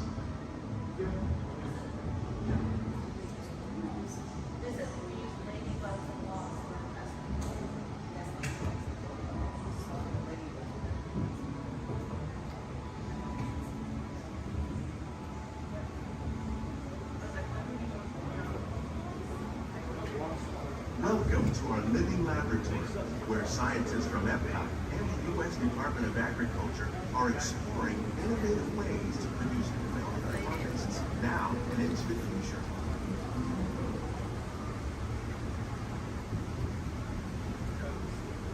The tropics are home to the greatest diversity of plants on the planet. Many of these, like papaya, bananas, cacao, coffee, and rice, are well known around the world. These are just a few of the edible plants that have been an important source of nutrition for people living in the tropics. Many are rich in vitamins and minerals, while others are well adapted to growing in less than ideal conditions. Some, like the water lily, thrive in wet, swampy areas and waterways. All parts of this plant, even the flower petals, are edible. The starchy fruit of the plant has long been used to make flour for baking.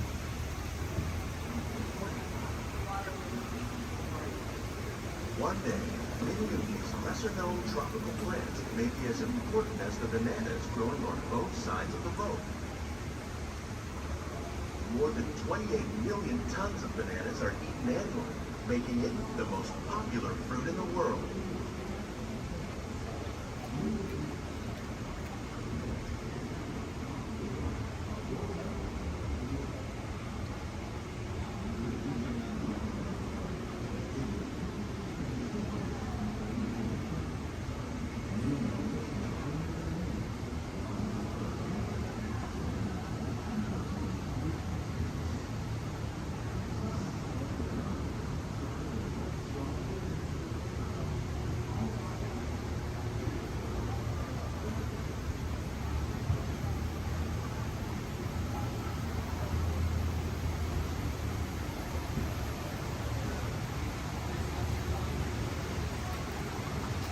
When we mention farming, you probably don't think of fish.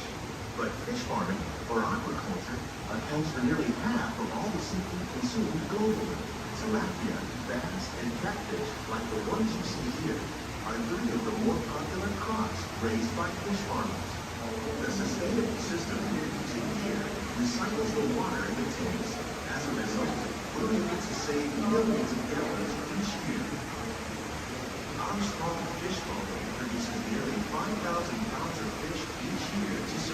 restaurants around Walt Disney World. Innovations like this one can play an important role in our efforts to produce valuable harvests and still protect natural resources.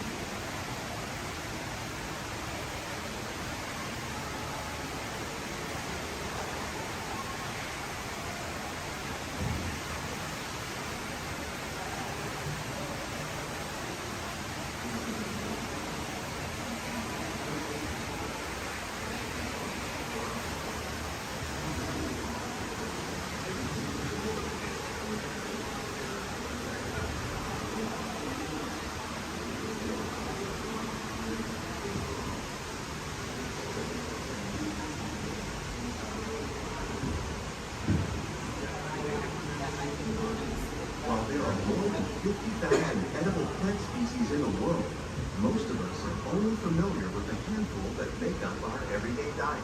The common grains growing here, maize, sorghum, and millet, plus rice, account for nearly 2/3 of our global food consumption. Learning how to increase yields of these staples is an important goal of research around the world.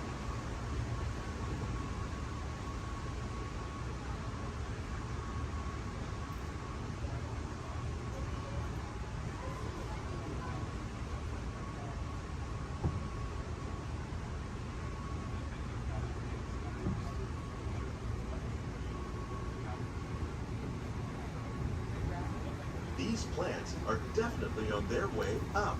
Innovative growing techniques like these increase yields while more efficiently using resources like water, fertilizer, and pesticides. Another innovation at work here is our integrated pest management program. By populating our greenhouses with beneficial insects that prey on harmful pests like aphids and flies, we are significantly reducing our reliance on conventional pesticides. We're growing these crops using our nutrient film system. This technique precisely controls and recycles water and nutrients. With it, we can produce over 27,000 heads of lettuce a year in this one small area.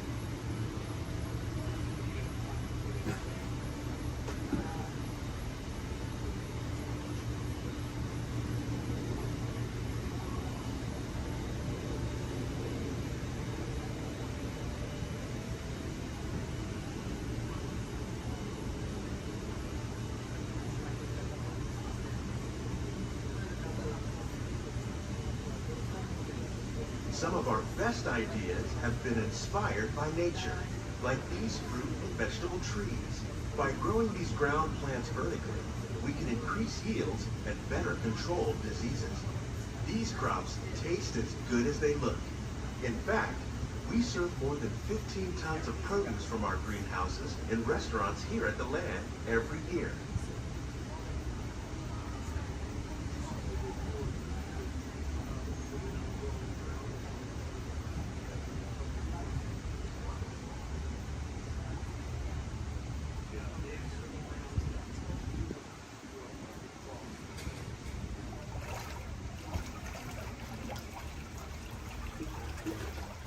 The future of agriculture may include innovative ideas like this vertical growing system. Plants grown in this way use a fraction of the space required by traditional growing methods. That saves water and increases production. The aquaponics system on your left combines hydroponics with aquaculture. The fish provide a natural source of fertilizer for the plants, and the plants help keep the water clean for the fish. It's another great way to produce more while using less. In our lab, Epcot scientists are working with the U.S. Department of Agriculture on a number of innovative projects. The goal of these efforts is to produce higher yielding and better quality plants.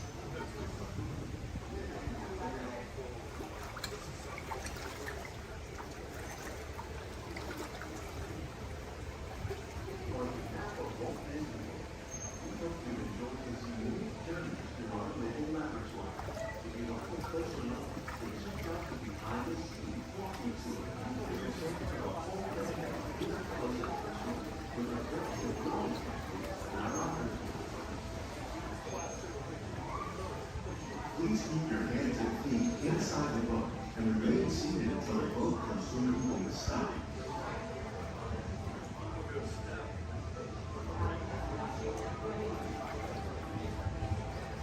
These greenhouses represent just a fraction of the work being done worldwide to produce bountiful harvests for our growing population. Scientists, farmers, and even backyard gardeners are doing their part to improve the quantity and quality of foods that we all rely upon. Together, we can continue to find more ways to increase food production and protect our precious natural environment.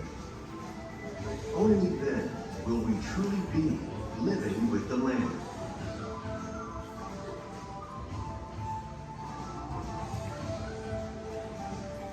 On behalf of Walt Disney World, we hope you've enjoyed this unique journey through our living laboratory. If you'd like a closer look, then check out the behind-the-scenes walking tour. A chance for the whole family to get up close and personal with the plants and growing techniques in our laboratory.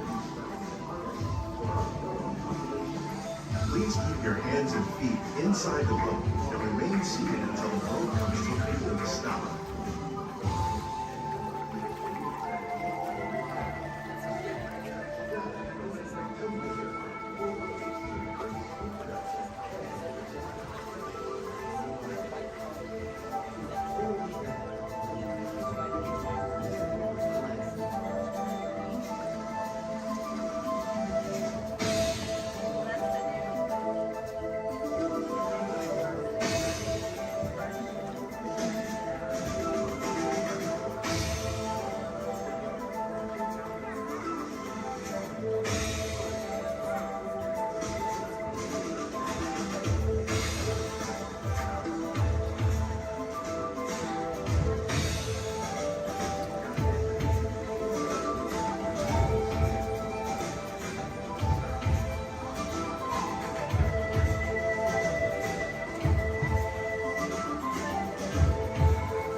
The eye chart to test your vision. Now, all together, if you would please read line 3 With F-I-G-M-E-N-T, you can see things differently. Sure, you can see with your eyes, but imagine what you could see if you used your imagination. Follow the bouncing figment. One spark of light can light your fancy. Your mind sees more than what your eyes see. Your sense of sight can make your fancy fly. There's more to sight than meets the eye.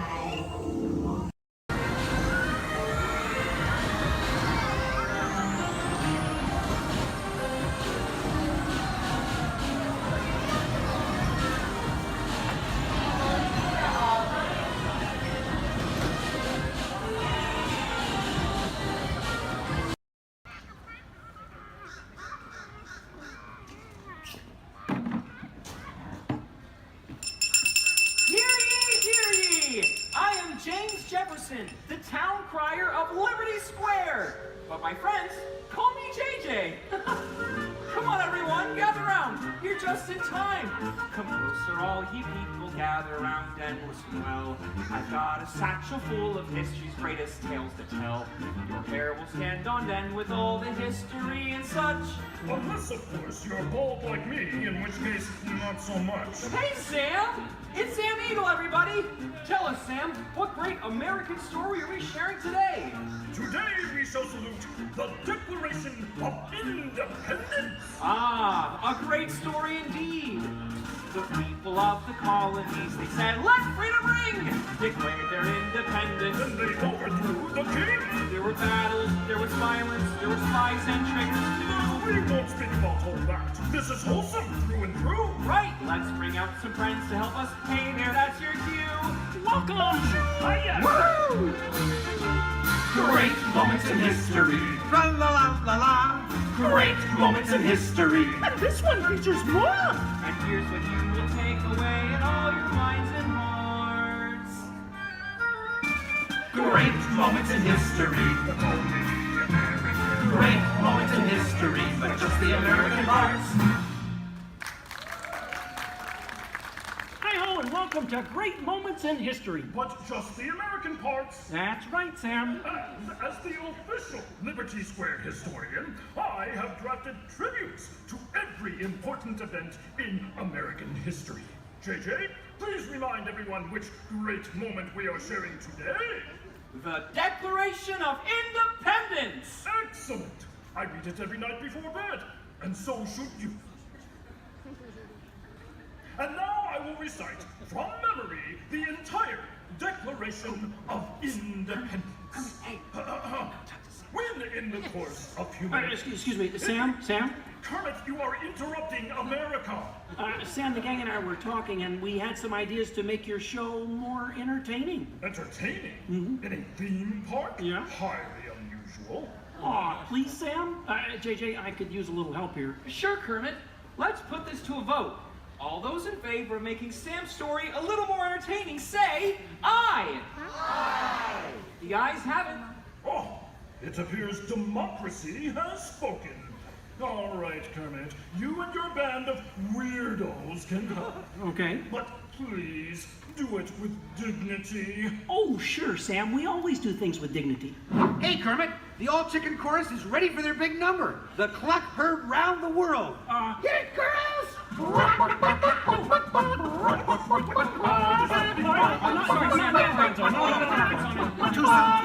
to the dressing room. Oh, Kermit! What part will Walt be playing in today's performance? Well, Piggy, this is a story about the founding fathers. There's no part for you. No part for moi? Oh, we'll see about that. Sheesh. Okay, places, everyone. Sam, JJ, take it away. All right, friends, what do you say? Want to help us make some history? Do the patriotic music. The year is 1776. 1776. We are in Philadelphia. Philadelphia? JJ, why are you doing that? I'm the town crier. Well, cheer up and allow me to continue. The year is 1776, and the Second Continental Congress has convened. Roll call, Thomas Jefferson. Hi-ho, Jefferson here. John Adams. Hey, that's me. Woohoo! And the highly quotable Benjamin Franklin. Ah, Ben Franklin here. A penny saved is a penny earned. And if at first you don't succeed, then skydiving is definitely not the sport for you. Let's hear it for your founding fathers. Sam. The delegates are discussing the question of America's independence from England, and there is much debate. Psst. Hey, that's you guys. Oh, right. Debate. Debate. Point of view. Opinion. Says you. Argument. Point. Counterpoint. Order. Needlepoint. Order. I'll take 2 hot dogs with extra mayo. A banana sounds appealing. Waka waka. Will you get on with it? Okay, Sam. Guys, look, let's get down to business. Does anyone have any arguments in favor of independence? I do. Our continued association with England has grown intolerable. King George has altered our government, enforced cruel repression, and abolished our rights. Wow, nice job, Gonzo. How did you remember all that? I stapled it to my arm. Oh, yeesh. That's gonna leave a mark.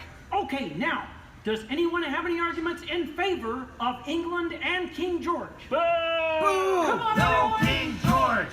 No King George! No King George!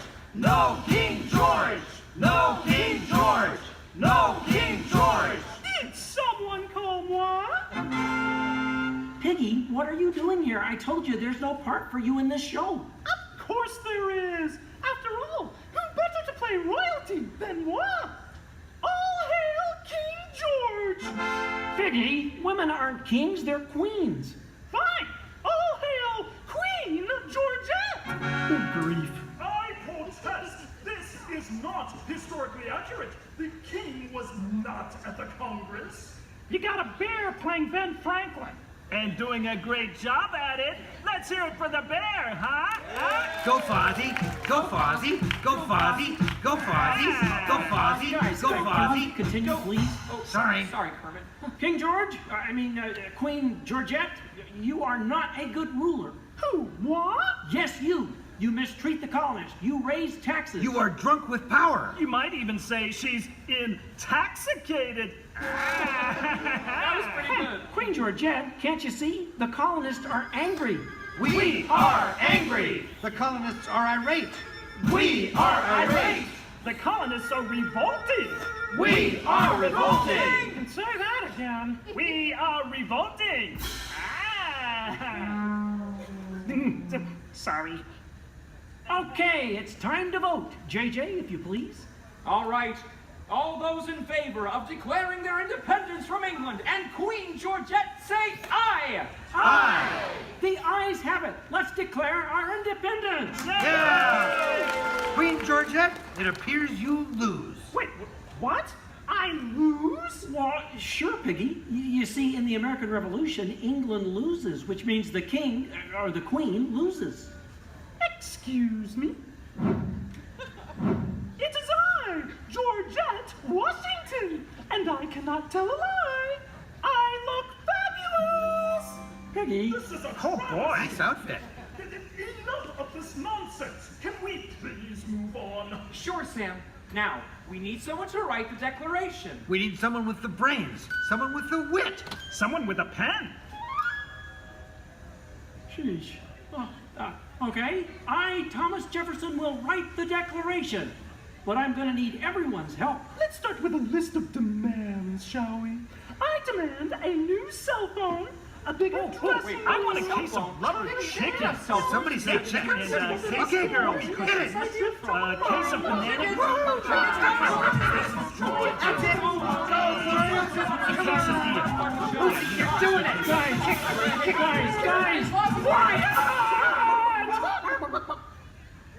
Guys, when Jefferson wrote the Declaration, it was more than a list of demands. What? Oh. What are you talking about? Yeah, it was about things we all believe in. Things worth fighting for. Things that inspired the birth of a new nation. Gee, Kermit, what do you mean? Well, like the Declaration says, we hold these truths to be self-evident, that all men are created equal, that they are endowed by their Creator with certain unalienable rights, that among these are all together life, liberty, and the pursuit of happiness.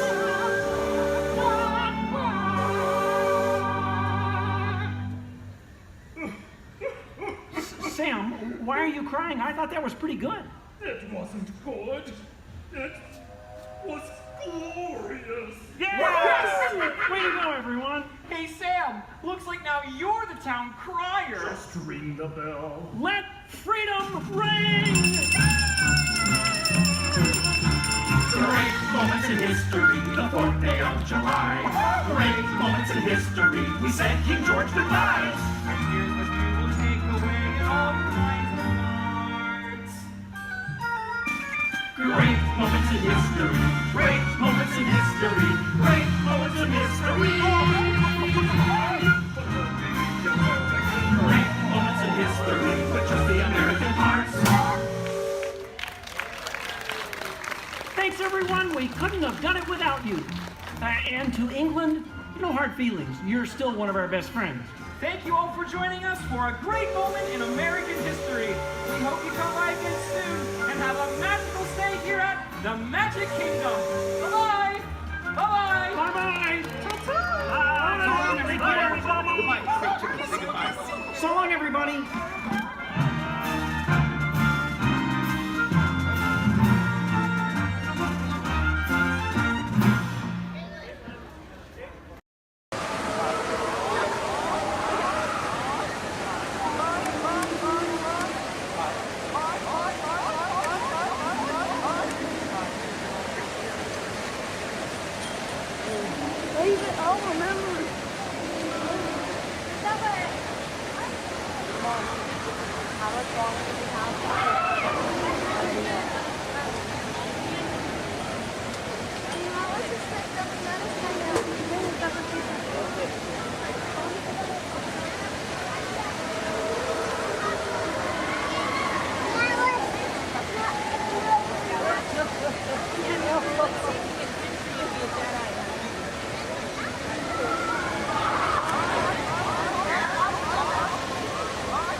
Research Center.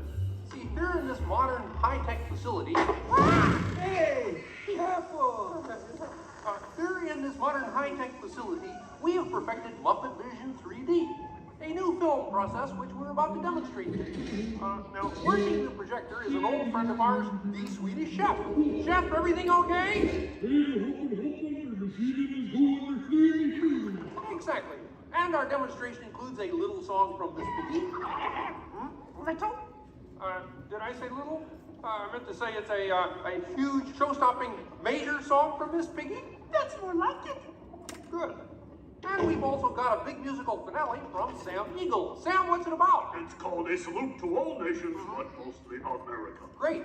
So it's going to be a swell demonstration, and at no time will we be stooping to any cheap 3D tricks. Did you say cheap 3D tricks?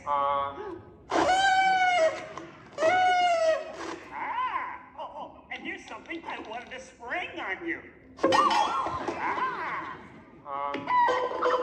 Walmart, it's that dumb bear again. Hey, Bear, you're not even funny in 3D. Oh, not you guys. How did you get here? We entered a contest. Yeah, we lost. Oh, yeah? Well, my new 3DX gonna shower you all with humor. Waka waka. He's trying to drown us. What kind of act is that? An act of mercy. Well, listen, better luck next time, Fozzie. Okay? And now, if you'll come this way, I can show you our secret laboratory. You see, we invited distinguished scientists from all over the world to come and work here. Unfortunately, none of them showed up. So instead, I'd like to introduce you to the guys who invented Muppet Vision, and they can show you some of their... right now, I'd like to turn you over to Dr. Bunsen Honeydew and his assistant, Beaker. Well, thank you, Mr. Kermit. Today, let's look at the advancements we've been working on for Muppet Vision. Beaker, would you turn on the machine?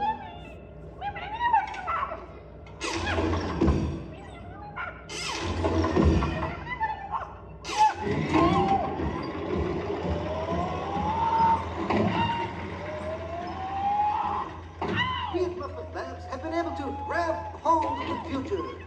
The wheels of progress turn swiftly here as we strike upon ways to bring science safely to you. This user-friendly machine will now generate the first living 3D effect just by flicking a simple switch.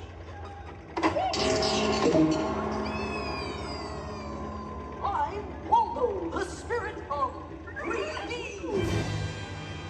Thank you. Hi there. Ooh, cute outfit. What's this? Don't you just hate it when your nose runs? You know, all these other people think I'm talking to them, but I'm really just talking to you.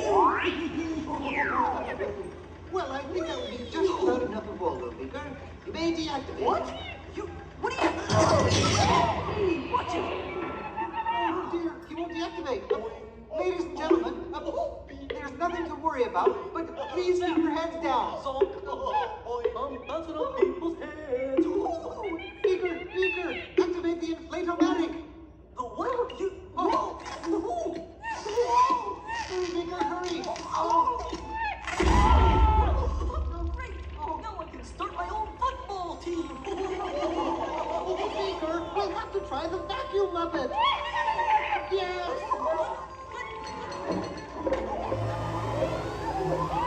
Ladies and gentlemen, for your own safety, please grab your armrest firmly.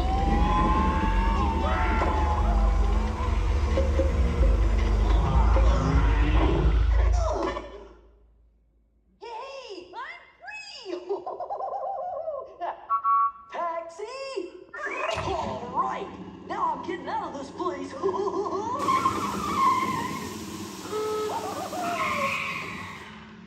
This way, folks. I'm sorry, but Muppet Labs seems to have been temporarily sucked up. But, now what is that? Hey, Kermit, see, it's my new remote control banana cream pie. Yeah. Hey, Kermit, watch this. What?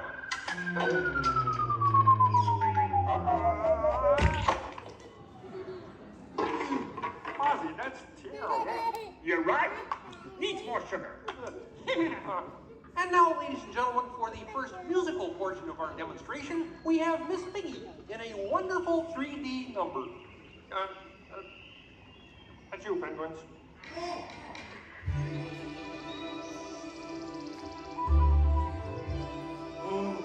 Doesn't it look beautiful?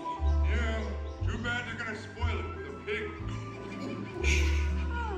La la la la la la. Oh, sun shining bright above you. Soft breezes seem to whisper, I love you. Birds singing in the sycamore tree.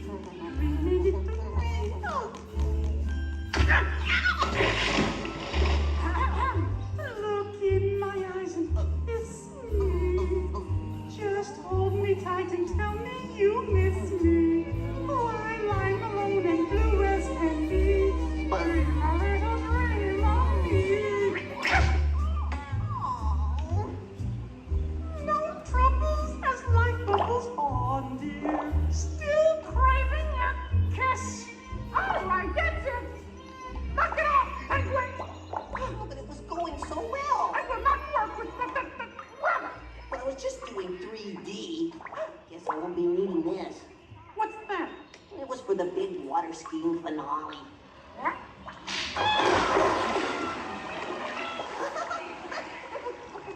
Anybody, what are you doing? What do you mean? You are ruining this film. Well, I was Get just out. trying to Get help. out. I didn't mean anything. Go away. Aw. Go away. Does anybody know the way out of this film? Hey, you got a map down there? Well, you can come with me if you like. I just got fired and I'm running away. Terrific! Let's go. Okay. Hey, Bean, what's up? I'm going away. Forever. Oh, great. Could you give me a sandwich? Would any of you people like anything? I mean, since he's going out, he could forever? Bean? Bean? Oh, Kermit! Kermit!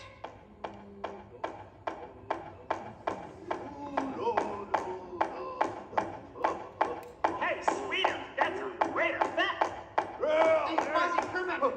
What is it? Bean Bunny ran away! Oh, no. Yes, our ribbons.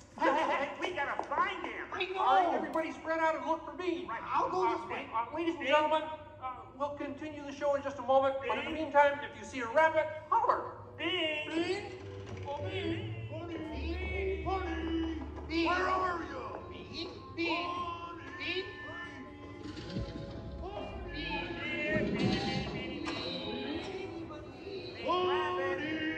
Hey, what's all the commotion about? Bunny ran away. Well, you know what that makes him? Smarter than us. Hey, anybody seen a bunny? I don't see a bunny. Where? Where? Oh, nothing up there but a bunny. A bunny? Me! Hi, sweetie. Hey, Kermit, look! What? Bean, what are you doing out there? I'm running away. Nobody would let me help in the movie. Oh. This is a very moving moment. Yeah, I wish they'd move it to Pittsburgh. Hey, Bean! What are we doing sticking around here? Let's burn rubber! Who's that? He's Walt and his 3D friend, and we're both leaving the movie. Right. Look at Bean! If you leave, you'll miss all the fireworks! Right, yeah! Fireworks? Ooh. Okay, I'll stay, but I want to help. Gee, is there anything Bean can do in the final number? Oh, gosh. Maybe Bean could set off the fireworks. That sounds That's great. cool. Yeah, and I'll stay and help. I love fireworks. Well, okay. Sam, are you about ready? Yes, it's a glorious 3-hour finale. You got a minute and a half. Okay, everybody, get ready. Ladies and gentlemen, the Muppets proudly present the final demonstration of Muppet Vision 3D.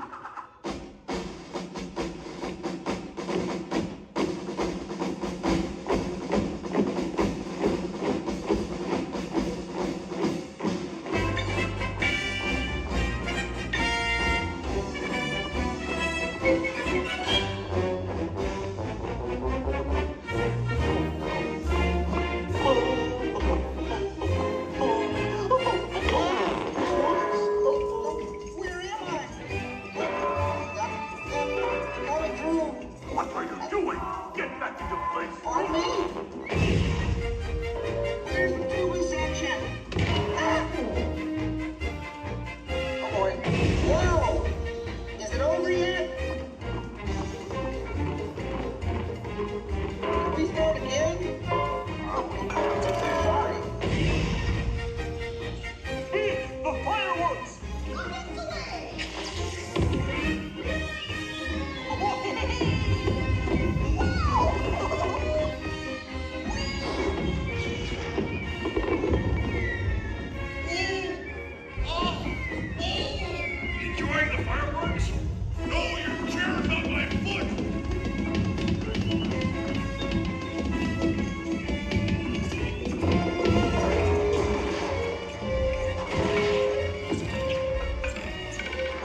Cannon? Hey, everybody! He's got a cannon!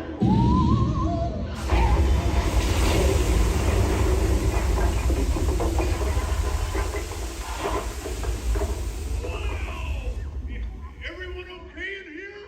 We surrender! We surrender! What an explosion! Ladies and gentlemen, I'd like to apologize for our slight technical difficulties, but I do wish to assure you that no one was hurt and this theater suffered only minor damage. So thank you very much for coming to see this demonstration of Muppet Vision technology, and enjoy the rest of your stay, and come see us again sometime.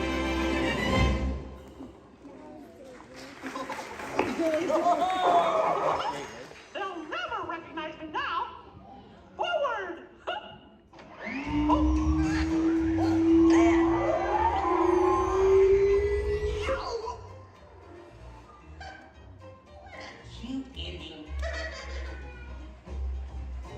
Well, what do you think?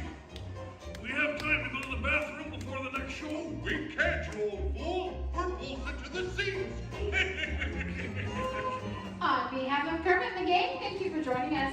Now please gather your personal belongings and waka waka. Uncles, there's the doors to your right.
think they're sold out in the park, but they've still got kind of like 200 dancers. And then 3 different marching bands. And the full day of the year, you just get nothing going on. Roy Disney standing with his dad stood, reading the dedication synced with his dad. I was the only one that got that joke.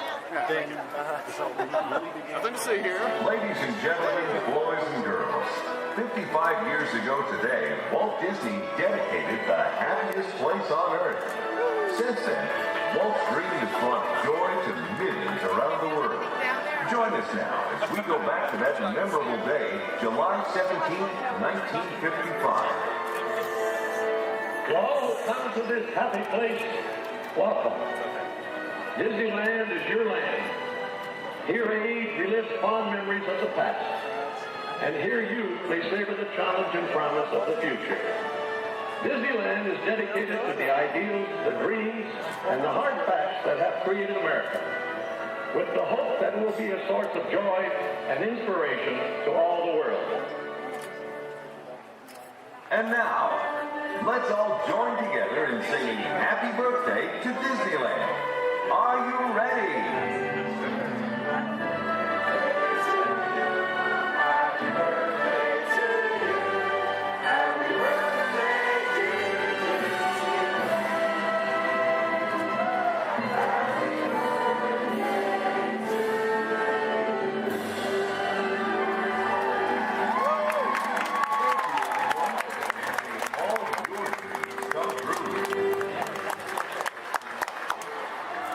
That's it. All right.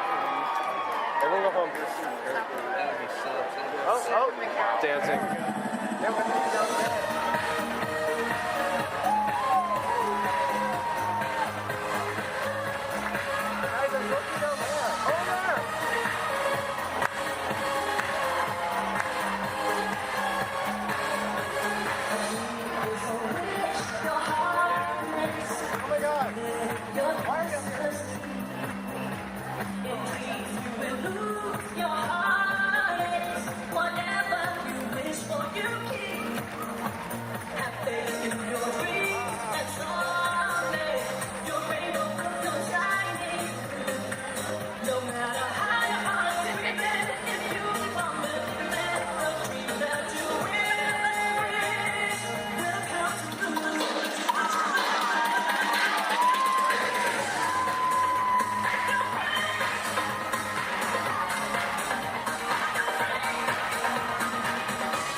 Minor detail.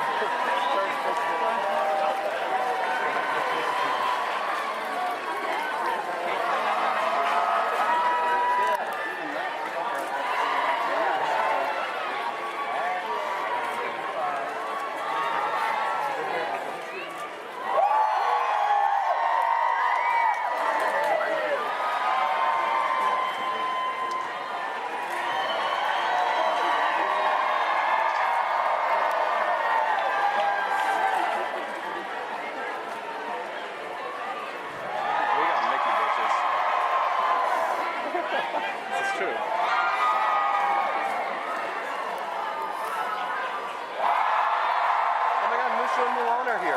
Really? Right there. Behind the light post. If you tune this, like, cool, like, Pluto. We should go say hi to Pluto.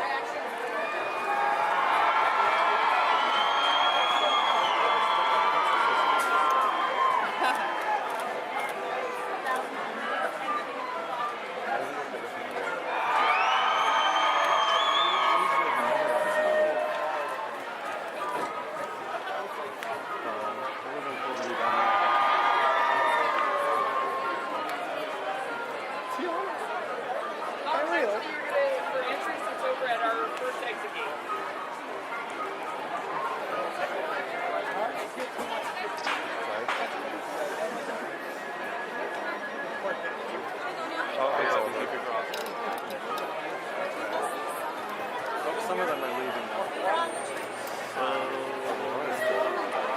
It's over. Everyone go home.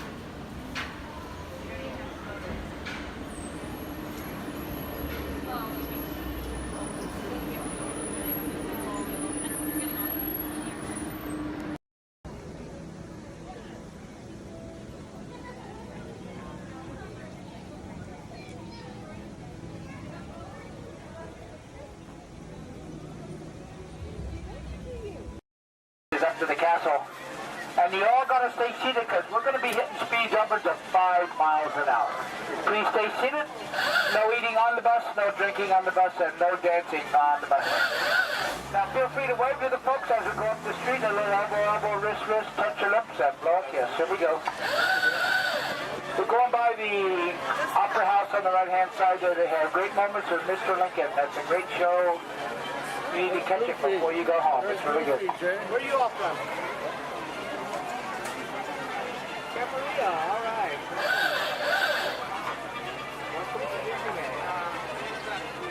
Our folks are coming down to Main Street, USA, plus this here at Town Square, the characters come out throughout the day here at Town Square. And here at Main Street, USA, this is Main Street as well. Imagined it many years ago from that small town in Marceline, Missouri, where he grew up. On the left-hand side is the Emporium. That's the largest gift shop in the park. On the right-hand side is the movie theater. They have 6 continuous showings of cartoons, including a famous Steamboat Willie, and it's air-conditioned in there, too. Steamboat Willie is the one that got Walt and Mickey started in this business. On the right is the Market House. Behind that are the lockers. And on the left-hand side is the Carnation Cafe. They have sit-down lunches in the Carnation Cafe. We have the Bourbon and Bakery, Ice Cream Parlor, and the Candy Palace over here on the left-hand side. Now the park is open until midnight. We do have fireworks scheduled for 9:30 over the castle. We have celebrated street party as like a parade. That's at 3:30 and 6:30 today. And Fantastic down by the rivers at 9:05 and 10:30. Now you can watch them make candy to those bay windows and making it in the peanut butter today. You can watch them make candy and gain 5 pounds while you're doing it. On the right-hand side is photo supply shop. Behind that are guest services such as first aid, lost children, and baby care. We're coming down the end of Main Street. On the left-hand side is the information booth. If you need maps or schedules, birthday buttons, first-time visit buttons. And right here in the middle is Walt and Mickey statue. Thanks to them, they made it possible for us to be here. Now this is the hub, the gateway to all the lands. On the right-hand side is Tomorrowland. Right through the castle is Fantasyland and Toontown. On our left and behind us is Adventureland, Frontierland, Critter Country, and the Walnut Square. Now, if you folks are getting hungry, if you look at your map, they show the restaurants in each of the lands. You can figure out what you might want to eat. I want to thank you for joining us. Once again, my name is Ken. I've been your driver. If you enjoyed the ride, If you didn't enjoy the ride, my name's Bob. Please be careful coming down the stairs. Grass are ready for both heads. Have a wonderful day in the original Magic Kingdom. Thank you.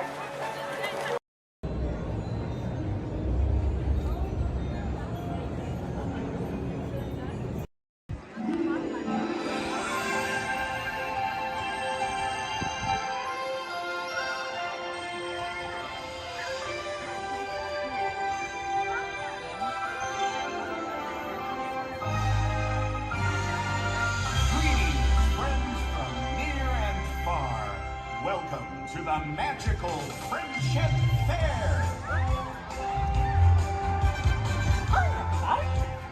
We're so glad you're here.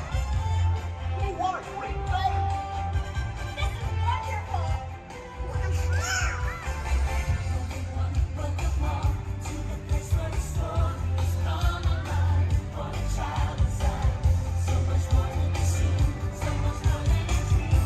Before your eyes, tomorrow is brighter than you can imagine. Come on, take my hand, leave me with my with hope and a wish, and off we go to the place we all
Rest all the hey, rest them all up.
Hungry Acre Wood, the East Wind traded places.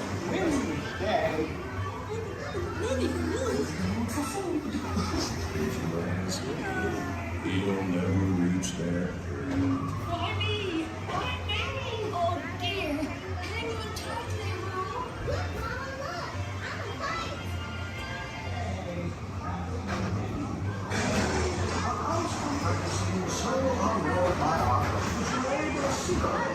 Time to tell about my Uncle Clyde. Hunter! Come bounce with me!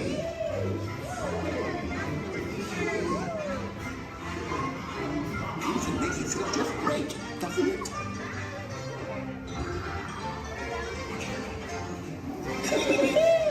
Follow me! I almost bounced right out of the ride. Watch out for everyone in the water. They steal honey. Steal honey.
Rain went away, and everyone gathered together to say, Hooray for Pooh, too!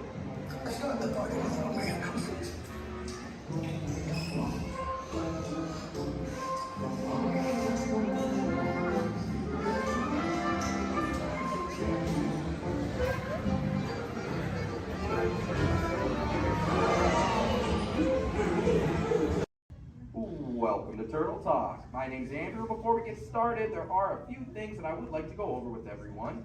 Now, here at Seabase, there is absolutely no eating, no drinking, no smoking or vaping, and no flash photography. Thanks, guys. Now, this piece of equipment here is known as a hydrophone. It allows us to hear sounds from beneath the sea, and it's also going to allow us to hear from our very special guest today. Does everybody know who our special guest is? Please shout it out. Crush is coming to talk to us to learn more about the human world, and we're going to get the chance to ask him a couple questions about the turtle world. So, little ones, you're thinking of questions that you may get to ask Crush, okay? Now, it does seem like Crush is off surfing at the moment. In order to call him out, we need to yell, "Hey, Crush!" on the count of 3, all right? 1, 2, 3. Hey, Crush! Well, righteous, well, awesome. Check it out, man. Hey, dude, look. Double barrel, 360, totally tubular. Whoa, look at the humans in the human tank. Hello, humans. Righteous, man. Oh, dude, speaking of most righteous, look at this, bro. Hatchlings, grommets, offspring, totally chillin' sub-level. Look at this, right next to you, you got a little dudette, blue shell, brown noggin, goggles, and extra ears. Yeah, right there on the coral. Hey, bud, what's your name down there, dudette? Bella. Hey, what's up, bud? Are you having a good day, man? Yeah. Awesome. Can you talk like a turtle?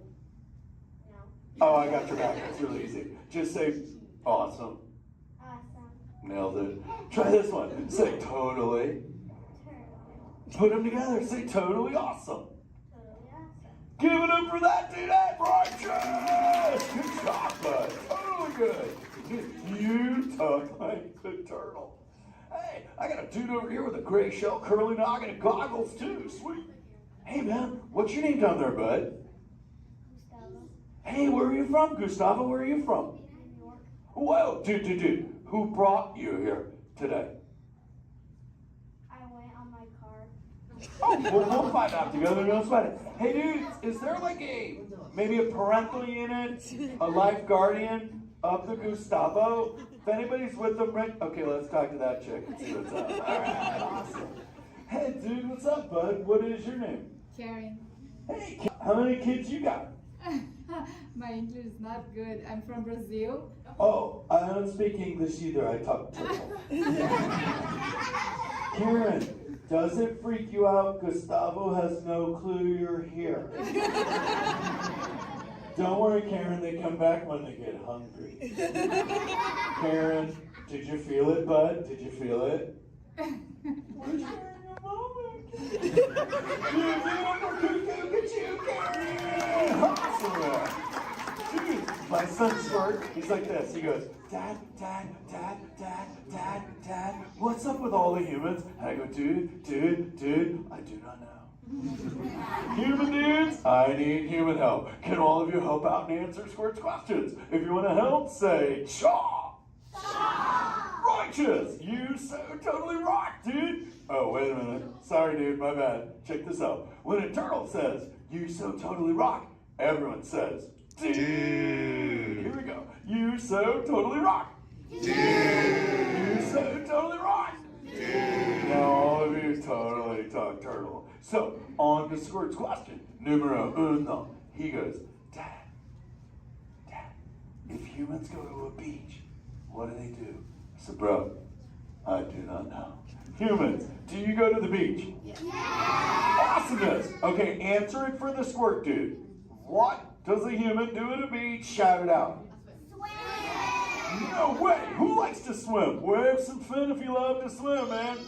Oh, man, I got wavers, like even on the bench. What's up, wavers? Dude, want to see me swim? Say go crush.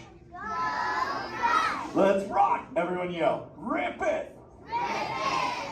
Roll it. Roll it. Punch it. Punch it. Rip it. Rip.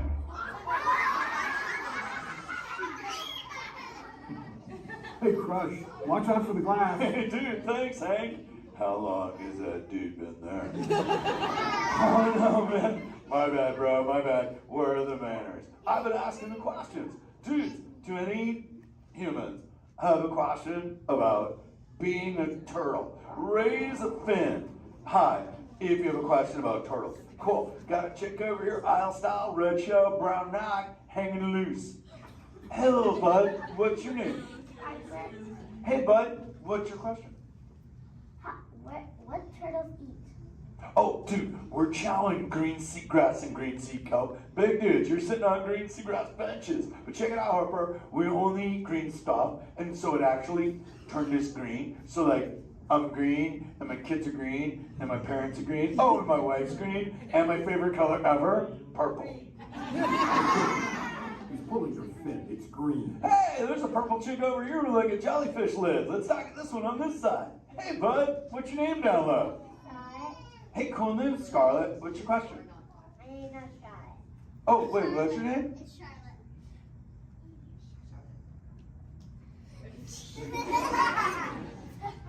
You don't have to tell me. Okay, what's your question, little bud? My name's not Bud. Okay. Hey, let's head over here. We got like a little friend on this side. Looks like a light blue shell, brown noggin. Let's talk to this bud. Hey, what's your name, dude? My name's Marley. Hey, Marley, what's up? What's your question? What's your favorite food?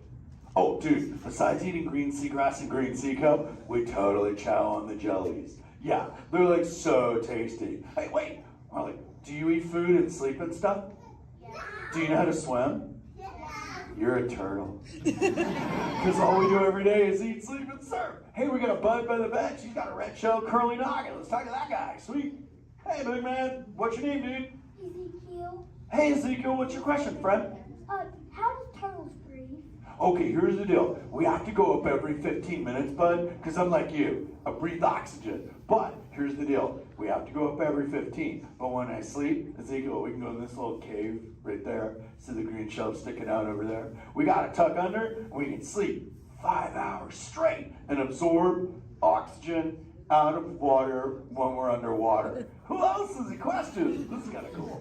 Oh, whoa, dude, check it out. We got like a little friend. chilling on this side by the bench. Looks like a grayish blue shell brown rock sitting on her own flips. Dude, what's your name over there, bud? Abby, Hey, Abs, what's your question, Abby? how many babies can a turtle have? Well, mommy turtles, man, they go to a beach, but it's the same beach every time. And they drop off like 90 to 100 eggs. But here's the cool part. When the sand is really warm, Abby, everybody is a dudette. And when it's cold, they're all dudes. So we say, dudes are cool and chicks are hot. This is awesome, humans. Hey, the Jelly Man. I was talking about you, buddy. Oh, Crush. Hey, man. I'm trying to get away from a turtle pile. Marlin, turtle piles are a celebration. Everyone yell, turtle pile!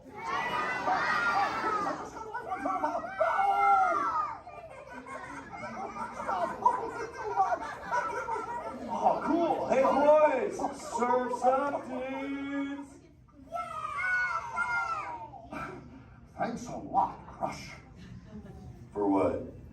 The turtle pile? Shout it out, humans! That dude has serious thrill issues. Humans, you rocked it! You so totally rock! Okay, like 4 kids remembered. The rest of you dudes pulled a hard dory. Dudes, don't space out! Remember, Turtle says you so totally rock. Everyone screams!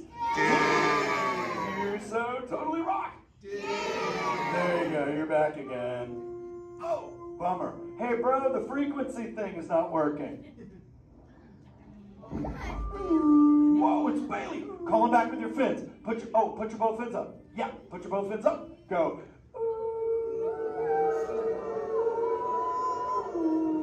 Crush! Hey! Bailey, look at my friends, they're humans. Oh my goodness, funny looking humans, huh? Hey dude, stop. That's not cool, those are my friends, they can hear you. No, they can't. Watch this. Hi, humans. Oh, okay. Why didn't you tell me? Dude, I tried, man. You got stoked out. Wait. Ooh. Yeah, that thing. I'm getting something. Ooh, wow. Some of you have 4 ears. Weird. I'm not judging. Humans. Later, Crush. Later, Bailey. Everyone say, later, Bailey, dude. Bailey's echolocation's awesome. We're going to do it. Everyone, both fins up. Go. Okay, sub-level. Really good. Back bench. Solid. Grandma, in the corner. This is where we put our fins up. Good job, Grandma. Good job. Fins up. Eyes closed. Go. How many fins am I holding up now? No, you gotta go. Yeah, you so totally rock. Squirt, come here. Squirt, look at this. Squirt, I just taught humans your ultimate favorite. Sweet. Dude, go for it. They'll blast you. You so totally rock! Rock on, human dude! Rock on, Squirt. That's my son. I'm in a jam. Oh, wait. Remember this thing. You gotta be good to the oceans. And the oceans will be good to you. And slap the fins together for my man Andrew. Rockin' the mic, man. Oh, righteous. Little dude. Use the word dude all day long. Because your parents will love you. Hey, Karen. You're welcome, Karen. Let's go! You so totally rock! Let's give it up for Crush. If you would like to learn more about Crush and his friends like green sea turtles, manatees, or sharks, you can do so up on the 2nd floor of Sea Base. Now, little ones, don't move until your adult comes to get you. Adults, please collect your belongings, collect your children, head on up to those 2 right here at the doors. Or if you're taken, please don't stand up.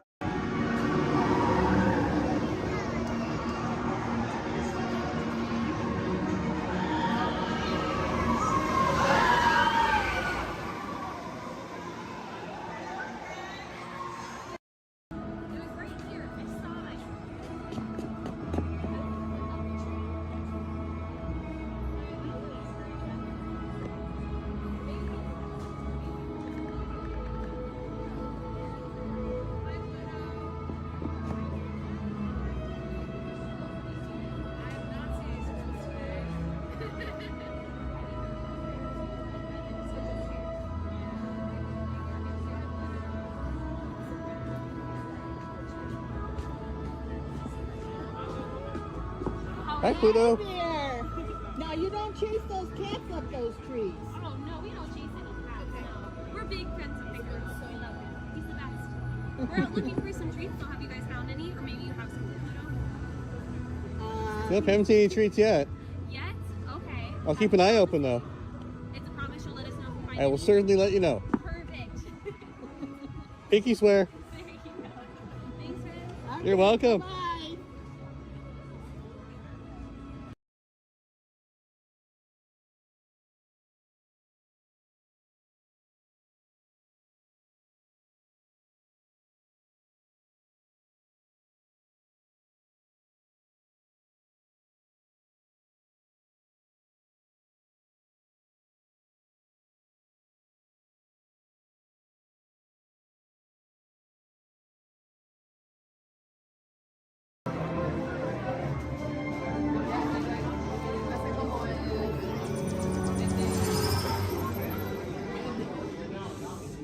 Greetings, Terrans.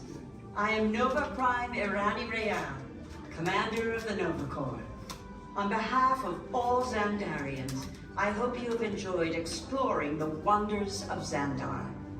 As you have seen, your world and ours were born of the same moment, one which you refer to as the Big Bang. As such, we are all galactic neighbors in a vast universe which we and countless others share. For you to travel to Xandar would take 2.5 million years, assuming you had a ship that could fly at the speed of light. So we decided to come to you.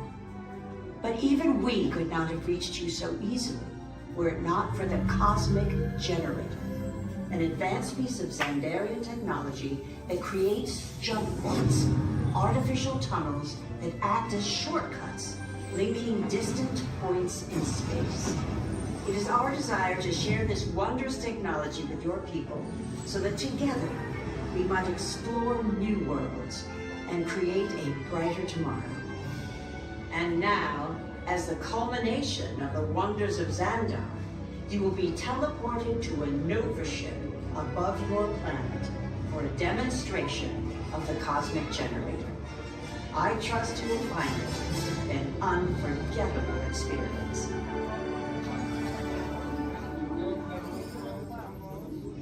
Welcome, people of Epcot, Epcoters, Epcotians, citizens of Epcot.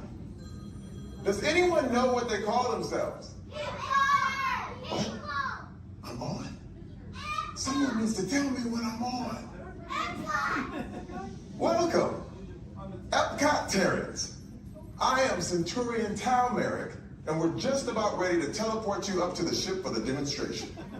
As you're about to enter a secure Nova area, I must ask you to put away your Terran communication devices at this time. Recording of any type is strictly prohibited. I am very serious about this. Now, please step forward into the chamber. You're gonna love this.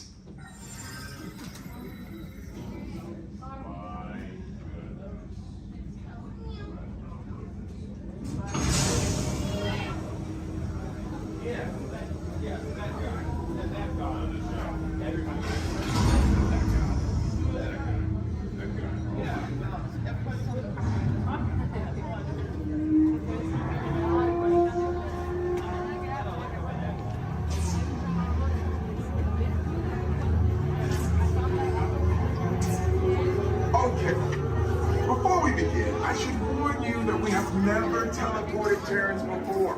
But since your molecular structure is very similar to Xandarians, it should work. It'll work. So long as you are standing inside the lighted ring. You do not want to know what happened last time someone did not stand where I told them to, okay? Please make sure you're all the way inside that lighted ring on the floor. We must teleport you till you're all the way inside that lighted ring.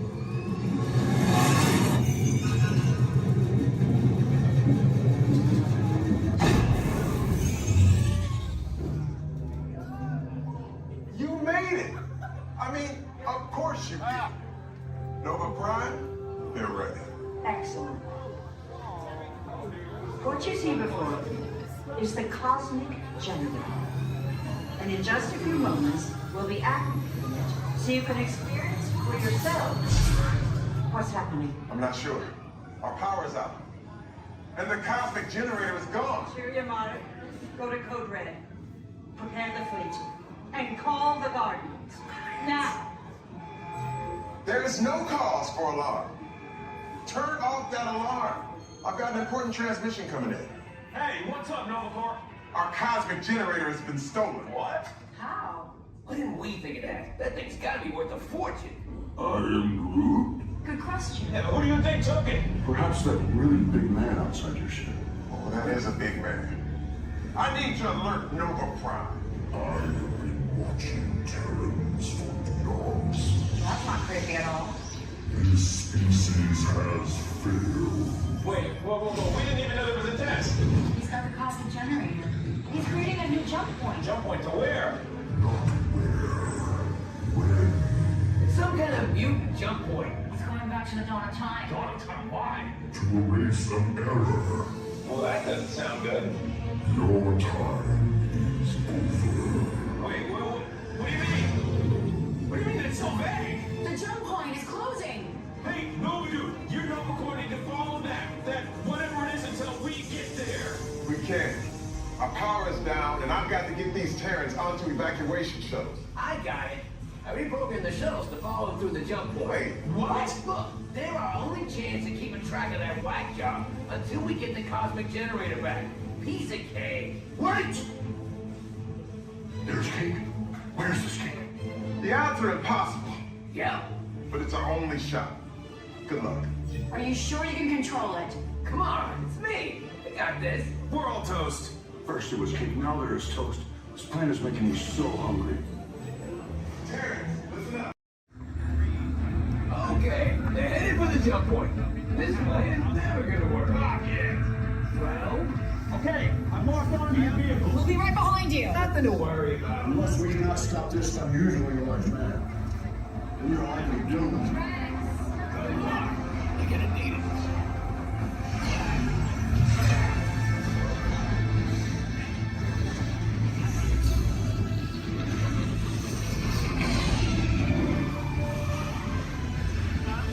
You're supposed to follow me.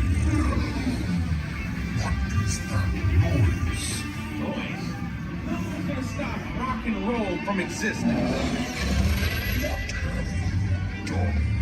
What have we done? I think we took it back.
Heroes. Look, do you really think they deserve to be called heroes?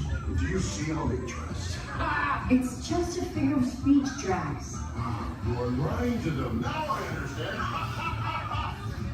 Welcome to the Guardians of the Galaxy.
When hinges creak in doorless chambers, and strange and frightening sounds echo through the halls, whenever candlelights flicker, where the air is deathly still, that is the time when ghosts are present, practicing their terror with foolish delight.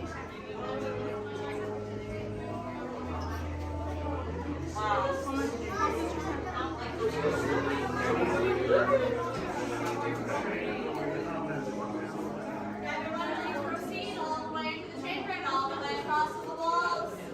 Look alive, folks, we're on a strict deadline. It's going to like a hatchet and shop to shop.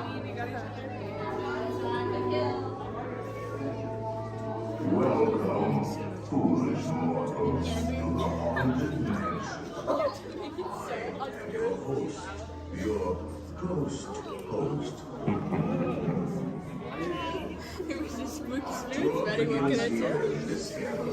Here where you see paintings of some of our guests as they appeared in their corruptible, mortal state. Kindly step all the way in, please, and make room for everyone. There's no turning back now. Now everyone, gather your bodies away from the walls and into the dead center of the room.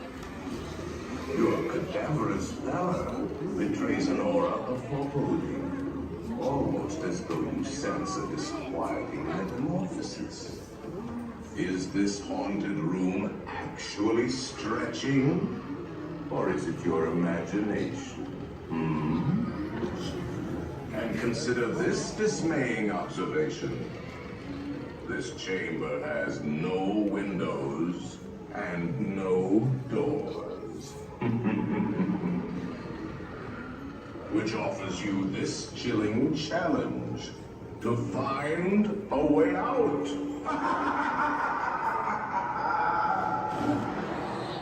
Of course, there's always my way.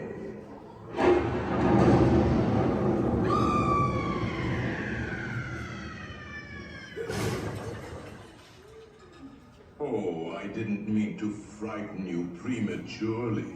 The real chills come later. Now, as they say, look alive, and we'll continue on. And let's all stay together, please.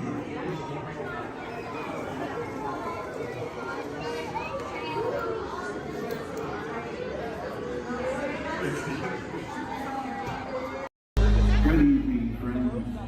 Look around you. There is a special magic that flows through this land. A magic of fantasy, swirling with pixie dust, made more brilliant by the light that lives within you. It inspires us to wish upon stars, follow our hearts, and find our happily ever afters. Tonight, as we gather together under the spires of this majestic castle, our dreams ignite the magic to create a beacon shining out and celebrate 50 years of the most magical place on earth.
Incoming transmission from Ray.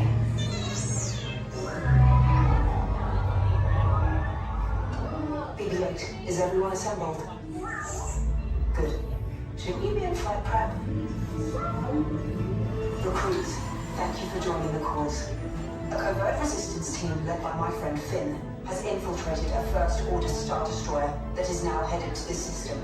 Your outpost on Batu is no longer safe. We have transports waiting to take you to General Organa's secret base on Pucara. I'll regroup with you there.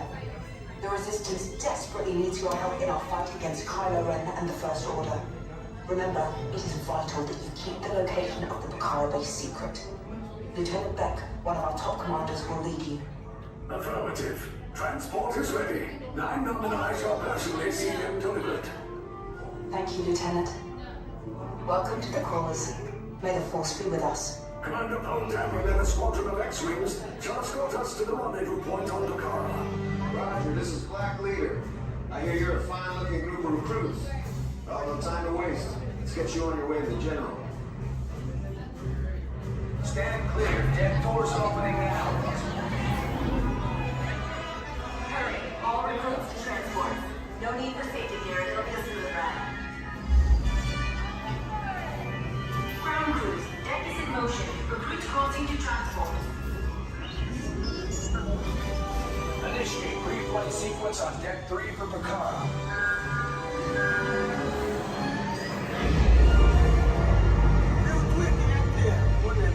Affirmative. Deck 3, you are clear for launch.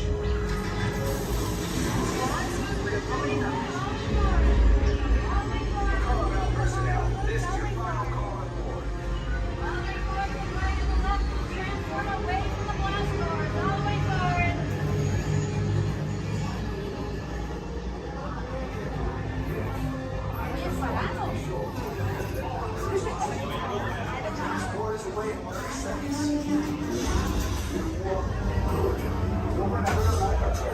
Yes, check the hyperdrive also.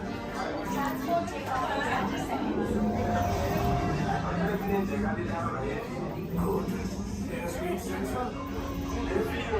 Thank you, Nina. Black Leader, are you and your team ready? Affirmative. Engines are hot.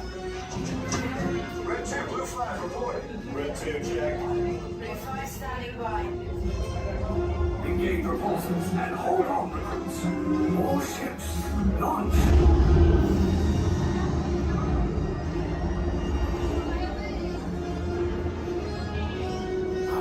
Lieutenant Beck. As you heard from Ray, I have been tasked with getting you to Vakara. Red 2, blue 5, keep tight now. Let's get ready to make that jump to light speed on mark. Black Leader, we're picking up an unusual signal. Are you spotting anything? Yeah, I see it. We'll check it out. BB-8, what do you got? There appear to be a number of small craft heading our way. Raise the shields. We got company. First order TIE fighters. Reroute. Red 2, blue 5, we got a cue path so transport can make the jump. They're all over us. I'm hit. We lost Red 2, more incoming. Blue 5 taking evasive action. Try to shake him, Blue. I'm trying. We lost blue 5. I'm gonna try to draw him away. Copy that. Get us clear so we can make the jump. Be ready. You won't have much time. Where are all those TIE fighters coming from? Star Destroyers. Get out of there! We can't. We're caught in a tractor beam. It's pulling us in. I'm gonna get some friends and make this a fair fight. Don't worry, I'll come back for you. Stay strong. Cargo vessel TR-141, identify yourselves and prepare to be boarded. This is TR-141. We are a civilian vessel. By whose authority are we being detained? By the authority of the First Order resistance scum. Now bring down your shields and prepare to be boarded. They'll want the location of our secret base. Tell them nothing. The future of the resistance is at stake. I have a bad feeling about this. Stand back from those doors. Attention, passengers of the TR-141. You have been identified as enemies of the First Order. You will disembark immediately and prepare yourself for interrogation. Proceed forward, now.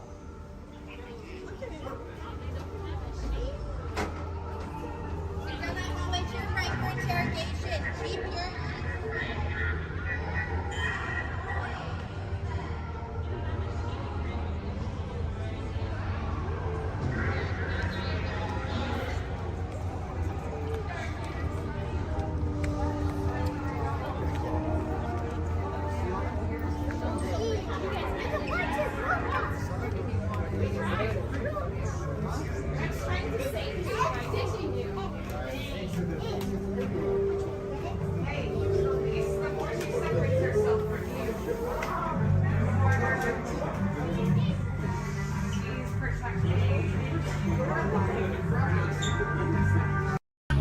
My name is Skipper Melanie. That's first name Skipper, last name Melanie.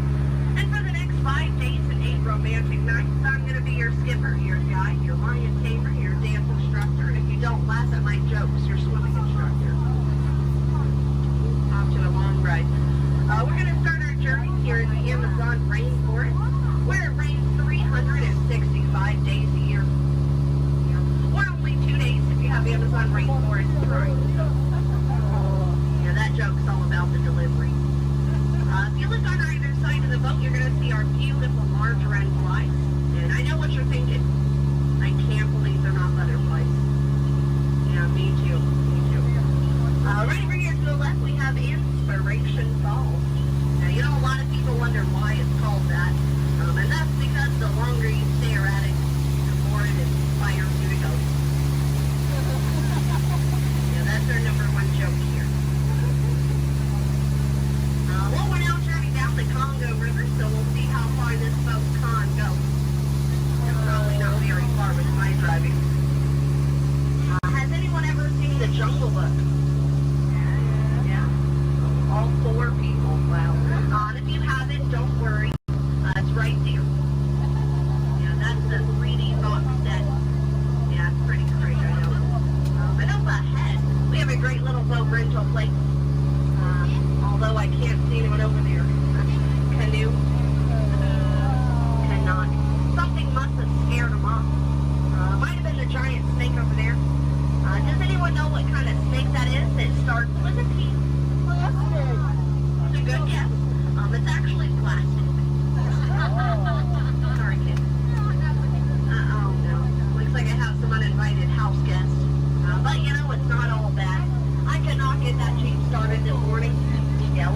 got it to turn over. Yeah, probably called AAA. I should have thought of that. Yeah, or used a monkey wrench, I don't know. But we're now turning down the Nile River. It's the longest river in the world. It goes on for miles and miles and miles and miles and miles and miles and miles. And if you don't believe me, you're in disbelief. Right over there, we have an African bull elephant.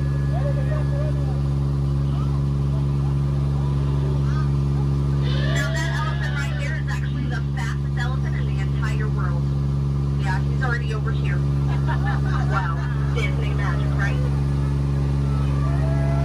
And right in front of us, we have the star of the new Jungle Cruise movie. It makes the way. Yeah, we're really excited about it. And we're now in the African belt where all the animals came together. We have some long-necked cheetahs, some 1970s impalas. Oh, look at those lions protecting that sleeping zebra. He's dead. Tired, dead tired. You know, it must be hard to eat a zebra. Yeah, because it's like white meat, dark meat, white meat, dark meat, white meat, dark meat tail. You know? Oh, but there's the lost safari everyone's been looking for. You know, I tried to tell them that they could not outrun the animals here in the jungle, but what a rhino, right? I guess they'll get the point in the end. But that's my best friend right over there. Her name is Ina. Everyone say hi, Ina. The jokes do not get better from here. But now is a great time to point out some of my favorite plants, so I'll go ahead and get started.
almost over, I promise, I promise.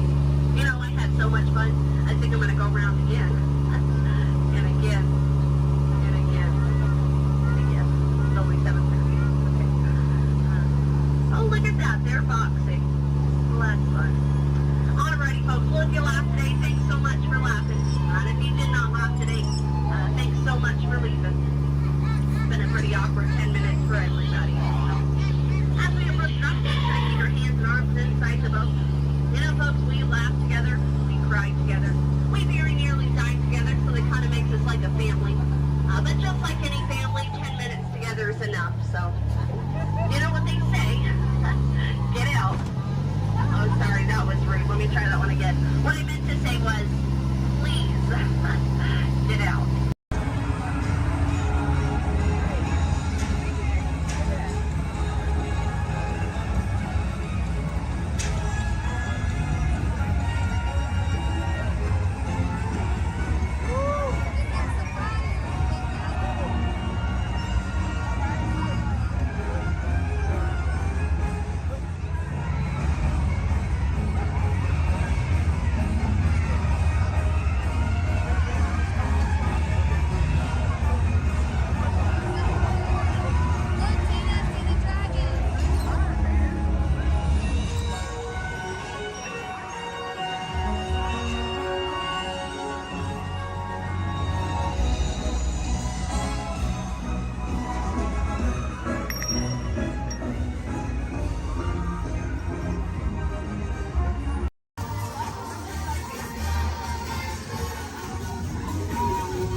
sudden change in slipping by the wind. Eruptions can remain simple, violent, and destructive to us, but to nature, it's a very living cycle of life.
dense and beautiful forests cover only a tiny portion of the Earth's surface.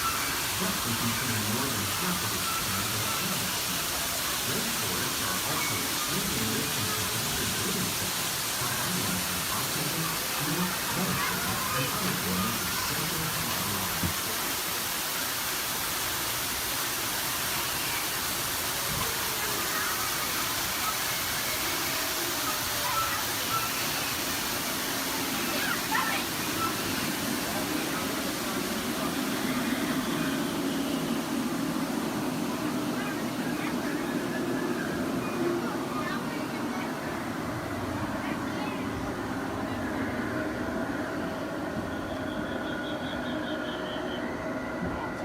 In the desert, nature has created a very different, known as beautiful living system.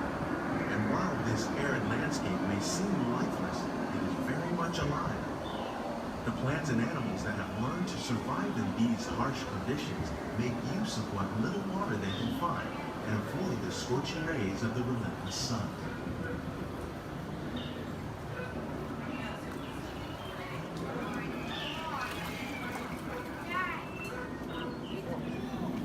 The American prairie once appeared as desolate as the desert, but over time, rainwater and nutrients gradually penetrated the hard surface of this land.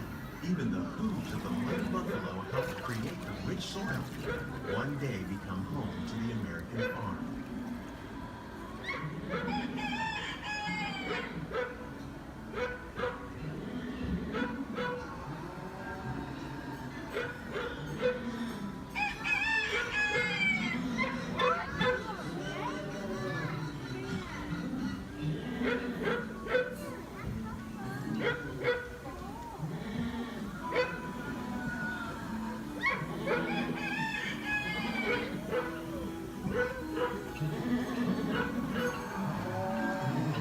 Forces at work on the land, humans have had profound effects.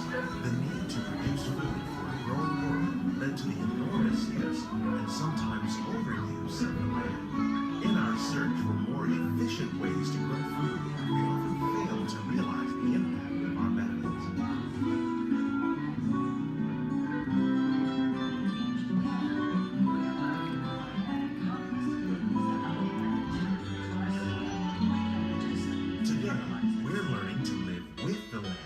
Discovering better ways to grow food that will assure both human and environmental well-being. Fertilizers, we can enrich the soil without the use of chemicals. In Saudi Arabia and Mexico, we're learning to produce food on desert seacoasts by developing and planting crops that thrive on saltwater. Here at Epcot, we're learning to reduce the need for pesticides by using natural predators like ladybugs and wasps to control pests. In Japan, we're learning that by adding composted leaves and other plant material to our soil, we can reduce the need for fertilizers. In farmlands across America, we're learning that by plowing under vegetation containing natural fertilizers, we can enrich the soil without the use of chemicals. In Saudi Arabia and Mexico, we're learning to produce food on desert seacoasts by developing and planting crops that thrive on saltwater.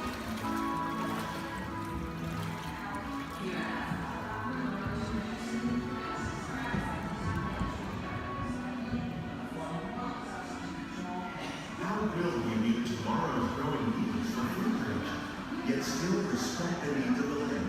Some of the answers are being discovered just ahead. To help us maintain these carefully controlled ecosystems, and for your safety, please remain seated in your boat at all times.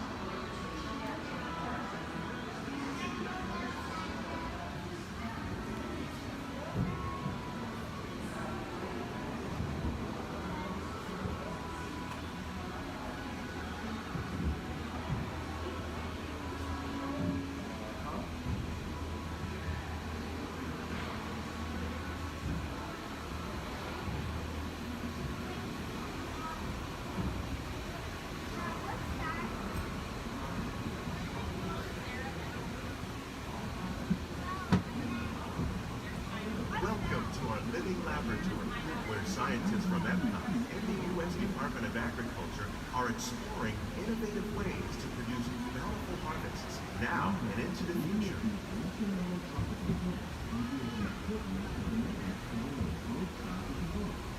The tropics are home to the greatest diversity of plants on the planet. Many of these, like papaya, bananas, cacao, coffee, and rice, are well known around the world. These are just a few of the edible plants that have been an important source of nutrition for people living in the tropics. Many are rich in vitamins and minerals, while others are well adapted to growing in less than ideal conditions. Some, like the water lily, thrive in wet, swampy areas and waterways. All parts of this plant, even the flower petals, are edible. The starchy root of the plant has long been used to make flour for baking.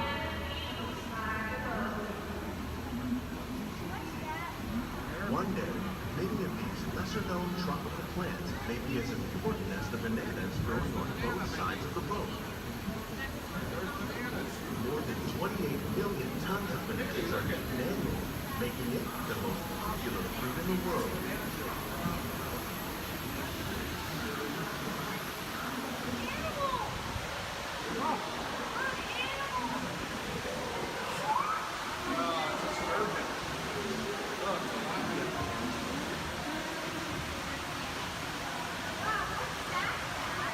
When we mention farming, we probably don't think of fish, but fish farming or aquaculture accounts for nearly consuming globally. Tilapia, bass, and catfish, like the ones you see here, are three of the more popular crops raised by fish farming. The sustainable system we're using here recycles the water in the tank. As a result, we're able to save millions of gallons each year. Our small fish farm produces nearly 5,000 pounds of fish each year to serve in restaurants around the nation. Innovations like this can play an important role in our efforts to produce bountiful harvests and still protect natural resources. Shrimp. That's a big shrimp.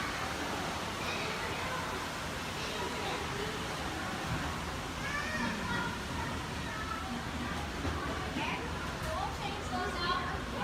For aqua cell next.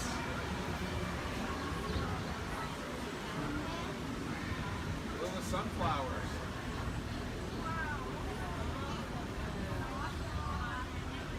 While there are more than 50,000 edible plant species in the world, most of us are only familiar with the handful that make up our everyday diet.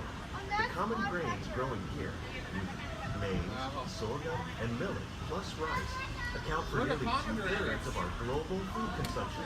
Learning how to increase yields of these staples is an important goal of research around the world. Blue agave. A monkey puzzle tree.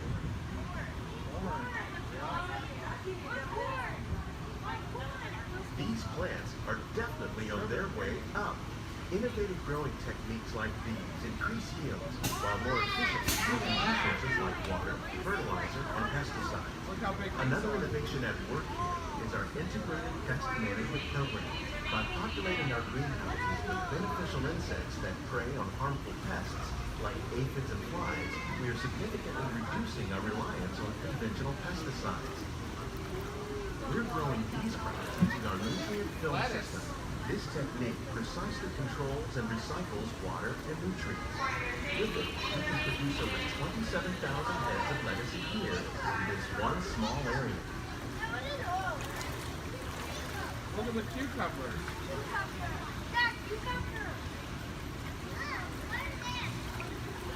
Look at the strawberries. Some of our best ideas have been inspired by nature, like these fruit and vegetable trees. By growing these ground plants vertically, we can increase yields and better control diseases. These crops taste as good as they look. In fact, we serve more than 15 tons of produce from our greenhouses in restaurants here at the land every year. Look at the jalapenos. That's a great idea.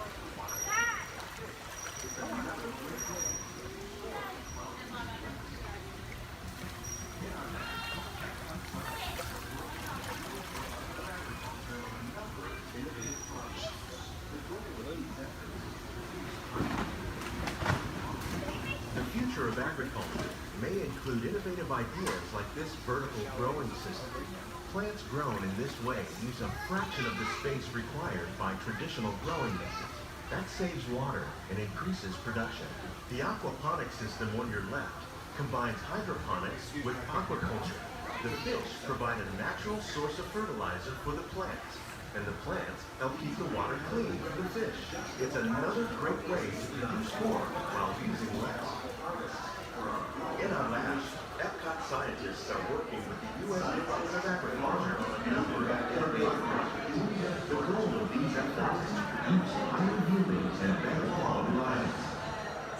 Together, we can continue to find more ways to increase food production and protect our precious natural environment. Only then will we truly be living with the land.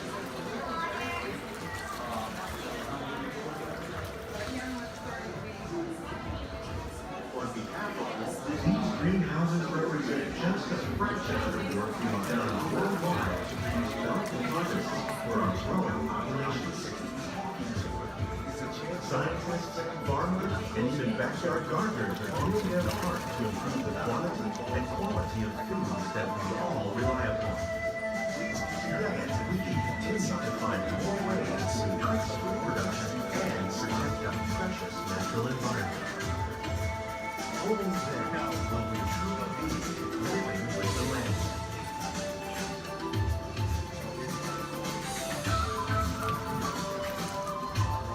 On behalf of Walt Disney World, we hope you've enjoyed this unique journey through our living laboratory. If you'd like a closer look, then check out the behind-the-scenes walking tour. It's a chance for the whole family to get up close and personal with the plants and growing techniques in our laboratory. Please keep your hands and feet inside the boat and remain seated until the boat comes to a complete stop.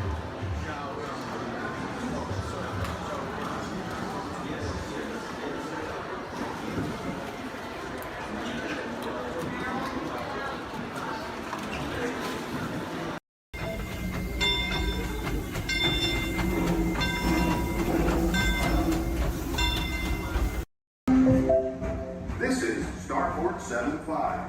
Or as we locals call it, Space Mountain. Our high-speed rocket port to distant deep space destinations.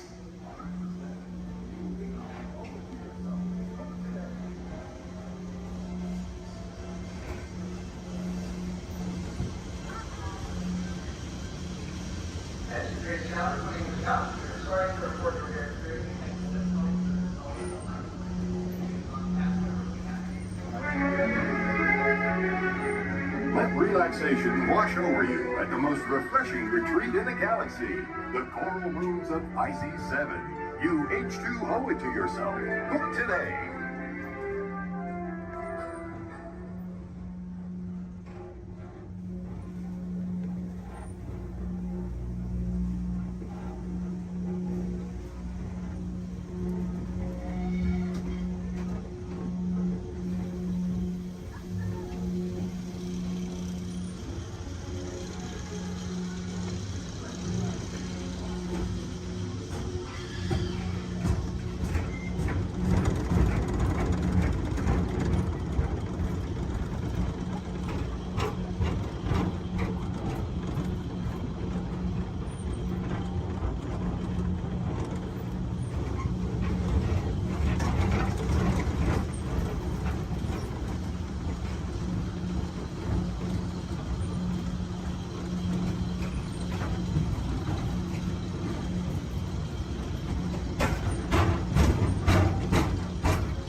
adventurers. Here's a little fish food for thought. Sea turtles often confuse trash, like plastic bags, for food. But you can make a positive impact by recycling and limiting the use of single-use plastics.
Living with the land. Por su seguridad, permanezca sentado con sus manos y brazos, pies y piernas dentro del barco y cuida a los pequeñitos. A manera de recordatorio, no tomar fotos con flash y luz de video antes de llegar a una alberca.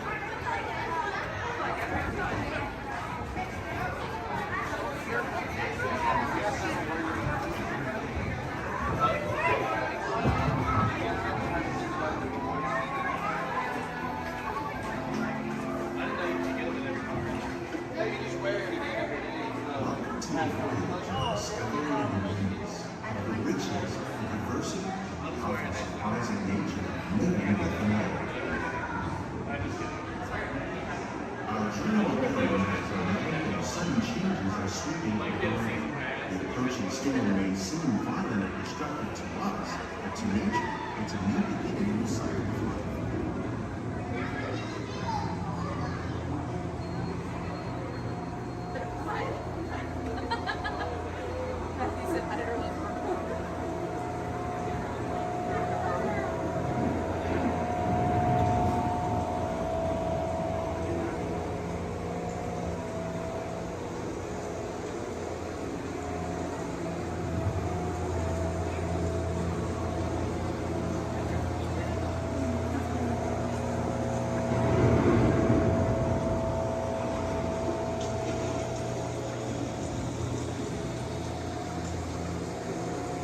Beneath the surface of the lake, roots trap water from the flowing mud, extracting precious nutrients and minerals.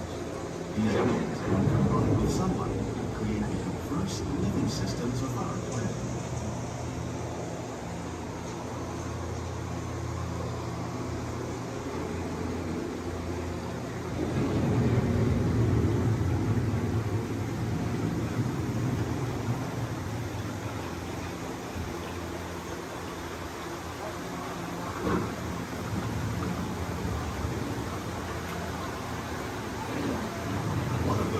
Systems is the rainforest, home to the most amazing concentration of life on our planet. These dense and beautiful forests cover only a tiny portion of the Earth's surface, but they contain more than half of its plant and animal species. Rainforests are also extremely rich and productive living systems, providing us with oxygen, food, medicines, and other elements essential to our lives.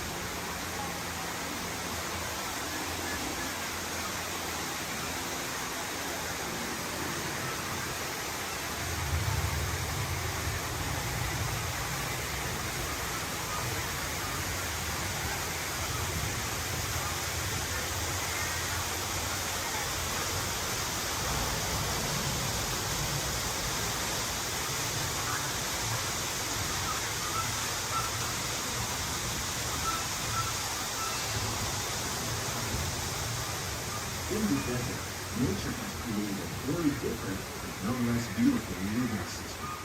And while this arid landscape may seem lifeless, it is very much alive. The plants and animals that have learned to survive in these harsh conditions make use of what little water they can find and avoid the scorching rays of the relentless sun.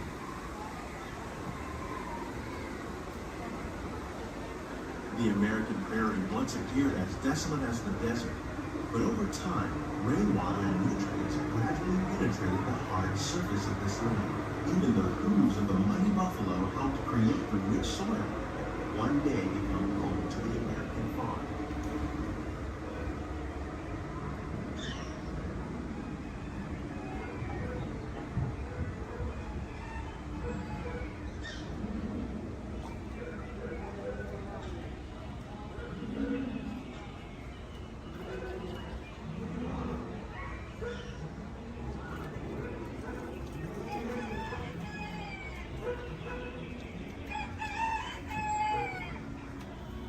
Of all the forces at work on the land, humans have had one of the most profound effects. The need to produce food for a growing world led to the enormous use and sometimes overuse of the land. In our search for more efficient ways to grow food, we often fail to realize the impact of our methods.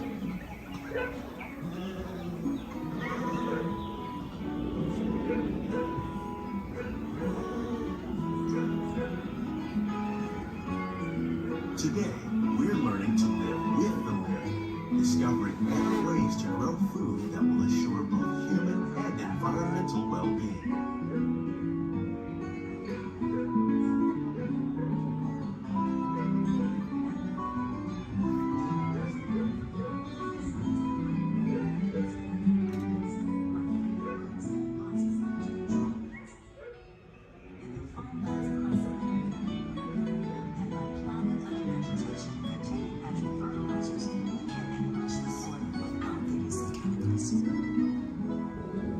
In arid regions, we're learning to produce food on desert seacoasts by developing and planting crops that thrive on salt water. In Japan, we're learning that by mixing leaves and other living materials into our soil, we can make farmland more fertile without the need for chemicals. Here at Epcot, we're learning to reduce the need for chemical pesticides by breeding and using natural predators, like ladybugs and wasps, to control pests. How will we meet tomorrow's growing needs for food production, yet still respect the needs of the land? Some of the answers are being discovered just ahead.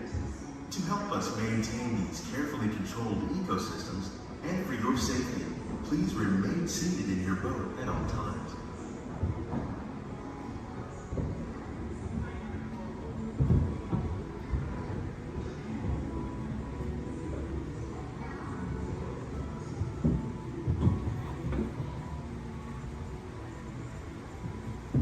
Welcome to our living laboratory, where scientists from epcot and the U.S. Department of Agriculture are exploring innovative ways to produce bountiful harvests now and into the future.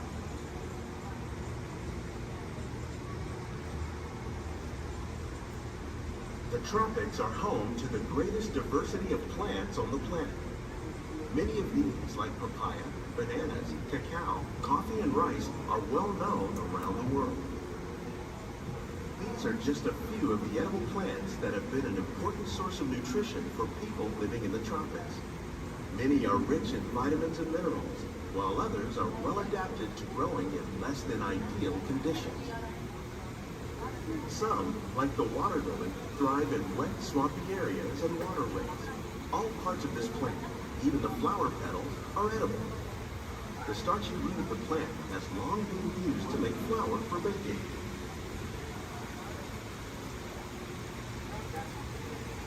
One day, many of these lesser-known tropical plants may be as important as the bananas growing on both sides of the boat. More than 28 million tons of bananas are eaten annually, making it the most popular fruit in the world.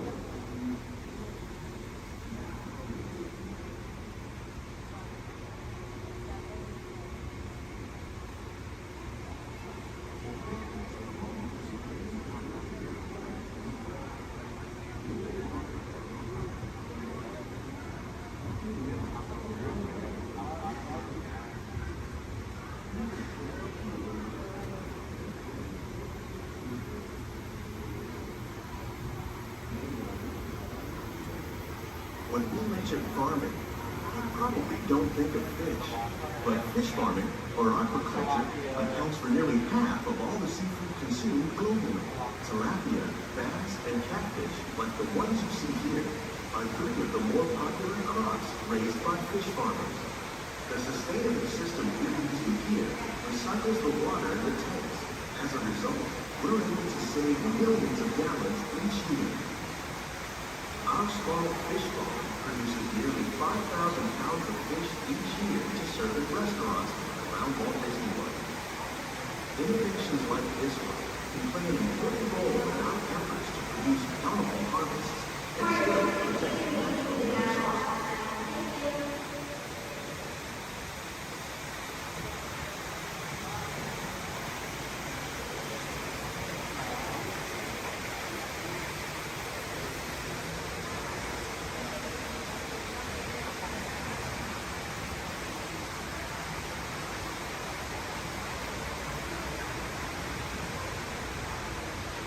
While there are more than 50,000 edible plant species in the world, most of us are only familiar with the handful that make up our everyday diet.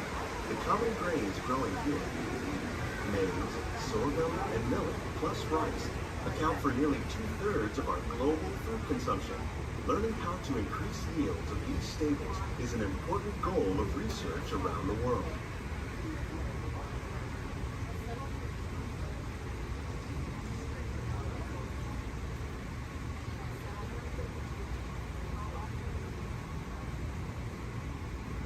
These plants are definitely on their way up. Innovative growing techniques like these increase yields while more efficiently using resources like water, fertilizer, and pesticides. Another innovation at work here is our integrated pest management program.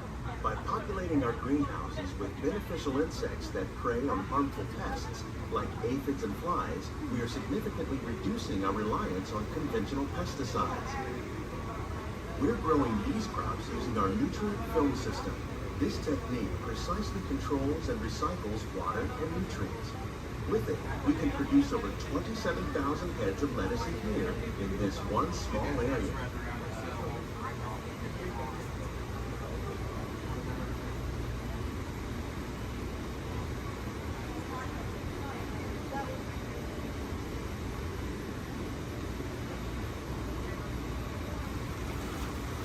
Some of our best ideas have been inspired by nature, like these fruit and vegetable trees.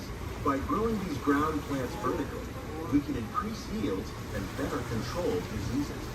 These crops taste as good as they look. In fact, we serve more than 15 tons of produce from our greenhouses in restaurants here at the land every year.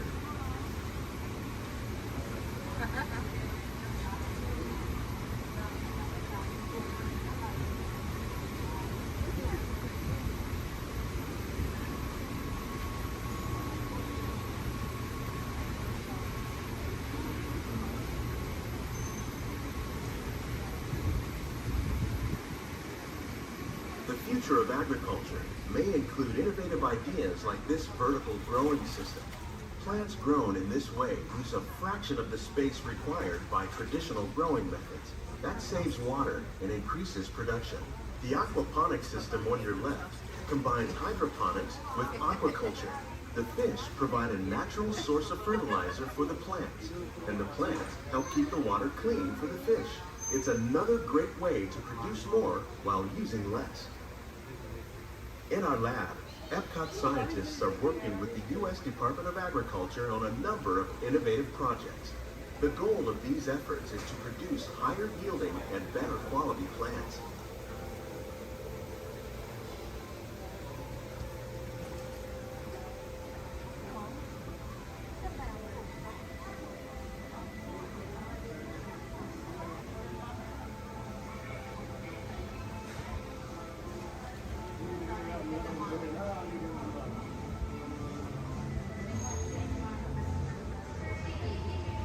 These greenhouses represent just a fraction of the work being done worldwide to produce bountiful harvests for our growing population. Scientists, Farmers and even backyard gardeners are doing their part to improve the quantity and quality of foods that we all rely upon. Together, we can continue to find more ways to increase food production and protect our precious natural environment. Only then will we truly be living with the land.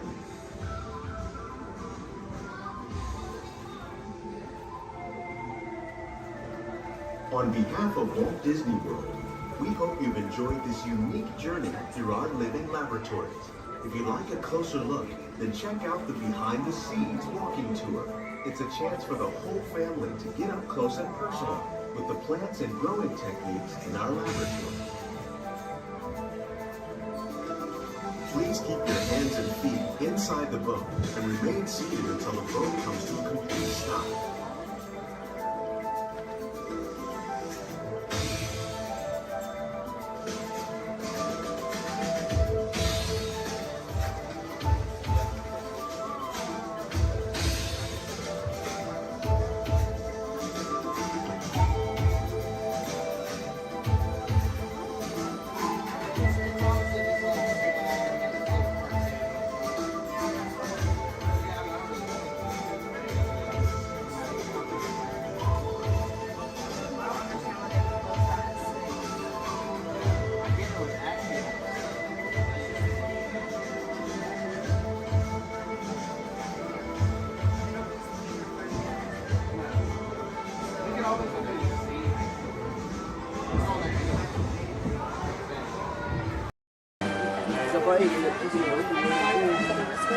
Alright folks, we'll be on our way up to Sleeping Beauty's Castle Center Park. Please remain seated, you're in.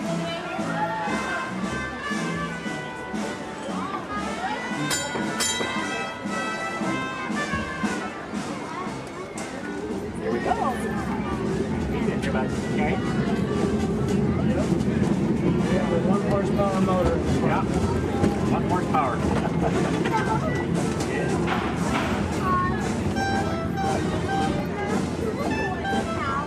Well, because this one only has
Automated driving technology activated. Welcome to the Sea Track.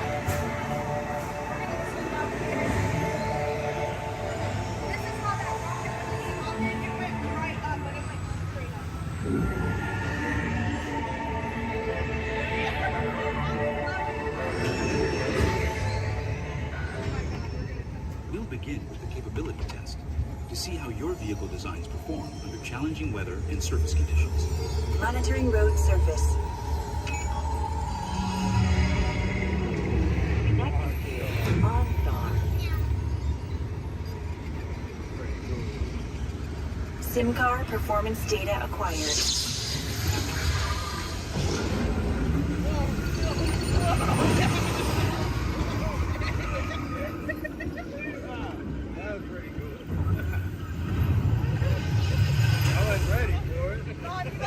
Let's see how your designs hold up now. Commencing SIM car off-road and extreme weather stunts.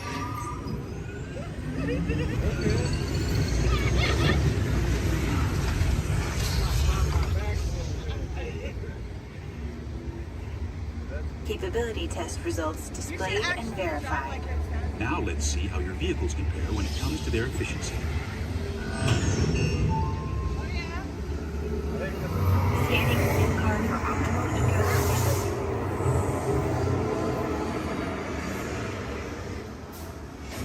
Engaging eco scan for aerodynamic efficiency.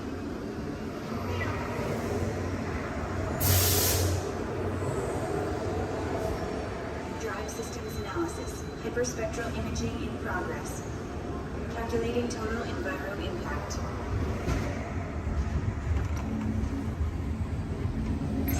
Commencing responsiveness test. Okay, the responsiveness data is now being synchronized. Automated driving technology verified and active.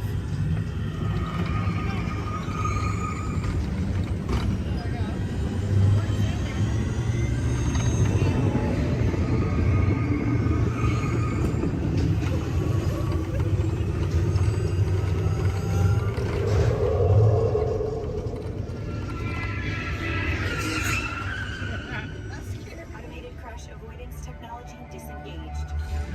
Displaying responsiveness data.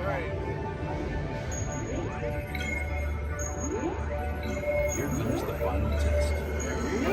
Energizing performance test.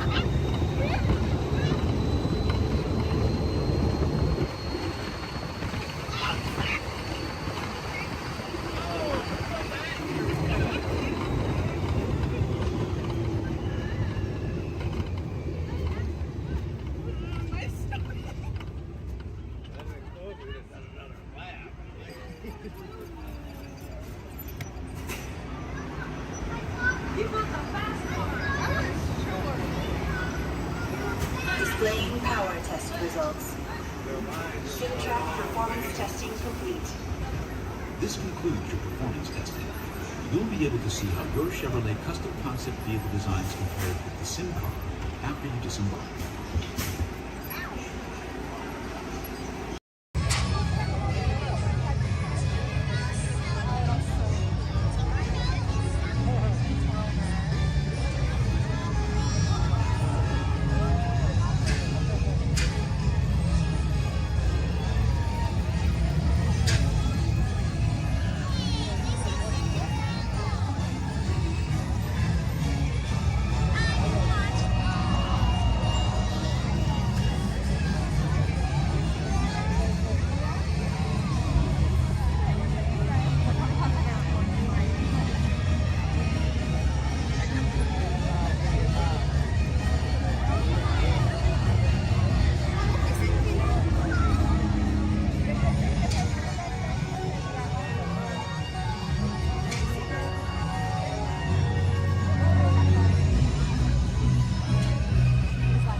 Blow on it.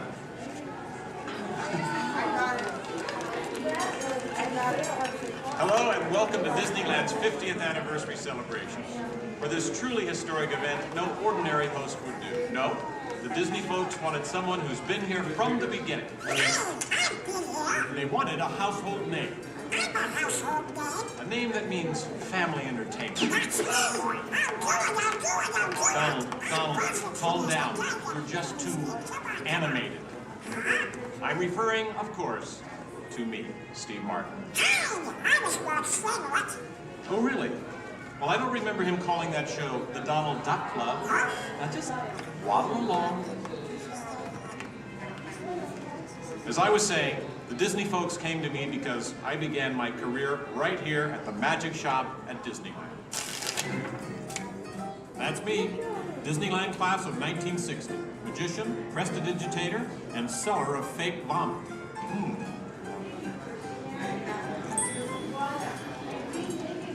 So young Steve Martin starts performing magic here, and lo and behold, they start calling the place the Magic Kingdom. Coincidence?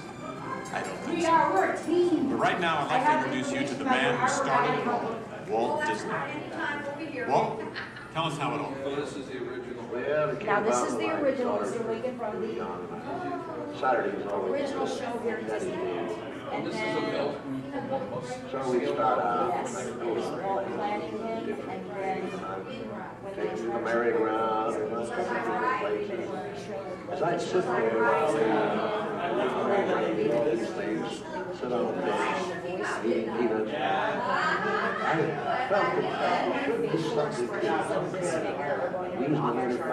that parents and the children could have fun together.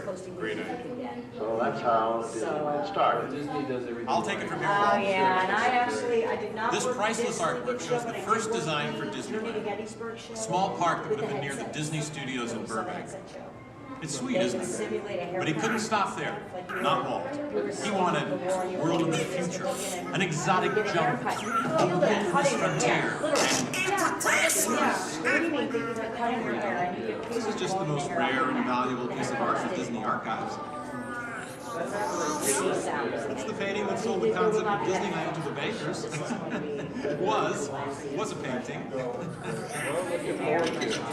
guys really. Thank you, and just get this lobby just open this morning, so you were here day one. It's just open today. Then Walt heard about an orange grove in Anaheim. Thank you. An hour away from any major city, at the end of a dirt road. Talk about impossible dreams. If I could take you back in time. Wait a minute. What am I saying? I'm a magician.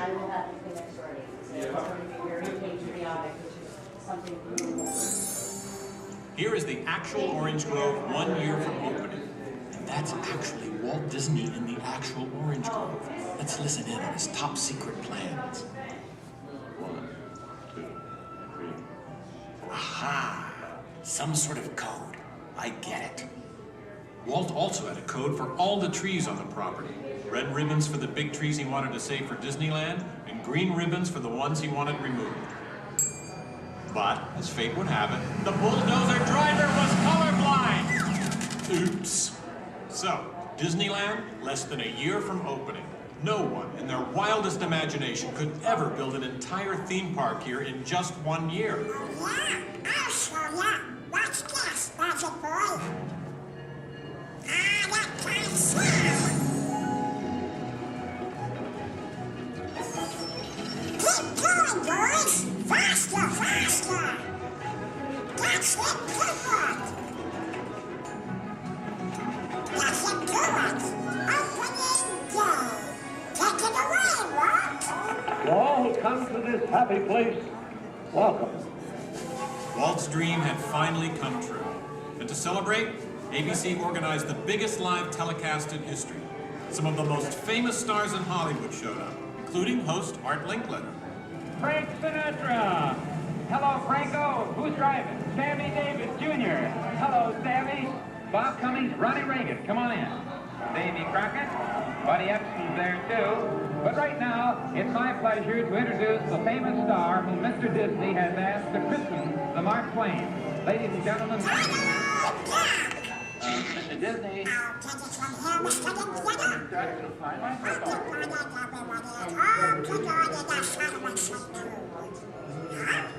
Hey, what's the big idea? I'm translating.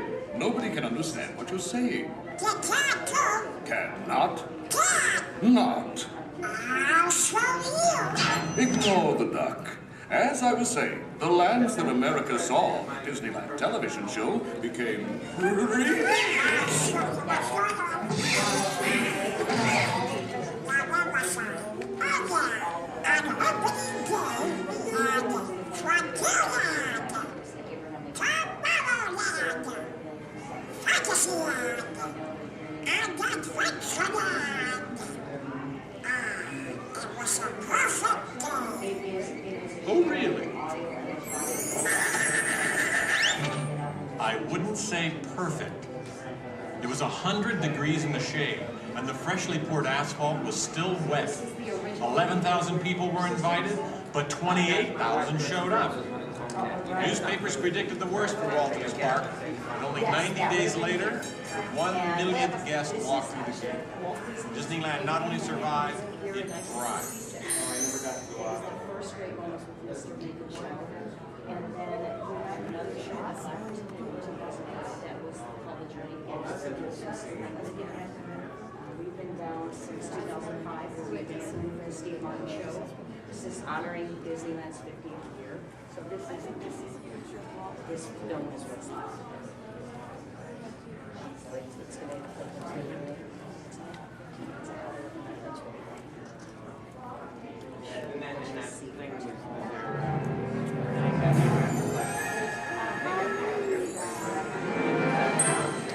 Walt wanted the magic of Disneyland to begin as soon as you walk through the gates.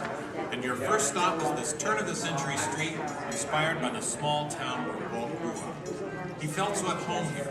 He even had an apartment built for himself above the fire department, and it's still there today. Walt paid tribute to his father in one of the shop windows. In others, you'll find some of Disneyland's most important contributors. Nice try, Donald.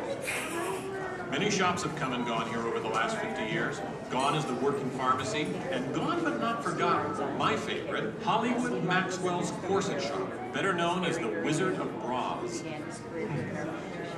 Yes, Disneyland is filled with nostalgia and memories, but that's only part of the magic. Let's not forget fantasy. Ah, hear that? When you wish upon a star, your dreams come true. For Walt, that was the very essence of Fantasyland. Of all the lands, this was closest to Walt's heart. He even placed the Disney family crest right above the castle gate. Fantasyland was created by the same artist who created Disney's animated films at the studio. And soon those storybook tales came to life in an orange grove in Anaheim. For the first time, we could step into those worlds and become a part of the adventure. In Adventureland and New Orleans Square, surprises happen all the time. In fact, Disneyland is the only place I can think of where you can be attacked by pirates, frightened by ghosts, and nearly crushed by a giant boulder, while keeping your arms, legs, and feet inside the vehicle at all times. And here's the adventure that started them all. Remote rivers through a treacherous jungle. Could something go horribly wrong? Only a punchline. Over the years, the Jungle Cruise has become a showcase for handsome and witty river guides. Oh no! That big elephant is coming up to us and it looks like he's going to squirt us! Everyone in the back, get down! Don't worry, it never happens.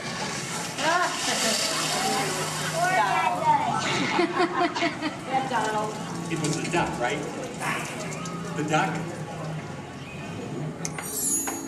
You know, every time I get all dressed up in my cowboy hat and pearl-handled pistols, I think about the heroes of Frontierland.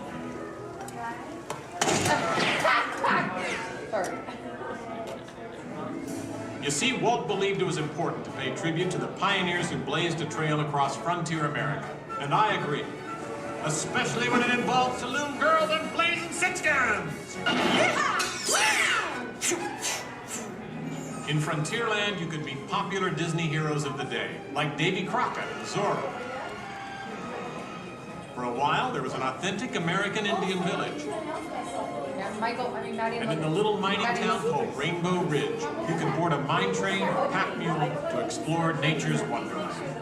And then the West got a whole lot wilder. Big Thunder Mountain Railroad was a thrilling addition to Disneyland's growing mountain range. The first peak was the Matterhorn, one of Disneyland's first e-ticket attractions. But the most out-of-this-world mountain of them all is right here in Tomorrowland. When Disneyland first opened, Tomorrowland gave us a preview of the amazing, futuristic world of 1986. Okay, so the 1980s didn't turn out that way. But Tomorrowland is really about imagining the possibilities of the future. So we got to go to the moon before real astronauts did. We got to travel through the mighty microscope on atommobiles, beyond the realm of normal magnification.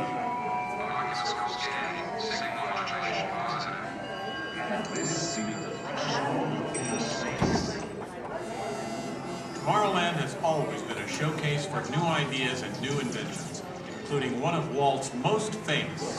Audio animatronics? Right, audio animatronics. And this technology wasn't just for the birds. Walt's idea got better and, as always, bigger. With my new wash day marvel, it takes only 5 hours. Not only could these robotic performers talk and act, they could jam. Hit it, boys!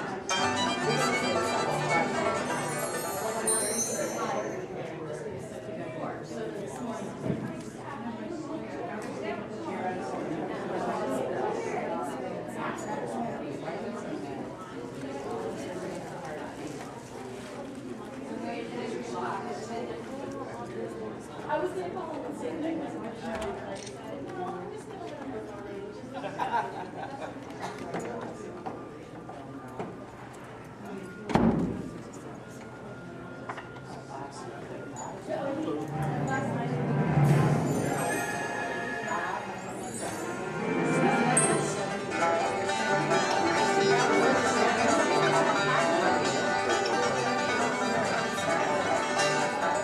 Yes, Disneyland has had thousands of great entertainers over the years, and not all of them have had servos and circuit boards.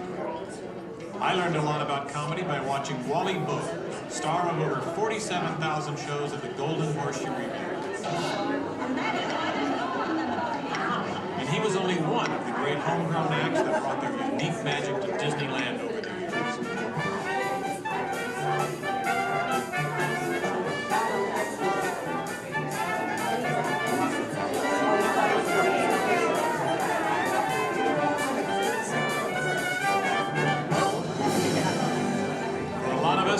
Disneyland's best magic trick happens every day at dusk, when all the lights come on and the Magic Kingdom is transformed before our very eyes. You know, that's one of the great things about Disneyland. Everyone has their own special memories. For some, it's the first time they walk through these gates. For others, it's their first parade. And I'm sure for all of you, it's watching me, Steve Martin, host Disneyland's big 50th anniversary. But while shows and attractions are all great, I think for most people, real magic of Disneyland is right here. It's you, Donald. Yes, it's you and Mickey and all the rest of the gang who always make us feel like home. Shall we? Let's do it! Goodbye, everybody. You know, I have to admit, you would have made a perfect host next to me.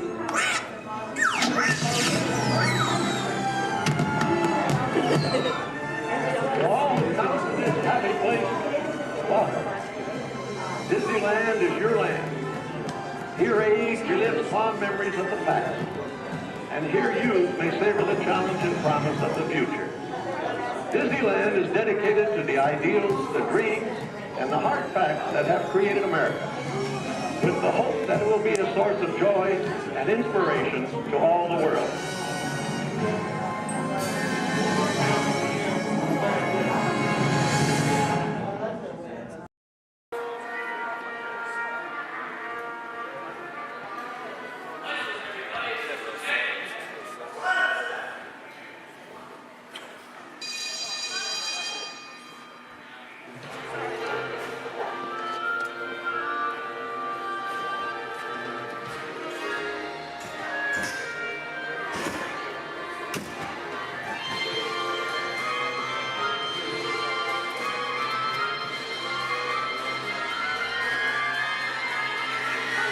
Welcome aboard. At this time, I'd like to ask everyone to please remain seated throughout our show, and please keep your arms and hands inside the vehicle at all times. For the safety of our cast, we ask that you please refrain from the use of flash photography and external video lighting. Now that we've taken care of business, let's talk about me. My name is Patrick, and I'll be your guide on this magical journey into the movies. It's the perfect job for me because I love movies. Is everybody ready? Yeah! Great, because it's showtime. Ready when you are, CB?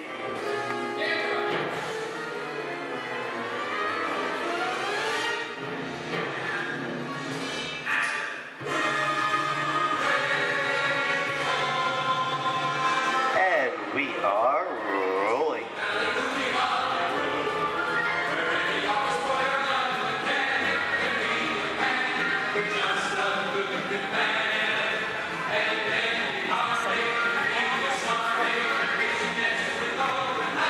Hello everyone and welcome to the Great Movie Ride. Once again, my name is Patrick and I'll be taking you from this Hollywood soundstage into some of the greatest movies of all time, all on one tour. But between you and me, this is no ordinary tour because the Great Movie Ride brings these movies to life and puts you right in the middle of the action.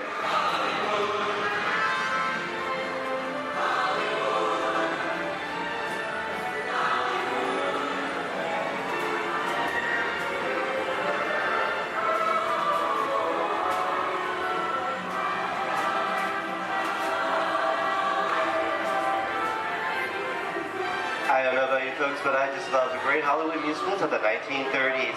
This is a scene from one of my favorites, the Busby Berkeley musical extravaganza, Footlight Parade, starring James Cagney, Ruby Keeler, and Dick Bow.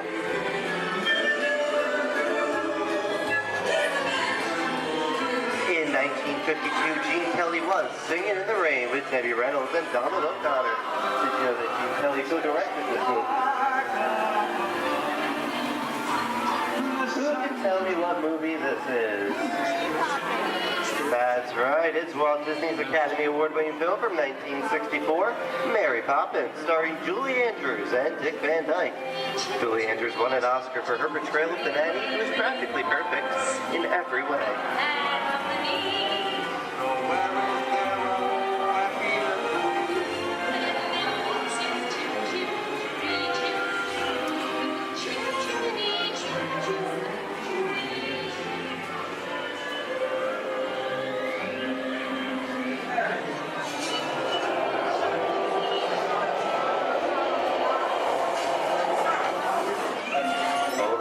Walt and Bruce's folks. This doesn't look like a very good neighborhood. It looks a lot like the underworld. This seems such classic gangster films as The Public Enemy, starring one of my favorite tough guys, James Cagney. The working title for this movie was Beer and Blood, and in the United Kingdom it was known as Enemies of the Public.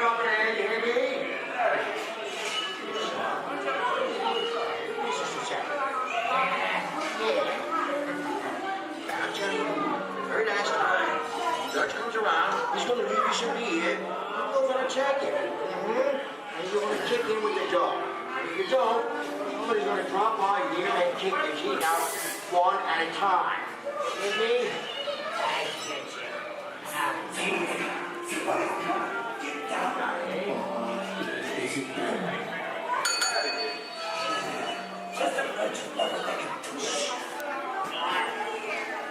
Sorry about the delay, folks, but I don't want to run a red light, even if it is just a movie.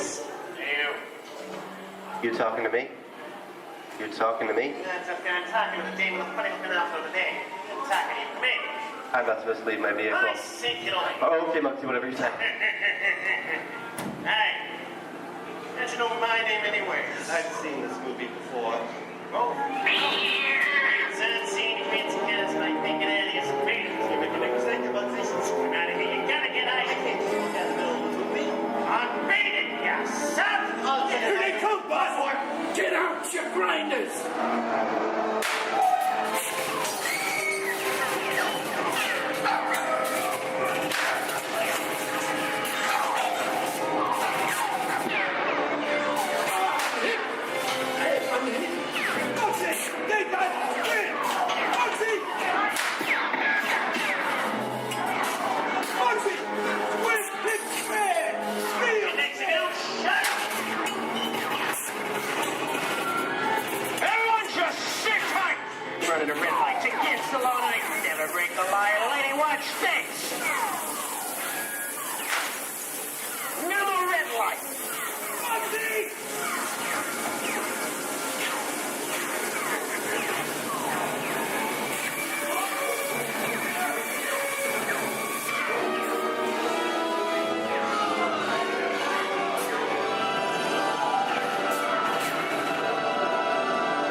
your P's and Q's, and maybe you won't get hurt. What is this? Jay-Z? And now, the Old West, and two of Hollywood's legendary stars, Clint Eastwood and John Wayne.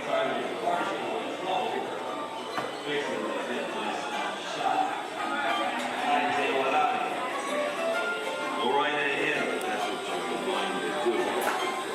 A long time ago, I made me a rule. Let people do what they want. Sleepy little break. Oh, that's a mighty tough territory you're heading into, Pilgrim. I'd think about turning back if I was you. That is, if you want my opinion. Well, to make it clear, it's a perfect time for me to collect up all your valuables. Starting with the jewelry, going on with the cold hard cash. Perhaps work... Hey! It's the bank robber! Don't let him get... I don't like this neighborhood, Jabba! This is nuts. Nuts! Tell us I'm getting out of here. Go it, old man! Get yourself up! Look at it this way. Can't get any worse!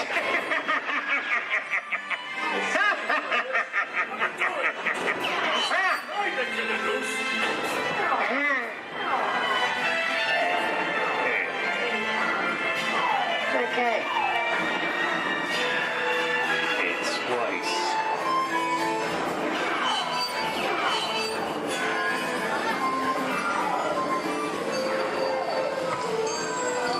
I don't know about you guys. This is kind of creepy. What is this? This is Alien. You are with Sigourney Weaver aboard the spaceship Nostromo. Something has gone wrong. One by one, the crew has vanished. And somewhere in the ship, a terrifying creature waits to claim its name. Well, pal, I ain't no victim. Warning, remain in your vehicle. The area you are entering is extremely dangerous. Proceed with caution.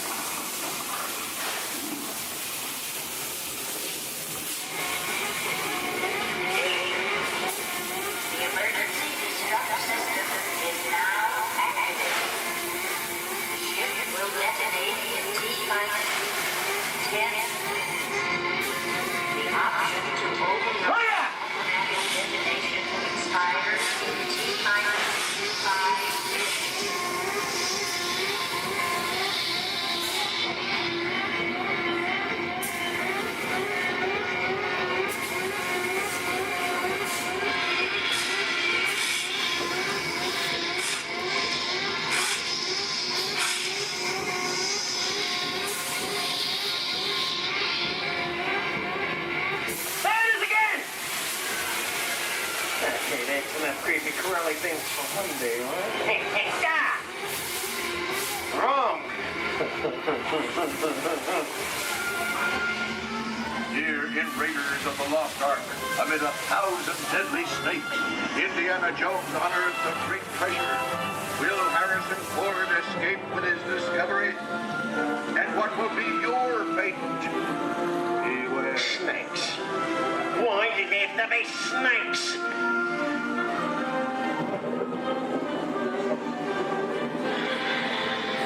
Dust of 3,000 years lies up the surface in this ancient burial chamber.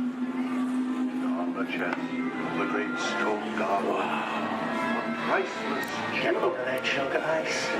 Time for me to get back to work. Don't nobody move while I go get the goods. I don't think they'd notice a few extra bodies around here. Know what I mean? But the jewel is guarded by a curse. And those who dare defy that curse must pay with their lives.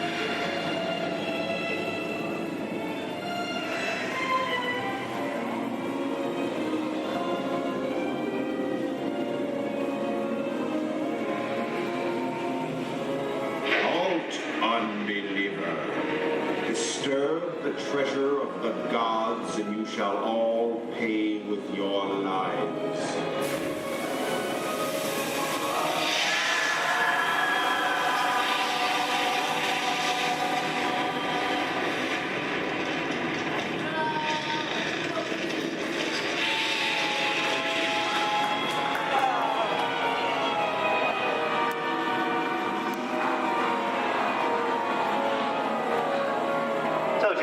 popcorn? Well, this just goes to show anything can happen in the movies. Now, let's get on with the show.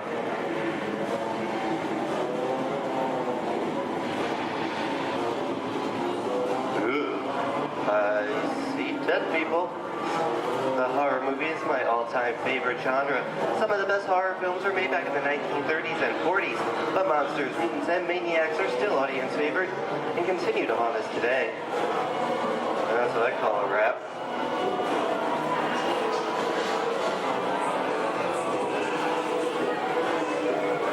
We are now entering the jungle home of one of the most beloved characters of all time. Now inside George's the Jungle. Actually, it's Tarzan, portrayed here by Johnny Weissmuller. Over here, we have Maureen O'Sullivan as Jane, and the lovely and talented Cheetah as herself.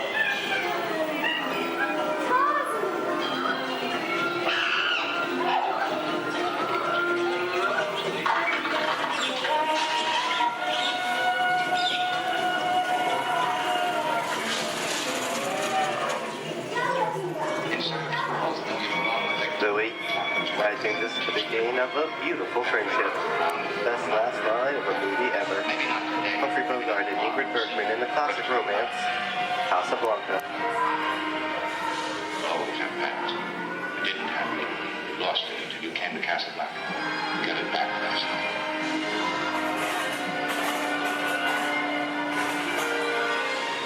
I've got a job to do too. Where I'm going, you can't follow. What I've got to do, you can't be any part of. Listen, I'm not good at being noble, but it doesn't take much to see that the problems of the three little people don't amount to a hill of beans in this crazy world. Someday you'll understand that.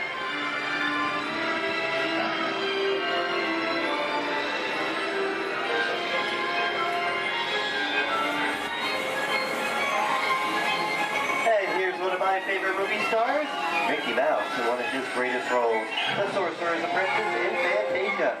The sorcerer in the sequence is named Yen Sid, which is Disney, spelled backwards.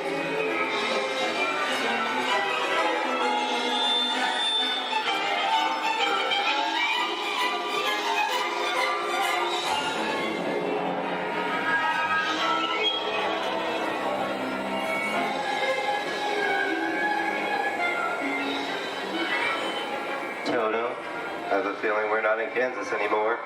How often do you get to say that? I'd say we are definitely somewhere over the rainbow in one of the most beloved movies of all time.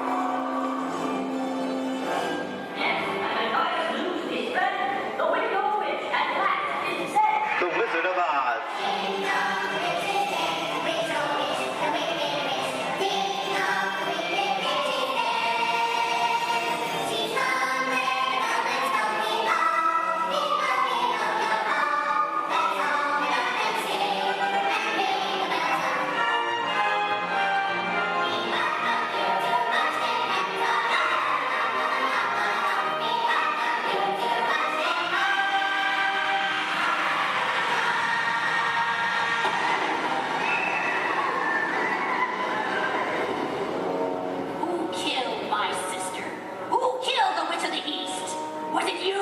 No, it was an accident. I didn't mean to kill anybody. Well, my little pretty, I can cause accidents too. Oh, rubbish. You have no power here. Be gone before someone drops a house on you, too. Very well. I'll bide my time. But just try to stay out of my way. Just try. I'll get you, my pretty. And your little dog, too. I wonder how we get out of here. What do you folks think? Which way should we go? Follow the yellow brick road. Follow the Yellow Brick Road? No, when I think of that.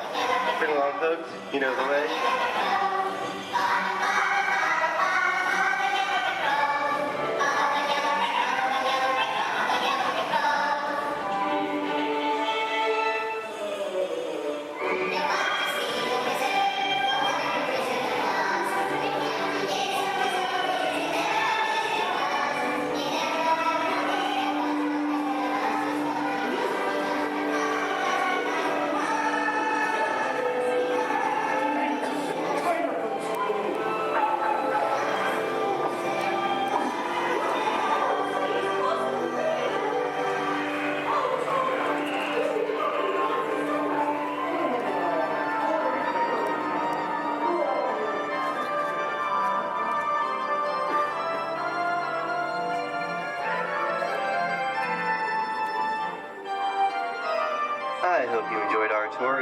moments at the movies, but we've only scratched the surface of what Hollywood has to offer.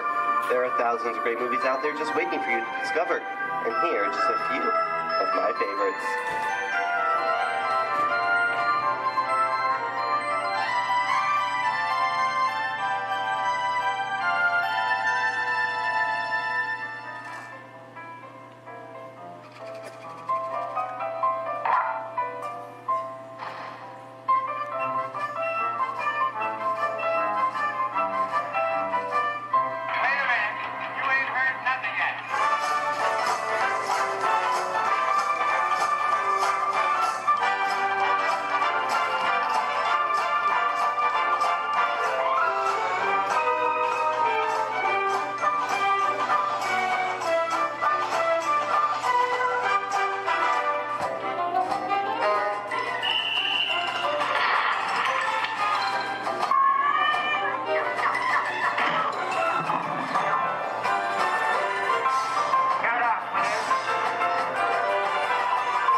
Hello, gorgeous.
At Disney's Hollywood Studios, I'd like to thank you for joining us on the Great Movie Ride. But before we wrap this production, there is still one more scene to do.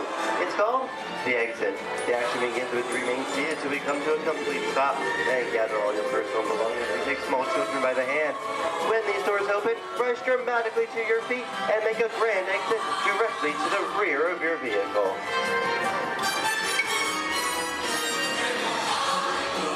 Oh, and one more thing.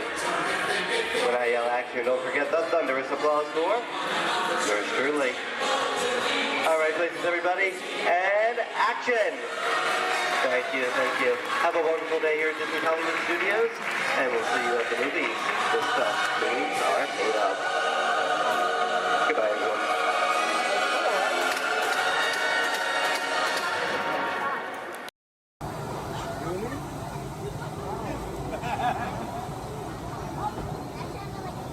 Attention pilots, the rocket ships have initiated landing procedures.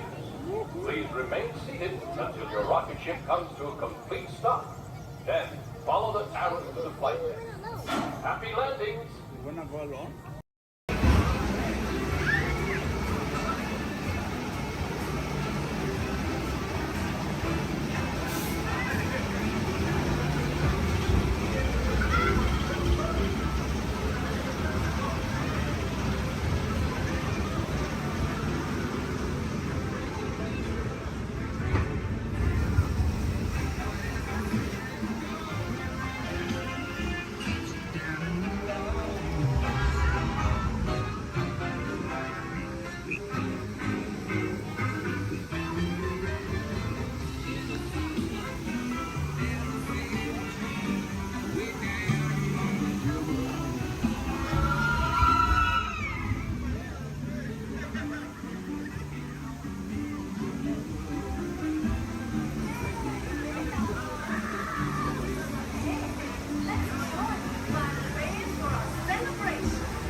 There are musicians out here and they are good.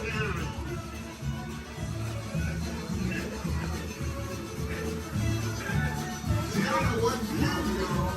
This started over and she found this land. No doubt. We'll ask them to join the band for sure.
I'm asking all of them to play in the party, but we've got to keep searching high and low. How low can I go?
These tiny musicians you found sure do bring the heat.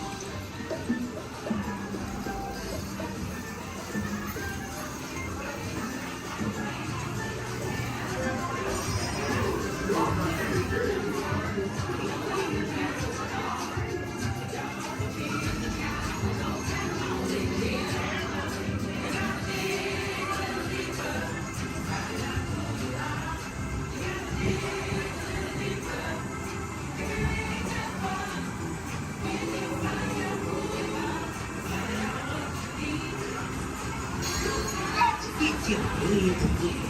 All the bigger you are, the bigger the splash will make.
Remember, this party wouldn't be what it is without you.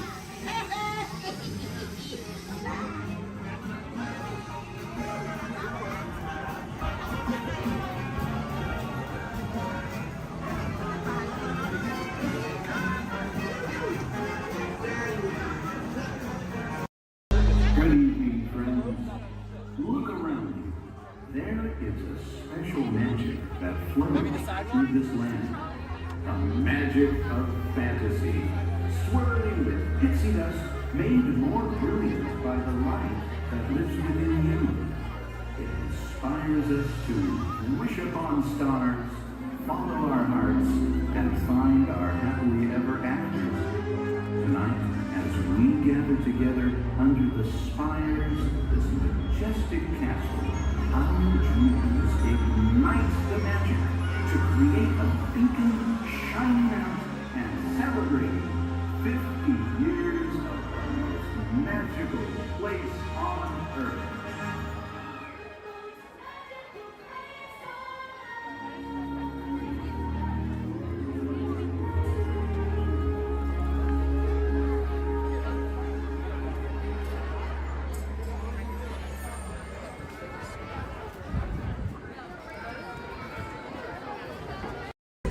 In the life cycle, there are winners and there are losers. Who are you? Would like to welcome you. While you're in town, be sure We interrupt this program for a special report. A child is on the loose in Monstropolis. A human child! If witnesses are to be believed, there has been a child security breach for the first time in monster history. We can neither confirm nor deny the presence of a human child here tonight. I tried to run from it, but it picked me up with its mind powers and shook me like a dog. It's true! I saw the whole thing! Happy birthday, Schmoozy Poo! Oh, goodly bear!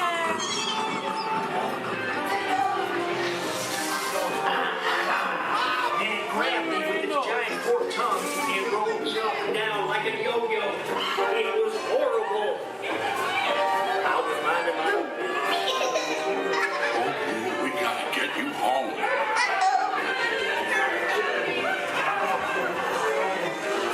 There's a kid! A human kid!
of a human child suicide. We responded to a 2319 in progress and reported to the scene where we immediately secured the area with police spread out and locked it down. Careful and thorough observation of the perimeter, we quickly rendered the situation status to 990.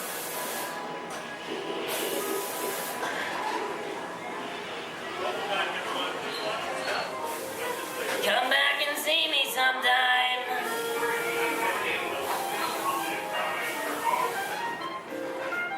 I'm watching you. Always watching. We can neither confirm nor deny. Welcome back, everyone. Please watch your step. Please pay attention to the following safety information. When the automatic doors have opened, please proceed directly across the ramp into the cabin. Continue to move all the way across your aisle, filling in every available seat. Galactic regulations require that all carry-on items be safely stowed beneath your seats. To fasten your restraint, use the yellow strap to pull the belt out on the right side of the seat and snap the belt into the buckle on your left. For your safety, remain seated throughout your flight with your restraints securely fastened, and please watch your children.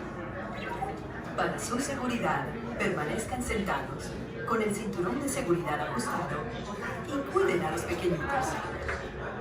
Do not put on your flight glasses until instructed to do so by a crew member. One final reminder, smoking and photography are never permitted on any Star Tours flight. If you have any questions, don't hesitate to ask a Star Tours agent. You'll be boarding in just a few moments. Thank you.